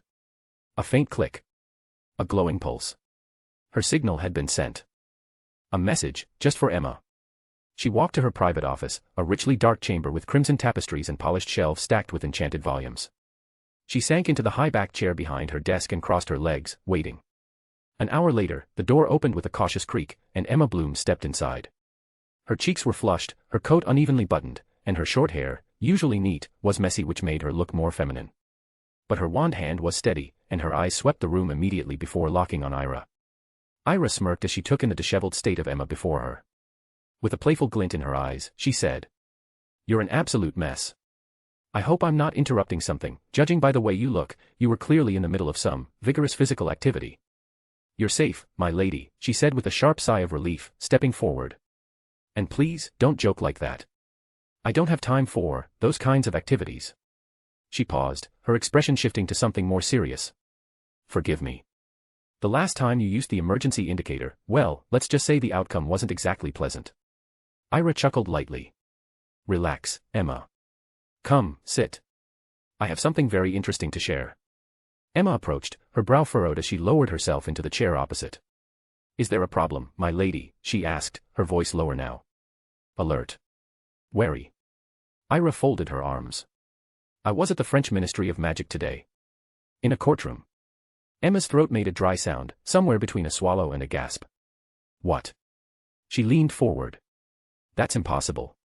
There was no formal summons. No political communication. I wasn't informed of anything. If someone wants to speak with the head of House White, they must issue a proper magical protocol request through me. There are rules." "I know," Ira said calmly. "But it wasn't exactly the ministry's idea. It was a gathering. A farce of nobility. The Trevors. The Vauquelins. A few other foreign names too. They called it a hearing. But it wasn't one." Emma was silent for a moment, processing. Then her eyes darkened. "What did they want? To humiliate me. To strip our holdings. To expel me from France. To weaken the White family. They did what?" Ira explained, coldly and clearly. "The accusations, the false testimony, the absence of ministry officials. The declarations. The judgment. Her defiance." By the time she finished, Emma was nearly shaking with restrained fury. "They dared to put you in the defendant's seat. To declare you a criminal without a representative present. Without a legal envoy. They treated me as if I were nothing more than a child who'd wandered into power by mistake." Emma stood up, pacing now. "This is outrageous. An embarrassment to international magical law. Even the Spanish follow protocol better than this." Ira watched her quietly for a moment. Then she asked, "Emma, how did they know?" Emma stopped. "Know what, my lady?" "That the White family was behind the sabotage. The conflict between Vauquelin and Trevor. The things we did in the Americas. The funding. The arms." Emma's face tightened. "They couldn't have. I never used the family name. Not once. No correspondence, no money trail. I made sure of it. As far as the world knows, the sabotage came from independent agents." "Then," Ira said slowly, "why did Maximilian act like he knew? Why now?" Emma blinked. "Perhaps he needed a distraction," Ira muttered, eyes narrowing. "Maybe I was just convenient. Maybe both he and Charles Trevor saw an opportunity. They've been at war for months. Now suddenly they sit side by side and look at me." Emma nodded slowly. "You're right. He may have unintentionally told the truth about us. But he wanted the focus shifted. To you. To the Whites." Ira leaned back. "Which means?" Emma said it first. "The White family is now officially involved. In both murders. In the entire feud." Ira tapped her fingers on the desk. "But why now? Just 2 days ago, the Trevors and Vauquelins were gutting each other. Then, suddenly, they unite to bring me into it." Emma frowned. "Because they want to use us. The White family is powerful, but led by a young, supposedly inexperienced matriarch. They thought they could manipulate you. Use your legacy. Control your influence." Ira's eyes glittered now, not with fear, but with strategy. "Well then," she said softly, "it's time we make the fight bloodier than before." Emma raised an eyebrow, her voice laced with both disbelief and caution. "Are you suggesting we intentionally stoke more fire between them? Even after everything that's happened, my lady. I want them to proceed with their duel of honor. The one they submitted to the ministry. I want them to go through with it." Emma narrowed her eyes. You want them to kill each other. I want to witness it, Ira said coolly. Charles Trevor and Maximilian Vauquelin. Let them fight. Let them bleed. Let them prove who deserves the ashes of this feud. Emma sat down again, lips tight in thought. If that's what you want, my lady. But we'll need to make it more than just a duel. We'll need to make it public. Strategic and loud. Ira smiled coldly. Exactly. I want a juicy fight. One that overshadows their attempt to manipulate me. One that reminds them of what the White family really is. Emma's eyes gleamed. Then it's time we remind the magical world what it means to provoke House White. Ira stood.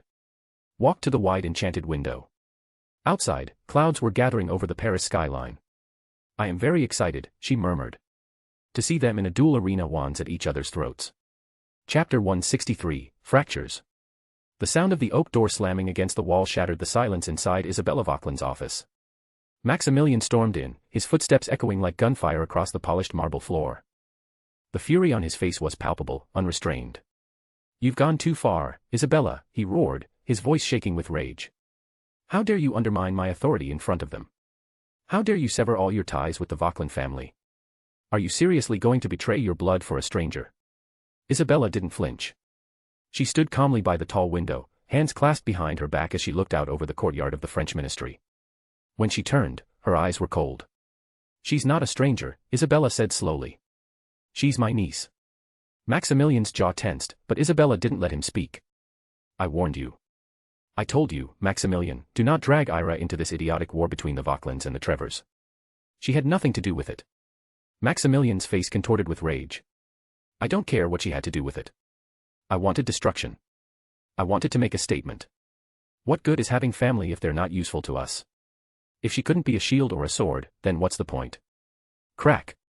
Isabella's hand struck his face, echoing through the office like a whip crack. Maximilian recoiled, stunned.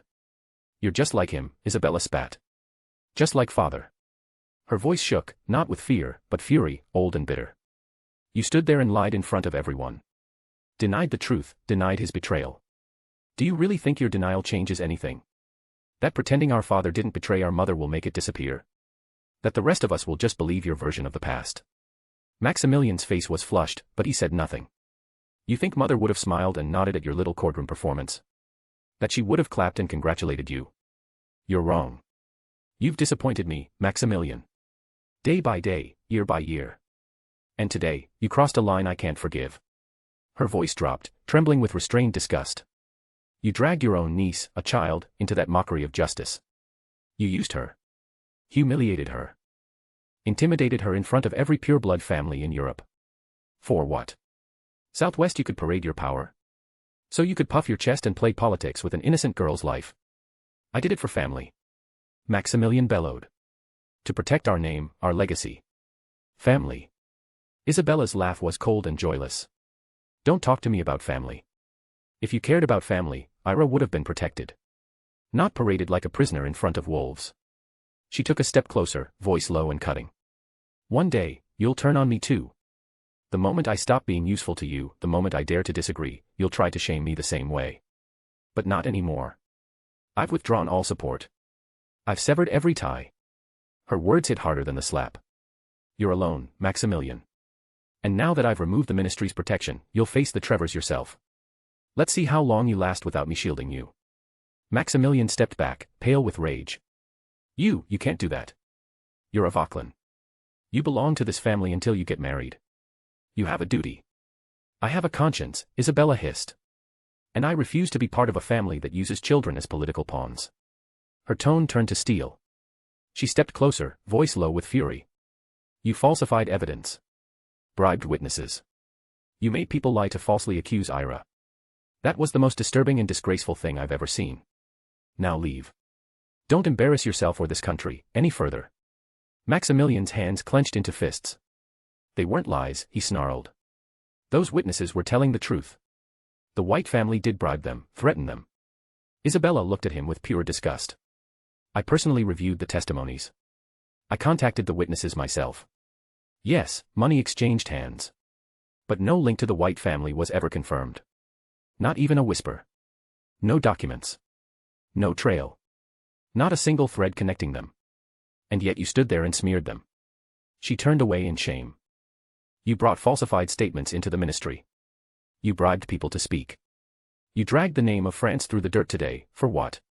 For ego. I don't care what others think. Maximilian shouted, desperate now. As long as the Vauclins remain strong, I don't care if the rest of the world burns. And that's why you've already lost, Isabella said coldly. She walked back to her desk, her back to him. Today's hearing was a farce. A complete disaster. You wanted to flex your power, and all you showed was cowardice. You tried to bring down a girl, a 12-year-old child who spent 5 years of her life in coma, and she shamed you in front of the world. She stood against you without flinching. That girl represented an empire, an ancient one. And she did it without a single ally standing beside her. Maximilian's mouth opened, but he had no words. Isabella turned again, her voice quiet now. And that last thing she said? About the consequences. Believe her. You have no idea what the White family is capable of. If it weren't for the blood she shares with us, if her mother hadn't been a Vauclin, she might have already burned this family to the ground. She let the silence settle. The White family was barely known to France's common magical society. Only the old families knew their name. But now, because of you, everyone in France knows who they are. Ira White has become a name whispered in awe and fear. You made her a legend, Maximilian. She paused, watching the realization slowly creep into his expression. Today's hearing? It was just her stage. And you built it for her. Maximilian trembled, his fists white with tension. I won't let it happen. I'll shut the press down. I'll block every article. I'll silence every story. Good luck with that, Isabella snapped. Now get out of my office. Maximilian remained frozen, breathing hard. Don't ever come here again unless you request a meeting. Officially. I'm done with your games. I'm done with this family. No, you can't do that, he shouted. What will mother say? Do you think she'll let this stand? Isabella let out a slow, bitter laugh. Our mother. Her voice dropped, cold and lifeless. That woman is drunk in her grief. When Adrian died, so did she. She's just a shell now, walking, breathing, but empty. She hasn't cared about anything for years. She looked Maximilian in the eye, her voice trembling. If she had cared, if she'd truly been a mother, she would never have let you turn into this. She wouldn't have handed you the reins of this family. She would have protected Maria. Protected us. Isabella looked down at her desk, her tone soft and cutting. The Vauclin family lost its heart a long time ago. Now look at us, tearing at each other's throats like wild dogs. Because of her absence. Because of your madness. She waved her hand toward the door. Now go. And don't ever speak to me about family duty. You gave that up the day you decided to humiliate a child for power. Maximilian's face twisted. But he said nothing. He turned, walked to the door, then stopped. He looked over his shoulder, eyes burning. But Isabella had already turned her back. With a furious sneer, he slammed the door shut behind him. And the silence that followed was louder than any scream. Chapter 164, Trevor's Attention. At the Trevor family estate, deep within the ancestral manor's grand hall, Alina Trevor sat sprawled across the Lord's chair, a seat reserved by tradition, yet no one dared to remind her. Her fingers tapped rhythmically against the carved mahogany armrest, a slow, impatient cadence echoing through the tense room. Her eyes were half-lidded in thought, but her mind was sharp, replaying every word, every glance, every breath that had filled the courtroom earlier that day. Especially Ira White's. The girl's voice still rang in her ears, clear, cold, and defiant. A 12-year-old child, standing alone before the ancient power of Europe's oldest wizarding houses, and not only holding her ground, but commanding it.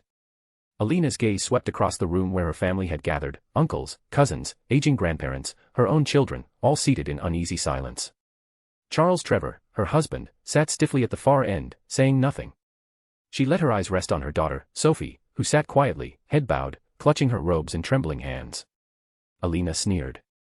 Today, she began, her voice cutting through the heavy stillness like a blade, I watched a girl half your age stand before a court of predators.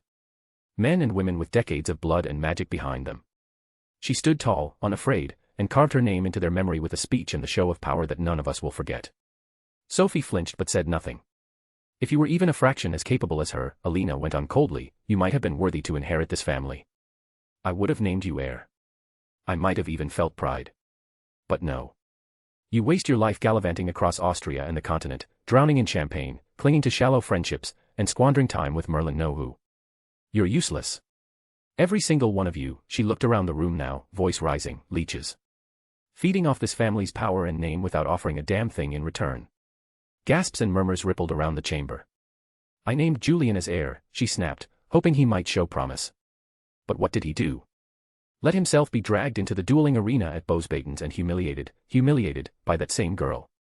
Ira White. A 12-year-old who shattered his pride and left him skulking around the school like a dog with its tail tucked. She stood now, her voice low but furious. This family is still standing because of me. My connections. My fortune. My strategy. Not a single one of you has lifted a finger to carry this legacy forward. You feast on its riches, but do nothing to protect its future. Her mother, pale and trembling, finally spoke. Don't say that, Alina. We fought. We've stood on the front lines against the Vauquelin family. We bled for this name.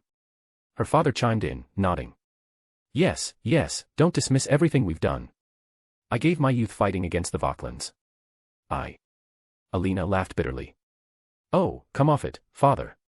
If you were even remotely competent, Aunt Celeste wouldn't have been head of the family before me. Your efforts were wine-soaked parties and pathetic wagers. You were a disappointment then, and you're a disappointment now. Don't stand there and pretend otherwise. A cold silence followed. No one dared interrupt again. Alina turned away from them, pacing now, her voice growing more contemplative. She's not just a girl. Ira White is dangerous. Brilliant. Calculating. And somehow still managed to keep her dignity intact after being dragged before that farcical court. Merlin help me, I can't believe I'm saying this, but she's impressive. Her lips curled into a crooked smile. And Maximilian Vauquelin thought he could use her. Use her as a distraction to manipulate us, to shift the heat onto the White family and divert it from his collapsing house. She shook her head in mock sympathy. He failed. Miserably. And what's more, his own sister, Isabella, has turned her back on him. Now, the Vauquelins stand alone. No powerful allies left. Their bond with the Ministry of Magic. Fractured. Their strongest connection, his sister, is now on the side of the Whites.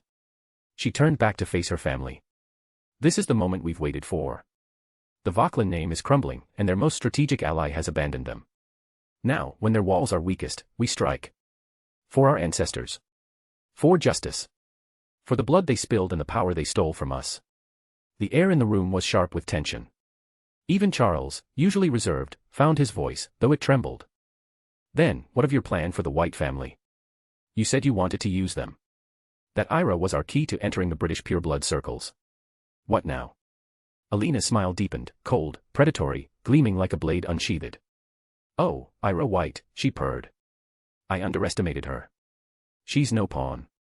She's a queen on the board. Calculated. Composed. Dangerous. And very, very useful. Around the room, murmurs bubbled up again, some of them less than respectful. A few voices, half hidden in the corners, whispered sarcastically behind cupped hands, oh sure, Alina's finally impressed by something that isn't a man's cock. She either didn't hear them or chose to ignore them, which was unusual for her. First, Alina said coolly, I'll speak to her. Try diplomacy. See if she's willing to partner with us, to combine the strength of the Trevors with the reach of the Whites. If she accepts, we gain a foothold in the British magical elite. If she refuses. She trailed off, her eyes gleaming with a cold fire. I have other methods. Ones she won't see coming. I will use her to reach my goals, whether she's willing or not. A chill ran through the room. Everyone felt it. They'd always known Alina was ruthless. But now, she wasn't just hungry for power. She was obsessed. Ira White wasn't merely a political opportunity, she had become something more. A target. A fascination. A challenge. Some of the family members exchanged anxious glances. A few silently prayed, for Ira, not out of affection, but pity. She had caught the attention of a woman who valued neither blood nor bond. A woman who had mourned only one thing in her life, Roman Trevor, and even then, more for what he represented than who he was. Now, like a cat that had discovered a particularly intriguing mouse, Alina Trevor had found something new to play with. And this time, the mouse was very much alive. Chapter 165, Reactions from Different People. 2 days after the scandalous courtroom incident that shook the marble halls of the French Ministry of Magic, the magical world awoke to a storm of headlines. White heir humiliated in France, Britain responds with fury. Diplomatic protocol shattered, British ministry condemns French noble assembly. Trade tensions rise between UK and France after White family ordeal. The witch who dared to stand alone, Ira White defies tyranny. Copies of the Daily Prophet, the Wizarding Times, La Gazette Magique, and Magi-Schur's Spiegel flew through fireplaces, fluttered onto breakfast tables, and were slapped open in train compartments and tea rooms from London to Madrid. The hearing, an unofficial assembly led by the 12 houses of France, where Ira White was declared banished and her family's holdings nearly seized, had ignited a firestorm. This wasn't just gossip. This was a diplomatic crisis. The British response. In a rare display of unity, the British Ministry of Magic convened an emergency press conference at the top of the Department of International Magical Cooperation. Minister Fudge himself stood at the podium, flanked by members of the Wisengamot and representatives from ancient pureblood families, Greengrass, Shafiq, Malfoy, Yaxley, and not among them. He did not mince words. The Ministry of Magic expresses its deepest outrage over the unlawful, undiplomatic, and wholly disgraceful treatment of Lady Ira White, head of House White, during the recent proceedings held in France. There was no formal protocol observed. No neutral officials present. No right of defense provided. It was not a hearing, it was a mock trial, orchestrated by a private alliance of noble houses, under the guise of justice. Gasps and mutters erupted in the press room. One reporter asked whether the British ministry would recognize the ruling issued by the French noble court. Fudge leaned in. Recognize it. We categorically reject it. The ministry will not acknowledge any judgment passed without due process or international oversight. The hearing violated every core principle of the International Magical Convention on Diplomatic Sovereignty.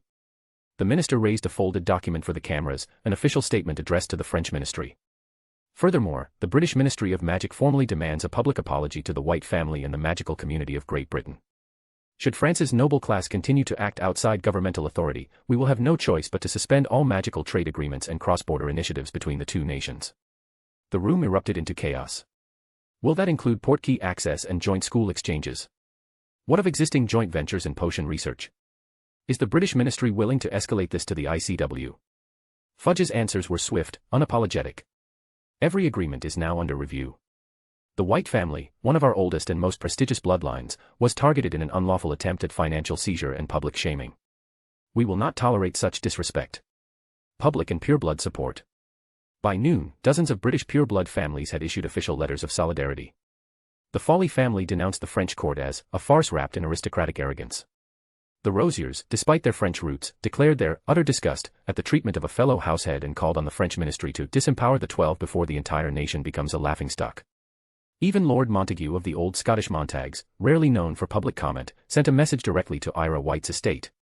You stood alone, but you did not shame the British purebloods. Those who understand true legacy, stand with you. Which Weekly published an op-ed that afternoon, penned by the popular columnist Colidora Flint.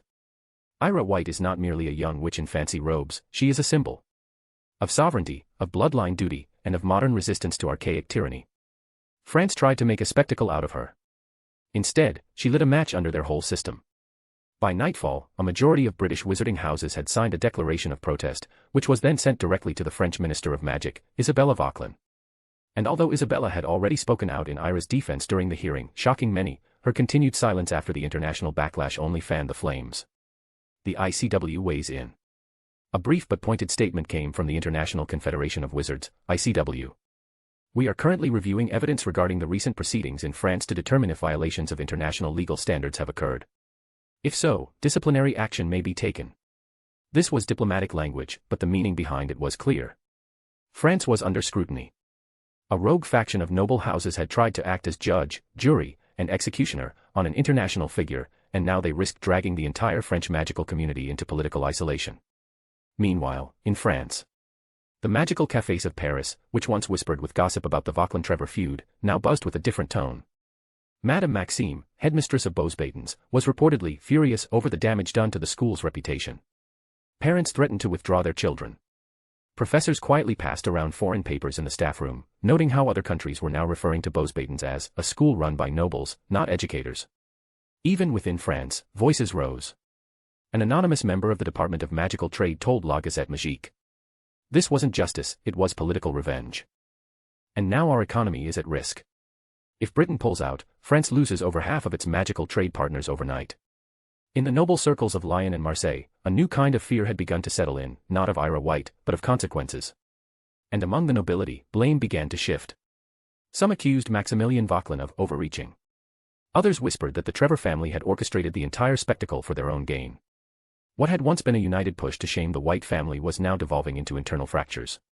Chapter 166, Emma's Letter. The cold night wrapped Bosbatons in silence. The moon, pale and sharp like a silver sickle, hung above the spires of the chateau, casting eerie shadows through the long arched windows of the Omberland's dormitories. Most students slept peacefully under enchanted blankets, unaware of the storm brewing outside their innocent walls. But in one room, the silence was broken by the flutter of wings. An owl, pitch black with shimmering violet eyes, tapped once against the frost-laced glass of Ira's window. Her eyes snapped open in the dark, instantly alert. She swung her legs over the bed, grabbed her wand from under her pillow, and moved toward the window barefoot. The moment she unlatched it, the owl swooped in, circled once, then dropped a sealed black envelope on her bed. The seal bore the White family crest, embedded not in wax, but in blood-red ink. She knew what that meant. This was not official correspondence. This was Emma. Ira lit the tip of her wand with a soft glow, sat down on her bed, and broke the seal with a sharp snap. The parchment inside smelled faintly of ash and fresh ink. The handwriting was elegant, deliberate, and serious. My lady. I apologize for writing to you at such an hour, but I did not wish this message to pass through to you from any other source. What I did tonight was not clean, nor noble, but I believe it necessary. Alaric Trevor is dead. The newspapers will confirm this in the coming days, but they won't know the truth behind it. I made it happen. Or rather, I pulled the strings to ensure it would. The blade that ended him belonged to Claude Vauquelin, a disgraced cousin of Maximilian. Easy to tempt, easy to control.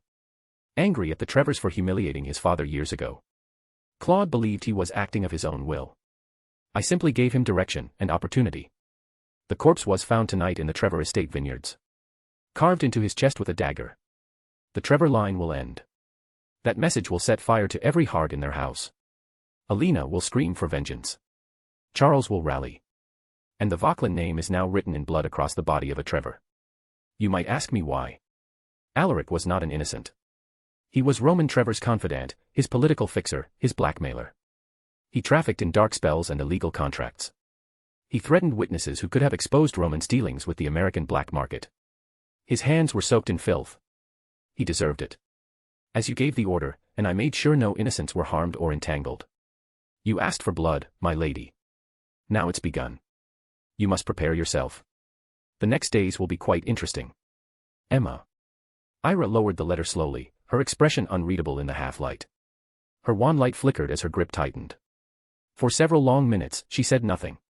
She simply sat there, the firelight in her eyes reflecting neither horror nor approval. Just awareness. Then she said, I'm sorry, for being a hypocrite, for taking your life, and for destroying others in the process. Unfortunately, I've had to resort to these tactics to preserve my own life and power. In my previous life, I despised politicians, for their lies, for playing with people's lives, for exploiting the public, and for enriching themselves while making life harder for ordinary citizens. But now, I understand. They committed those terrible acts to survive, to hold on to their power, even if it meant betraying the very people who trusted them. And now, I've become what I once hated. Just like them. Whether you were good or bad doesn't change the truth, I took your life to serve my own goals. You became sacrifices on my path forward. And for that, I am truly sorry. But if I hadn't, I would have been someone else's sacrifice. 3 days later, Le Monde Magique. Headline, Pure Blood Feud Turns Bloody, Trevor Eyre Found Dead. In a shocking turn of events, Alaric Trevor, cousin of the infamous Alina Trevor and former political associate of the late Roman Trevor, was found dead in the early hours of the morning in the Trevor estate vineyards in southeastern France. The body was discovered with a chilling message carved into the chest. The Trevor line will end. The Trevor family has not yet released a statement. However, internal sources confirm that tensions within the noble circle have reached a breaking point. Rumors suggest that Claude Vauquelin, a lesser member of the Vauquelin family, was seen fleeing the region hours before the discovery. Political analysts suspect that this was a retaliatory attack linked to the recent escalation between the Vauquelin and Trevor houses, which reached a peak during the informal hearing involving the White family. Headline, France Ministry of Magic approves duel of honor, date set. After years of escalating tensions and recent bloodshed, the French Ministry of Magic has formally approved a duel of honor between the House of Vauquelin and the House of Trevor. This will be the first fully sanctioned duel between two high families in over a century. The duel will be public. It will be held in the old arena of Caudebec, a magically reinforced coliseum once used during the Wars of Succession. Wards are already being placed, and space is being reserved for spectators from international pure-blood families, several diplomatic attaches, and members of various European ministries of magic. From House Vauquelin, the representative will be Lord Maximilian Vauquelin. From House Trevor, the name has not yet been confirmed. Some whisper that Charles Trevor may take the stand himself. While some say Charles Trevor himself may not participate and has plans to name a younger duelist. Public interest is high. International tension is higher. At Bosbaden's, Ira stood by one of the grand stairwell windows, reading the newspaper as the enchanted headline shifted like ink waves across the page. Behind her, students murmured about the duel, about the murder, about the cursed families. But Ira read in silence. She didn't flinch at the news as she was already aware of it. Now the duel was officially confirmed. When she reached the line about Maximilian she paused, her eyes narrowing slightly. Then she folded the paper neatly. And smiled. Chapter 167, Walking with Her. The sun was gentle that afternoon, diffused behind a veil of thin clouds that painted the sky in pastel blues and grays. Bosbaden's lay calm under its spring spell, the castle's ivory towers reflecting soft light, and the gardens in full bloom, basking in the soft wind that carried scents of jasmine and wild roses. For a moment, it felt like the world was not breaking apart because of the tension outside of the school. Ira walked hand in hand with Fleur Delacour, their pace slow, unrushed, as if they had all the time in the world. The gardens of Bosbaden's were terraced, each layer a story of color. They were walking through one of the higher paths now, where rows of climbing roses intertwined with gentle blue hydrangeas. Fleur's fingers were warm around hers, slightly calloused from her wand grip, yet soft enough that Ira kept holding on, not out of courtesy, but comfort. So, Ira said at last, breaking their companionable silence. Did you finish your OWLs? Fleur smiled, her pale hair catching in the breeze like moonlight spun in silk. Yes, finally. The exams were held in the grand classroom, she said, voice light. The ministry sent examiners from Paris, very serious ones, with scrolls, enchanted ink counters, all that. It was exhausting. I believe you, Ira said with a grin. You looked half alive last week. Fleur gave her a mock glare. Merci, that's very encouraging. Well, Ira said, smirking, you're walking upright again, so I assume you passed. Fleur hummed, then glanced sideways. Results will come during the summer holidays. That's cruel, Ira said. Imagine ruining someone's holiday with a letter full of failure. Fleur laughed. They do it on purpose, I'm sure. French cruelty. They walked in silence for a moment again. Their hands remained laced, casually, gently. Fleur didn't let go. Ira didn't seem to notice. We only have a month until summer break, Ira said after a while, her voice softer. Yes. Fleur replied, eyes scanning the sun-dappled trees. It feels like time is speeding up. Or we're slowing down, Ira murmured. Feels nice, doesn't it? It does. They walked further down the gravel path, past a marble statue of Bosbaden's founder, and around a shaded willow tree whose hanging branches formed a curtain of green. The sunlight filtered through them like soft glass, casting moving shadows across their faces. So, Fleur said, glancing at her, is everything all right now? Define all right, Ira replied, tone dry.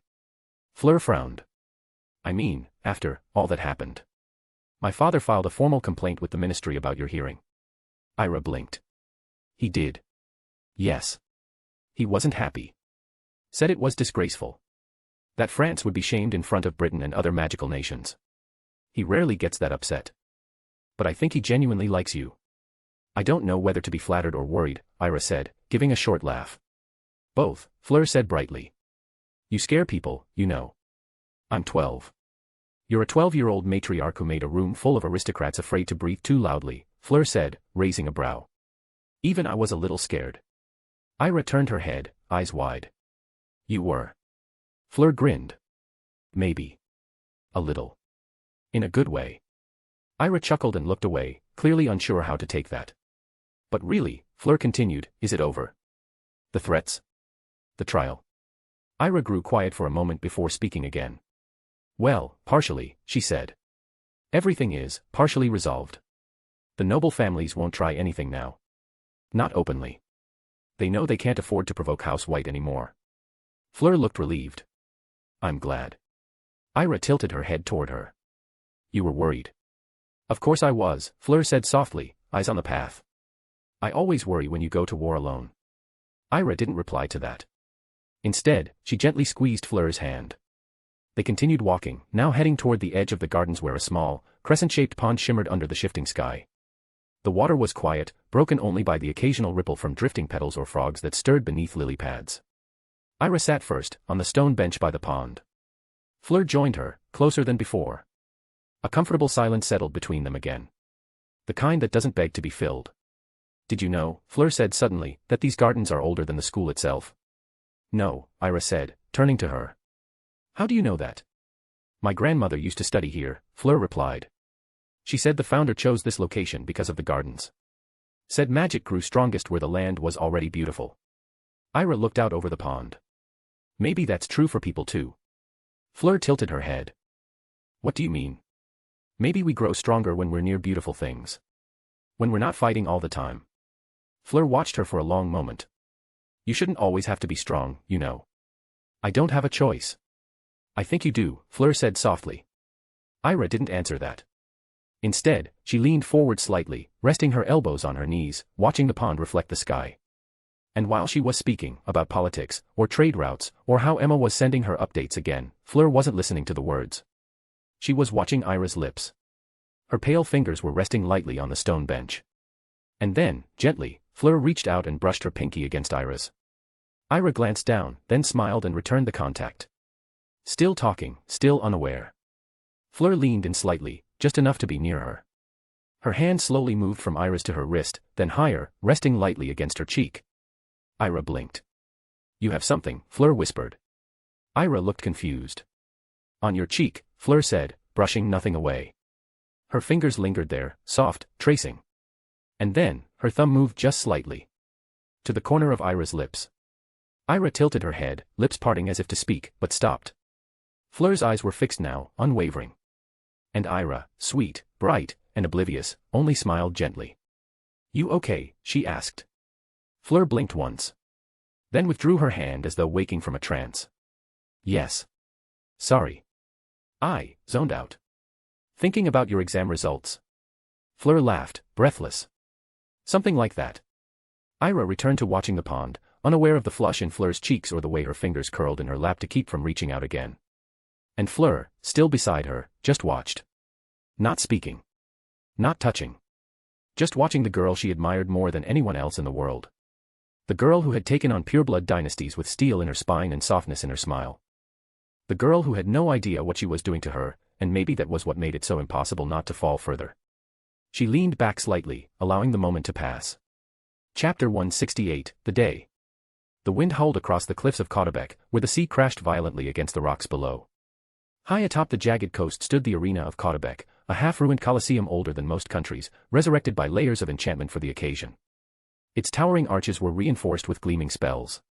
The cracked stone had been temporarily mended with ancient runes, and translucent domes shimmered in the air, waiting to contain whatever violence would soon erupt. It was not just a duel. It was spectacle, tradition, and warning all in one. From above, enchanted banners rippled in the wind, bearing the sigils of the Vauquelin and Trevor families. A third flag, neutral and golden, bore the seal of the French Ministry of Magic, a symbol of their hollow attempt at control. Carriages, apparition sparks, and flaming Fleur portals flared across the plateau as pure-blood families from across the world arrived in waves. The entrance of the arena was lined with tall, gilded arches, each manned by ministry guards checking invitations and validating crests. But no one was turned away. The world had come to watch. Ira White stood near the edge of the cliff, her silver-white robes fluttering in the wind. She watched the sea churn far below as Fleur fastened her cloak around her shoulders. Are you nervous? Fleur asked softly. No, Ira said. Then, with a breath, I'm more excited than to be nervous actually. They had arrived moments ago, escorted by two discreet white family agents who had vanished back into the shadows. Ira wore the house-white formal mantle, a high-collared cloak adorned with silver filigree, and a pin forged from white family iron, an artifact older than the French monarchy. Fleur stood beside her in elegant midnight blue robes, her blonde hair braided in graceful coils behind her head. She looked every bit the diplomat's daughter, but to Ira, she simply looked like safety and beauty, the one person she had chosen to bring with her as a companion. The two girls walked hand in hand toward the arena entrance. As they neared the grand gates, voices began to rise. Witches and wizards in rich robes filled the plaza. The Rossi family from Italy, the Mullers from Austria, the De Vries clan from Belgium, their crests marked on enchanted sashes and embroidered scarves. Some gave Ira brief nods of recognition, others watched her with veiled suspicion. But the whispers were constant. There she is. White family. The girl who was crowned at just 11 years old to lead the White family. Let her flaunt her arrogance for now, but once she falls into the hands of a man, she'll be reduced to nothing more than a bearer of heirs. He will become the true patriarch. A little reminder of her place, perhaps the seat of a man, will humble her soon enough. Ira didn't spare them a glance, they were beneath her, irrelevant, like shadows flickering at the edge of something far greater. Fleur offered Ira a gentle, reassuring smile, but the moment her eyes shifted to the men who had spoken, all warmth vanished. She stared him down with a cold, furious intensity that could have frozen blood. Her expression held no words, only judgment, sharp, unforgiving, and unflinching. The man, realizing too late that his comment had been heard, quickly turned away, his face flushing as he tried to hide from the weight of her gaze. Inside, the arena was vast and ancient. Circular stone tiers encircled the magically warded center. Rows of seats stretched high into the air, layered like a Roman amphitheater. At the heart of it all, a circular platform of enchanted stone awaited the duel, carved with runes designed to absorb and redirect spells. Every seat held a name. And the most coveted ones were already filled. Madame Maxime stood near the western balcony, speaking with a small delegation from the Swiss Magical Federation. She spotted the girls immediately and excused herself. "Ah, you've arrived," she said, her giant form towering above them. "Ira, Fleur, good. You're seated with me in the Bosbaden's diplomatic row. First tier." "Lovely," Fleur said, polite as ever. "Try not to start a war," Maxime muttered to Ira, only half joking. "I'm only here to watch," Ira said sweetly. "After all, it's not every day one witnesses a duel that might end up in the history books." "Yes," Maxime said dryly. "And I'm the Tooth Fairy." They climbed the steps into the arena's inner levels, passing other noble families as they went. Several turned their heads. Fleur leaned in and whispered, "They're watching your every move, you know. After that hearing, you've become famous, and now everyone's waiting to see what the girl who holds the power of the White family will do next." Ira needed no reminder. The stares that clung to her dripping with interest, lust, and hate, were impossible to ignore. But as they entered the tiered balcony assigned to Bosbaden's and the neutral families, she paused. Because someone else had just arrived. A tall wizard in his 60s, wrapped in layered green robes trimmed with gold, walked slowly up the aisle. His presence drew whispers. Not for his wealth or his title, but for his name. Thaddeus Rowan. Of the House Rowan, one of the most ancient American magical families. Descendants of the legendary 12 Aurors, those who stood against Grindelwald in the United States when his influence spread westward during the 1940s. His arrival wasn't just political. It was historical. Ira straightened unconsciously as the man approached her. He gave her a small nod. "Miss White." "Lord Rowan," Ira replied with a courteous dip of her head. "You remind me of your grandfather," Rowan said, eyes sharp beneath a head of salt and pepper hair. "Elijah was stubborn. And clever. Is that a compliment?" "It is." His voice was rough but calm. "He once beat me in an international council debate by quoting French philosophers I'd never read. I never forgave him." Fleur chuckled softly beside Ira. Rowan's gaze turned thoughtful. "I watched the news of your hearing. That was a brave thing you did. Reckless, perhaps, but brave. In our blood courses both recklessness and power, intertwined like fire and storm." "Good," Rowan nodded. "We need more of that. The world is changing, Miss White. Faster than most of these fools are willing to admit." He gestured subtly to the other noble boxes around them, stiff-backed wizards in fur-lined cloaks, murmuring about politics and honor, none of them younger than 50. They think today's duel is tradition. A symbolic clash of pride. But it's more than that. This is the beginning of something new. Lines are being drawn. Families will either rise or disappear. Ira met his eyes. "And you? Your words suggest that to climb higher, one must clear the sky of every other star." He smiled. "That's right. One star must rise above the rest, so radiant it eclipses the weak. And to reach that brilliance, it must consume the lesser lights, one by one." Ira tilted her head slightly, a faint smile on her lips. "Let me guess, you think you're meant to be that brilliant star?" Lord Rowan smiled, the corners of his mouth curling with quiet confidence. "It's only natural for a man to have ambition. But who said I must rise alone? If you agree, we could make that star burn even brighter, together." He paused, his gaze lingering. "But perhaps, that's a conversation for another time." With a final nod, he moved on toward his reserved seat near the American delegation. A handful of younger witches and wizards followed him, his kin, no doubt, watching Ira with curiosity and quiet respect. Fleur leaned closer. "He's powerful, no doubt. But all that talk about stars and devouring others. That was weird." "I know," Ira murmured. "A man with ideas like his isn't just ambitious, he's dangerous." As the hour neared, the arena filled with murmurs and movement. The air grew heavy with magic and tension. Floating lights ignited overhead like miniature suns, casting golden light over the ring. At the center, the dueling platform began to shimmer, runic activation glowing brighter. A hush fell across the stone rows as the Vauclin delegation entered from the east gate. Maximilian Vauquelin walked like a storm dressed in regal grey. His robes bore the ancestral Vauquelin falcon crest, and his wand was holstered in silver at his side. He did not look nervous or angry, just colder. Behind him followed other Vauquelin family members, lesser branches, bodyguards, retainers. They took their seats near the ring with precision and poise. Moments later, from the opposite gate, came the Trevor family. Alina Trevor walked in full red. Her eyes were sharper than knives, and her expression unreadable. Charles followed behind her, his face stony and unreadable. The dueling platform activated fully, glowing with blue and white lines. The spells were ready. The air shimmered with the tension of bound wards, designed to protect spectators from stray curses and to seal in the fury of the battle. No announcement had yet been made. But the stage was set. Have they named the Trevor champion yet? Fleur asked, glancing around. No, Ira said. They're hiding it. Maybe to throw Maximilian off.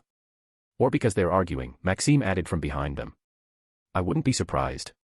The Trevor family has lost too much. They're desperate. Just then, a quiet ripple moved through the crowd. Someone was arriving, late. From the private entrance near the west balcony, Emma Bloom emerged. Dressed in crisp dark robes, her expression poised, her gaze scanning the arena with razor-sharp focus. She moved like a shadow, graceful and silent, until she reached Ira's side. Sorry for the delay, my lady, Emma said smoothly. You made it, Ira said with a small smile. Now it's officially a party. Though, tell me you brought popcorn. Emma cast a glance toward the dueling ring. Forgive me, my lady, but this is hardly the moment for humor. And, where is your aunt? I've yet to see her. And then, a voice came from behind them, calm, composed, unmistakable. I am here. But before they could turn around, the arena's central platform flared with light as the officiator, an aged dueling master in gold-trimmed robes, stepped into the circle and raised his wand for silence. Chapter 169, in the arena. Ira leaned slightly over the railing of the high viewing platform. Her green eyes tracked the slow build of activity around the dueling platform, now alight with protective enchantments.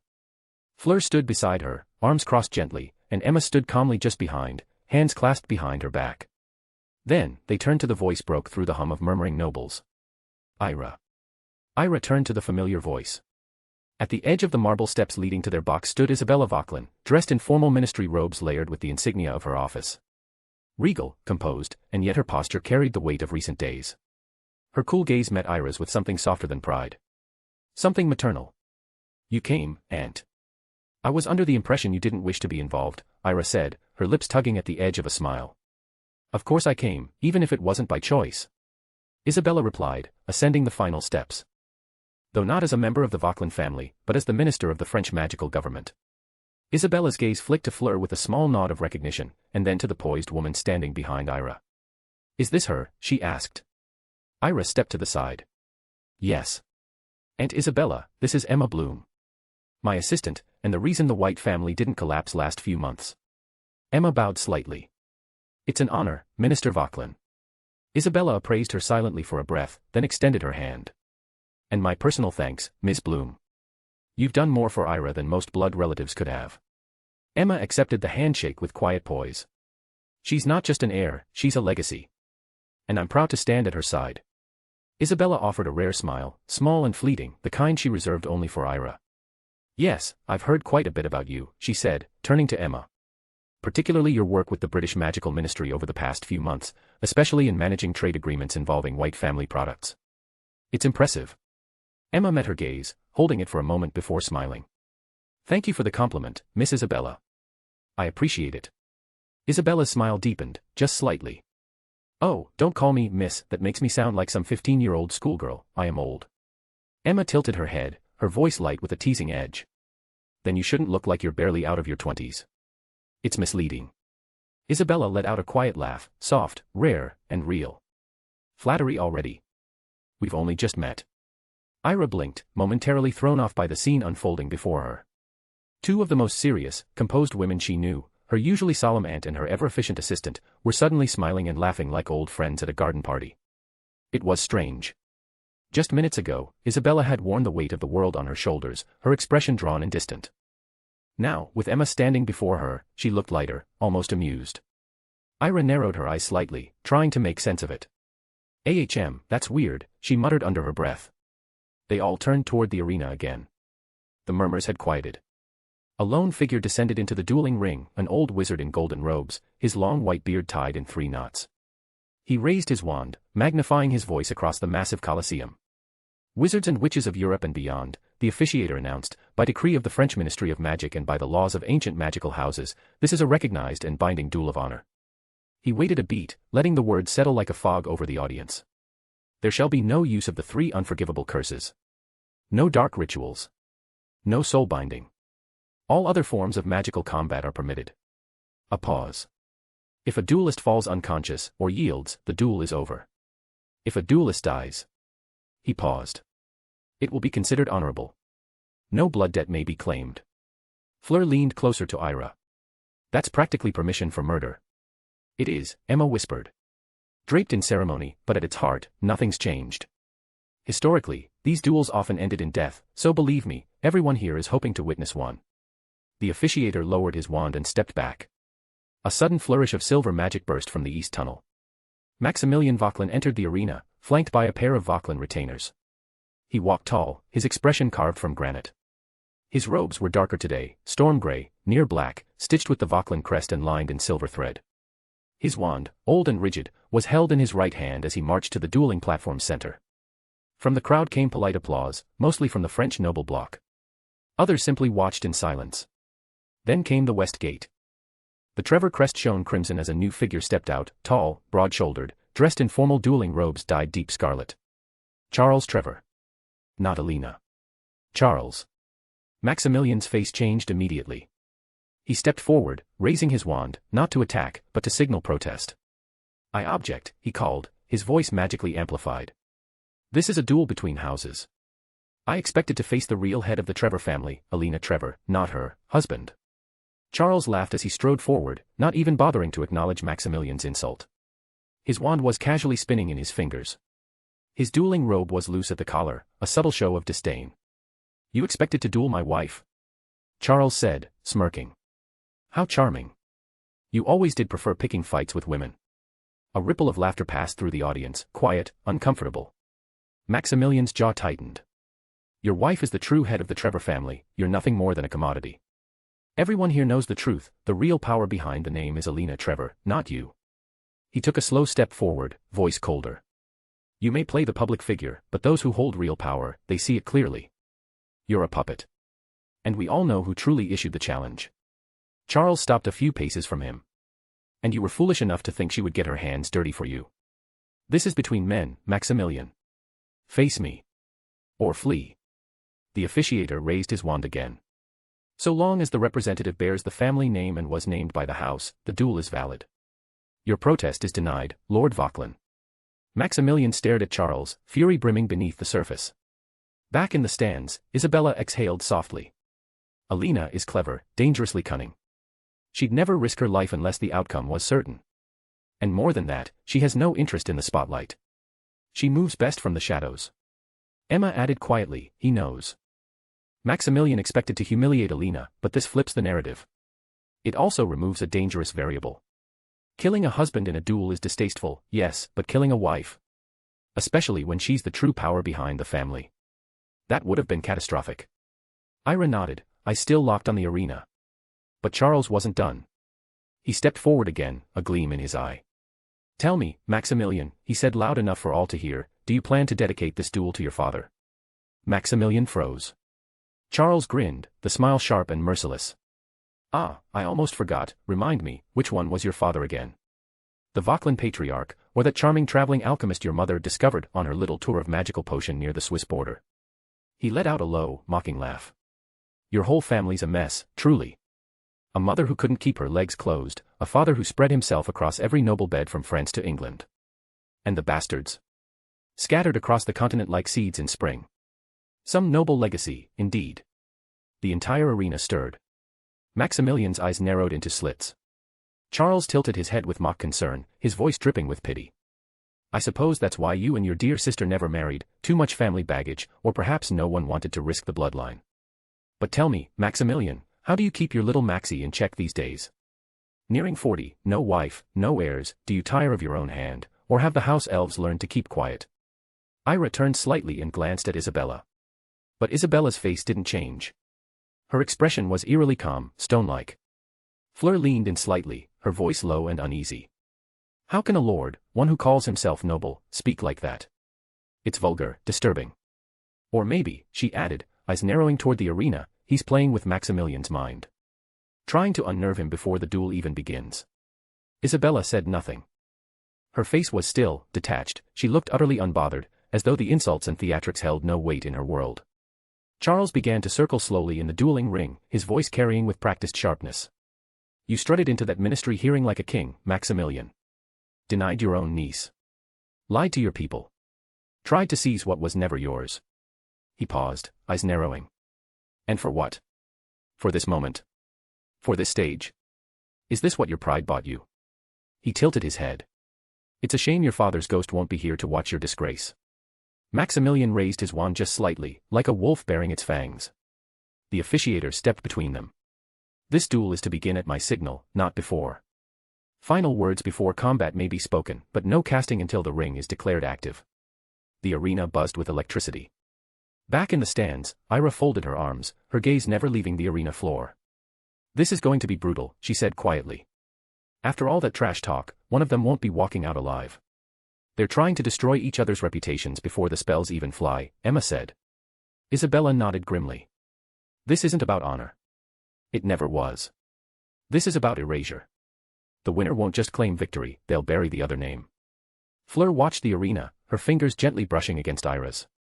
I hate this, she murmured.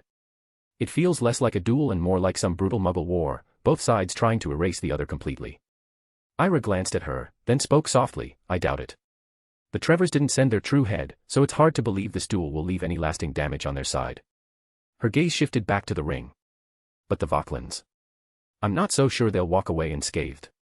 Down below, the officiator raised both arms, and the enchantments over the platform began to pulse. The runes glowed bright gold. The air thickened with magic. On my signal.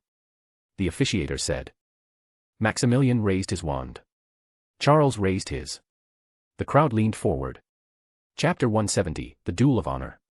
The moment the officiator raised his hand, the enchanted arena ignited with a golden hum, ancient runes flaring to life beneath the dueling ring. The spectators held their breath. Magic buzzed in the air, heavy, volatile, and sacred. Maximilian Vauquelin and Charles Trevor stepped forward into the circle. No words passed between them. They didn't need them. This was no mere grudge, it was centuries of blood and vengeance clashing in one final, sanctioned explosion. They were ready to tear each other apart. Just movement. Maximilian's wand moved with fluid precision, and a whip of emerald light spiraled from his tip, curving like a serpent. Charles countered without a chant, twisting his fingers as Portico activated, warping space momentarily and displacing the light midair. It slammed into the barrier wall behind him, cracking the stone with a deafening crack. Charles struck back instantly, conjuring spectral wolves through silent animus exoriri, their translucent forms sprinting toward Maximilian with hungry growls. Maximilian didn't blink. His wand circled once, and the cobbled ground beneath him surged upward, terramentum, as a spike of earth skewered the first wolf. The others leapt through, but a quick slash of his wand conjured splare moss, a sheet of acidic light that burned through their translucent bodies. Ira watched from the gallery, heart pounding, hands clenched tightly, not from fear, but from the thrill of it. Below, magic clashed like thunder. Beside her, Emma leaned in slightly and murmured, they're using high-level spells, ones unique to their bloodlines. This isn't just a duel, it's legacy on display. The wolves turned to mist, and Charles emerged behind them, his wand pointed directly at Maximilian. He transfigured a loose rock into a massive obsidian golem, which roared and lunged. Maximilian didn't flinch. A flick of his wrist and his shadow erupted upward, transforming into a dark knight in charred armor. The two constructs clashed violently, stone fists versus cursed blade. The crowd could hardly track the duelists themselves, who blurred through the ring, teleporting short distances using vertopacks, their robes trailing sparks, their spells leaving scorch marks and craters behind. Maximilian thrust his wand downward. A chain of gold erupted from the ground, snaking toward Charles. It wrapped around his leg. Charles waved his hand with force. Finite Suprema. The chain disintegrated mid-constriction. Charles shot upward with a high jump charm, and mid-air, he twisted his wand toward Maximilian. A silent casting of Fulgurus Fissura split the sky as a beam of blue-white light slammed into Maximilian's conjured knight, annihilating it. But Maximilian used the debris, he transfigured the shrapnel mid-air into steel daggers and hurled them at Charles. Charles spun, flicking his wand in a wide arc, fracta flux, and shattered the weapons into dust before landing gracefully. Maximilian was already in motion. He sprinted and apparade behind Charles, releasing a wave of wind magic laced with razor-thin air blades. Ares incise him. Blood appeared along Charles's cheek. He turned sharply, transfiguring nearby sand into a mirror and reflecting the light above into Maximilian's eyes. Maximilian roared and retaliated with a silent Caligo tenebris. A cloud of living shadows swarmed the mirror, cracking it into shards. Then came a terrifying escalation. Charles stomped the ground. With no chant, his aura surged. Stone beneath them turned to molten lava. Lava transmutation, Emma whispered, eyes wide. That's illegal without special clearance. And it's not a common spell, far from it. These aren't spells you'll find in any textbook. They're family forged, centuries old, and fiercely guarded. I've never seen anything like this before. Maximilian's boots began to burn. But instead of retreating, he summoned Cryon Crucio, a freezing pulse that collided with the lava, turning it into obsidian in seconds. Steam erupted around them. Charles and Maximilian both used finite maxima, clearing the fog. Maximilian's face was twisted now. Furious. One hand burned, his sleeve tattered. He turned the obsidian ground into mirrored tiles. A trap. Charles realized too late, dozens of illusions exploded from the mirrors, all Maximilian, all casting deadly spells. Charles twirled his wand, Omnireflecto. A circular barrier of mirror-like light erupted around him, bouncing the illusion spells back. 3 of the clones vaporized. Then the real Maximilian burst through, fire coiled in his left palm. He cast Draconis Pyra, and a massive dragon head of flame emerged, jaws wide, aiming to swallow Charles whole. Charles formed a crescent shield of diamond-like ice. The flame dragon shattered it, but not before Charles dove, rolled, and came up swinging. He silently cast Tecton Lux, tearing up the battlefield. The dueling ring exploded. Chunks of earth hovered midair as anti-gravity zones formed. Both men stood atop floating stones, breathing hard, bleeding. They launched at each other. Midair. Spells crashed. Fire met shadow. Wind met steel. Charles transfigured air into razor chains. Maximilian deflected with a shield of platinum. Then Maximilian's wand hand began to glow. He was gathering energy. The crowd fell silent. He pointed his wand to the sky. Corona Mortem. No words spoken, but everyone felt the spell's name. A ring of deadly light burst from above and slammed toward Charles. Charles stared up at it, then whispered his defense. Vita Requiem. A barrier of golden glyphs formed around him. The ring struck it. And shattered it. Charles was blown backward. He landed hard. Blood pooled beneath him. Maximilian limped forward. His hand shook. The skin on his right hand was nearly gone now, just exposed bone with crushed flesh wrapped around his wand. He kept casting. Statues emerged from the ground, armored warriors who charged. Charles, coughing blood, lifted his wand. He turned the statues into swans. They soared upward and exploded into blinding feathers. Maximilian was blinded. Charles lunged. His spell formed a crescent blade of hardened air. It sliced across Maximilian's side. Maximilian gasped, dropped to one knee. Then with a final breath, he raised his wand with his destroyed hand. Ultima Vindicta. A silent, high-level curse. Gold and green light erupted and spiraled directly into Charles's chest. Charles froze. His eyes glazed over. Then he collapsed. His heart had stopped. Silence fell. No one moved. Not even the officiator. The protective wards around the ring flickered. Then came the announcement. Victor. Maximilian Vauquelin. The words echoed through the arena. Maximilian lowered his wand. It dropped from his fingers. His hand was no longer usable. Blood dripped from his elbow to the floor. He stood alone. The victor. But broken. From the stands, Ira gazed at the arena where the duel had just ended. Her eyes lingered on the scorched earth, the fading embers of magic still crackling in the air. The sheer level of power displayed had left her breathless, not just the strength, but the precision, the elegance. So many of the spells used had been unfamiliar, chantless casting, ancient transfigurations, magic woven so seamlessly it felt more like art than combat. That's when it struck her. Every noble family here wielded this kind of power. They had honed their bloodlines not just in politics or wealth, but in spell work passed down like sacred inheritance. It wasn't just tradition, it was dominance. And she, for all her victories, had never truly relied on that kind of raw force. Up to now, she had won through strategy, manipulation, schemes, careful politics. But if she wanted to not just stand among them but rise above them, she would need more than wit. She would need power. Real, overwhelming, undeniable power. Emma gritted her teeth and muttered. It should have been both of them dead. Flur's hand slipped into Iris quietly. And Isabella, after a long breath, turned her back to the ring and murmured. Victory means nothing if you burn your soul to get it. Chapter 171, After the Duel. The silence that had swallowed the arena after Charles Trevor's death was heavy, not reverent. Not even respectful. It was simply, stunned. The officiator, an elder wizard robed in obsidian black with a silver sash, stepped into the ring slowly. His wand glowed as he walked, scanning for lingering curses or unstable magic. With a sweep, he ended the enchantments binding the dueling ground. The arena's glow faded, its runes vanishing into dust once more. Then a ripple moved through the crowd. Alina Trevor had arrived. Clad in a blood-red robe stitched with silver threading, her dark heels clacked against the stone as she walked, each step echoing with disdain. Her expression was unreadable at first, until her gaze landed on Charles's body. She stopped in front of her husband's corpse. For a moment, she said nothing. Then, she sneered. A dry, sharp sound cut through the air, she spat on his body.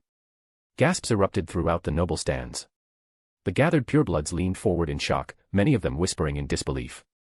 Alina turned sharply toward the remaining members of her family, her voice cold as steel. Get this waste out of here, she commanded. Jack his body, burn it, throw it in a dumpster for all I care. He's not going into the Trevor family's sacred grounds. Not after this embarrassment. No one moved. Not even her cousins. Then, as if disgusted by their hesitation, she turned her back to the corpse. The officiator cleared his throat. As per the terms of the Duel of Honor, the winner is granted the right to declare one condition upon the loser's family.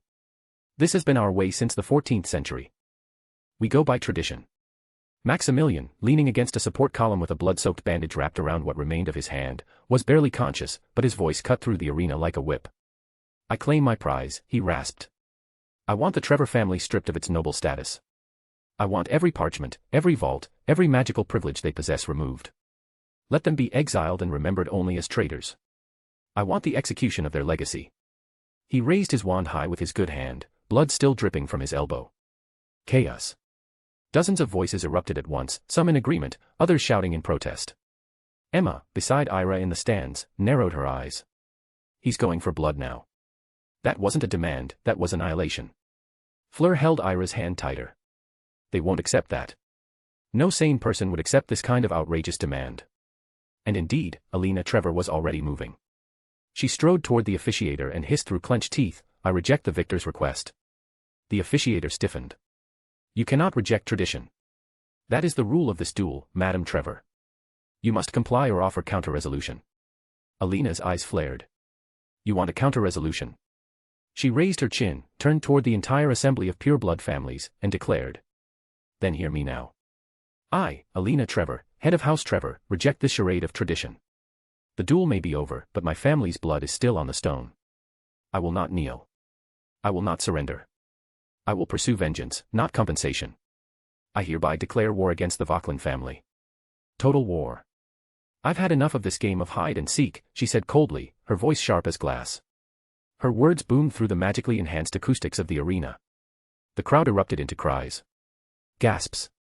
Boos. Angry shouts. Protest from many of the older families.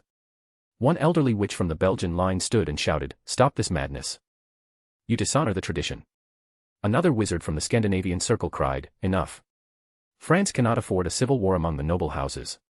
But Alina was unmoved. Maximilian, barely able to stay upright, sneered from his end of the ring. So be it. If war is what you want, you'll have it. But let me warn you, Alina, you'll regret this. She laughed bitterly. Regret? I regret nothing. You think you won something today?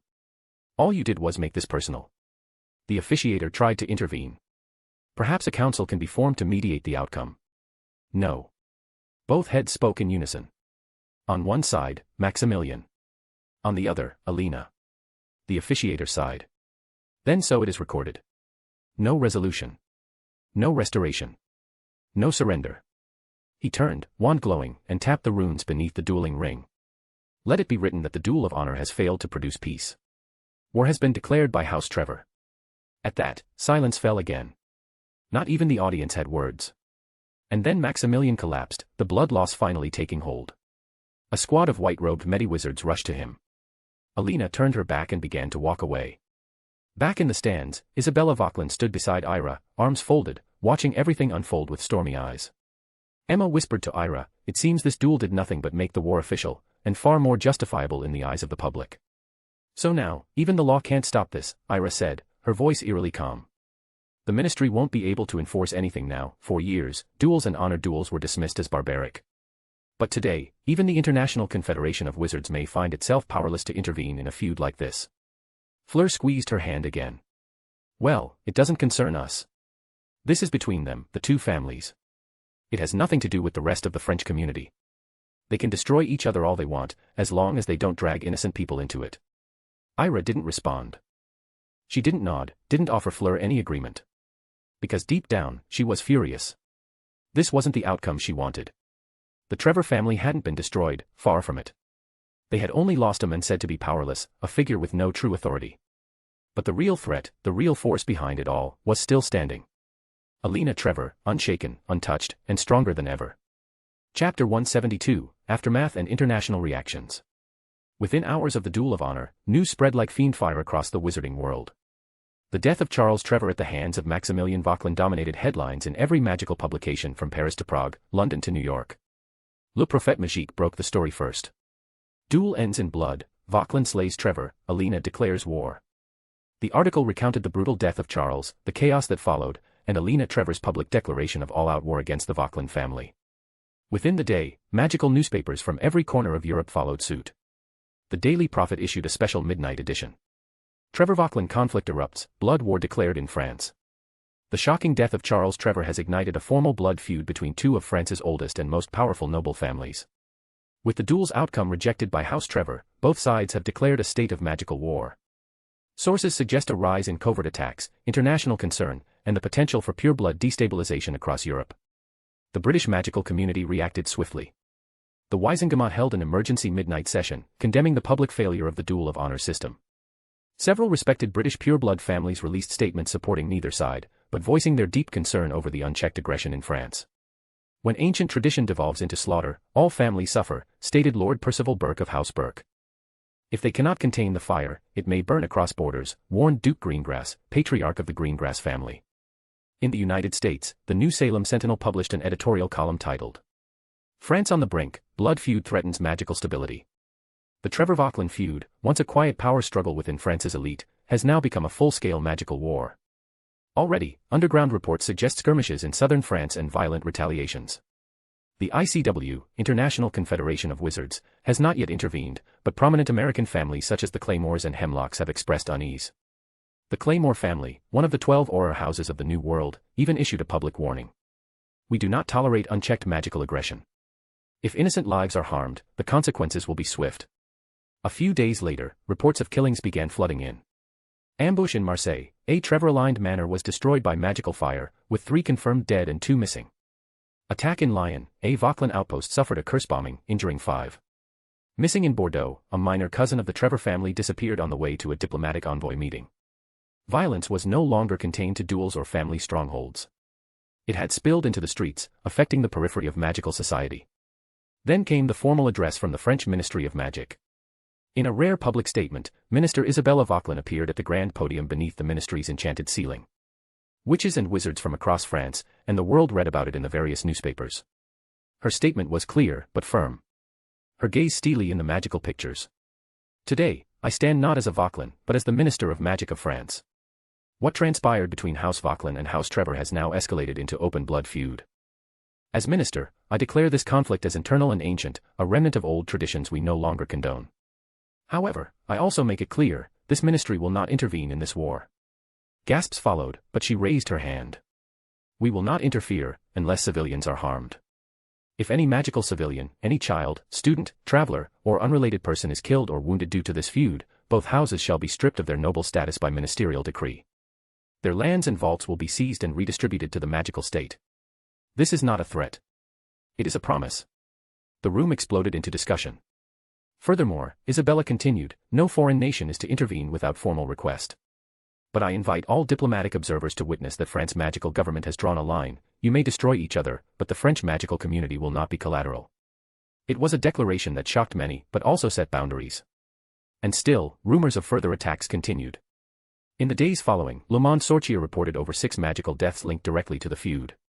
Unverified reports suggested an assassination attempt on a Trevor cousin in Belgium, and at least 2 family vaults in the Americas had been robbed or sabotaged.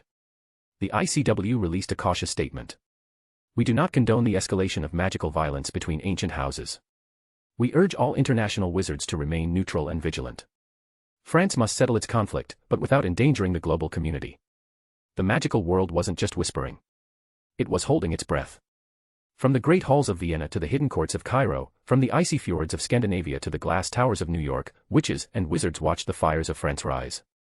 2 ancient families, Trevor and Vauquelin, were tearing each other apart in broad daylight. Curses in the streets. Blood on the marble. And no one dared to stop them.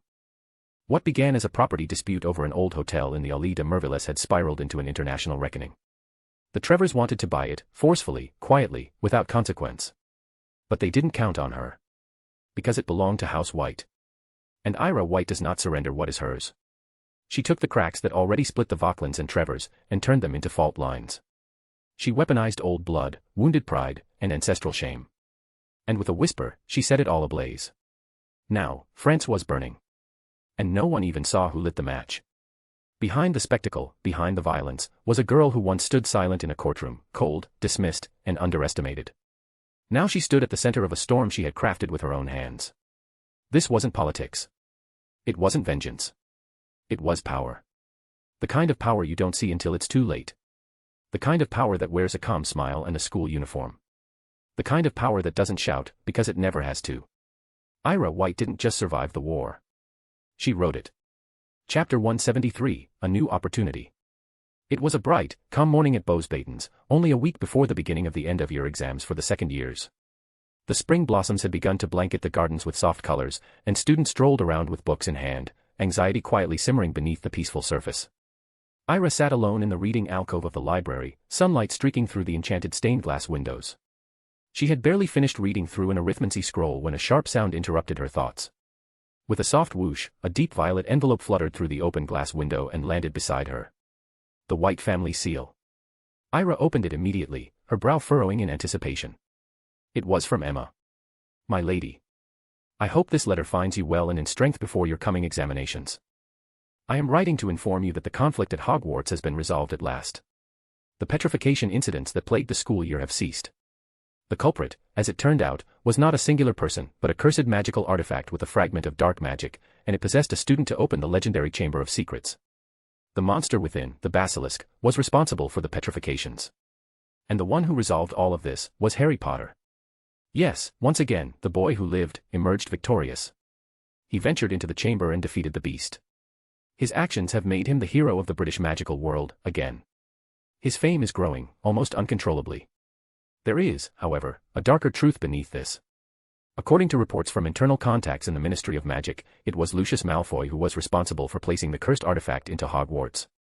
He allegedly smuggled the artifact among the belongings of a student, most likely Miss Ginny Weasley, during the summer, using it to try and discredit the Weasley family and Dumbledore. The intent was clearly political, destabilize the leadership of the school and perhaps even oust Albus Dumbledore permanently. However, Malfoy's plan backfired. Though his connection to the artifact was revealed, he managed to bribe or donate heavily to the Ministry of Magic, enough to bury the story beneath layers of bureaucracy and gold. He has evaded all formal charges.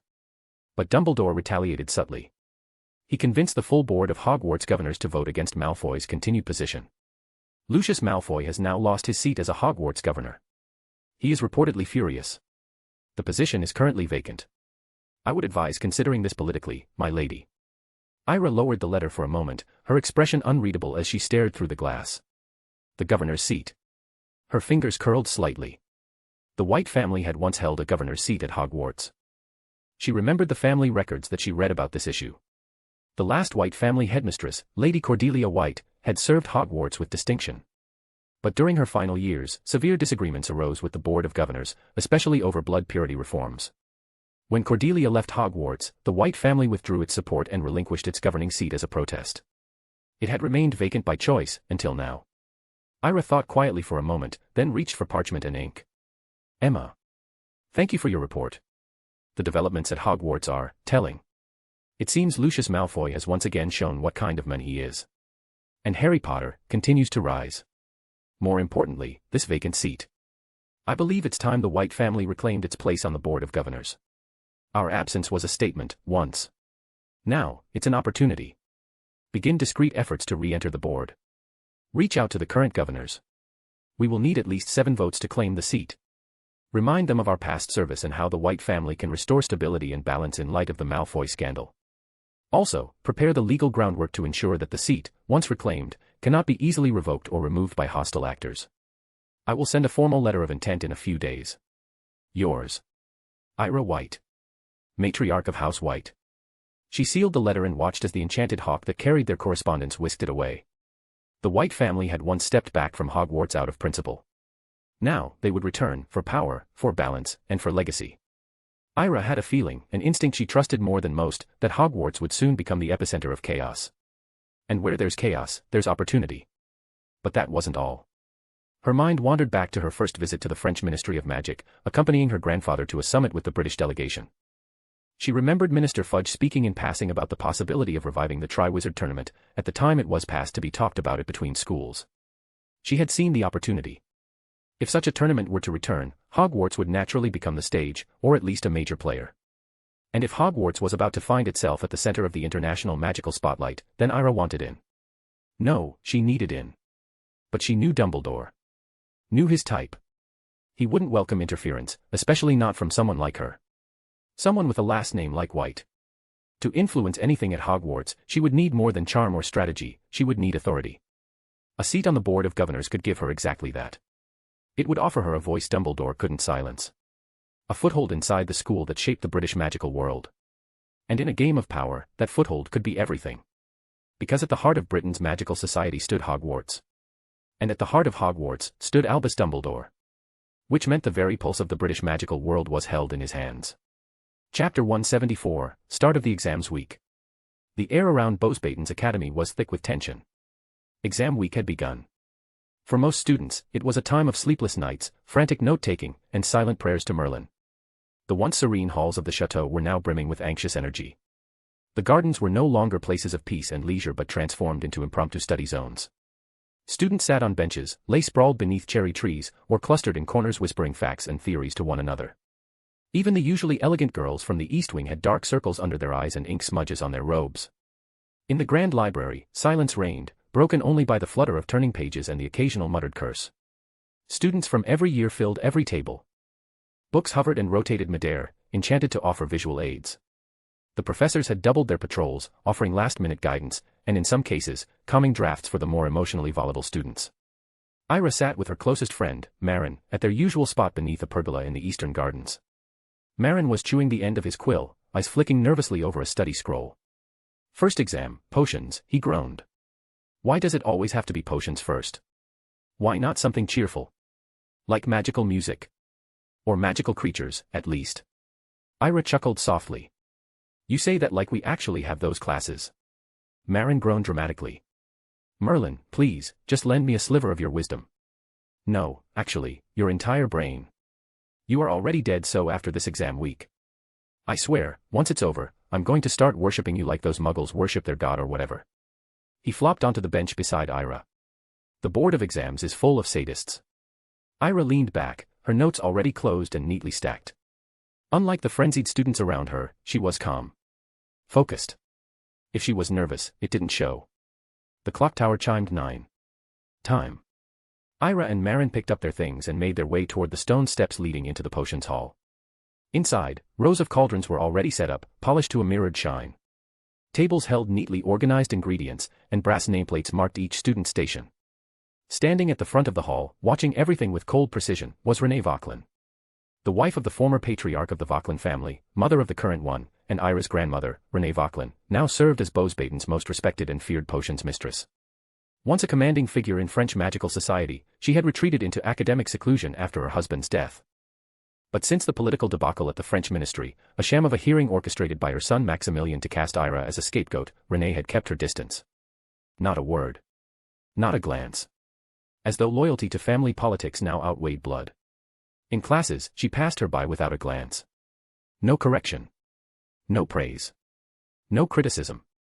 It was as if Ira simply didn't exist. Today was no different. Renee's eyes flicked over the room as she paced between the cauldrons, her hands clasped behind her back. When she passed Ira's station, she didn't stop. Not even a momentary pause.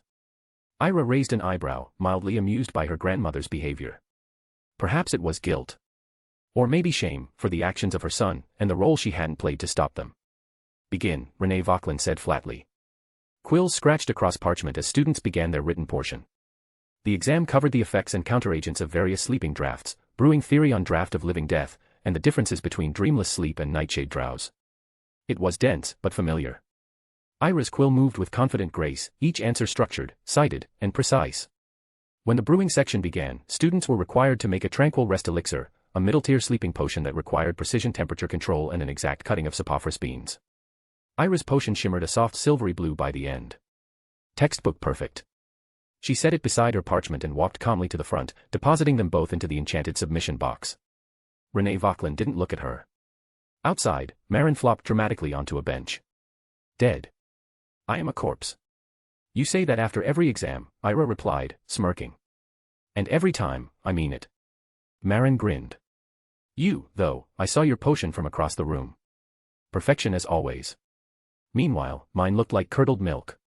You'll pass, Ira said. Probably with a flourish. Only if the examiner pities me, Marin sighed. The next day arrived in a flurry of parchment, whispers, and anticipation. Their second exam, herbology and magical plants, under the tutelage of Professor Lior, one of the school's kindest and most respected professors. The written portion came first, identification of rare flowers, properties of venomous vines, and the correct care of whisperleaf and silvergloom bulbs. The questions were challenging but fair. Ira breezed through it with confidence, grateful for the long evenings she'd spent in the greenhouse. Once the written exam concluded, students were called one by one into Greenhouse 6, a massive domed structure filled with flora from every corner of the magical world. The air was thick with the scent of blooming everwillows and steaming flamegrass. When Ira was called, she stepped in with calm dignity. Professor Lior smiled at her warmly. Miss White. A pleasure as always. You may begin. He gestured to a circular stone platform at the center of the greenhouse. Select one plant. Describe its magical properties, uses, dangers, and cultivation process. Ira stepped forward, her eyes scanning the flora. She chose the frostpetal bloom, a rare flower that could lower fevers and counteract certain dark curses. She explained its harvesting method, only during twilight, the soil conditions it needed, and its application in healing potions. She detailed its risk: if touched too early in its cycle, it could cause necrotic damage. Excellent, Professor Lior said, making a note. 2 more, if you please. Next, she spoke of the whisperthorn, a sentient plant that could murmur prophetic dreams, and then the verdant veil, whose pollen caused hallucinations but was used in truth detection rituals. By the end, Professor Lior was smiling broadly. Outstanding, Miss White. Your knowledge is remarkable. Thank you, Professor. One request, if I may, he added. As the matriarch of the White family, I hope you might consider supporting magical botany beyond this school. There is a global effort to preserve endangered magical plants. The Grand Garden of Eden in Patagonia houses the world's largest greenhouse and rarest species. But funding is thin. Families like yours could ensure its survival. Ira nodded. You have my word, Professor. I'll speak to my assistant about beginning a donation. Perhaps I can also encourage other families to do the same. His eyes lit up. That would mean more than you know. Later that afternoon, Ira and Marin met again under their usual tree. How'd it go? Marin asked, sipping from a bottle of chilled pumpkin juice. Excellent, Ira said. Oh, obviously. Marin rolled his eyes. You were born for this. You're doing well too. I nearly sneezed pollen into Professor Lior's face. But I charmed him with my smile. Marin flipped his hair. He called me flamboyantly incorrect but enthusiastic. Ira laughed. Well, it's honest. Marin leaned back, stretching. Only 3 more exams to go. Then sweet, sweet summer. Then what? Oh, you know me, Marin said, twirling his quill. Holidays in Spain. Flirting with sun-kissed witches.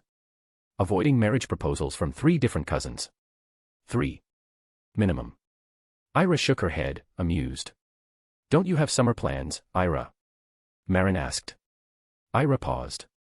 Maybe. Something tells me the White family's work won't stop. Not this summer. Marin looked at her seriously for a moment, then nudged her. Well, don't forget to live a little. Even matriarchs deserve sun and scandal. I'll keep that in mind. And even if I do need some sun, I'm certainly not letting you see me getting sun-kissed, you pervert, Ira said with a teasing smile.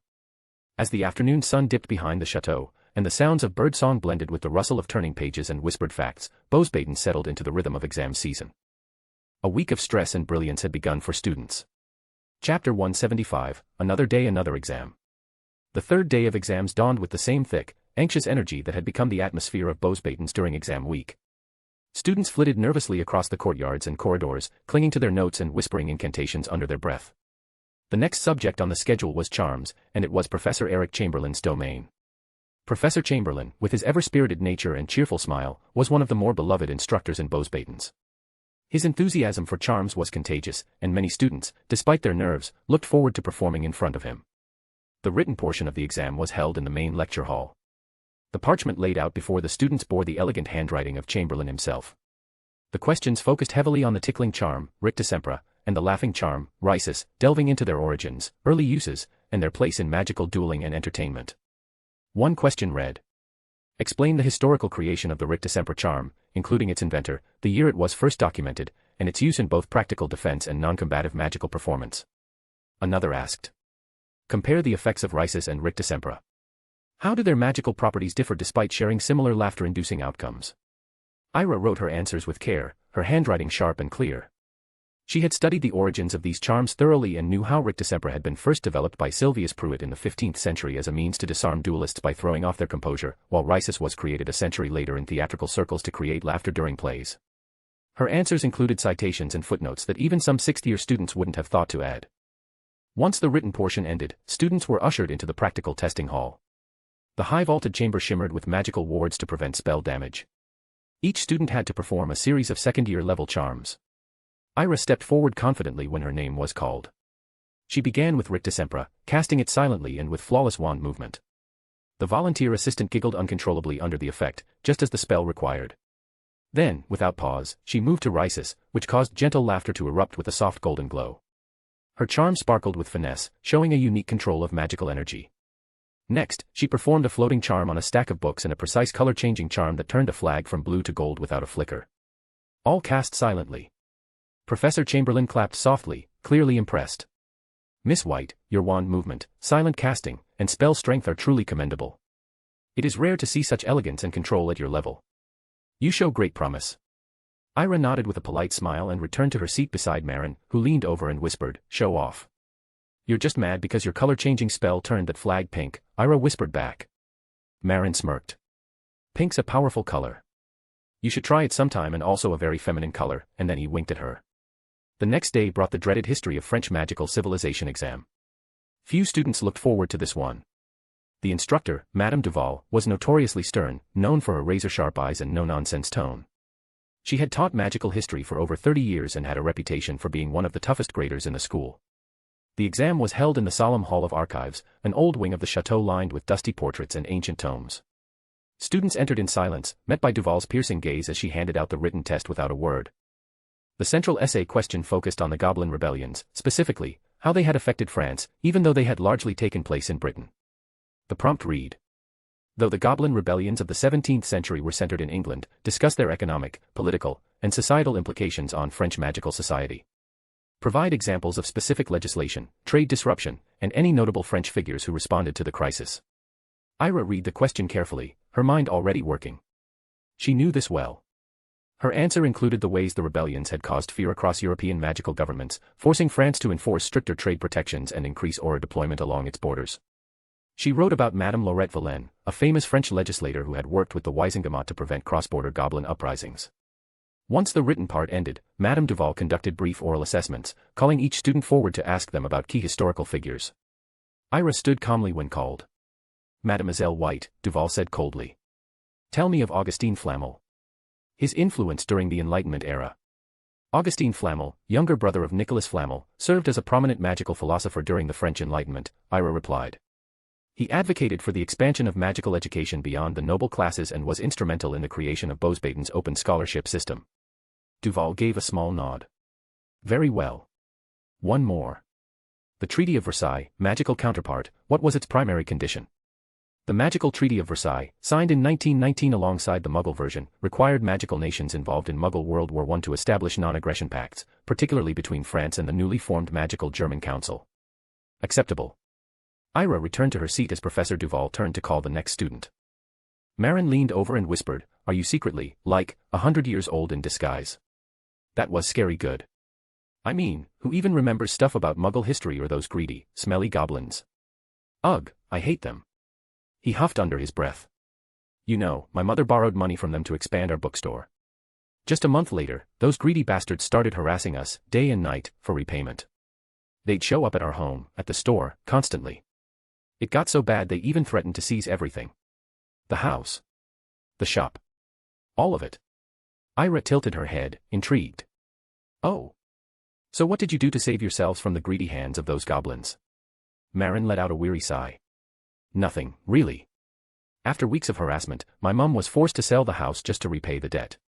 And the worst part? The agreement clearly gave us a year to repay it, but those bastards came knocking after only 1 month, demanding the full amount with interest. It was completely unfair. He paused, shaking his head. But then, something unexpected happened. We sent a letter to Minister Vauquelin, honestly, just out of desperation. We didn't think she'd even read it, let alone care. But she did. She actually launched an investigation. Marin's eyes lit with something between gratitude and disbelief. She punished the goblins who handled our case and returned the extra money they extorted. With that compensation, we bought a new house. Gringotts protested, of course, they even forged documents to try and trick her. But she didn't give them a second glance. The rest of the day passed in a haze of relieved chatter.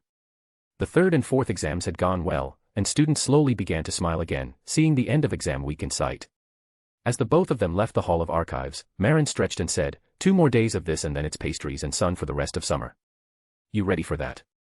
More than ready, Ira said. Chapter 176, Trials of Precision and Power.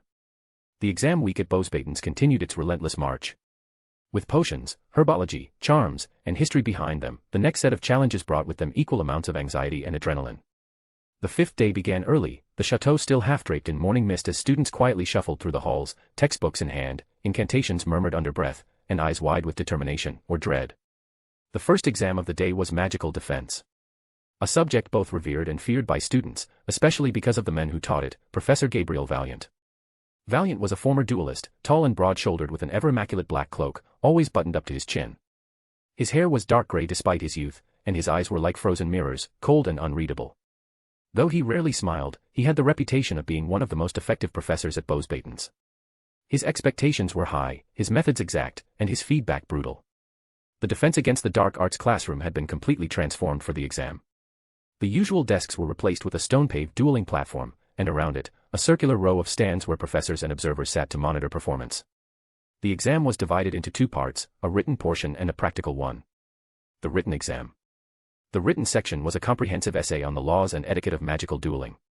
Students were asked to explain the historical basis of dueling traditions in magical Europe, the 3 rules of magical engagement, and the 5 recognized illegal moves in formal duels. Ira, sitting in the front row, dipped her quill into her inkwell and began writing with fluid grace. Her handwriting was elegant, her points precise. She referenced the Treaty of Lucerne, which codified magical duels in 1435, and even included a detailed breakdown of the infamous French-German wand duel of 1759. As she signed her name at the bottom of the parchment, she exhaled softly, knowing that her performance was not just adequate, it was exceptional. The practical exam. Professor Valiant stood near the platform, flanked by 3 alchemical puppets. These metallic constructs, vaguely humanoid, with reinforced joints and glowing enchantments, stood silent, awaiting their turn. Each student, Valiant intoned, his voice echoing across the chamber, will engage in a short duel against a single puppet. You will be judged on your power, creativity, control, and defensive reflexes. One by one, students were called forward. When Ira's name was announced, the room fell quiet. She stepped into the circle, her hair tied back, wand held in her left hand. The puppet opposite her whirred to life, its arms rising, glowing sigils floating above its shoulders. A pulse of magic marked the start of the match. Ira didn't chant. Her wand flicked smoothly as she cast a Splare-Moss, a high-impact concussive blast, striking the puppet square in the chest and sending it back 3 feet. It retaliated with a spinning barrage of magical bolts. Ira sidestepped, graceful and unreadable, and countered with a Portego, creating a temporary barrier that shimmered blue and absorbed the impact before vanishing like mist. The puppet lunged. Ira twirled her wand in a tight motion and cast Finitorum, breaking its charging momentum. Then, with a cold gleam in her eye, she raised her hand and transfigured a nearby piece of stone into sharp flying discs, commanding them to crash into the puppet's joints. The duel lasted less than 3 minutes. When the puppet was finally disabled, sparks flying from its chest, Valiant gave her a single nod. That was his version of applause. Her performance today mirrored the duel between Maximilian and Charles. She had clearly studied their techniques, every movement, every spell. It was as if that brutal day had become her lesson, and she had learned more than anyone realized. That afternoon came the long-dreaded metaphoresis exam, more commonly known as transfiguration. The transfiguration hall was one of the most stunning parts of Post-duel's. Its windows stretched floor to ceiling, the walls adorned with past students' successful transformations magically preserved as monuments to talent and precision. Professor Lysandra Corviel stood near the center of the circular room, her violet eyes scanning the sea of students. She was a tall woman with porcelain skin and dark hair always swept into an elegant braid. Her robes were deep plum, embroidered with silver runes. She was respected not just for her knowledge but for the elegance of her execution, a witch of immense talent and refined power. Today's exam, she said, her voice calm but commanding, is the application of the Vera Verto spell. You are to transfigure this creature, she motioned to the cages filled with small, magical puff creatures with colorful fur, into an object of your choosing. The elegance, detail, and stability of your transformation will determine your score. Ira waited patiently until it was her turn. When she approached the cage, a small, golden-furred creature blinked up at her, its tail curled around its feet. Raising her wand, Ira inhaled. Then, with a smooth, silent flick, she began her casting transformation. Vera Verto. The creature shimmered, glowing brightly as its shape began to morph. First into marble, then stone, then into defined shapes. The structure expanded upward, growing spires, arched windows, and curving balconies. Gasps filled the room. Within moments, a perfect miniature replica of the Post-duel's chateau stood on the desk before her, down to the carvings above the windows, the enchanted lanterns by the front doors, even the tiny wrought iron gate that led to the inner courtyard. Professor Corviel walked over slowly, her boots clicking against the polished floors. She circled the transformation once. Then twice. Then she looked Ira in the eyes. You will not need to complete the written exam, she said simply. Ira blinked. Pardon. You've already earned full marks. A pause. I've taught here for 23 years. I've never seen a second year produce this level of detail and stability. Congratulations, Miss White. Ira bowed her head politely, suppressing the smile tugging at her lips. Behind her, Marin groaned aloud. Unfair, he muttered dramatically. Do you know how hard the written transfiguration exam is? Ira shot him a playful smile. Try turning your lizard into a chandelier next time instead of a broom with fangs. Marin flailed his arms. It was supposed to be artistic. By the time the day ended, students were lounging across the gardens and marble benches with exhaustion etched into their faces. Some lay with scrolls draped over their eyes, others munched on enchanted lemon scones, and a few brave souls even dipped their feet in the enchanted pond. Marin sprawled beside Ira on the grass, his tie half undone and a half-eaten eclair in his hand. Well, he sighed, another day of being dramatically overshadowed by the matriarch of House White. Ira elbowed him. You did great. I turned my puff into a spoon. It turned back and bit me. That's not great. That's just tragic. Ira laughed, leaning back on her elbows and looking up at the pale blue sky. Tomorrow would bring the final exam. The most stressful one for her. But for now, she allowed herself a moment of peace, surrounded by soft grass, friendly banter, and the distant scent of wild lavender drifting through the warm spring air. Chapter 177, Final Exam. The final exam of the week, one that Ira dreaded more than anything else, was the OCD exam, officially titled Magical Etiquette and Noble Conduct. It was more famously, or infamously, known among students as the Perfectionist's Nightmare. Taught by Professor Noël de Vauclair, the course was mandatory for all second-year students, especially those from pureblood lineages. Even among the Post-duel staff known for grace and elegance, Professor de Vauclair stood as a symbol of the unattainable. She was, in appearance and demeanor, flawlessness incarnate. Her silver-gray eyes held an intense calm that rarely broke. Her long blonde hair was coiled into an intricate bun without a single strand out of place. Her robes, always pristine, carried no wrinkles, dust, or magical residue. Her posture was divine. Her walk was gliding. Her voice was delicate yet commanding. Her hand gestures could teach an orchestra precision. She was, in every sense of the word, terrifyingly perfect. In their first year, Ira had found the class intriguing, even charming in parts. Learning to walk with grace, speak with refinement, bow properly, even hold her wand in accordance with ancient formal codes, it had its value. But by the second year, the class had shifted. It no longer simply taught refinement, it taught superiority. Subtle, of course, never openly bigoted, but the lessons grew increasingly laced with rhetoric about noble dignity, ancient blood, and social hierarchy. There was always an unspoken disdain for those who didn't grow up in elegance, especially Muggle-borns. For Ira, who was now the matriarch of one of Europe's most powerful families, the very idea of earned grace and humility seemed twisted by this curriculum. Today's exam, unlike the others, wasn't about spellcasting, essays, or theoretical prowess. It was a silent war of composure and perception. The exam hall had been transformed into an elaborate dining room. Gilded candelabras floated above each table. Enchanted cutlery gleamed in perfect rows. Each setting was measured down to the millimeter, and the dishes were prepared by Post-duel's culinary staff with obsessive care. Ira was the last to be called. She approached the examination table, where Professor de Vauclair sat in still, dignified silence. The table between them gleamed with silver and white porcelain. As Ira took her seat, she felt like she was preparing for a duel more than a meal. De Vauclair gave no verbal greeting. Instead, she raised one hand, and a server elf brought forward the first course, a bowl of chilled soup with floating star-shaped ice blossoms. Ira waited the appropriate 3 seconds, picked up her spoon, careful to use her right hand and rest the left loosely beside her plate, and began. As they ate, Professor de Vauclair made subtle gestures. She delicately dabbed at her lips. Ira mirrored her, timing it perfectly. The professor slightly tilted her head and frowned, not enough to seem obvious.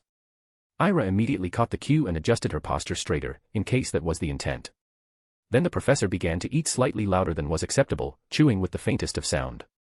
Ira let 3 seconds pass before she gently rested her spoon and gave the subtlest tilt of her brow, signaling her acknowledgement of a social faux pas without breaching etiquette. Another dish came, a tender fillet of phoenix egg omelette over enchanted wild herbs. Midway through the course, Professor de Vauclair dropped her napkin, then retrieved it with her left hand. A trap. Ira allowed her expression to remain neutral but mentally noted, retrieving a fallen item with the non-dominant hand without asking for replacement was an etiquette violation. She sipped her elderflower tea without pause. Miss White, Professor de Vauclair finally said in her delicate, refined tone, like silk brushing across glass, did you notice anything worth commenting upon during our shared meal? Ira set her cup down. Yes, Professor. There was an audible chewing sound during the soup course. During the main dish, the napkin retrieval was done incorrectly, it should have been replaced or retrieved using a charm to maintain decorum.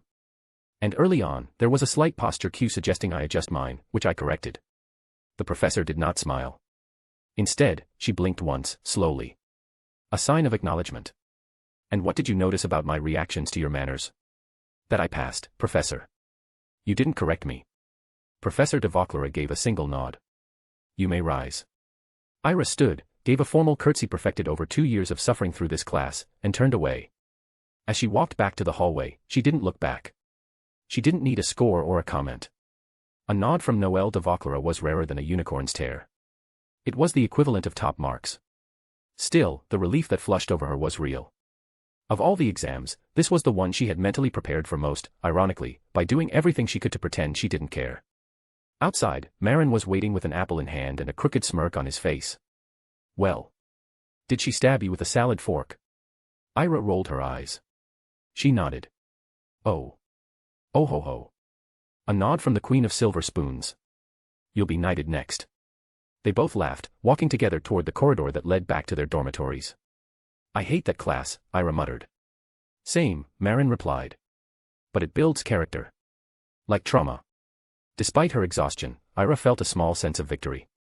Not because she proved herself in a test of impossible standards, but because she did it without letting those standards define her. The exam week was nearly over. One more day and then end of the school year. Chapter 178, Last Day of the School Year. The midday sun cast shimmering beams of gold through the stained glass windows of the Grand Star Hall at Post-duel's, painting the marble floors with stars, swirls, and lilies. Long tables stood polished and gleaming, each representing one of the 3 great houses of the school, Omberloon, Papilionless, and Belfoyle. Students were already gathered at their house tables, chatting and laughing, the buzz of anticipation rising like the hum of summer cicadas. It was the final lunch of the school year, the farewell ceremony. Ira sat between Fleur Delacour and Marin at the Omberloon's table. Fleur's fingers, as usual, were laced with hers beneath the table, subtle and warm. Marin was dramatically retelling a story about how he almost set his exam parchment on fire during the written portion of the magical defense exam. Ira laughed, eyes bright but a little tired after the whirlwind of exam week. At the head table, Madame Maxime stood slowly, her towering form immediately quieting the room. Her midnight blue robe shimmered slightly, matching the enchanted ceiling that showed a sky of drifting clouds and soft rays of sunlight. Mes chers enfants, she began, her deep voice ringing through the hall, you have reached the end of another year at Beauxbatons. And what a year it has been. A murmur of agreement rippled through the students. Many heads turned toward Ira, the youngest matriarch in centuries, the girl at the center of political storms, duels, and ancient legacies. You have studied hard, competed honorably, supported one another, and faced your exams with admirable determination, Maxime continued. The results of these exams will be delivered to your family homes over the summer holidays. I know many of you are anxious, but let me assure you, you have all made us proud. Polite applause followed, mingled with a few nervous groans. Now, she said, smiling, I am pleased to announce that this year's winning house, with an impressive 534 earned stars, is Papillonless. A roar of cheers erupted from the Papillonless table, where students stood clapping and hugging each other. Fleur clapped as well, despite being an Amber Loon, her smile radiant. As tradition dictates, the winning house shall present our farewell dance, Maxime said, gesturing grandly. The tables magically scooted aside, and music began to rise from the unseen orchestra charms built into the walls. The Papillonless students gracefully took the floor, their pale blue and gold robes swirling as they performed a perfectly choreographed routine.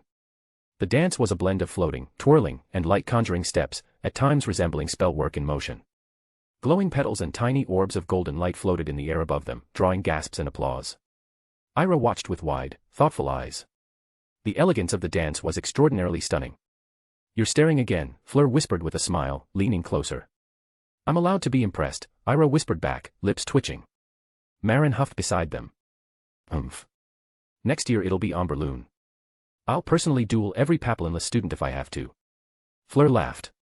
Are we talking about dueling or charming girls, Marin? Marin smirked without missing a beat. Why not both? I duel and dazzle, equal opportunity chaos. Ira raised an eyebrow with a playful smirk. Equal opportunity chaos, huh? I'll give you that, you flirt like it's an art form.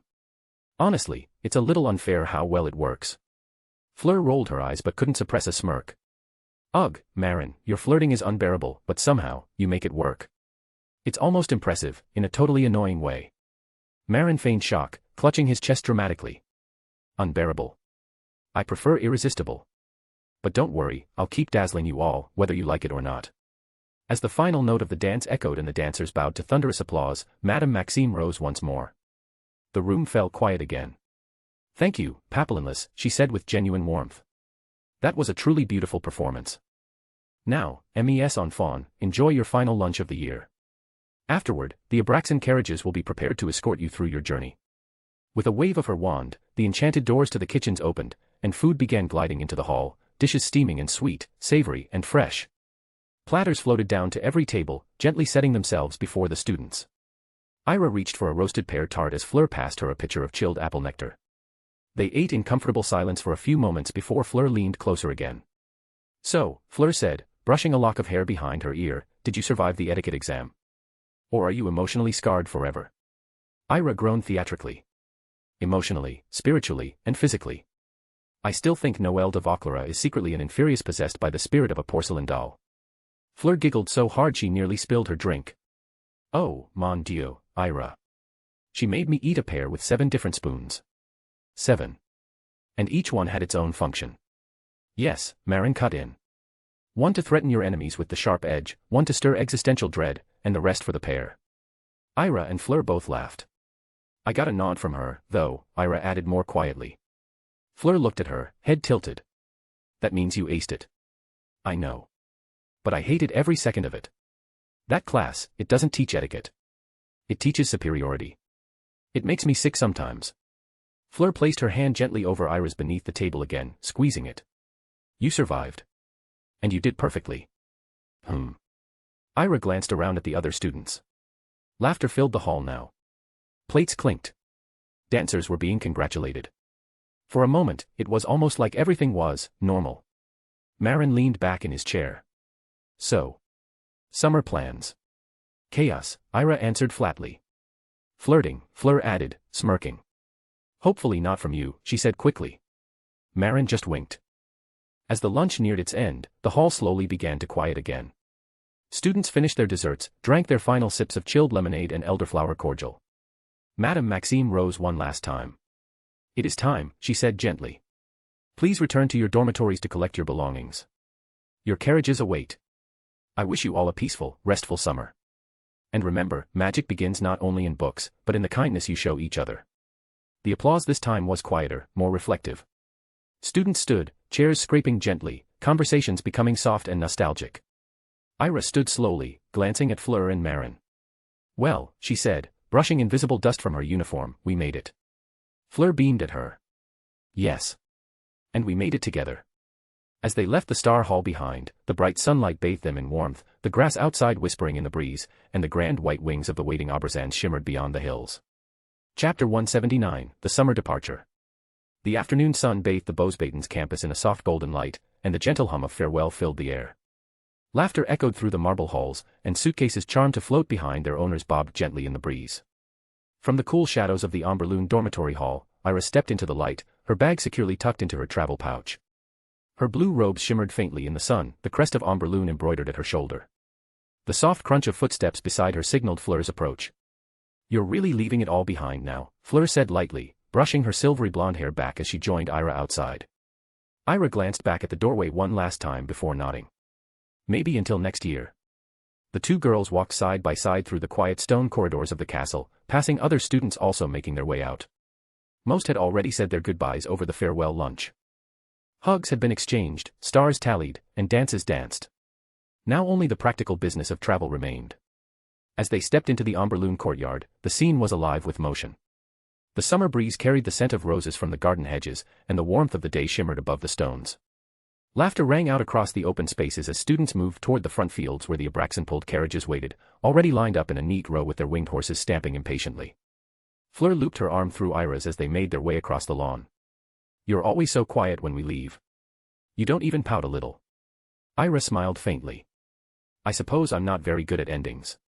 It's not an ending, Fleur said, squeezing her arm. It's just a pause. They reached one of the elegant, velvet-lined carriages, and an attendant nodded to them as they climbed aboard. The door closed with a soft click behind them. The carriage took off moments later, lifting gracefully into the summer sky. The breeze tugged at their hair as the ground dropped away beneath them. Beauxbatons, grand and glittering in the sunlight, slowly became smaller in the distance, framed by fields of flowers and thick woods. Inside the carriage, Fleur leaned her cheek on her hand, watching the clouds roll past the window. Do you think next year will be different? In what way? I don't know, Fleur said. Everything's changing so fast. Families going to war, politics everywhere, duels and feuds, and we're still here, pretending like it's all distant. Ira looked out the window for a moment, then said quietly, it's not distant. It just hasn't reached us yet. Fleur glanced at her, searching her face. I hope it never does. Neither of them spoke for a while after that. The silence was easy, thoughtful, but not heavy. When the carriage finally began to descend, the landscape had shifted. Gone were the towering mountains and enchanted woods of the school, now they hovered above a vast open clearing, surrounded by smooth, pale stones and flowering hedges. This was the transfer point, an official location far enough from the school to remain secure, but close enough for magical transportation. One by one, the carriages landed in a neat circle. Students disembarked with their belongings and were ushered toward the long stone corridor lined with banners from different magical regions. It was an elegant, sun-drenched plaza, filled with portkeys and travel sigils. Each direction pointed to a different region: Italy, Scandinavia, Angleterre, Afrique du Nord. In the center stood two witches dressed in navy blue travel uniforms, manning the travel checkpoint. Floating beside them was a long table of enchanted door keys, glowing softly in different shades depending on their destination. Ira and Fleur walked slowly toward the checkpoint, their pace slowing with each step. The crowd thinned around them as students were called away by their portkeys, each disappearing in bursts of light and color. Looks like this is where we part, Fleur said, brushing her fingers along the side of her bag. Ira gave her a small, almost sheepish smile. At least it's not forever. I should hope not, Fleur replied with a teasing look. Then her voice softened, and she reached out to touch Ira's arm. Write to me, all right. And if you get into trouble, real trouble, you send me a letter first before anyone else. Before Emma. Ira said with a playful lift of her brow. Especially before Emma. They both laughed, and then, before the moment passed, Fleur leaned in and hugged her. Not the quick, casual kind of hug students gave before separating, but a true embrace, quiet and close. Ira stood still, arms wrapped around Fleur as the breeze moved through their hair. Be safe, Fleur whispered near her ear. You too. They let go, and Fleur stepped back. Don't miss me too much. Ira grinned. I'll try. Fleur turned, took her door key from one of the witches, and disappeared through the shimmering sigil a moment later. The space beside Ira felt noticeably emptier. She stepped forward. Name, one of the witches asked, her voice crisp and businesslike. Ira White, she said. The witch scanned the list, then plucked a silver key from the rack. It pulsed with a gentle light. Destination. Paris. The witch nodded and handed her the key. Use the teleportation gate to your left. It'll bring you to a designated entry zone in the 7th arrondissement.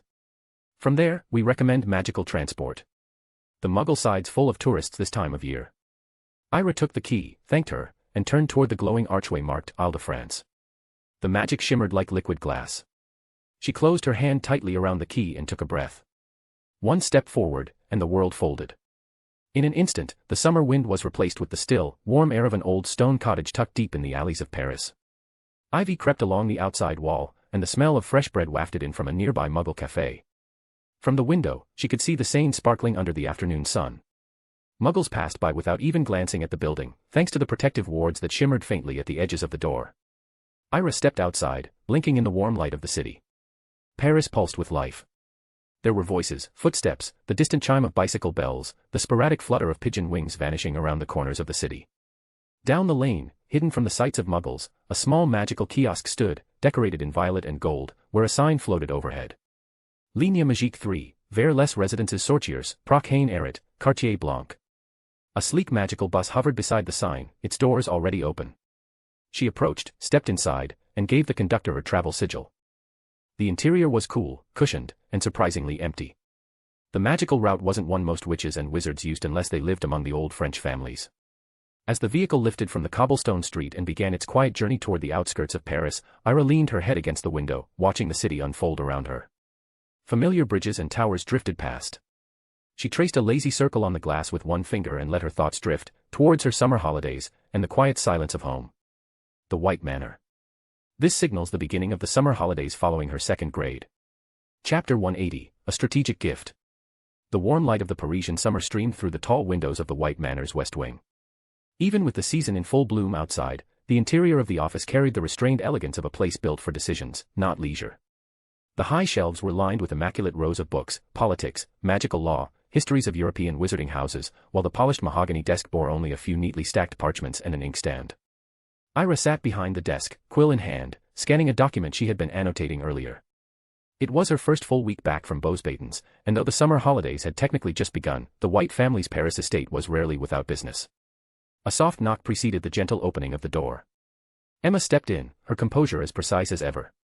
She carried a slim folder under her arm and, after closing the door, inclined her head with a small, formal bow. "My lady," Emma greeted warmly yet with the usual respect, "I hope I am not intruding."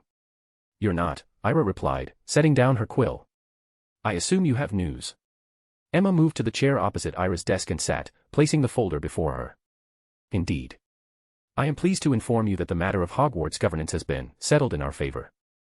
I now hold an official seat on the Board of Governors, representing House White." Ira's eyes lifted from the folder. That was quick. It required some persuasion, Emma admitted, but with the recent resolution of the petrification incidents and the reinstatement of Albus Dumbledore as headmaster, the board was eager to restore stability. Your reputation in Britain made the offer far easier to secure. Ira leaned back in her chair. So, the crisis is finished, Dumbledore is back, and the school is running again. That's good. Her tone was even, without the swell of sentiment Emma half expected. Emma's smile was faint. "You are not moved by it, my lady." "It's important, certainly," Ira said. "But sentiment doesn't change the fact that Hogwarts is still underfunded and politically vulnerable. My interest is in making it stronger, not indulging in theatrics over the victory."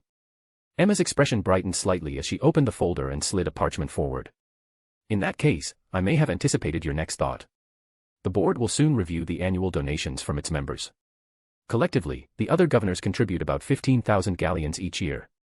Ira nodded slowly. "Then we will contribute 20,000. Emma blinked.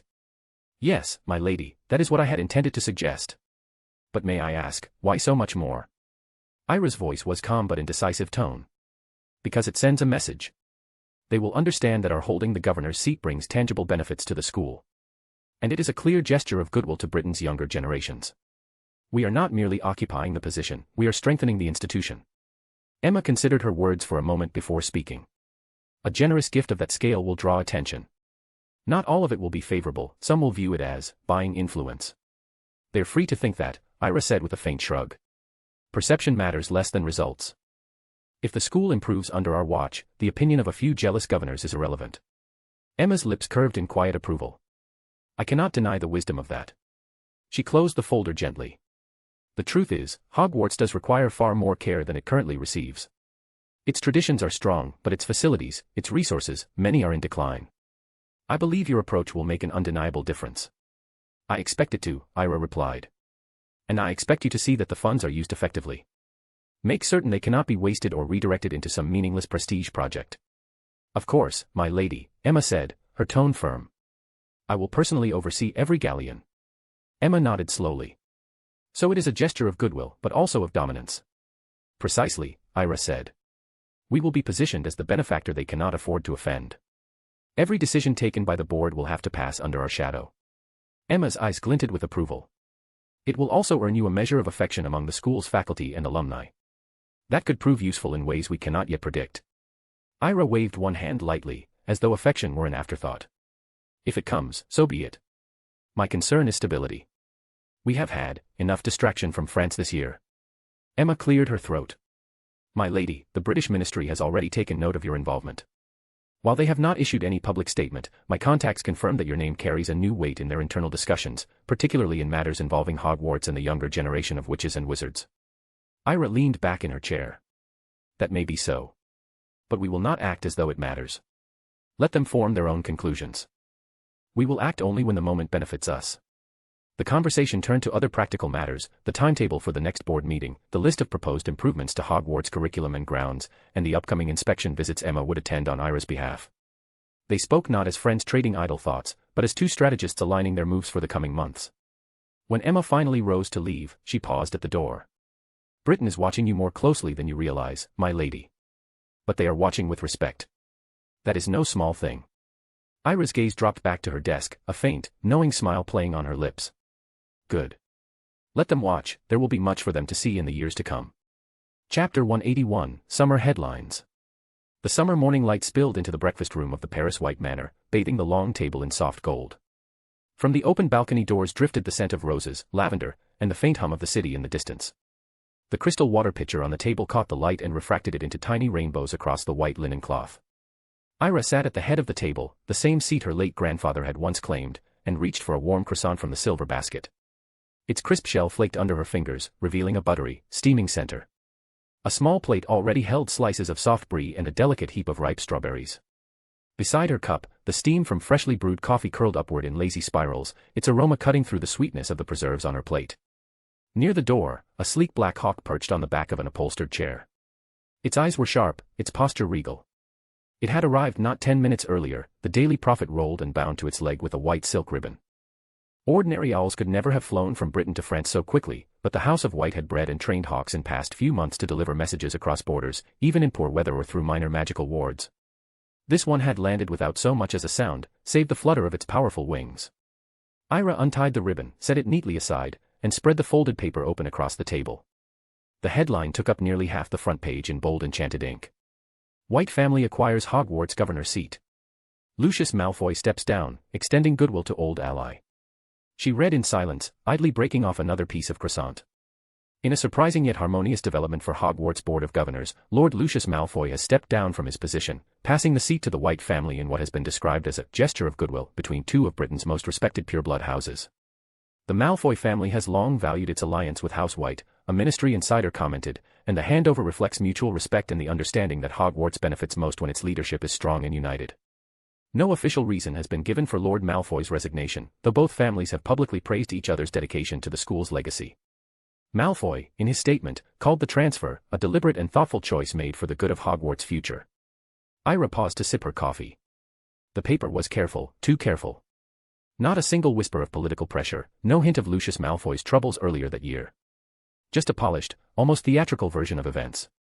Her eyes moved to the next section.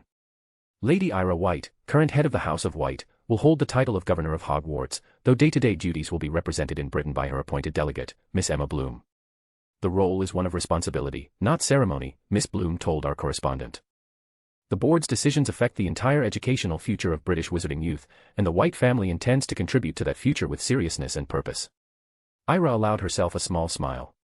Emma's voice came through even in print, precise, diplomatic, and immaculately controlled. The next paragraph caught her attention. In their first act as members of the board, the White family has donated a sum exceeding 20,000 galleons to Hogwarts, more than the combined annual contributions of the rest of the governors.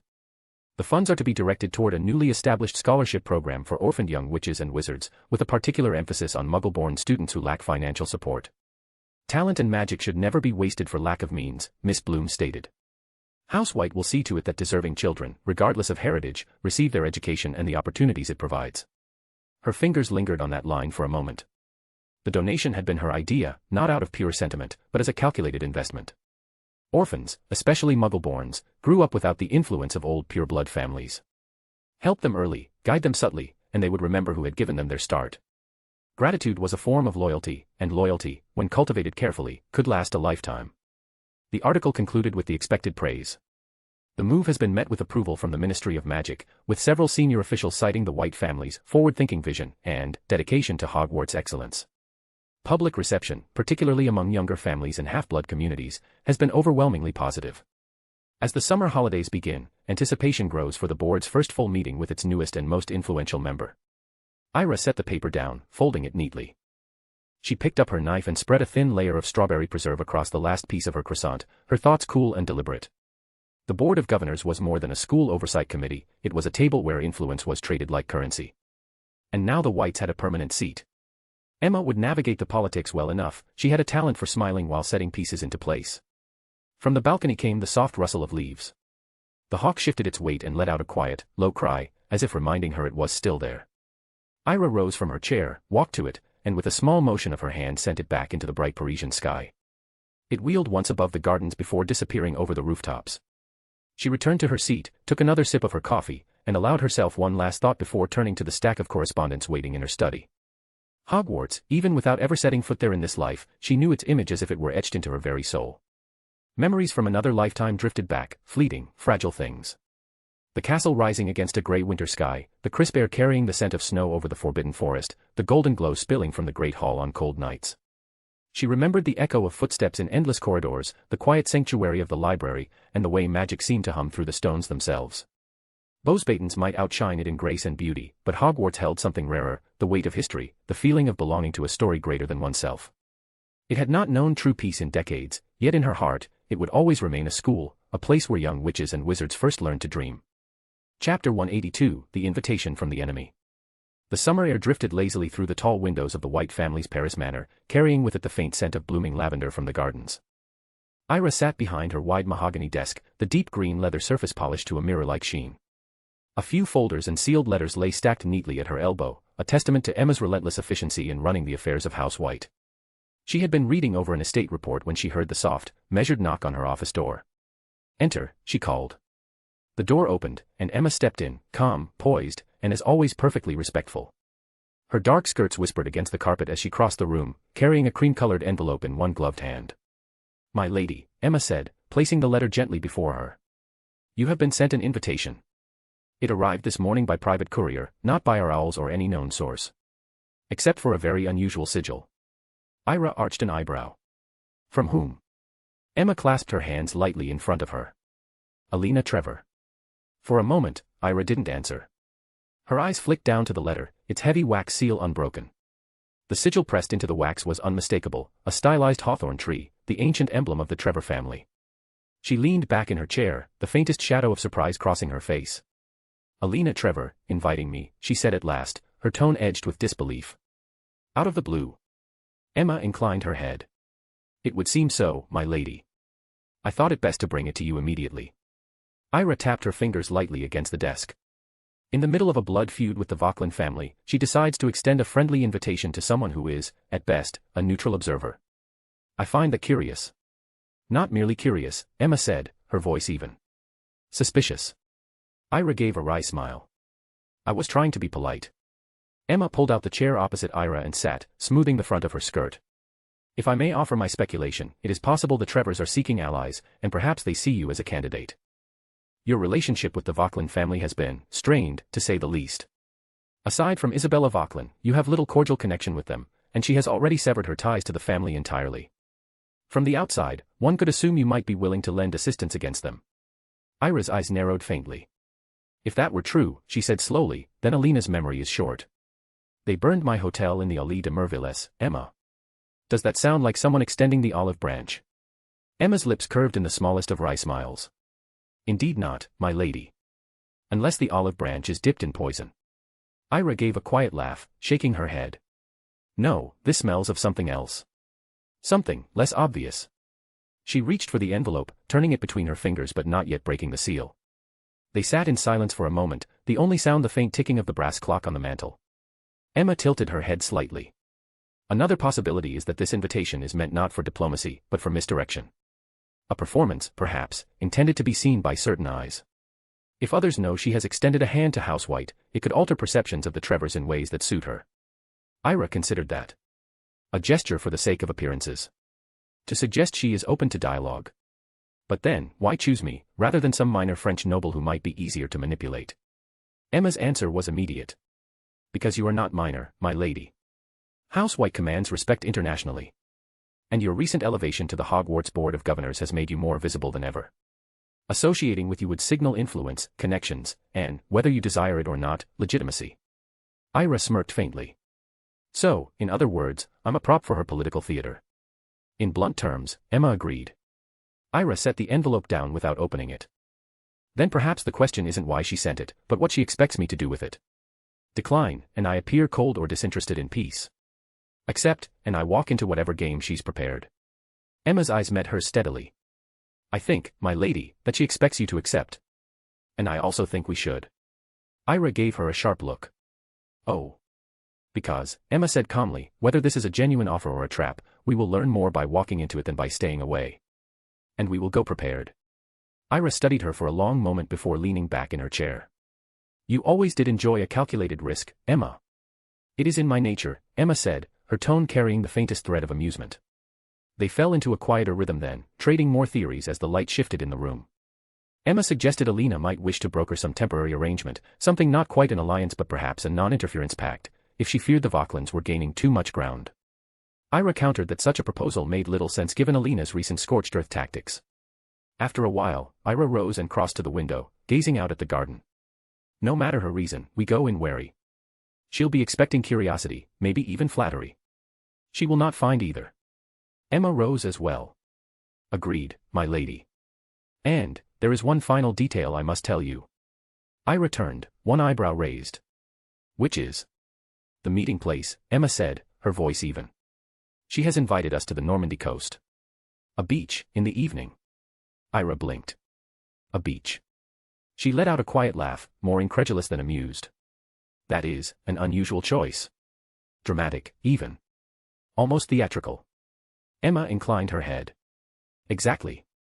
Which is why we must assume the setting is part of the message. Ira returned to her desk, tapping the sealed letter against her palm before setting it aside. Then we will see what she has in mind.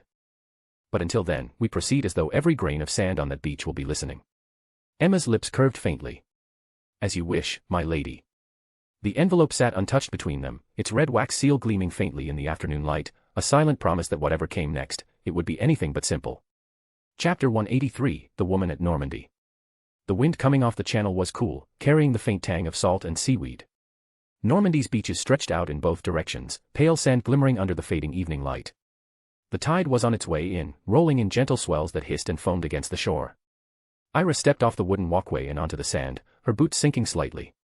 Emma kept pace beside her, her cloak pulled tight against the breeze. Both women scanned the beach, their eyes sharp.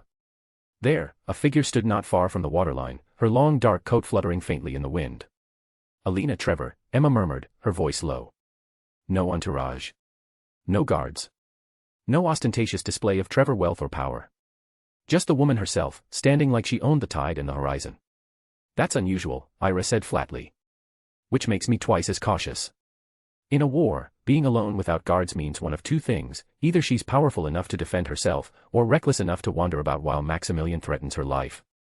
Whatever it is, it's arrogant, Emma replied. They approached at a measured pace. The sand gave under their steps, making each movement deliberate. Alina turned toward them as they neared. She was smiling, not the smug, victorious smirk Ira remembered from the courtroom, but something stranger. Almost fond. Ira White, she said, her tone warm in a way that felt utterly wrong coming from her lips. And Emma Bloom. How very good of you to come. Emma inclined her head politely but said nothing. Ira met Alina's gaze evenly. You said you wanted to meet. Here we are. Let's hear it. Alina's smile deepened, and she stepped closer, her boots crunching softly on the wet sand. You are fascinating, Miss White. Truly. I have seen cunning, I have seen courage, I have seen stubbornness, but never in such perfect balance in one so young. Ira's brow arched. That's flattering. Also a little unsettling. What exactly are you trying to get at?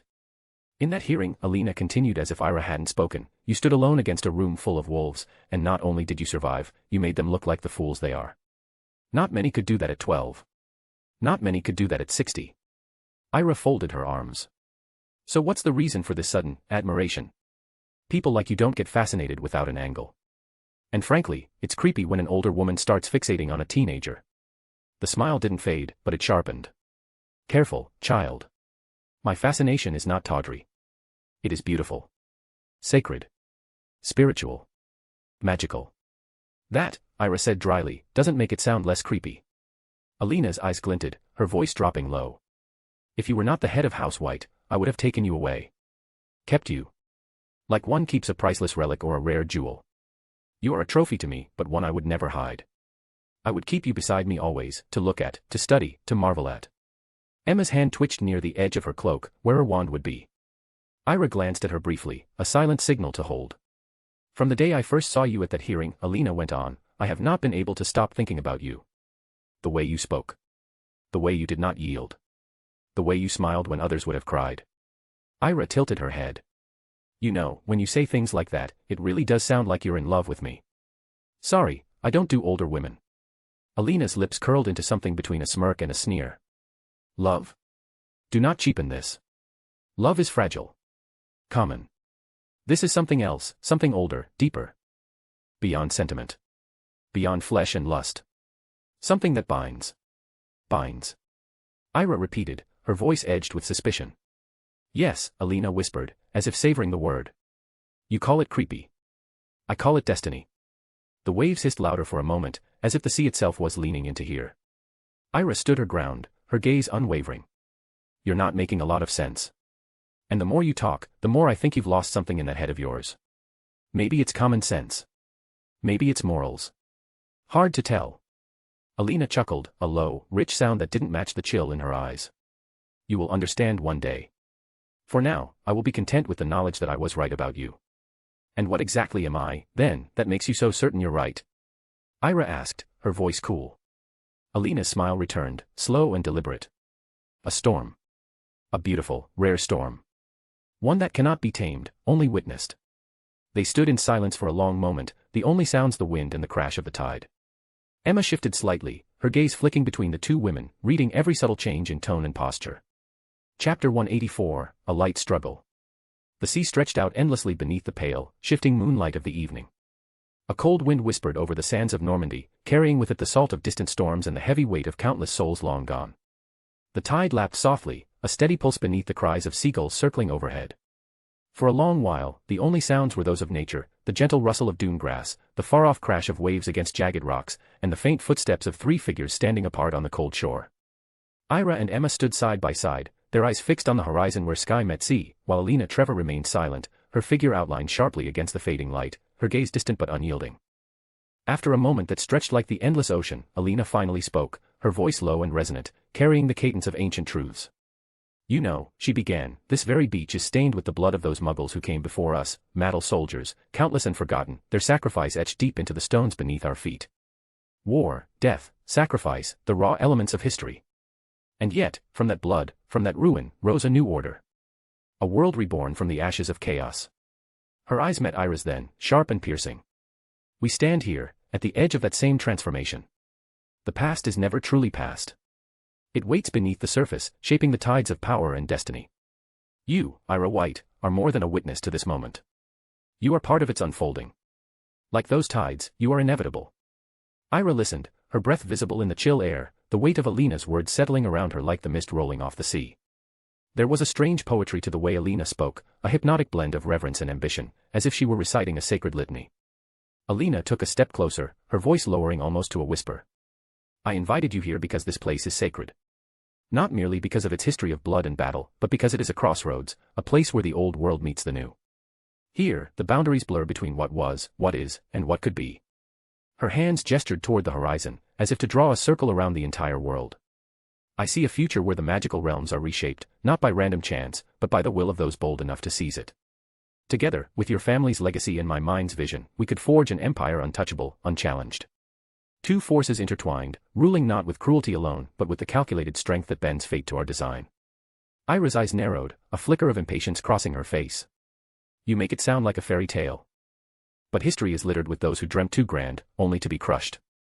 Grindelwald's empire was a nightmare that ended in ruin, now he's rotting in Nurmengard prison. You want to build something like that? You think we can succeed where others failed? Alina's smile was cold and razor-sharp, like the glint of a drawn blade. Grindelwald was reckless, blinded by hate and youthful arrogance. What I offer is something far more refined. Power is not merely raw force, it is subtlety, patience, and an unbreakable will. You underestimate the forces gathering in the shadows, Ira. Families far older, far more cunning than your own, families that have been shaping the world's events for centuries. You stand alone now. Even within your bloodline, there is no one at your back. But they have entire houses behind them, filled with those more powerful, more ruthless than you can imagine.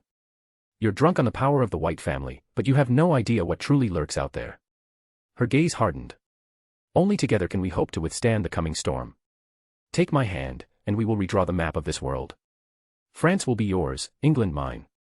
From here, our dominion will stretch across continents, the Americas, the East, all under our sway. But only if you agree. Ira's laugh was dry, dismissive.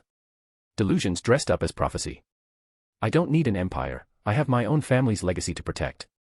And you're at war with Maximilian Vauquelin. You've burned my hotel in the Allée de Merveilles. Why would I ever trust you? Alina's eyes flashed dangerously. Because you have no choice. Because fate brought us here. Because I see in you something rare, something I have never seen before. Ira's voice sharpened. Enough with the theatrics. Why invite me here if it's not to manipulate me? This vision of yours is impossible, doomed to fail. Many have tried before you, all crushed or condemned. Called dark lords or dark wizards. I won't be another casualty. The wind picked up, stirring the sand and tossing Alina's golden hair across her face. Then she laughed, a sound that was at once chilling and magnetic. Alina's eyes narrowed. So, you're rejecting me, Ira. Truly rejecting me. As a matter of fact, yes, Ira replied, her tone flat. I want nothing to do with an insane woman who gets wet just from hearing my name. You think you can reject me? That you can walk away unscathed? I have waited a lifetime for someone like you. Someone to challenge me, to inspire me. I will make you regret this denial. I will break you down, piece by piece, until you beg to join me. Ira met her gaze, unwavering. You're insane. Alina's smile widened, almost proud. Yes, I am. Proud of it. To build an empire, one must be ruthless, unyielding, cold-blooded. And to hold it, even more so. You will regret refusing me today, but don't worry. Our game is only beginning. You will come to see that my offer was not a curse, but a gift. She stepped closer, voice dropping to a venomous whisper. And one more thing, I have never been fascinated by anything in my life. Never truly impressed or captivated. Until you. Her eyes gleamed with obsession. That feeling, that spark you lit inside me, I will never let anyone take it away. Not you, not anyone. You belong to me, whether you know it or not. Then Alina's lips curled into something far too wide to be pleasant. Her gaze softened, but the smile remained edged like a knife. I haven't been fascinated by anything since I was young. Nothing has impressed me. Until you. And now that I've felt this feeling. Her voice dropped, almost tender. I will never let it go. Not until you're mine. You're a psycho, Ira said, her tone flat. Yes, Alina said without a trace of hesitation. And I'll be your psycho. She stepped closer, her voice dropping to an intimate whisper. You will regret today. But it's all right. We have time, so much time. And one day, you'll take my hand. Ira said nothing, her expression unreadable. The waves crashed behind them, a steady, cold heartbeat to the silence that followed. Ira turned to Emma and whispered, I want to kill her, Emma. I don't want to repeat the same mistake I made with Cecil.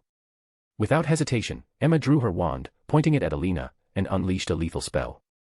But the moment the curse struck Alina, it recoiled harmlessly, stopped by a thin, translucent blue shield that shimmered around her. "Oh, so cute," Alina said with a smirk. "Those little spells won't do a thing.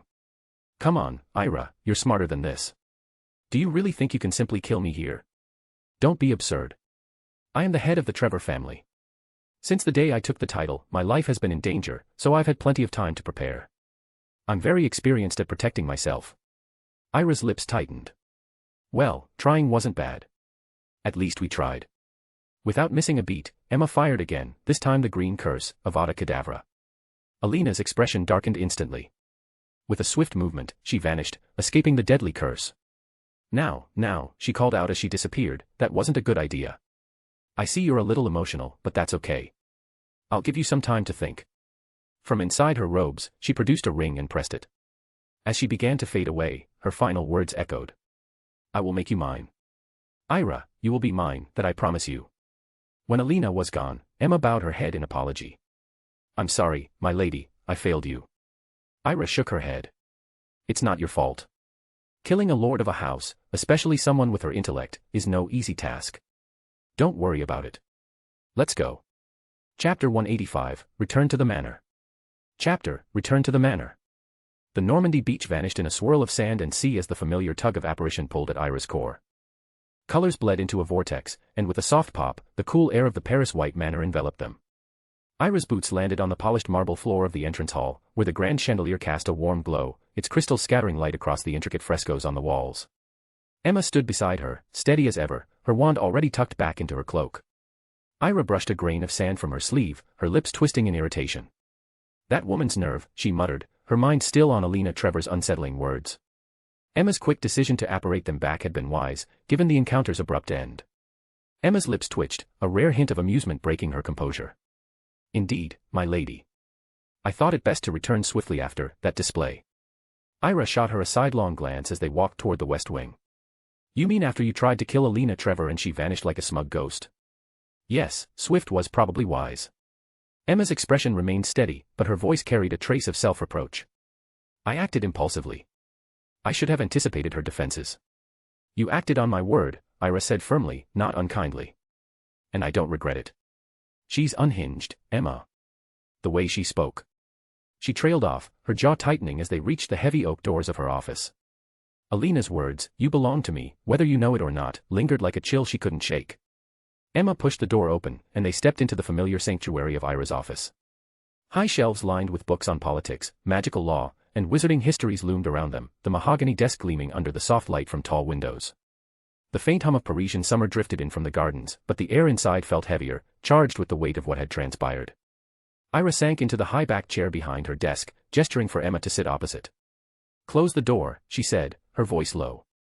Emma complied, the soft click of the latch sealing them in privacy. A flick of her wand sent a subtle shimmer across the walls, a silencing charm to keep their words private. Emma sat, her posture impeccable, though her eyes betrayed a flicker of unease. "My lady, I must again apologize for—" "Stop," Ira interrupted, raising a hand. "You didn't fail me. Alina's not some petty rival we can dispatch with a single curse. She's the head of the Trevor family, and she's clearly prepared for threats. We underestimated her protections, not her insanity." Emma nodded, though her fingers tightened slightly around the armrests. "Still, I should have been more cautious." Her words, they were not merely theatrics. There's something deeper driving her. Ira leaned back, her gaze drifting to the unopened envelope on her desk, its hawthorn sigil glinting in the lamplight. "That's what we need to figure out. She didn't invite me to Normandy for a casual chat or even a genuine alliance. That much is clear. But what does she want? Really?" Emma's brow furrowed, her mind sifting through possibilities. "Let's consider what we know. Alina Trevor is at war with the Vauquelins, a feud that's cost both sides dearly. She burned your hotel in the Allée de Merveilles, which suggests either reckless aggression or a deliberate attempt to provoke you. Yet she invites you to a dramatic, isolated meeting on a beach, alone, and speaks of destiny, empires, and you, in a way that's frankly disturbing." Ira's lips curved into a wry smile. "Disturbing is putting it mildly. She called me a trophy and a storm. She's obsessed, Emma. This isn't about alliances, it's about her wanting to possess me for her own twisted goals." "Obsession is a dangerous motivator," Emma said, her voice measured. She sees you as a symbol of power, a prize to elevate her status. If she can claim you, whether through alliance, manipulation, or something darker, it strengthens her position in the wizarding world. Ira tapped her fingers against the desk, her thoughts racing. She talked about reshaping the magical world, building an empire with me at her side. That's not just ambition, it's delusion. She wants to use my name, my influence, to fuel her own glory. But why me specifically? Why not some other powerful house? Emma leaned forward, her voice low and deliberate. Because you're unique, my lady. You're young, yet you command House White with an authority most pureblood heirs don't achieve until their 30s. You've outmaneuvered seasoned politicians, as she herself admitted, and your neutrality in the Trevor feud makes you a wild card. To Alina, you're not just a prize, you're the key to her vision of dominance. And what's that vision? Ira asked, her tone sharp but curious. Emma hesitated, choosing her words carefully. A world where she reigns supreme. Her talk of empires, of a new order, suggests she wants to carve out a legacy that overshadows every other house. You're a means to that end, a symbol of a new era she can claim as her own. Her obsession with you is personal, but it's rooted in her hunger for power. Ira's expression darkened. Personal or not, it's possessive.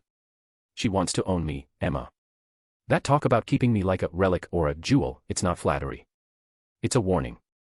The weight of those words hung in the air, the firelight flickering in the hearth as the Parisian dusk deepened outside. Ira's gaze lingered on the envelope, its red wax seal a silent reminder of the threat they faced. Whatever Alina's true motives, they were driven by her own selfish desires, and they needed to unravel them before she struck again. Emma's jaw tightened, a rare flash of anger crossing her face. Then she's a fool. You're no one's possession. But her obsession gives us an advantage. If she's fixated on you, she's distracted. We can use that. Ira's eyes glinted with approval. Exactly. But we need to know what she's after, beyond the creepy rhetoric. Is it just power? A magical artifact? Some twisted fantasy she's built around me?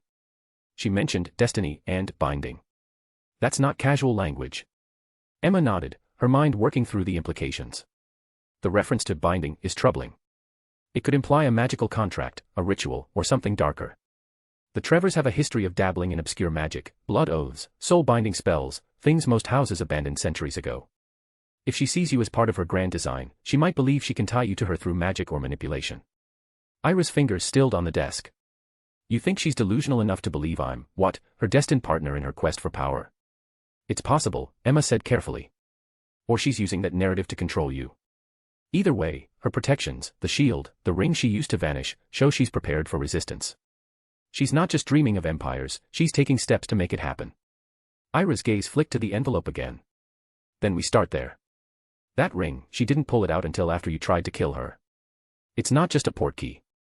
It's something more. We need to know what it is and how she got it. Emma inclined her head.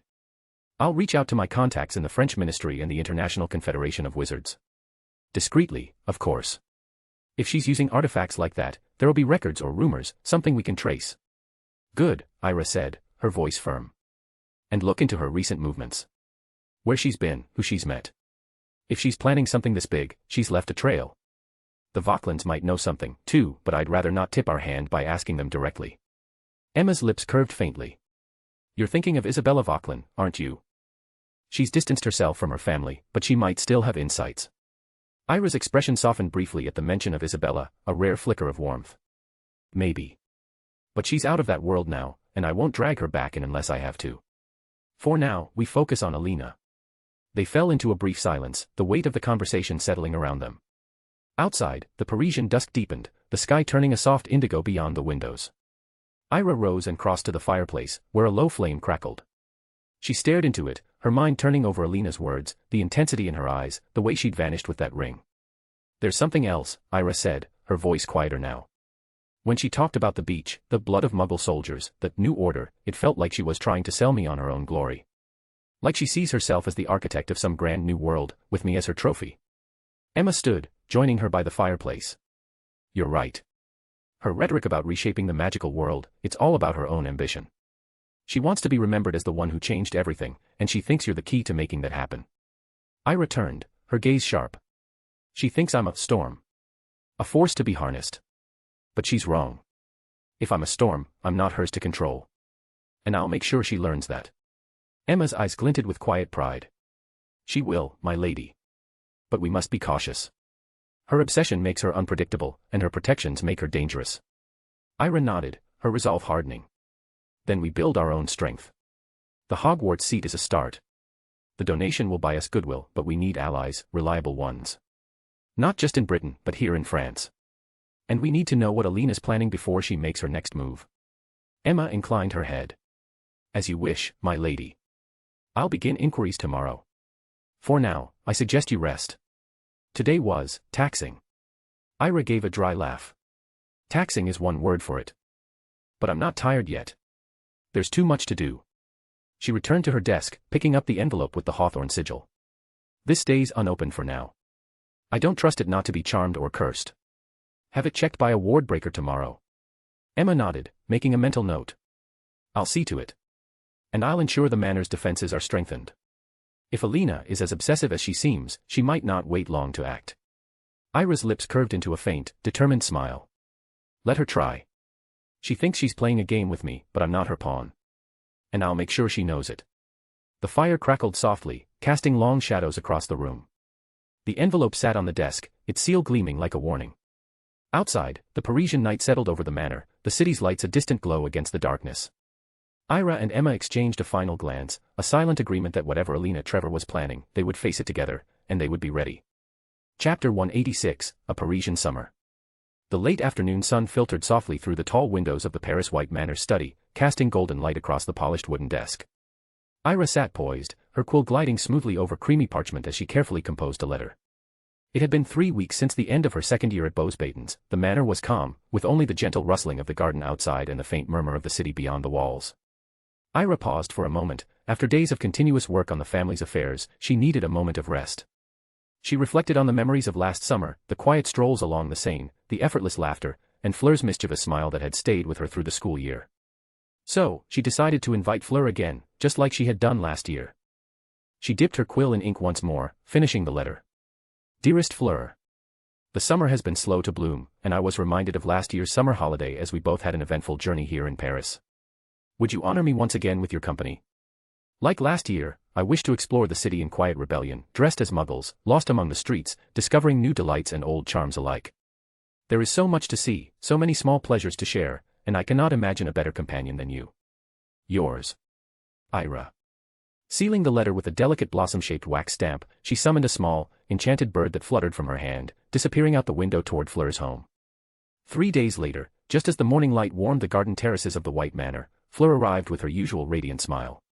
Her summer dress was simple yet elegant, a perfect blend of Muggle style and subtle magic that shimmered faintly only to Ira's eyes. Ira, Flur breathed, little bunny, did you already miss me? It's okay, I came to accompany my little princess as a knight in shining armor would. Ira laughed, the sound bright and genuine. Then let us embark on a journey, my beautiful knight. I want you to protect me, as I feel bored because of ruling this empire. Aye, my empress.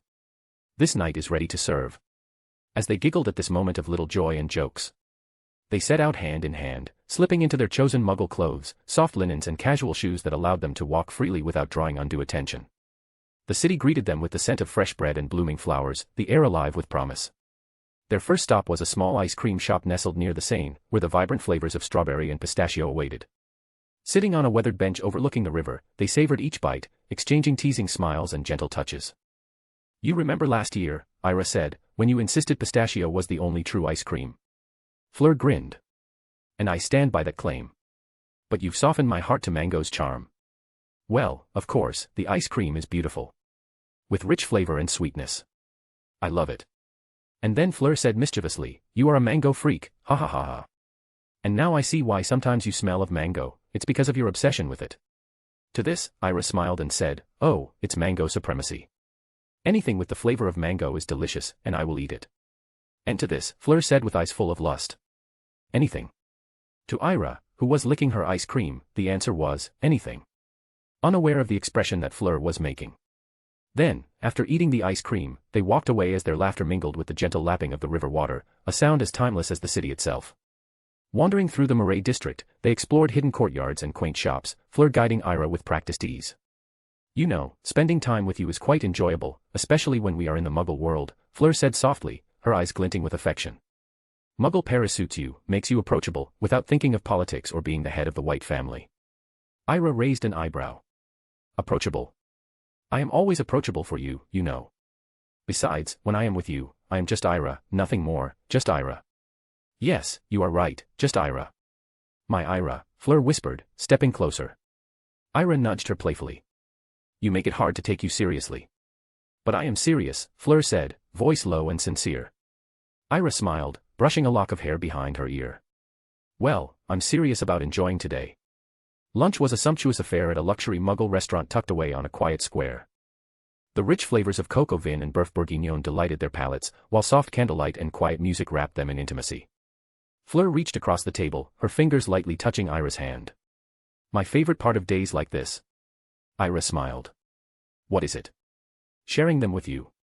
Ira's heart skipped a beat, but she met Fleur's gaze with steady warmth. And I with you. Afterward, they sought out a beloved patisserie known for desserts popular in the city. Colorful eclairs and the famed Paris breast awaited. Sitting side by side on a bench in a quiet park, Fleur rested her head on Ira's shoulder. This is perfect, Fleur sighed.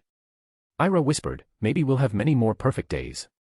Fleur looked up, hope shining in her eyes. You just said we. Ira smiled, a playful glint returning. Perhaps I did. As twilight bathed the city in soft hues, they strolled along the Pont Alexander III, the Seine shimmering beneath them. The world felt quiet, as if holding its breath to listen to the unspoken promises between them. Fleur's voice was a tender murmur. Paris is magical, not for spells, but for moments like this. You know this beautiful city used to be called the City of Lovers. Ira smiled and said, yes. Yes, it's the most beautiful city in the whole world. People would come here with their significant others to visit, especially on Valentine's Day. The city stretched out before them, alive and waiting, as their laughter echoed softly into the night. Chapter 187, A Parisian Summer, Again. The sky had turned from soft gold to a gentle rose pink as Ira and Fleur left the warmth of the Pont Alexander III behind. Their footsteps echoed softly on the cobblestones, the hum of the city settling into a serene evening rhythm. Paris at dusk held a kind of magic unlike any other time, quiet, intimate, and full of whispered promises. Fleur slid her hand into Ira's again, the familiar weight comforting. You know, she said, her voice light but earnest, I have a lot of things to tell you, a lot of things to do with you, and you with me, but unfortunately I'm restricted, I can't. Ira smiled, her eyes tracing the delicate curves of Fleur's profile in the fading light. Oh, I too want to do many things, but unfortunately family affairs restrict me, from traveling to different countries, visiting every single magical shopping center in the world, to witnessing different cultures, especially magical cultures. And I want to go with you, just like today, sharing the most amazing moments with you. Fleur laughed softly, the sound like a bell tinkling in the still air. Ah, you are right, I am yours to share. But she sighed inwardly and thought, for a girl with intellect and wisdom of your caliber, you really are clueless, or you just ignore my signs. But whatever it is, I will still make sure you will be mine. They stopped for a moment beneath an ancient wrought iron lamppost, the soft glow casting a halo around them. Ira turned to face Fleur, catching the earnestness shimmering in her blue eyes. I don't say it enough, Fleur murmured, but I really appreciate and love the day Madame Maxime introduced you to me. From that moment on, my life has been filled with joy and happiness. Now I am not a lonely girl who's seen as nothing more than a pretty little doll for people. I really admire you for the person you are. Ira reached up, brushing a stray curl from Fleur's cheek. Me too.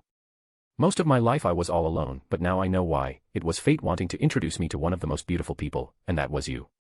Fleur smiled with a mischievous expression. Oh, corny. To this, Ira playfully hit her chest and said, shut up, don't ruin this emotional moment. In response, she received sweet giggles.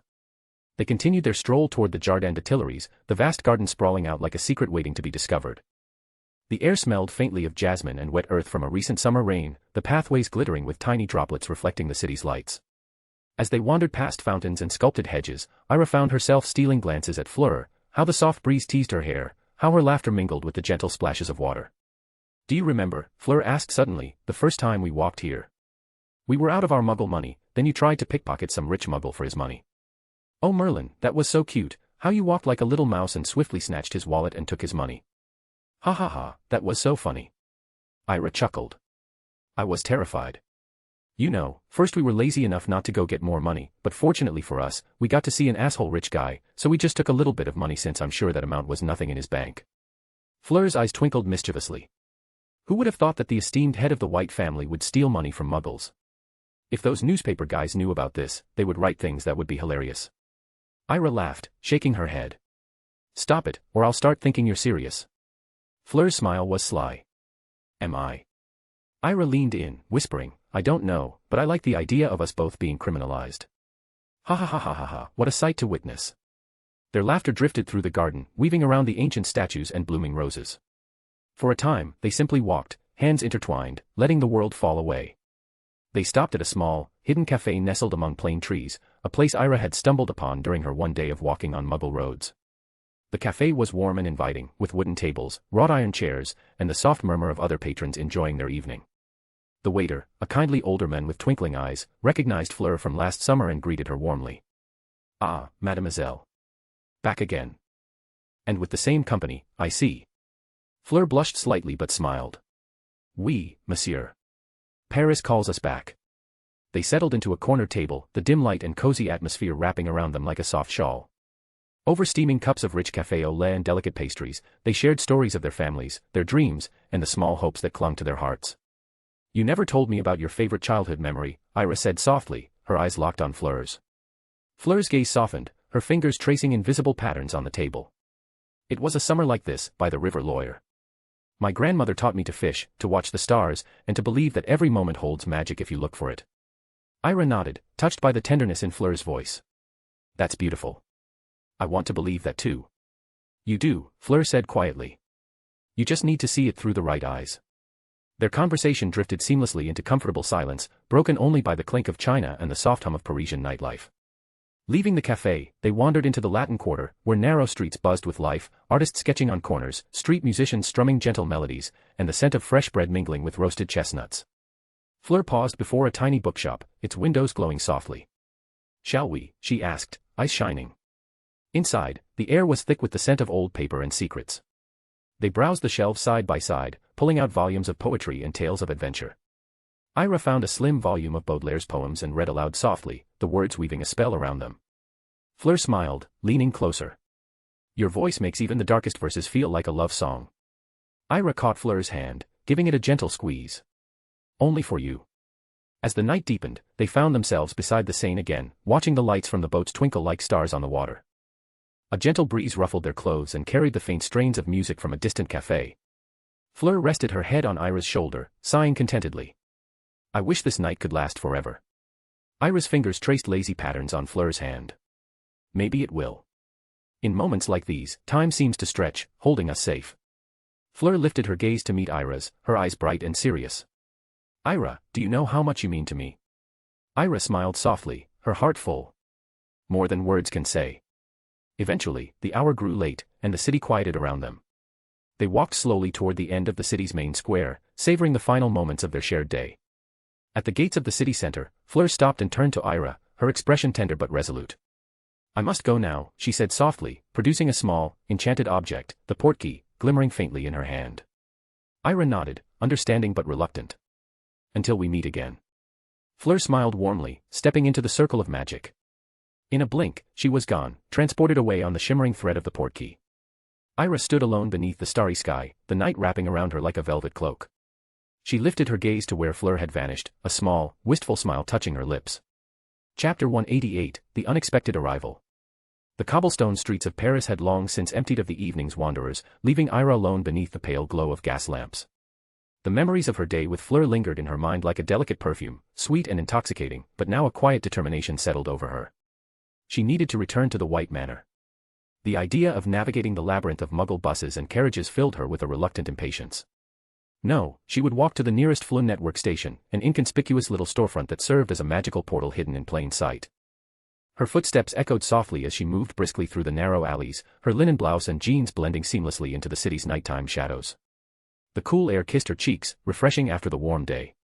Her mind was calm and happy from today's beautiful experience. Ahead, the familiar sign of the small shop came into view. A weathered wooden plaque hung above the door, its letters faded but still legible, Le Bon Marché. To any ordinary passerby, it was just another Muggle convenience store, selling newspapers, stamps, and an assortment of household items. But to those who knew, it was the gateway to the Fleur network.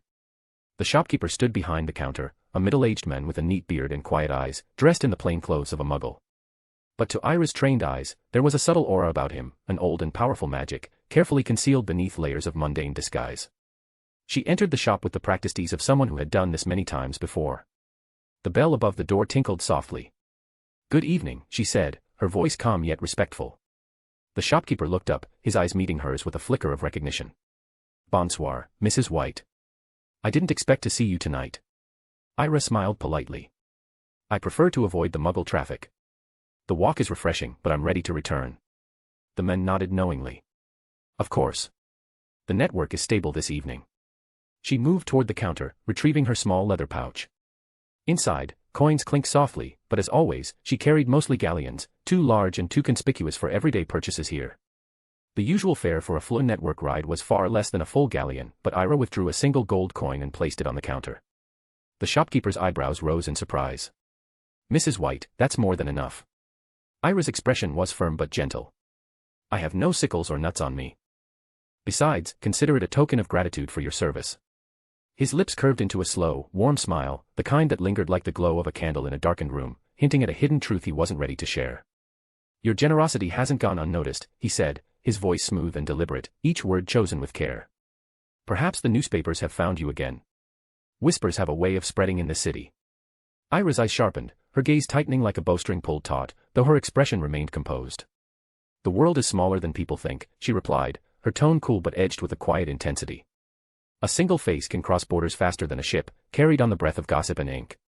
The shopkeeper nodded, then gestured toward a shadowed corner of the shop where a modest fireplace crackled softly, the flames flickering unnaturally green in the dim light. Whenever you're ready, he said.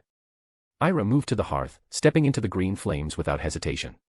The heat licked at her skin, but it was a familiar sensation, one she had experienced countless times. The vibrant fire enveloped her completely, a swirling inferno of emerald light. Paris House Manor, she said clearly, her voice steady even as the flames roared around her. Her body tingled, every nerve alive as the flames consumed her form, transporting her across the city in an instant. But then, something went terribly wrong. Instead of the White Manor's marble halls, Ira stumbled into a void, a suffocating expanse of darkness that pulsed with an unnatural, oppressive silence. No light, no sound, only a heavy weight that seemed to choke the air itself. Her fingers darted to her sleeve, closing around the smooth wood of her wand. Her fingers closed around her wand, yanking it free as she prepared to cast a shield. But a red jet of Expelliarmus tore through the darkness, ripping the wand from her grasp before she could act. Panic surged, but she forced a slow breath, her mind racing for a plan. Without her wand, she was exposed, trapped in this unnatural place. Before she could act, a glacious charm blasted into her chest, its icy tendrils spreading fast, numbing her limbs and clouding her thoughts.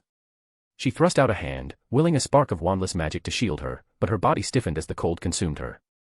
Her vision blurred, the void swallowing her senses. She collapsed, helpless, the creeping frost stealing her breath. Then, nothing. Chapter 189, Captive in Darkness. Ira's eyelids fluttered open slowly, the darkness immediately pressing in around her like a heavy, suffocating cloak. For a long moment, she lay still, ears straining to catch the faintest sound, body alert despite the shadows. The blackness was absolute. Not even the dim glow of moonlight or street lamps penetrated the space she found herself in.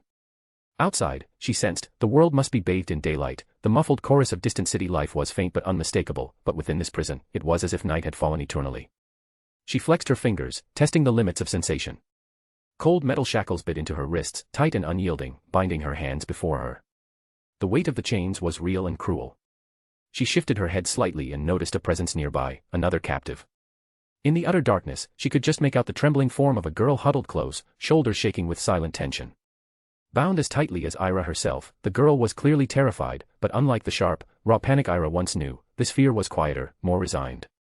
Ira's eyes adjusted to the pitch black as best they could, and she noted with some relief that all her clothes were intact. Her simple linen blouse, trousers, and shoes, all remained as she had worn them. But as her hands moved to search for the small device she always carried, the emergency signal she could use to summon Emma in case of trouble, she froze when she finally checked. The device was gone. A frustrated breath escaped her. Not again. Stupid Ira, she thought with a wry bitterness. You have a system space for everything, the enchanted wardrobe of clothes, books, and your spell components, all stored safely and accessible. And yet you forgot to put this one lifeline inside your system's secure space. She tried to picture the neat compartments of her magical storage space, now filled with a myriad of items. The device should have been there, tucked away in its special place where she could summon it in any moment's need. But no. She had made the critical mistake of keeping it on her person, and it had been taken. Even if it hadn't been, the shackles binding her wrists would have made it impossible to activate. Her lips pressed into a thin line, a mixture of frustration and self-reproach. You're so clever, she thought dryly, and yet so careless. The silence pressed on, thick and suffocating, until it was broken by voices, harsh, urgent, and distant but growing nearer. Ira's ears strained to catch the words, spoken rapidly in French. Two voices, one harsh and scolding, the other quivering and unsure. She caught bits and pieces, the sound cutting through the stillness like cold blades. Pourquoi as-tu amène cette fille anglaise ici? The harsher voice demanded. Why did you bring that English girl here? Je pensais que c'était elle, the other answered nervously. I thought it was her. As Ira listened closely to their loud conversation, she realized they were talking about her. And about the girl kept here with her. The cold voice snapped again. Tu n'es même pas réussi à distinguer les couleurs, surtout pour quelqu'un d'aussi célèbre que Ira White. Tu ne vois pas tu as les cheveux blancs. La fille que tu es amenée a les cheveux bruns. Et pourquoi elle as tu amenée? Est-ce un moldu? You can't even tell colors apart, especially for someone as famous as Ira White. Don't you see she has white hair? The girl you brought has brown hair. And why did you bring her? Is she a muggle? The trembling voice tried to explain. Non, elevate sa baguette et elle parle avec ses parents, deux adultes, au sujet d'Ira White. Je pense tu elle était peut-être li ou tu elle était elle-même, alors je l'ai kidnappée. No, she had her wand and was talking with her parents, two adults, about Ira White. So I thought she might be related or was herself, so I kidnapped her. Ira's heart pounded fiercely as she realized they had kidnapped this poor girl, mistaking her for Ira. The abduction had clearly been planned with her as the true target. A sharp slap echoed through the air, an unmistakable sound of punishment, and the harsher voice scolded, CCE n'était pas pour un autre groupe que la trouvé et amené, nous serions morts par sa main si elevate ce que nous avions for la mission. If it weren't for another group who found her and took her, we would have been killed by her if she knew we messed up the mission. The trembling voice muttered, Ca fate déjà 2 jours qu'on l'a kidnappée. It's already been 2 days since we kidnapped her. Ira's breath hitched in shock. 2 days. She had been unconscious in this dark room for 2 full days. Her thoughts spun. Emma, Flur, her aunt, of course they were searching for her. They must have noticed her disappearance by now. Worry tugged at her, but she clung to the certainty that help was on the way, and even if it wasn't, she would find a way to get out of here. The conversation continued. Tu es qu'on fait de l'autre fille, the fearful voice asked. What should we do with the other girl? The cold voice responded, Laisse-la pour l'instant, mais à la nuit, Tuesday la. Pas de témoins. Let her be for now, but at night, kill her. No witnesses. A shudder ran through Ira at those words. These bastards were going to kill the innocent girl chained with her here, just because they had mistaken her for Ira. The trembling voice protested weakly, Mais ces 2 adults, ils feront quelque chose. But those 2 adults, they will do something. Trouver un moyen d'effacer leurs souvenirs, ou Tuesday les. Non, ni les Tuesday pas, ce serait suspect sils étant Tuesday par de sorciers. Efface leurs souvenirs quand tu tueras cette fille, the cold voice said with cruel precision. Find a way to erase their memories, or kill them. No, don't kill them, it would be suspicious if they were killed by wizards. Erase their memories when you kill that girl. Ira swallowed hard, the weight of their merciless plan sinking in. She couldn't bear the thought of another innocent life taken because of her. Her mother, Lolly, the weight of their deaths was already enough to crush her. She refused to let that burden grow with the loss of a young girl who had yet to experience life to its fullest. Slowly, she turned her head toward the other captive, whose body was still trembling quietly beside her. The girl's breaths were shallow, her whole form tense but noticeably less panicked than Ira might have expected. Ira whispered softly in English, hoping to soothe the frightened girl. Hey, she said gently. Are you there? Are you okay? You're not hurt, are you? The girl flinched slightly, then, after a pause, a faint voice answered in shaky English. Why yes. I'm okay, but I'm scared. Ira's heart softened. She was no stranger to fear, years of battles, betrayals, and imprisonment had tempered her. Yet, worry still gripped her. Not for herself. For those she loved, and for this frightened girl beside her. We'll get through this, she promised quietly. Together. Don't worry, I'll get you out of here. Darkness carried its own breed of fear and silence, yet even in captivity, a stubborn flame flickered defiantly within Ira. Chapter 190, A Moment Between Darkness. Ira shifted slightly, the cold metal of the shackles a harsh reminder of her captivity. Yet despite the darkness and uncertainty, her voice remained steady and warm as she spoke to the trembling girl beside her. It's good to know you're okay, Ira said softly. When did they bring you here? The girl swallowed hard, her voice barely above a whisper but steady despite the tremble. 2 days ago, just before they brought you here. I was walking with my parents when suddenly, 2 people grabbed me. They kidnapped me. Ira's brows knit in concern. What about your parents? The girl shivered violently, clutching at the chains binding her wrists. I don't know. I don't know. They just ignored me. Like I wasn't even there. I couldn't make a sound, and they just walked away. I don't understand why. Ira's mind quickly pieced things together.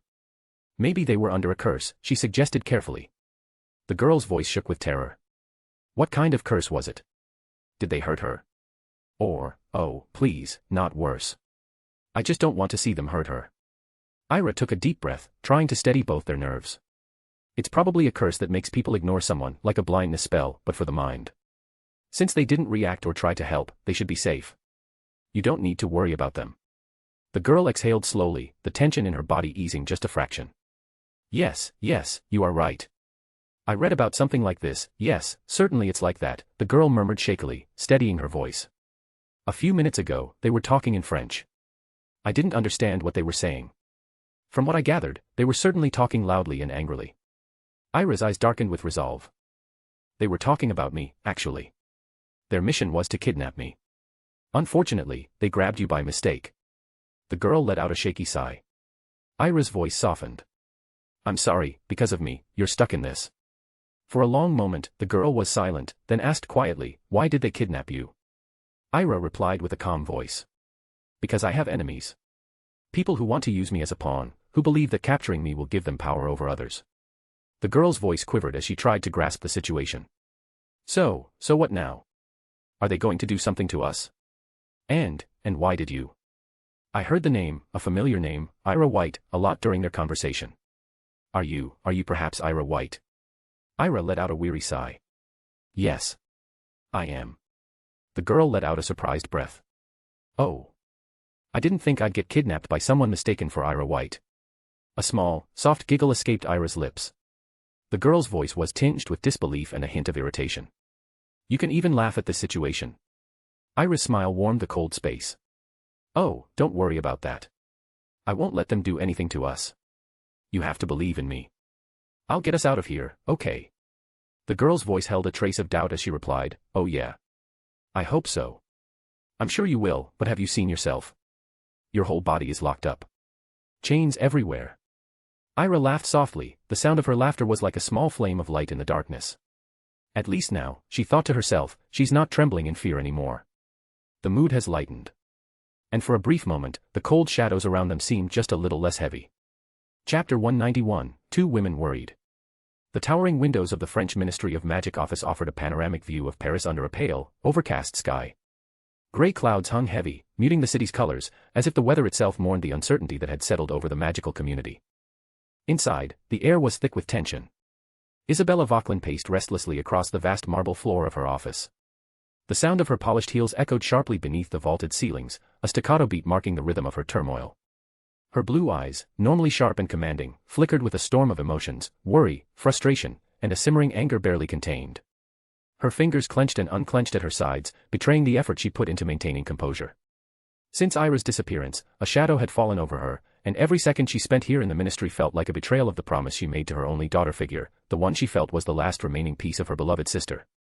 Isabella stopped abruptly and turned toward the heavy oak door. She expected news, any news.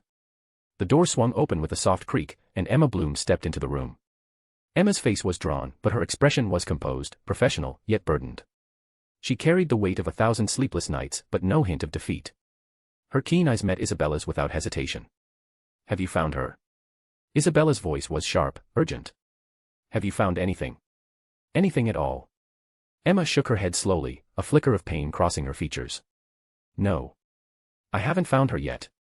She took a breath, steadying herself before continuing. I spoke with Madame Maxime.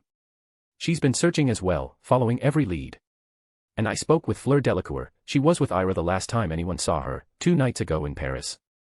Isabella's eyes narrowed. And? What did Fleur say?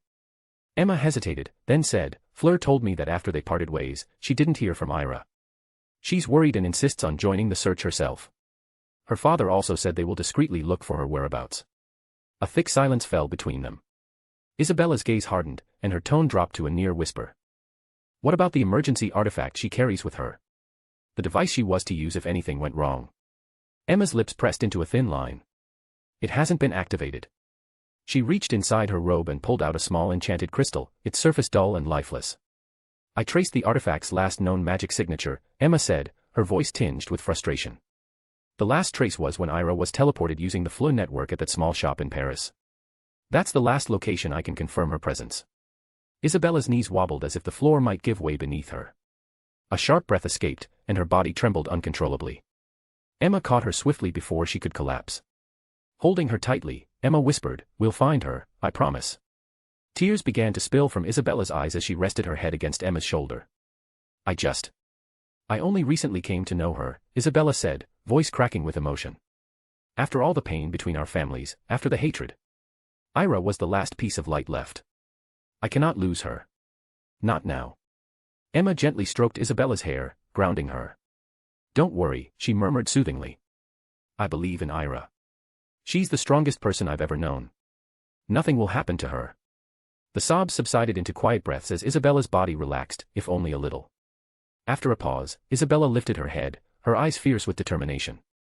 "It's time to involve the British Ministry of Magic," she declared. "We must send out search parties. I will mobilize every resource available." Emma shook her head firmly. "No," she said with conviction. "We have to wait." Isabella looked at her sharply. "Wait? How can we wait when a girl's life is at stake?" Emma met her gaze steadily. "If we act too soon, we risk alerting whoever took her. They might move her, or worse. We don't know who's behind this yet. And if news leaks to the British Ministry too early, there will be chaos, public fear, and political upheaval. The White family will be destabilized. And the last thing Ira needs right now is more chaos." Isabella's expression darkened. "Enough talk of families and power. What matters is her life. Not politics." Emma's embrace tightened. "I know. But we must be patient." She lowered her voice to a whisper, eyes closing for a moment. "Ira is alive. I feel it deep in my core. My contract with her is magical and binding. If she were gone, it would have broken by now. She's still fighting." Isabella exhaled slowly and leaned into Emma, letting the warmth of her friend and ally calm the storm inside. "I hope you're right," she said softly. Emma nodded. "I am. And I have a suspicion about who's behind this." Isabella's eyes flashed. "Who?" Emma's voice was low and steady, the weight of certainty in every word. "Alina Trevor. The last time we met on the beach in Normandy, her words were strange, angry, unfocused. I'm convinced she orchestrated this." Isabella's jaw clenched with fury. "If anything happens to my niece," she said coldly, "I will raze the Trevor family to the ground. No matter the cost. No matter the consequences. I will not rest." Emma smiled faintly, placing a gentle hand on Isabella's shoulder. "You won't be alone." The room fell silent save for the distant hum of the ministry beyond the door. Two women bound by grief and resolve, standing together in the eye of a gathering storm. Chapter 192, A Light in the Darkness. The distant footsteps and muffled voices faded into silence. The men who had spoken earlier were gone, for now. Only the faint, eerie clinking of chains echoed through the suffocating darkness. As Ira looked around, trying to make sense of where she was, she searched for any opportunity for freedom, determined to familiarize herself with the surrounding darkness. After a long moment of careful observation and planning, her gaze settled on the figure beside her, the girl quietly sitting in the room. "Tell me," Ira whispered, "what's your situation? Do you have your wand?" "If I did," the girl replied bitterly, "I'd have used it by now." Ira rolled her eyes but smiled faintly. "Well, I only asked." Her mind raced. Suddenly, a memory surfaced, a beacon in the dark. She reached inward to her system space, searching for the legendary White family wand. The ancestral wand, crowned with a silver fox's head, symbol of their lineage, her family's wand, a wand inherited by every head of the White family when they take the position. She had inherited it from her grandfather. With a faint shimmer, the wand appeared and fell to the ground with a soft clatter. Curious, the girl asked, "What was that sound?" Ira smiled. "Our only hope for freedom." Her smile dimmed as she looked down. "Too bad. With my hands and feet chained, I can't use it." She looked at the girl. "Can you stand? Or are you chained like me?" "My hands are chained, but I can walk," came the whispered reply. The girl replied, "Yes, I can. My feet aren't chained to the wall like yours, so I can walk." Ira breathed a sigh of relief. "Okay, come here." A wand is right in front of me. Since I'm bound to the wall, I can't move toward it. The girl's eyes widened. You have a wand. How? I saw they took your wand and pouch when they brought you here. Ira's face twisted in disgust. Those bastards put their hands all over me. She reached out toward the wand again. Anyway, come on. It's our only chance to get out of here. The girl got up, the sound of chains clicking as she moved. She walked toward Ira. Carefully, the girl stepped forward. Ira couldn't see her face, only the faint outline against the shadow, but she sensed the growing courage in the other's presence. The girl crouched beside her. The faint scent hit her first, a subtle but unmistakable fragrance mingling with sweat and something floral, something sweetly perfumed. It was oddly comforting in the grim confines of their prison. You have good taste in perfumes, Ira murmured, breaking the silence. The girl before her made a faint, exasperated sound. For God's sake, don't say things like that. I'm trying to find the wand and you are smelling me and commenting on my taste in perfumes. Her voice trembled slightly but held a trace of stubbornness and dissatisfaction. Okay, Ira chuckled softly. I was just complimenting you. It's too dark to see, so you'll need to use your hands. Put both down on the ground and search carefully. Touch the ground is the only way you'll find it. The girl hesitated, then did as asked, her fingers brushing the rough stone. Moments passed, until suddenly her voice lifted triumphantly. Ha! Got it. The girl knelt beside Ira's bound wrists, holding the wand carefully. Let me try, she said quietly. With a whispered incantation, she cast the Alohomora charm on the iron shackles. The magical glow flickered over the links, but to no avail. The chains did not budge. Ira sighed. The Alohomora charm doesn't work on these. It's meant for doors and locks, not magically reinforced shackles. The girl's voice came in frustration. Well, I have to try something, right? Ira tilted her head and asked, do you know the cutting charm? I'm still in my second year at Hogwarts, the girl said, her voice tinged with regret. I was supposed to learn the cutting charm this year, but an accident kept me in the hospital wing for the last 1 or 2 months of the school year.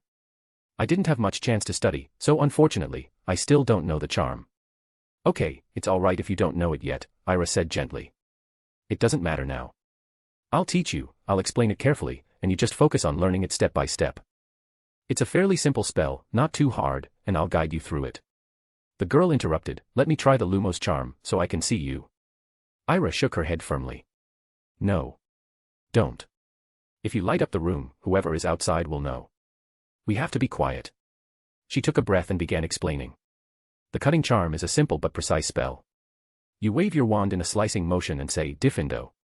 It can cut through wood, rope, and sometimes metal. But you have to focus on the object, your intention matters. The girl nodded, her breathing steadying. I think I understand. Ira continued, start slow. Aim for the weakest part of the chain. Be careful, you don't want to hurt yourself or me. I will learn, the girl said, a note of determination rising in her voice.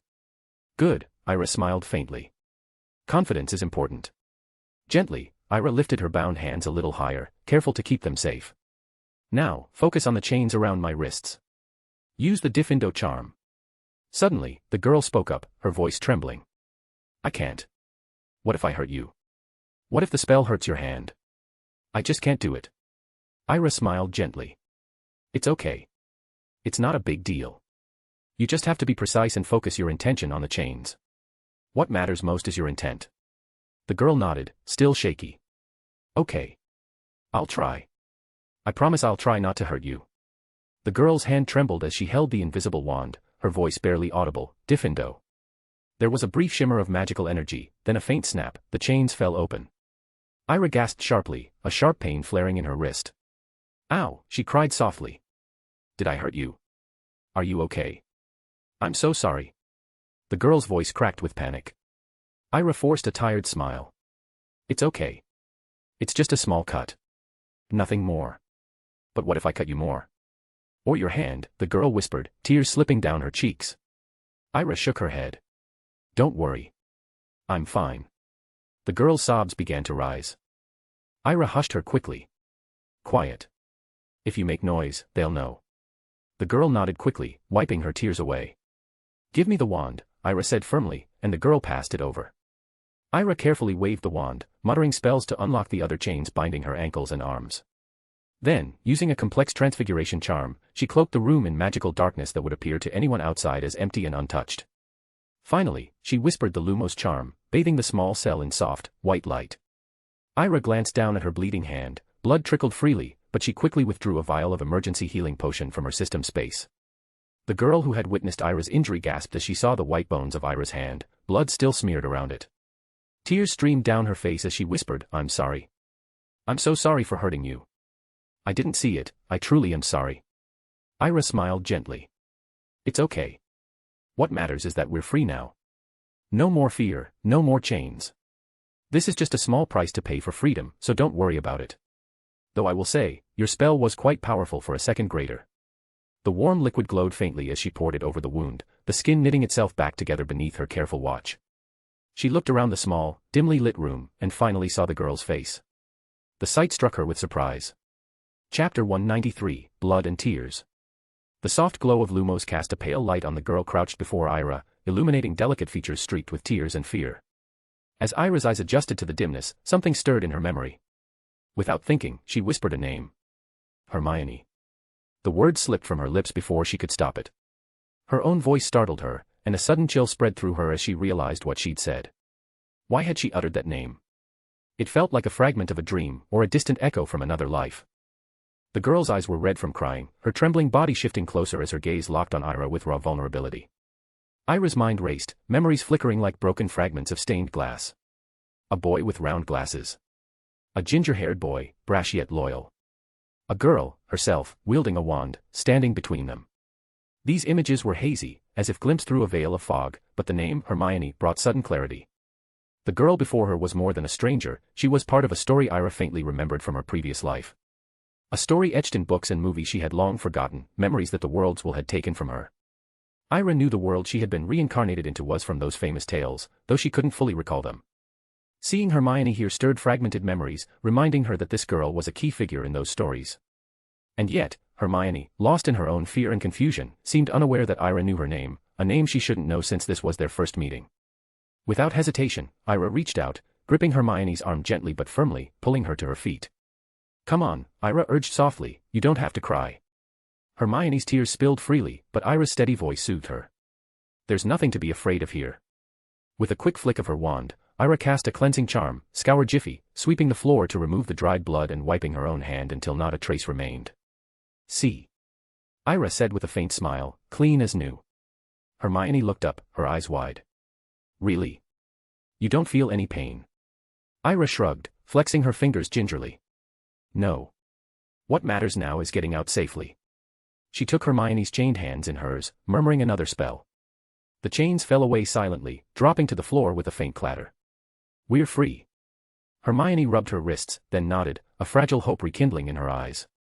Ira looked into her face. "How did they get to you? You should have been in the Muggle City, right?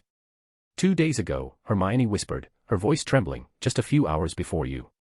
I was walking with my parents, my mom wanted to try authentic coco vin, one of those dishes people come to France for. We were on our way when suddenly, out of nowhere, they grabbed me. I didn't understand why, but everyone around pretended not to see, as if we were invisible. Then I heard them say your name several times in French, but I couldn't make out what they were saying. They teleported me here and left me alone for hours. A little while later, they brought you." Ira's heart clenched. "I'm so sorry. Because of me, you got caught up in this. I truly didn't mean for that to happen." Hermione shook her head firmly. "No. It's not your fault. It's okay now. I'm just worried about my parents." Ira reached out, squeezing Hermione's shoulder. "We'll find them. Or bring you to them. Whatever it takes." Together, they moved toward a small exit at the back of the cell. Ira gripped her wand tightly as they pushed open the heavy door, revealing a narrow stone staircase leading upward. They ascended cautiously and emerged into a strange, forgotten place, a ruined castle nestled deep in a vast forest. The walls were cracked and crumbling, vines snaking through broken windows. The air smelled of damp earth and moss, tinged with faint smoke from distant fires. Beyond the ruins stretched an endless sea of green, thick forest stretching to the horizon. Ira stepped forward, her eyes scanning the landscape. "You stay in the room, and I'll lock the door behind you," she said firmly. "That way, if anyone comes to check, you'll at least be safe. I'll go out and see what's happening. I'll make sure no one comes near." Hermione's voice trembled as she protested, "No, please. Take me with you. I can help." Ira shook her head gently. "Now's not the time. You have to stay safe. Besides, you don't have a wand, so it's best to stay in the room to avoid getting caught. She met Hermione's eyes. I promise, I won't leave you behind. Reluctantly, Hermione nodded, her shoulders trembling. Ira turned back to the heavy oak door, but it was locked tight. Being cautious, she avoided using any spells to open the door, knowing it might alert her captors. That's why she had to find another way to get outside. With a calm breath, Ira shifted, her form blurring and shimmering. In moments, her human shape melted away, replaced by the graceful white owl she'd practiced becoming. Hermione watched, awe and wonder shining through her fear. Ira spread her wings and flew up the narrow staircase to a broken window. The opening was just wide enough for her to slip through. One last glance back, and Ira, in owl form, soared out into the open air. The forest canopy stretched before her like a vast emerald ocean. Below, she spotted a group of figures, 12 men, clad in dark robes, patrolling the edges of the ruin. Their faces were obscured beneath hoods, but their stances were alert and guarded. They spoke quietly in French, their conversations blending into the rustling of leaves. Ira's sharp eyes noted their positions, 6 along the eastern wall, 4 near the collapsed gate, and 2 at a tower's crumbling base. Her mind began to weave possibilities, analyzing their strengths and weaknesses. A plan began to form, a way to free herself, rescue Hermione, and escape. But before she could act, a shadow of doubt flickered through her thoughts. Could she risk everything with an impulsive strike? Were there unknown dangers lurking, waiting for a misstep? She hovered silently, wings beating softly, gathering her resolve. Chapter 194, A Ninja. The warm afternoon breeze stirred softly through the dense forest canopy, brushing tenderly against the white owl's feathers as she glided silently over the vast sea of green. The sun, partially veiled behind drifting clouds, cast shifting patches of golden light and shadow across the treetops below. From her lofty vantage point, Ira's sharp eyes scanned every detail of the ruined fortress nestled deep within the wilderness. The fortress was a jagged scar on the landscape, its stone walls cracked and weathered by time. Ivy clung stubbornly to crumbling battlements, and broken towers leaned precariously toward the earth. Along those ancient walls, 12 dark-robed figures moved with purposeful caution. Their steps were steady, their watchful eyes tracing the edges of the forest. They were ghosts in the afternoon light, blending seamlessly into the muted colors of stone and foliage. Ira's heart beat steadily beneath her cloak, not from fear, but from the sharpened alertness that came with impending battle. Her mind raced with calculations, distances between patrols, timing of rotations, the sound of footsteps against stone and earth. Every move, every choice, had to be perfect. There was no room for error. With effortless grace, the owl descended, folding her wings tightly as she landed upon a broken ledge of the fortress wall. The cold stone beneath her feet was rough and uneven, dust motes floating lazily in the shafts of sunlight. Slowly, her feathers gave way to pale skin and white hair, the transformation seamless. Cloaked in shadows, the figure of Ira White crouched low, wand drawn and ready. Her eyes, fierce and calculating, rested on the first guard, a solitary figure standing near a shattered archway. The man's breath was even, his gaze outward but unaware of the silent threat closing in. Ira's lips parted, whispering a spell as soft as a breeze. Silencio. The air around the guard shimmered faintly as an invisible bubble of silence enveloped him. His exhale froze midway, lips parted but voiceless. Panic flickered in his eyes as he froze, suspended in an eerie stillness. Ira moved like a shadow released from chains, drawing a thin dagger from her cloak. In a single, fluid motion, the cold steel found its mark at the base of his skull. The guard collapsed silently onto the mossy ground, unmoving. Before the bubble of silence could fade, Ira murmured another incantation. The guard's form blurred, becoming translucent before dissolving entirely into the afternoon air. No body, no evidence, just empty space where he had been moments before. One down, she breathed quietly. Her steps were barely a whisper as she slipped toward the second guard, stationed near a collapsed tower. The men scanned the tree line, vigilant and alert. Ira flicked her wand, casting knocks, plunging the area into sudden darkness. The men reached blindly for his wand, but before he could summon a spell, Ira's voice cut through the gloom. Petrificus totalis. He stiffened instantly, frozen like a statue. Ira's wand moved again, this time transforming him into black stone. Without hesitation, she shattered the statue with a sharp flick. Dust scattered on the breeze, carried off into the vast forest. The remaining guards gathered in small groups along the eastern wall, voices low and watchful. Ira cast muffliato, filling their ears with a faint buzzing noise that swallowed their conversation. 2 guards dropped swiftly to stupefy, their bodies dissolving under Evanesco magic to leave no trace. Her spells were swift and clean, designed not to wound, but to disable and erase. A few carefully aimed, expulso blasts shattered the ground beneath careless guards, sending them tumbling into unconsciousness. Each fallen figure was concealed with occultaire or vanished altogether. The forest remained eerily still. Only the distant songs of birds and rustling leaves disturbed the quiet. A deep breath steadied her nerves. With a swirl of her wand, she erased every footprint, every sign of disturbance. Leaves shifted back into place, earth smoothed over. The fortress was silent once more. No witnesses. No evidence, she whispered. Now, only one person remained, the apparent leader of these thugs. Ira moved silently toward the room she had already identified as his lair, every step measured and deliberate. Chapter 195, Lightning's Judgment. The door to the inner chamber stood ajar, the darkness beyond humming with quiet menace. Ira's boots made no sound on the cold stone floor as she approached, her wand angled low, her breathing steady. She had fought her way here, every assailant silenced, every trace erased, but this was the heart of it. The leader's den. She pushed the door open with a whisper of magic. The hinges groaned softly. Inside, the room was sparsely furnished but deceptively elegant, a single wooden desk with a single chair, shelves lined with leather-bound tomes, and a wide window draped in heavy crimson curtains. A faint candle burned in the room, casting shifting shadows across the floor. At the far end, a man stood with his back to her, staring at a map pinned to the wall. He turned. The leader was tall, broad-shouldered, dressed in dark robes without insignia. His hair was cropped short, his face pale and angular, the sort that belonged to someone who had seen war and survived it. His eyes, gray, unblinking, locked onto hers, and a slow, knowing smile curved his lips. "So," he said, voice low and even. "The White Heiress herself." Ira stepped inside, letting the door close behind her. "You knew I was coming." "I counted on it." He flicked his wrist, and his wand appeared in his hand as though conjured from shadow. "You've made quite a mess on your way here." Ira didn't rise to the bait. "I clean up after myself. Then let's see how tidy you are when it's your blood on the floor." There was no further warning. A jet of molten orange light tore through the space where she had been standing, scorching the doorframe. Ira rolled sideways, landing in a crouch, and snapped off a shimmering shield charm. A fierce fight broke out between them.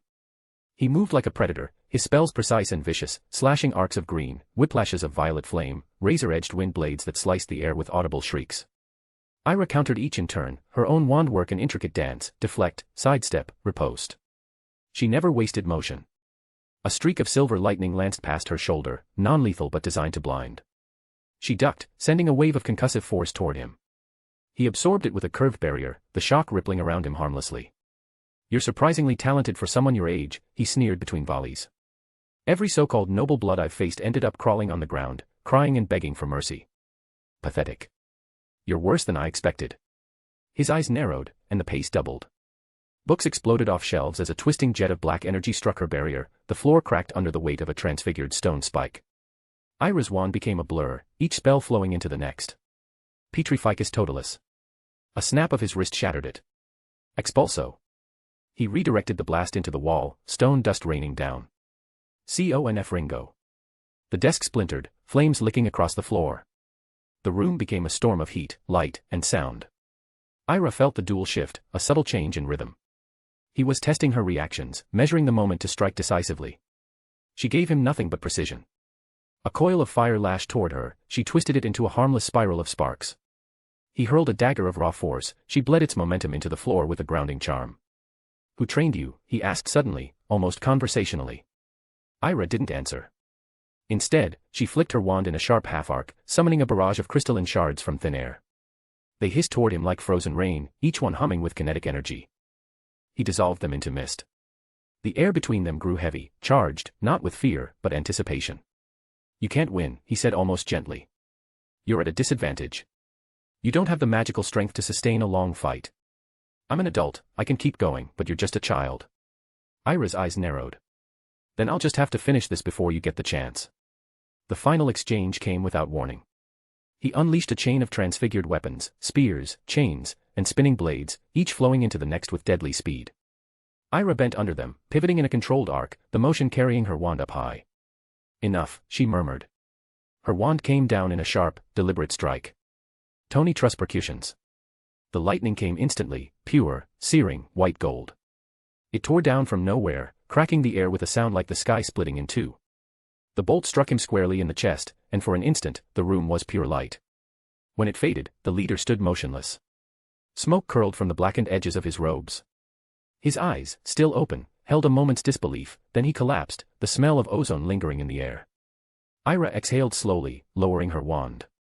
The adrenaline was there, but controlled, channeled into the methodical calm she always maintained after a kill. She stepped forward, flicked her wand in a small circle, and the body shimmered, then vanished entirely, gone from sight, gone from discovery. The scorch mark on the floor followed. No trace. It was only then that she noticed the envelope on the desk, untouched by the chaos. Thick parchment, sealed with crimson wax. Her name was written on the front in elegant, looping script. To Ira White. Her brow furrowed. She broke the seal. Inside, the letter was written in flowing, almost playful handwriting. Did you see my little prank? How was it? I thought it would be fun to see what you'd do, whether you'd run, or wriggle free, or have some gallant rescuer sweep you away. Since you're reading this, I suppose you managed something. Credit where it's due, my dear. But tell me, did you enjoy yourself? I know I did, remember, I promised I would never let you go. You will become mine, this is only the beginning. I will torment you endlessly until you come to me willingly, from your own heart. Beneath the words, there was a lipstick kiss in deep, vivid red. Under it, the signature, kiss mark. Alina Trevor. Ira stared at it for several seconds, her grip tightening on the parchment until it crinkled. Not fear, no, she'd long grown accustomed to ambushes and games. But the audacity of it, the calculated mockery, was enough to draw a thin, humorless smile to her lips. She folded the letter with deliberate care, slid it into her coat, and turned toward the window. Outside, the sun was setting, dipping low on the horizon as evening approached. Chapter 196, The Escape. The air inside the leader's chamber was heavy with the stench of dust, ink, and something darker, the lingering trace of magic burned too deep into the walls to be erased. Ira stepped over the wreckage of their duel, her boots crunching on splintered wood and shattered glass. Her gaze swept across the room. A locked cabinet in the corner yielded to a sharp unlocking charm, revealing a familiar length of polished wood, her true wand. A faint hum of magic greeted her fingers when she touched it. She pulled it free and, with her other hand, retrieved the wand once belonging to the lord of this house, now hers by right of victory, and slipped it into her system's storage with a flicker of magic. She found Hermione's wand lying on the desk beside a small leather pouch, her pouch. A quick check showed it was still brimming with preserved food. Relief warmed her, 2 days without eating had left her stomach twisting painfully, though most of that time she'd been unconscious. She slung the pouch at her waist and took one last look around the office, sweeping the desk for anything of use. Nothing but a scattering of irrelevant papers. Time to go. Ira returned to the cell with the purpose of freeing Hermione. Though the door was already locked, she had sealed it with an additional layer of magic out of concern for Hermione's safety, instructing her to stay inside. Now, as Ira reached the door, muffled thumps echoed softly from within. Move, you stupid door. Hermione's voice rang out between kicks. Ira raised a brow, aimed her wand, and whispered a simple unlocking charm. The door swung inward, just in time for Hermione's next kick to connect with empty air. The girl stumbled forward and hit the ground with a startled yelp. Ira's laughter spilled into the room. Oh, that was perfect. Hermione scrambled up, brushing dirt from her skirt. Don't laugh. You could have warned me before opening it. When I told you to wait here, did you think I'd abandon you? Ira smirked. Where's the trust, girl? Hermione rolled her eyes. Fine. What happened to our captors? Nothing much, Ira lied smoothly. They're unconscious. When we get out, I'll inform the ministry and they can handle them with law and justice, as she clearly hid the fact that she already sent them to whatever god or goddess they believed. Really? They were adult wizards. How did you take them all on? Ira's smirk widened. It wasn't hard. They were distracted. I used a few spells, locked them in a room. They won't move for a day. Hermione looked unconvinced but let it go. Ira reached into her cloak and handed over Hermione's wand. Here. Try not to lose it again. Hermione accepted it gratefully. Thanks, but why do you have 2 wands? Everyone only has one. Perk of being head of the White family, Ira said with a mysterious shrug. They left the cell and navigated through the crumbling corridors until they emerged into the wilds beyond. The forest stretched in every direction, the abandoned castle standing like a forgotten relic among the trees. Why build a castle in the middle of nowhere? Hermione asked, glancing at the unbroken green around them. Some people liked isolation, Ira replied. Or maybe it was some rich witch who wanted to live far from anyone else. You know, the kind from stories, snatching children from villages. Hermione glanced sideways. You're Ira White. I wasn't sure in that dark room, but now that I see you, you really do look like her. Ira chuckled softly. By now, you've probably figured it out, we've already talked about it. You were kidnapped because of me. You're quite famous at Hogwarts, Hermione said. You're in the Daily Prophet all the time. A lot of people talk about you, especially the boys. Don't tell me they have a crush on me, Ira teased. Hermione coughed awkwardly. Some do. They walked for hours, snacking from Ira's pouch along the way, until the trees thinned and the sky opened above them. Here, at last, her emergency artifact began to hum with power. She activated it with a touch, relief softening her features. Now we wait. My help will come, she said, drawing her wand once more. A few fluid transfiguration spells later, chairs and a large table stood on the grass. More food appeared atop it, bread, fruit, meat pies, and her personal favorite, mango juice in 2 tall glasses. Hermione stared at her. Are we having a picnic? What if more kidnappers come? Ira leaned back in her chair. Don't worry. Everything's under control. My assistant will be here soon, and besides, we're safe for now. Sit down and eat, I'm sure they haven't given you anything to eat or drink. Let's enjoy what we have and take in the view while we can. Hermione hesitated for a moment before finally joining her. The sun had dipped low, its soft light slanting across the clearing and catching in the glass of juice between them. The first hints of evening shadows began to stretch as they quietly began to eat, 2 unlikely companions sharing a rare moment of calm as the day gently gave way to night. Chapter 197, Safe in the Clearing. The air beyond the tree line was fresher and calmer, free from the oppressive tension of the forest. The soft light of early evening slanted gently over the clearing, casting long shadows as the woods slowly darkened around them. The grassy patch where Ira had chosen to stop was still touched by the last warm hues of daylight. In the center stood a small, neat table and 2 chairs, conjured with crisp precision from her wand, their whitewood glowing softly against the deepening greens. Hermione Granger sat across from her, looking both relieved and restless, dressed in simple, ordinary clothes rather than a fancy dress. The faint scratches on her face were already healing, thanks to a few careful spells from Ira's wand. She kept glancing toward the winding path that led deeper into the forest, as if half expecting their pursuers to emerge again. They won't come, Ira said gently, stirring the steaming tea that now sat in front of them both. We're far enough, and I've already sent the signal. Hermione blinked. That artifact you used? Yes, Ira replied, leaning back slightly in her chair. It's a special-use emergency artifact, keyed only to my assistant Emma. The moment I activate it, she'll know exactly where to find us. Hermione nodded, still looking uncertain.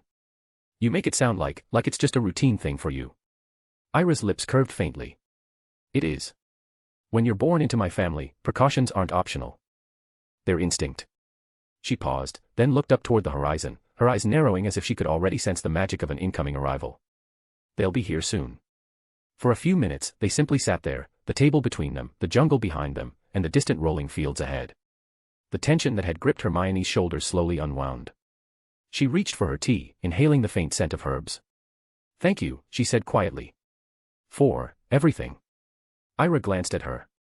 I don't need thanks. I was the reason you were in danger to begin with.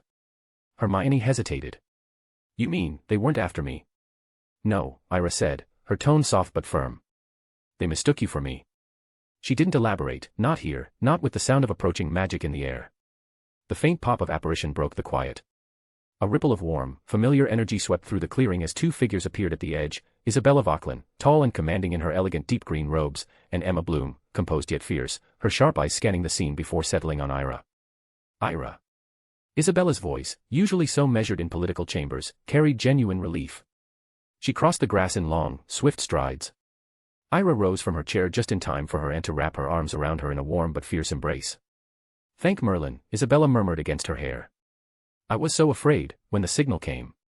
Ira allowed herself to return the embrace, her own expression softening. I'm fine, Aunt. Isabella pulled back slightly, still keeping her hands on Ira's shoulders, scanning her for injuries as though to reassure herself.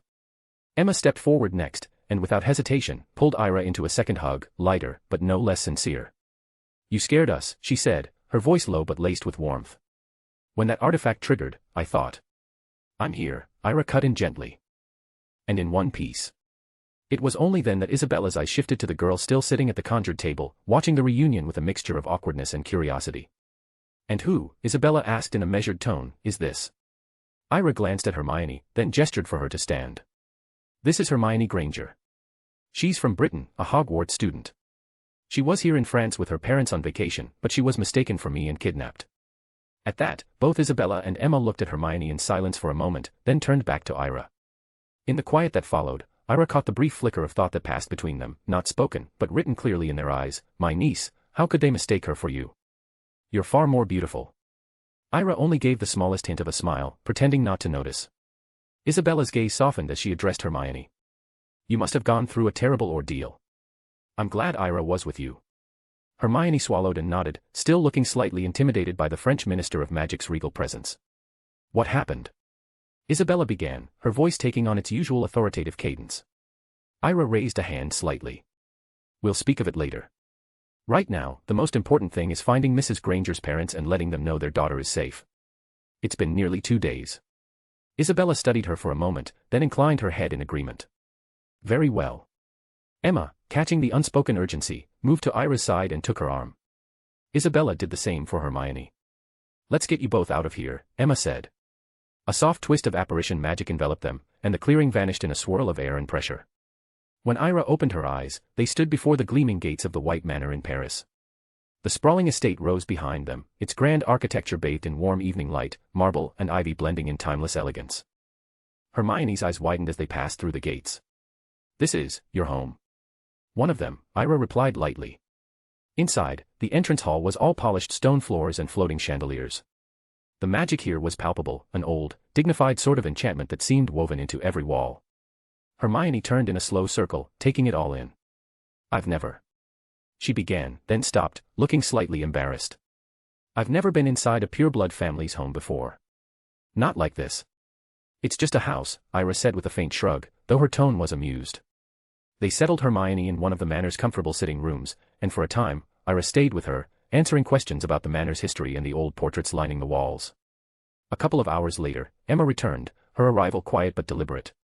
I found them, she said, glancing at Hermione. Your parents are here. Hermione's relief was immediate, but there was also a flicker of guilt in her expression. She hesitated, then stepped closer to Ira. Please, don't tell them what happened. About the kidnapping, I mean. They'll be furious. And worried. And they won't feel safe letting me return to Hogwarts. Ira's brows rose slightly. You're certain? Hermione nodded, her voice dropping lower. If they believe I was kidnapped by wizards and might have died here in France, they'll think Hogwarts is even more dangerous. I can't let them believe that. Ira studied her for a moment, then glanced toward Emma. The older witch gave the faintest nod. I've already taken care of it, Emma said smoothly. On the way here, I adjusted their memories. They believe they were simply separated from you for a short time due to a mix-up, nothing more. Hermione's guilt deepened, and she lowered her gaze. That feels wrong, but it's the best course of action, Ira finished gently. You'd only make them worry constantly about you every year. You'd make them hate the wizarding world for endangering you. This way, they can keep loving it for what it should be, magical, not dangerous. Hermione looked up, meeting her eyes. After a moment, she nodded. You're right. I suppose it's for the best. Emma stepped aside to allow the Grangers to enter, their faces lighting up at the sight of their daughter. Hermione ran to them, and the reunion was all smiles, relieved laughter, and warm embraces, with no shadow of the truth lingering in their minds. Ira watched in silence, her expression unreadable. When the Grangers finally left with Hermione, the manor doors closing softly behind them, the room seemed a little quieter. Isabella stood nearby, arms crossed, studying her niece. We will speak about this, she said at last. Ira only nodded. Later. For now, she let the moment of peace settle over her, the quiet satisfaction that, at last both she and Hermione were safe. Chapter 198, The Anger of a Woman. The grand drawing room of the White Manor was dimly lit, heavy curtains drawn against the darkness of the night outside. The flicker of chandelier cast long shadows along the ornate walls, its soft glow reflecting off the polished wood and antique glass. Ira sat quietly in an armchair in front of the oakwood desk, the letter from Alina Trevor folded neatly on the small table beside her. Her eyes were thoughtful, tracing the flickering lights as though searching for answers within them. Across from her, Isabella Vauquelin, her aunt leaned forward, her expression hard but concerned. Emma stood just behind Isabella, arms crossed, alert as always. After a long pause, Ira broke the silence. I think it's time I told you everything that happened. Isabella nodded once. We're listening. Ira took a deep breath, steadying herself. After I said goodbye to Flur at the city center of Paris, I walked toward the nearest Flur network location that's disguised as a Muggle store. Inside, in the corner, there's a Flur network hearth, and I intended to use it to teleport directly to the White Manor. Emma nodded sharply. Yes, we investigated it. Well, Ira continued, that was the last place I used before disappearing. But something was wrong with the Flur network. It was tampered with. She looked up, meeting her aunt's eyes. How could they have known that I would use that particular shop? It was too convenient, like they were waiting for me, or knew my plans. Isabella's jaw tightened. We took the shop owner into custody immediately. We interrogated him thoroughly. But his memories were partially erased. Someone cut off his recollections of the day you disappeared. Emma stepped forward, her voice low but firm. We believe those who took you had been following you. When you tried to use the Flur network, they tampered with it so that instead of your intended destination, you were sent directly to their lair. Ira clenched her hands. It was no accident. I fought them, the leader especially. He was powerful, but not powerful enough. She reached for the folded letter on the table and held it out to them. I found this on his desk. Isabella took it carefully, unfolding the note and reading the cursive handwriting aloud in a harsh whisper. Did you see my little prank? How was it? I thought it would be fun to see what you'd do, whether you'd run, or wriggle free, or have some gallant rescuer sweep you away. Since you're reading this, I suppose you managed something. Credit where it's due, my dear. But tell me, did you enjoy yourself? I know I did, remember, I promised I would never let you go. You will become mine, this is only the beginning. I will torment you endlessly until you come to me willingly, from your own heart. Beneath the words, there was a lipstick kiss in deep, vivid red. Under it, the signature, kiss mark. Alina Trevor. Isabella's eyes flicked down to the crimson lipstick kiss mark stamped at the bottom of the page, unmistakably Alina Trevor's doing. Her hands trembled slightly before she slammed the letter onto the table. That woman, Isabella growled, she must be finished. We must kill her. Ira nodded solemnly. I agree. She's completely insane, orchestrating a kidnapping just for some twisted prank. Emma took a breath, stepping forward. I'll start investigating her networks, find a way to strike back. We can't let her get away with this. Isabella glanced sharply at Emma. Are you planning to go to war with her? Emma faltered briefly. I want to find the most efficient way to end this. Isabella shook her head. I advise caution. The Vauquelin and Trevor families have been warring for months now. Just yesterday, there were attacks on several of our stores and properties. The world is watching, but no one intervenes. I warned them not to involve outsiders. Ira's eyes darkened as she spoke. It's good the world isn't interfering. If other families get involved, this will escalate to a full-scale civil war. That's the last thing we want. Isabella's voice lowered, sharp with warning. But if you intervene too openly, it will worsen. The balance is fragile. Ira shook her head firmly. I won't officially start a war. My fight is simple, to kill Alina. Nothing more. Nothing less. Isabella stared at her, as if seeing a dangerous fire burn behind her calm face. She's the backbone of the Trevor family. The moment she's gone, their power crumbles. She's obsessed with me, obsessed with destroying me. I have to stop her before it's too late. Emma's gaze softened slightly, but her voice was resolute. I'll gather intel and resources immediately. We'll find her weakness. Ira unfolded the letter again and held it out so both women could see the mocking words, the playful cruelty beneath the ink. Isabella traced the lipstick mark with a trembling finger. She underestimates you, underestimates us all. Ira smiled, a cold, determined smile. She's going to regret that. The three women sat in tense silence, each lost in their thoughts as the flickering light painted shadows on the walls. Chapter 199, The Theatre of Britain. 2 days had passed since the incident in the French wilderness. The summer air at the White Manor in Paris was warm and calm, a stark contrast to the chaos Ira had left behind in the forest. Ira sat at the head of the long breakfast table in the sunlit dining room, the tall windows open to let in the faint perfume of blooming roses from the garden outside.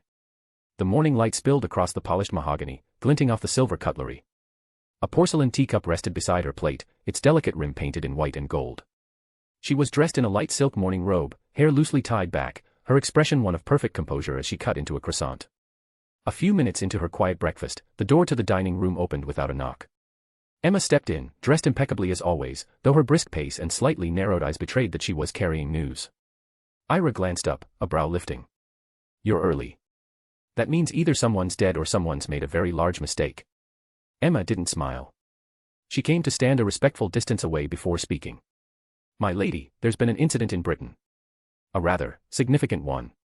Ira set down her fork, leaning back in her chair. Go on. Emma clasped her hands behind her back. 2 days ago, Sirius Black escaped from Azkaban. For a heartbeat, the room seemed to still. Ira tilted her head, her lips curving faintly. Sirius Black ran away from Azkaban. She let the question hang, as though tasting the absurdity of it. Impossible. Absolutely impossible. No one escapes from there. That's what I thought, Emma replied, but it's been confirmed. The British Ministry of Magic has been scrambling.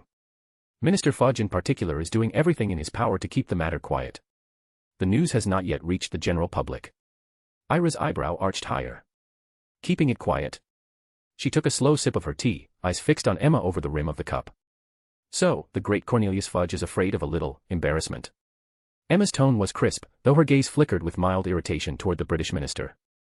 More than a little. It's been 2 days since the escape, and during that time, the ministry has done everything possible to suppress the news.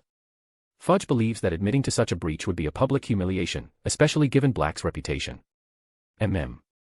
Ira set down her cup with a soft clink. Black was one of the Dark Lord's people, wasn't he? Emma nodded. One of his most notorious supporters. He was convicted for betraying James and Lily Potter, revealing their location to the Dark Lord, which led to their deaths. He also allegedly murdered Peter Pettigrew and 12 muggles in broad daylight. The Potter's son, Harry Potter, survived that night and became famous as the boy who lived. Emma's eyes darkened. Sirius Black is, quite literally, the most feared living prisoner Azkaban ever held. Ira's lips curved in the faintest smile. And now he's free. Emma inclined her head slightly. Yes. Which is why Fudge discreetly sent a letter to several influential families, including ours, requesting assistance in finding him. He doesn't want the public to know, so he hopes we can handle it quietly. Ira gave a small, dry laugh. Ah, so he wants to use the White family as a private hound to fetch his escaped prisoner. How convenient for him. And what does he offer in return? Nothing explicit, Emma replied. Only the implication of favor. I imagine he hopes to make us complicit in his cover-up. Typical coward, Ira murmured, eyes half-lidded. He's more concerned with the embarrassment than with the danger. If he announced it publicly, he could have half the aura force and the public watching for Black's movements. But no, he wants to keep his little secret. Emma hesitated. My lady, his caution may not be entirely foolish. If this were to become public knowledge, panic would spread quickly. Sirius Black's name still carries fear even now. Ira leaned forward slightly, resting her chin on her hand. Her voice was calm, but her eyes glinted. Good. Let them panic. Emma blinked. You want this revealed? Yes, Ira said simply. Tell the press. All of them. Whisper it to the British journalists, leak it to the French papers, even the American magical press. I want the entire world to know that Sirius Black has escaped Azkaban. Emma frowned. Are you certain, my lady? It will cause a frenzy. The ministry will scramble, Ira finished for her. And Dumbledore will be forced to move his pieces. And since Harry Potter is still in Britain, Sirius Black will undoubtedly go after him. I want to see what they all do. It's been far too dull in France lately. Let's enjoy a little theater in Britain. Emma gave a small sigh. Very well. But I will ensure it is discreet. The leak will not be traced back to us. Ira's smile was faint but approving. Good. The last thing we need is for Fudge to come crying to me about betrayal. Emma gave a curt nod. I'll see to it at once. As she turned to go, Ira's voice stopped her. Oh, and Emma. Emma looked back. Yes, my lady. I want everything on Sirius Black. Every newspaper article, every ministry file you can find. His school records. His relationship with the Potters. His history as an Auror, if he was one. The trial transcripts. I want to know everything. Emma inclined her head. Understood. I'll have a full dossier prepared. Ira reached again for her tea, the delicate porcelain warm in her fingers. Excellent. Let's see how our dear Britain handles a wolf in their midst. Emma left the dining room in silence, her heels tapping smartly on the marble floor. The morning sunlight remained soft and golden, the only sound the faint rustle of roses in the garden breeze. Ira took another bite of her croissant, her expression unreadable, but her mind already turning over the game she'd set in motion. Chapter 200, The Black Escape. Couple of days later, the summer morning was calm at the White Manor. Golden sunlight poured through the tall windows of the breakfast room, catching on silver cutlery and the gentle steam from Ira's teacup. She was halfway through buttering a slice of toast when the door opened. Emma entered, a folded newspaper in one hand, a look of quiet satisfaction on her face. Without a word, she placed the Daily Prophet before Ira, the headline bold and impossible to miss. Sirius Black escapes. Most notorious Dark Lord Aide at large. Beneath the headline, a large moving photograph showed the gaunt, hollow-eyed face of Sirius Black. His long, matted black hair hung around his face, and in the enchanted image he was screaming, mouth open in a soundless howl, eyes blazing with something feral. The article beneath it read. By Special Correspondent. London, in a shocking revelation, leaked from within the Ministry of Magic itself, it has been confirmed that Sirius Black, the most infamous of the Dark Lord's surviving supporters, has escaped from Azkaban prison. Black, once a close aide and confidant to he who must not be named, was convicted for multiple murders, aiding the Dark Lord's rise, and betraying James and Lily Potter to their deaths. He is believed to have been responsible for the events that led to the orphaning of their son, known worldwide as the Boy Who Lived. Ministry insiders claim that Black's primary objective is to find and kill Harry Potter, now soon to be a third-year student at Hogwarts School of Witchcraft and Wizardry. Officials have refused to provide details of Black's escape, citing security concerns, but this marks the first known instance of anyone breaking out of the heavily guarded prison. Dementors have been dispatched across the country, though Ministry spokeswizards insist there is no cause for public panic. Black remains at large. The Ministry advises all citizens to remain alert and immediately report any sightings. Ira's eyes lingered on the moving photograph. The man's deranged glare and the way the picture seemed almost to lean toward her was unsettling, but not enough to mask her curiosity. She turned the page to find more commentary. There were reactions from all corners of Britain. Common folk were frightened, speaking in hushed tones in Diagon Alley, shopkeepers keeping their doors locked even during business hours. Pureblood families expressed a mix of alarm and disdain. Many whispered that the Ministry had grown incompetent, allowing a dangerous mongrel like Black to slip through their fingers. In Knockturn Alley, some sneered openly at the Ministry, mocking them for losing the men they once boasted about catching. In political circles, the escape was already being used as ammunition in debates about whether Minister Fudge could maintain order. Ira set the paper down and took a slow sip of tea. Emma watched her, then spoke in a low, satisfied tone. As you said, my lady, it's done. The article went out this morning. Minister Fudge, when he read it, was reportedly livid. He sent letters to several pureblood families, accusing them of leaking the information and giving him a thorough scolding. Ira arched a brow. Did he send one to us? Emma shook her head. No, my lady. Not a word. A faint smile curved Ira's lips. Well, of course not. He still clings to the belief that neither I nor the White family would betray his little secret. It's almost endearing, his misplaced trust. She set down her cup and leaned back. What other matters are there? Emma hesitated for only a moment before answering. You mentioned you wished to meet with Hermione Granger, that girl. Yes, Ira said softly, her expression thoughtful. I must. Because of me, the poor child endured 2 days in a dark room, terrified, after being kidnapped. It's hardly her fault, yet she suffered for it. I at least want to make amends. Emma inclined her head. Very well, my lady. I'll speak with her parents myself and bring her here. Thank you, Ira replied, her voice calm but final. Please do so. Emma gave a small, precise bow before leaving the breakfast room, the rustle of her heels fading into the quiet halls of the manor. Ira remained seated, gazing once more at the screaming face of Sirius Black on the front page. She tapped her fingers lightly against the table. A dangerous man, loose in Britain, and aiming for the Boy Who Lived. Let's see how this plays out. Chapter 201, A Walk Through Paris. The morning sky above Paris was pale blue, brushed with thin streaks of white cloud. Ira waited at the gates of her family's mansion, dressed elegantly but simply, a pale lavender cloak draped over her shoulders, her hair gathered into a loose braid that let a few strands catch the light. Hermione Granger approached cautiously, escorted by Emma. She wore a modest skirt and a neatly pressed blouse, looking very much like the studious girl she was, but there was a flicker of uncertainty in her eyes as she stepped forward. Hermione. Miss Granger, Ira greeted with a faint smile, inclining her head just enough to acknowledge her guest. I'm glad you accepted my invitation. Hermione returned the smile, though hers was smaller, more tentative. Thank you for inviting me. I wasn't sure you'd want to see me. Ira's gaze softened. What happened before was regrettable. I thought it only fair to spend some time together, away from dark rooms and unpleasant memories. She offered her arm. Shall we? They stepped out into the streets of Paris. Paris in the late morning was alive with the gentle rhythm of everyday life. Cafes filled with the soft hum of conversation, their tables dotted with steaming cups of coffee and fresh croissants. Street vendors called out their wares, while pedestrians strolled leisurely along the sidewalks, lost in their own worlds.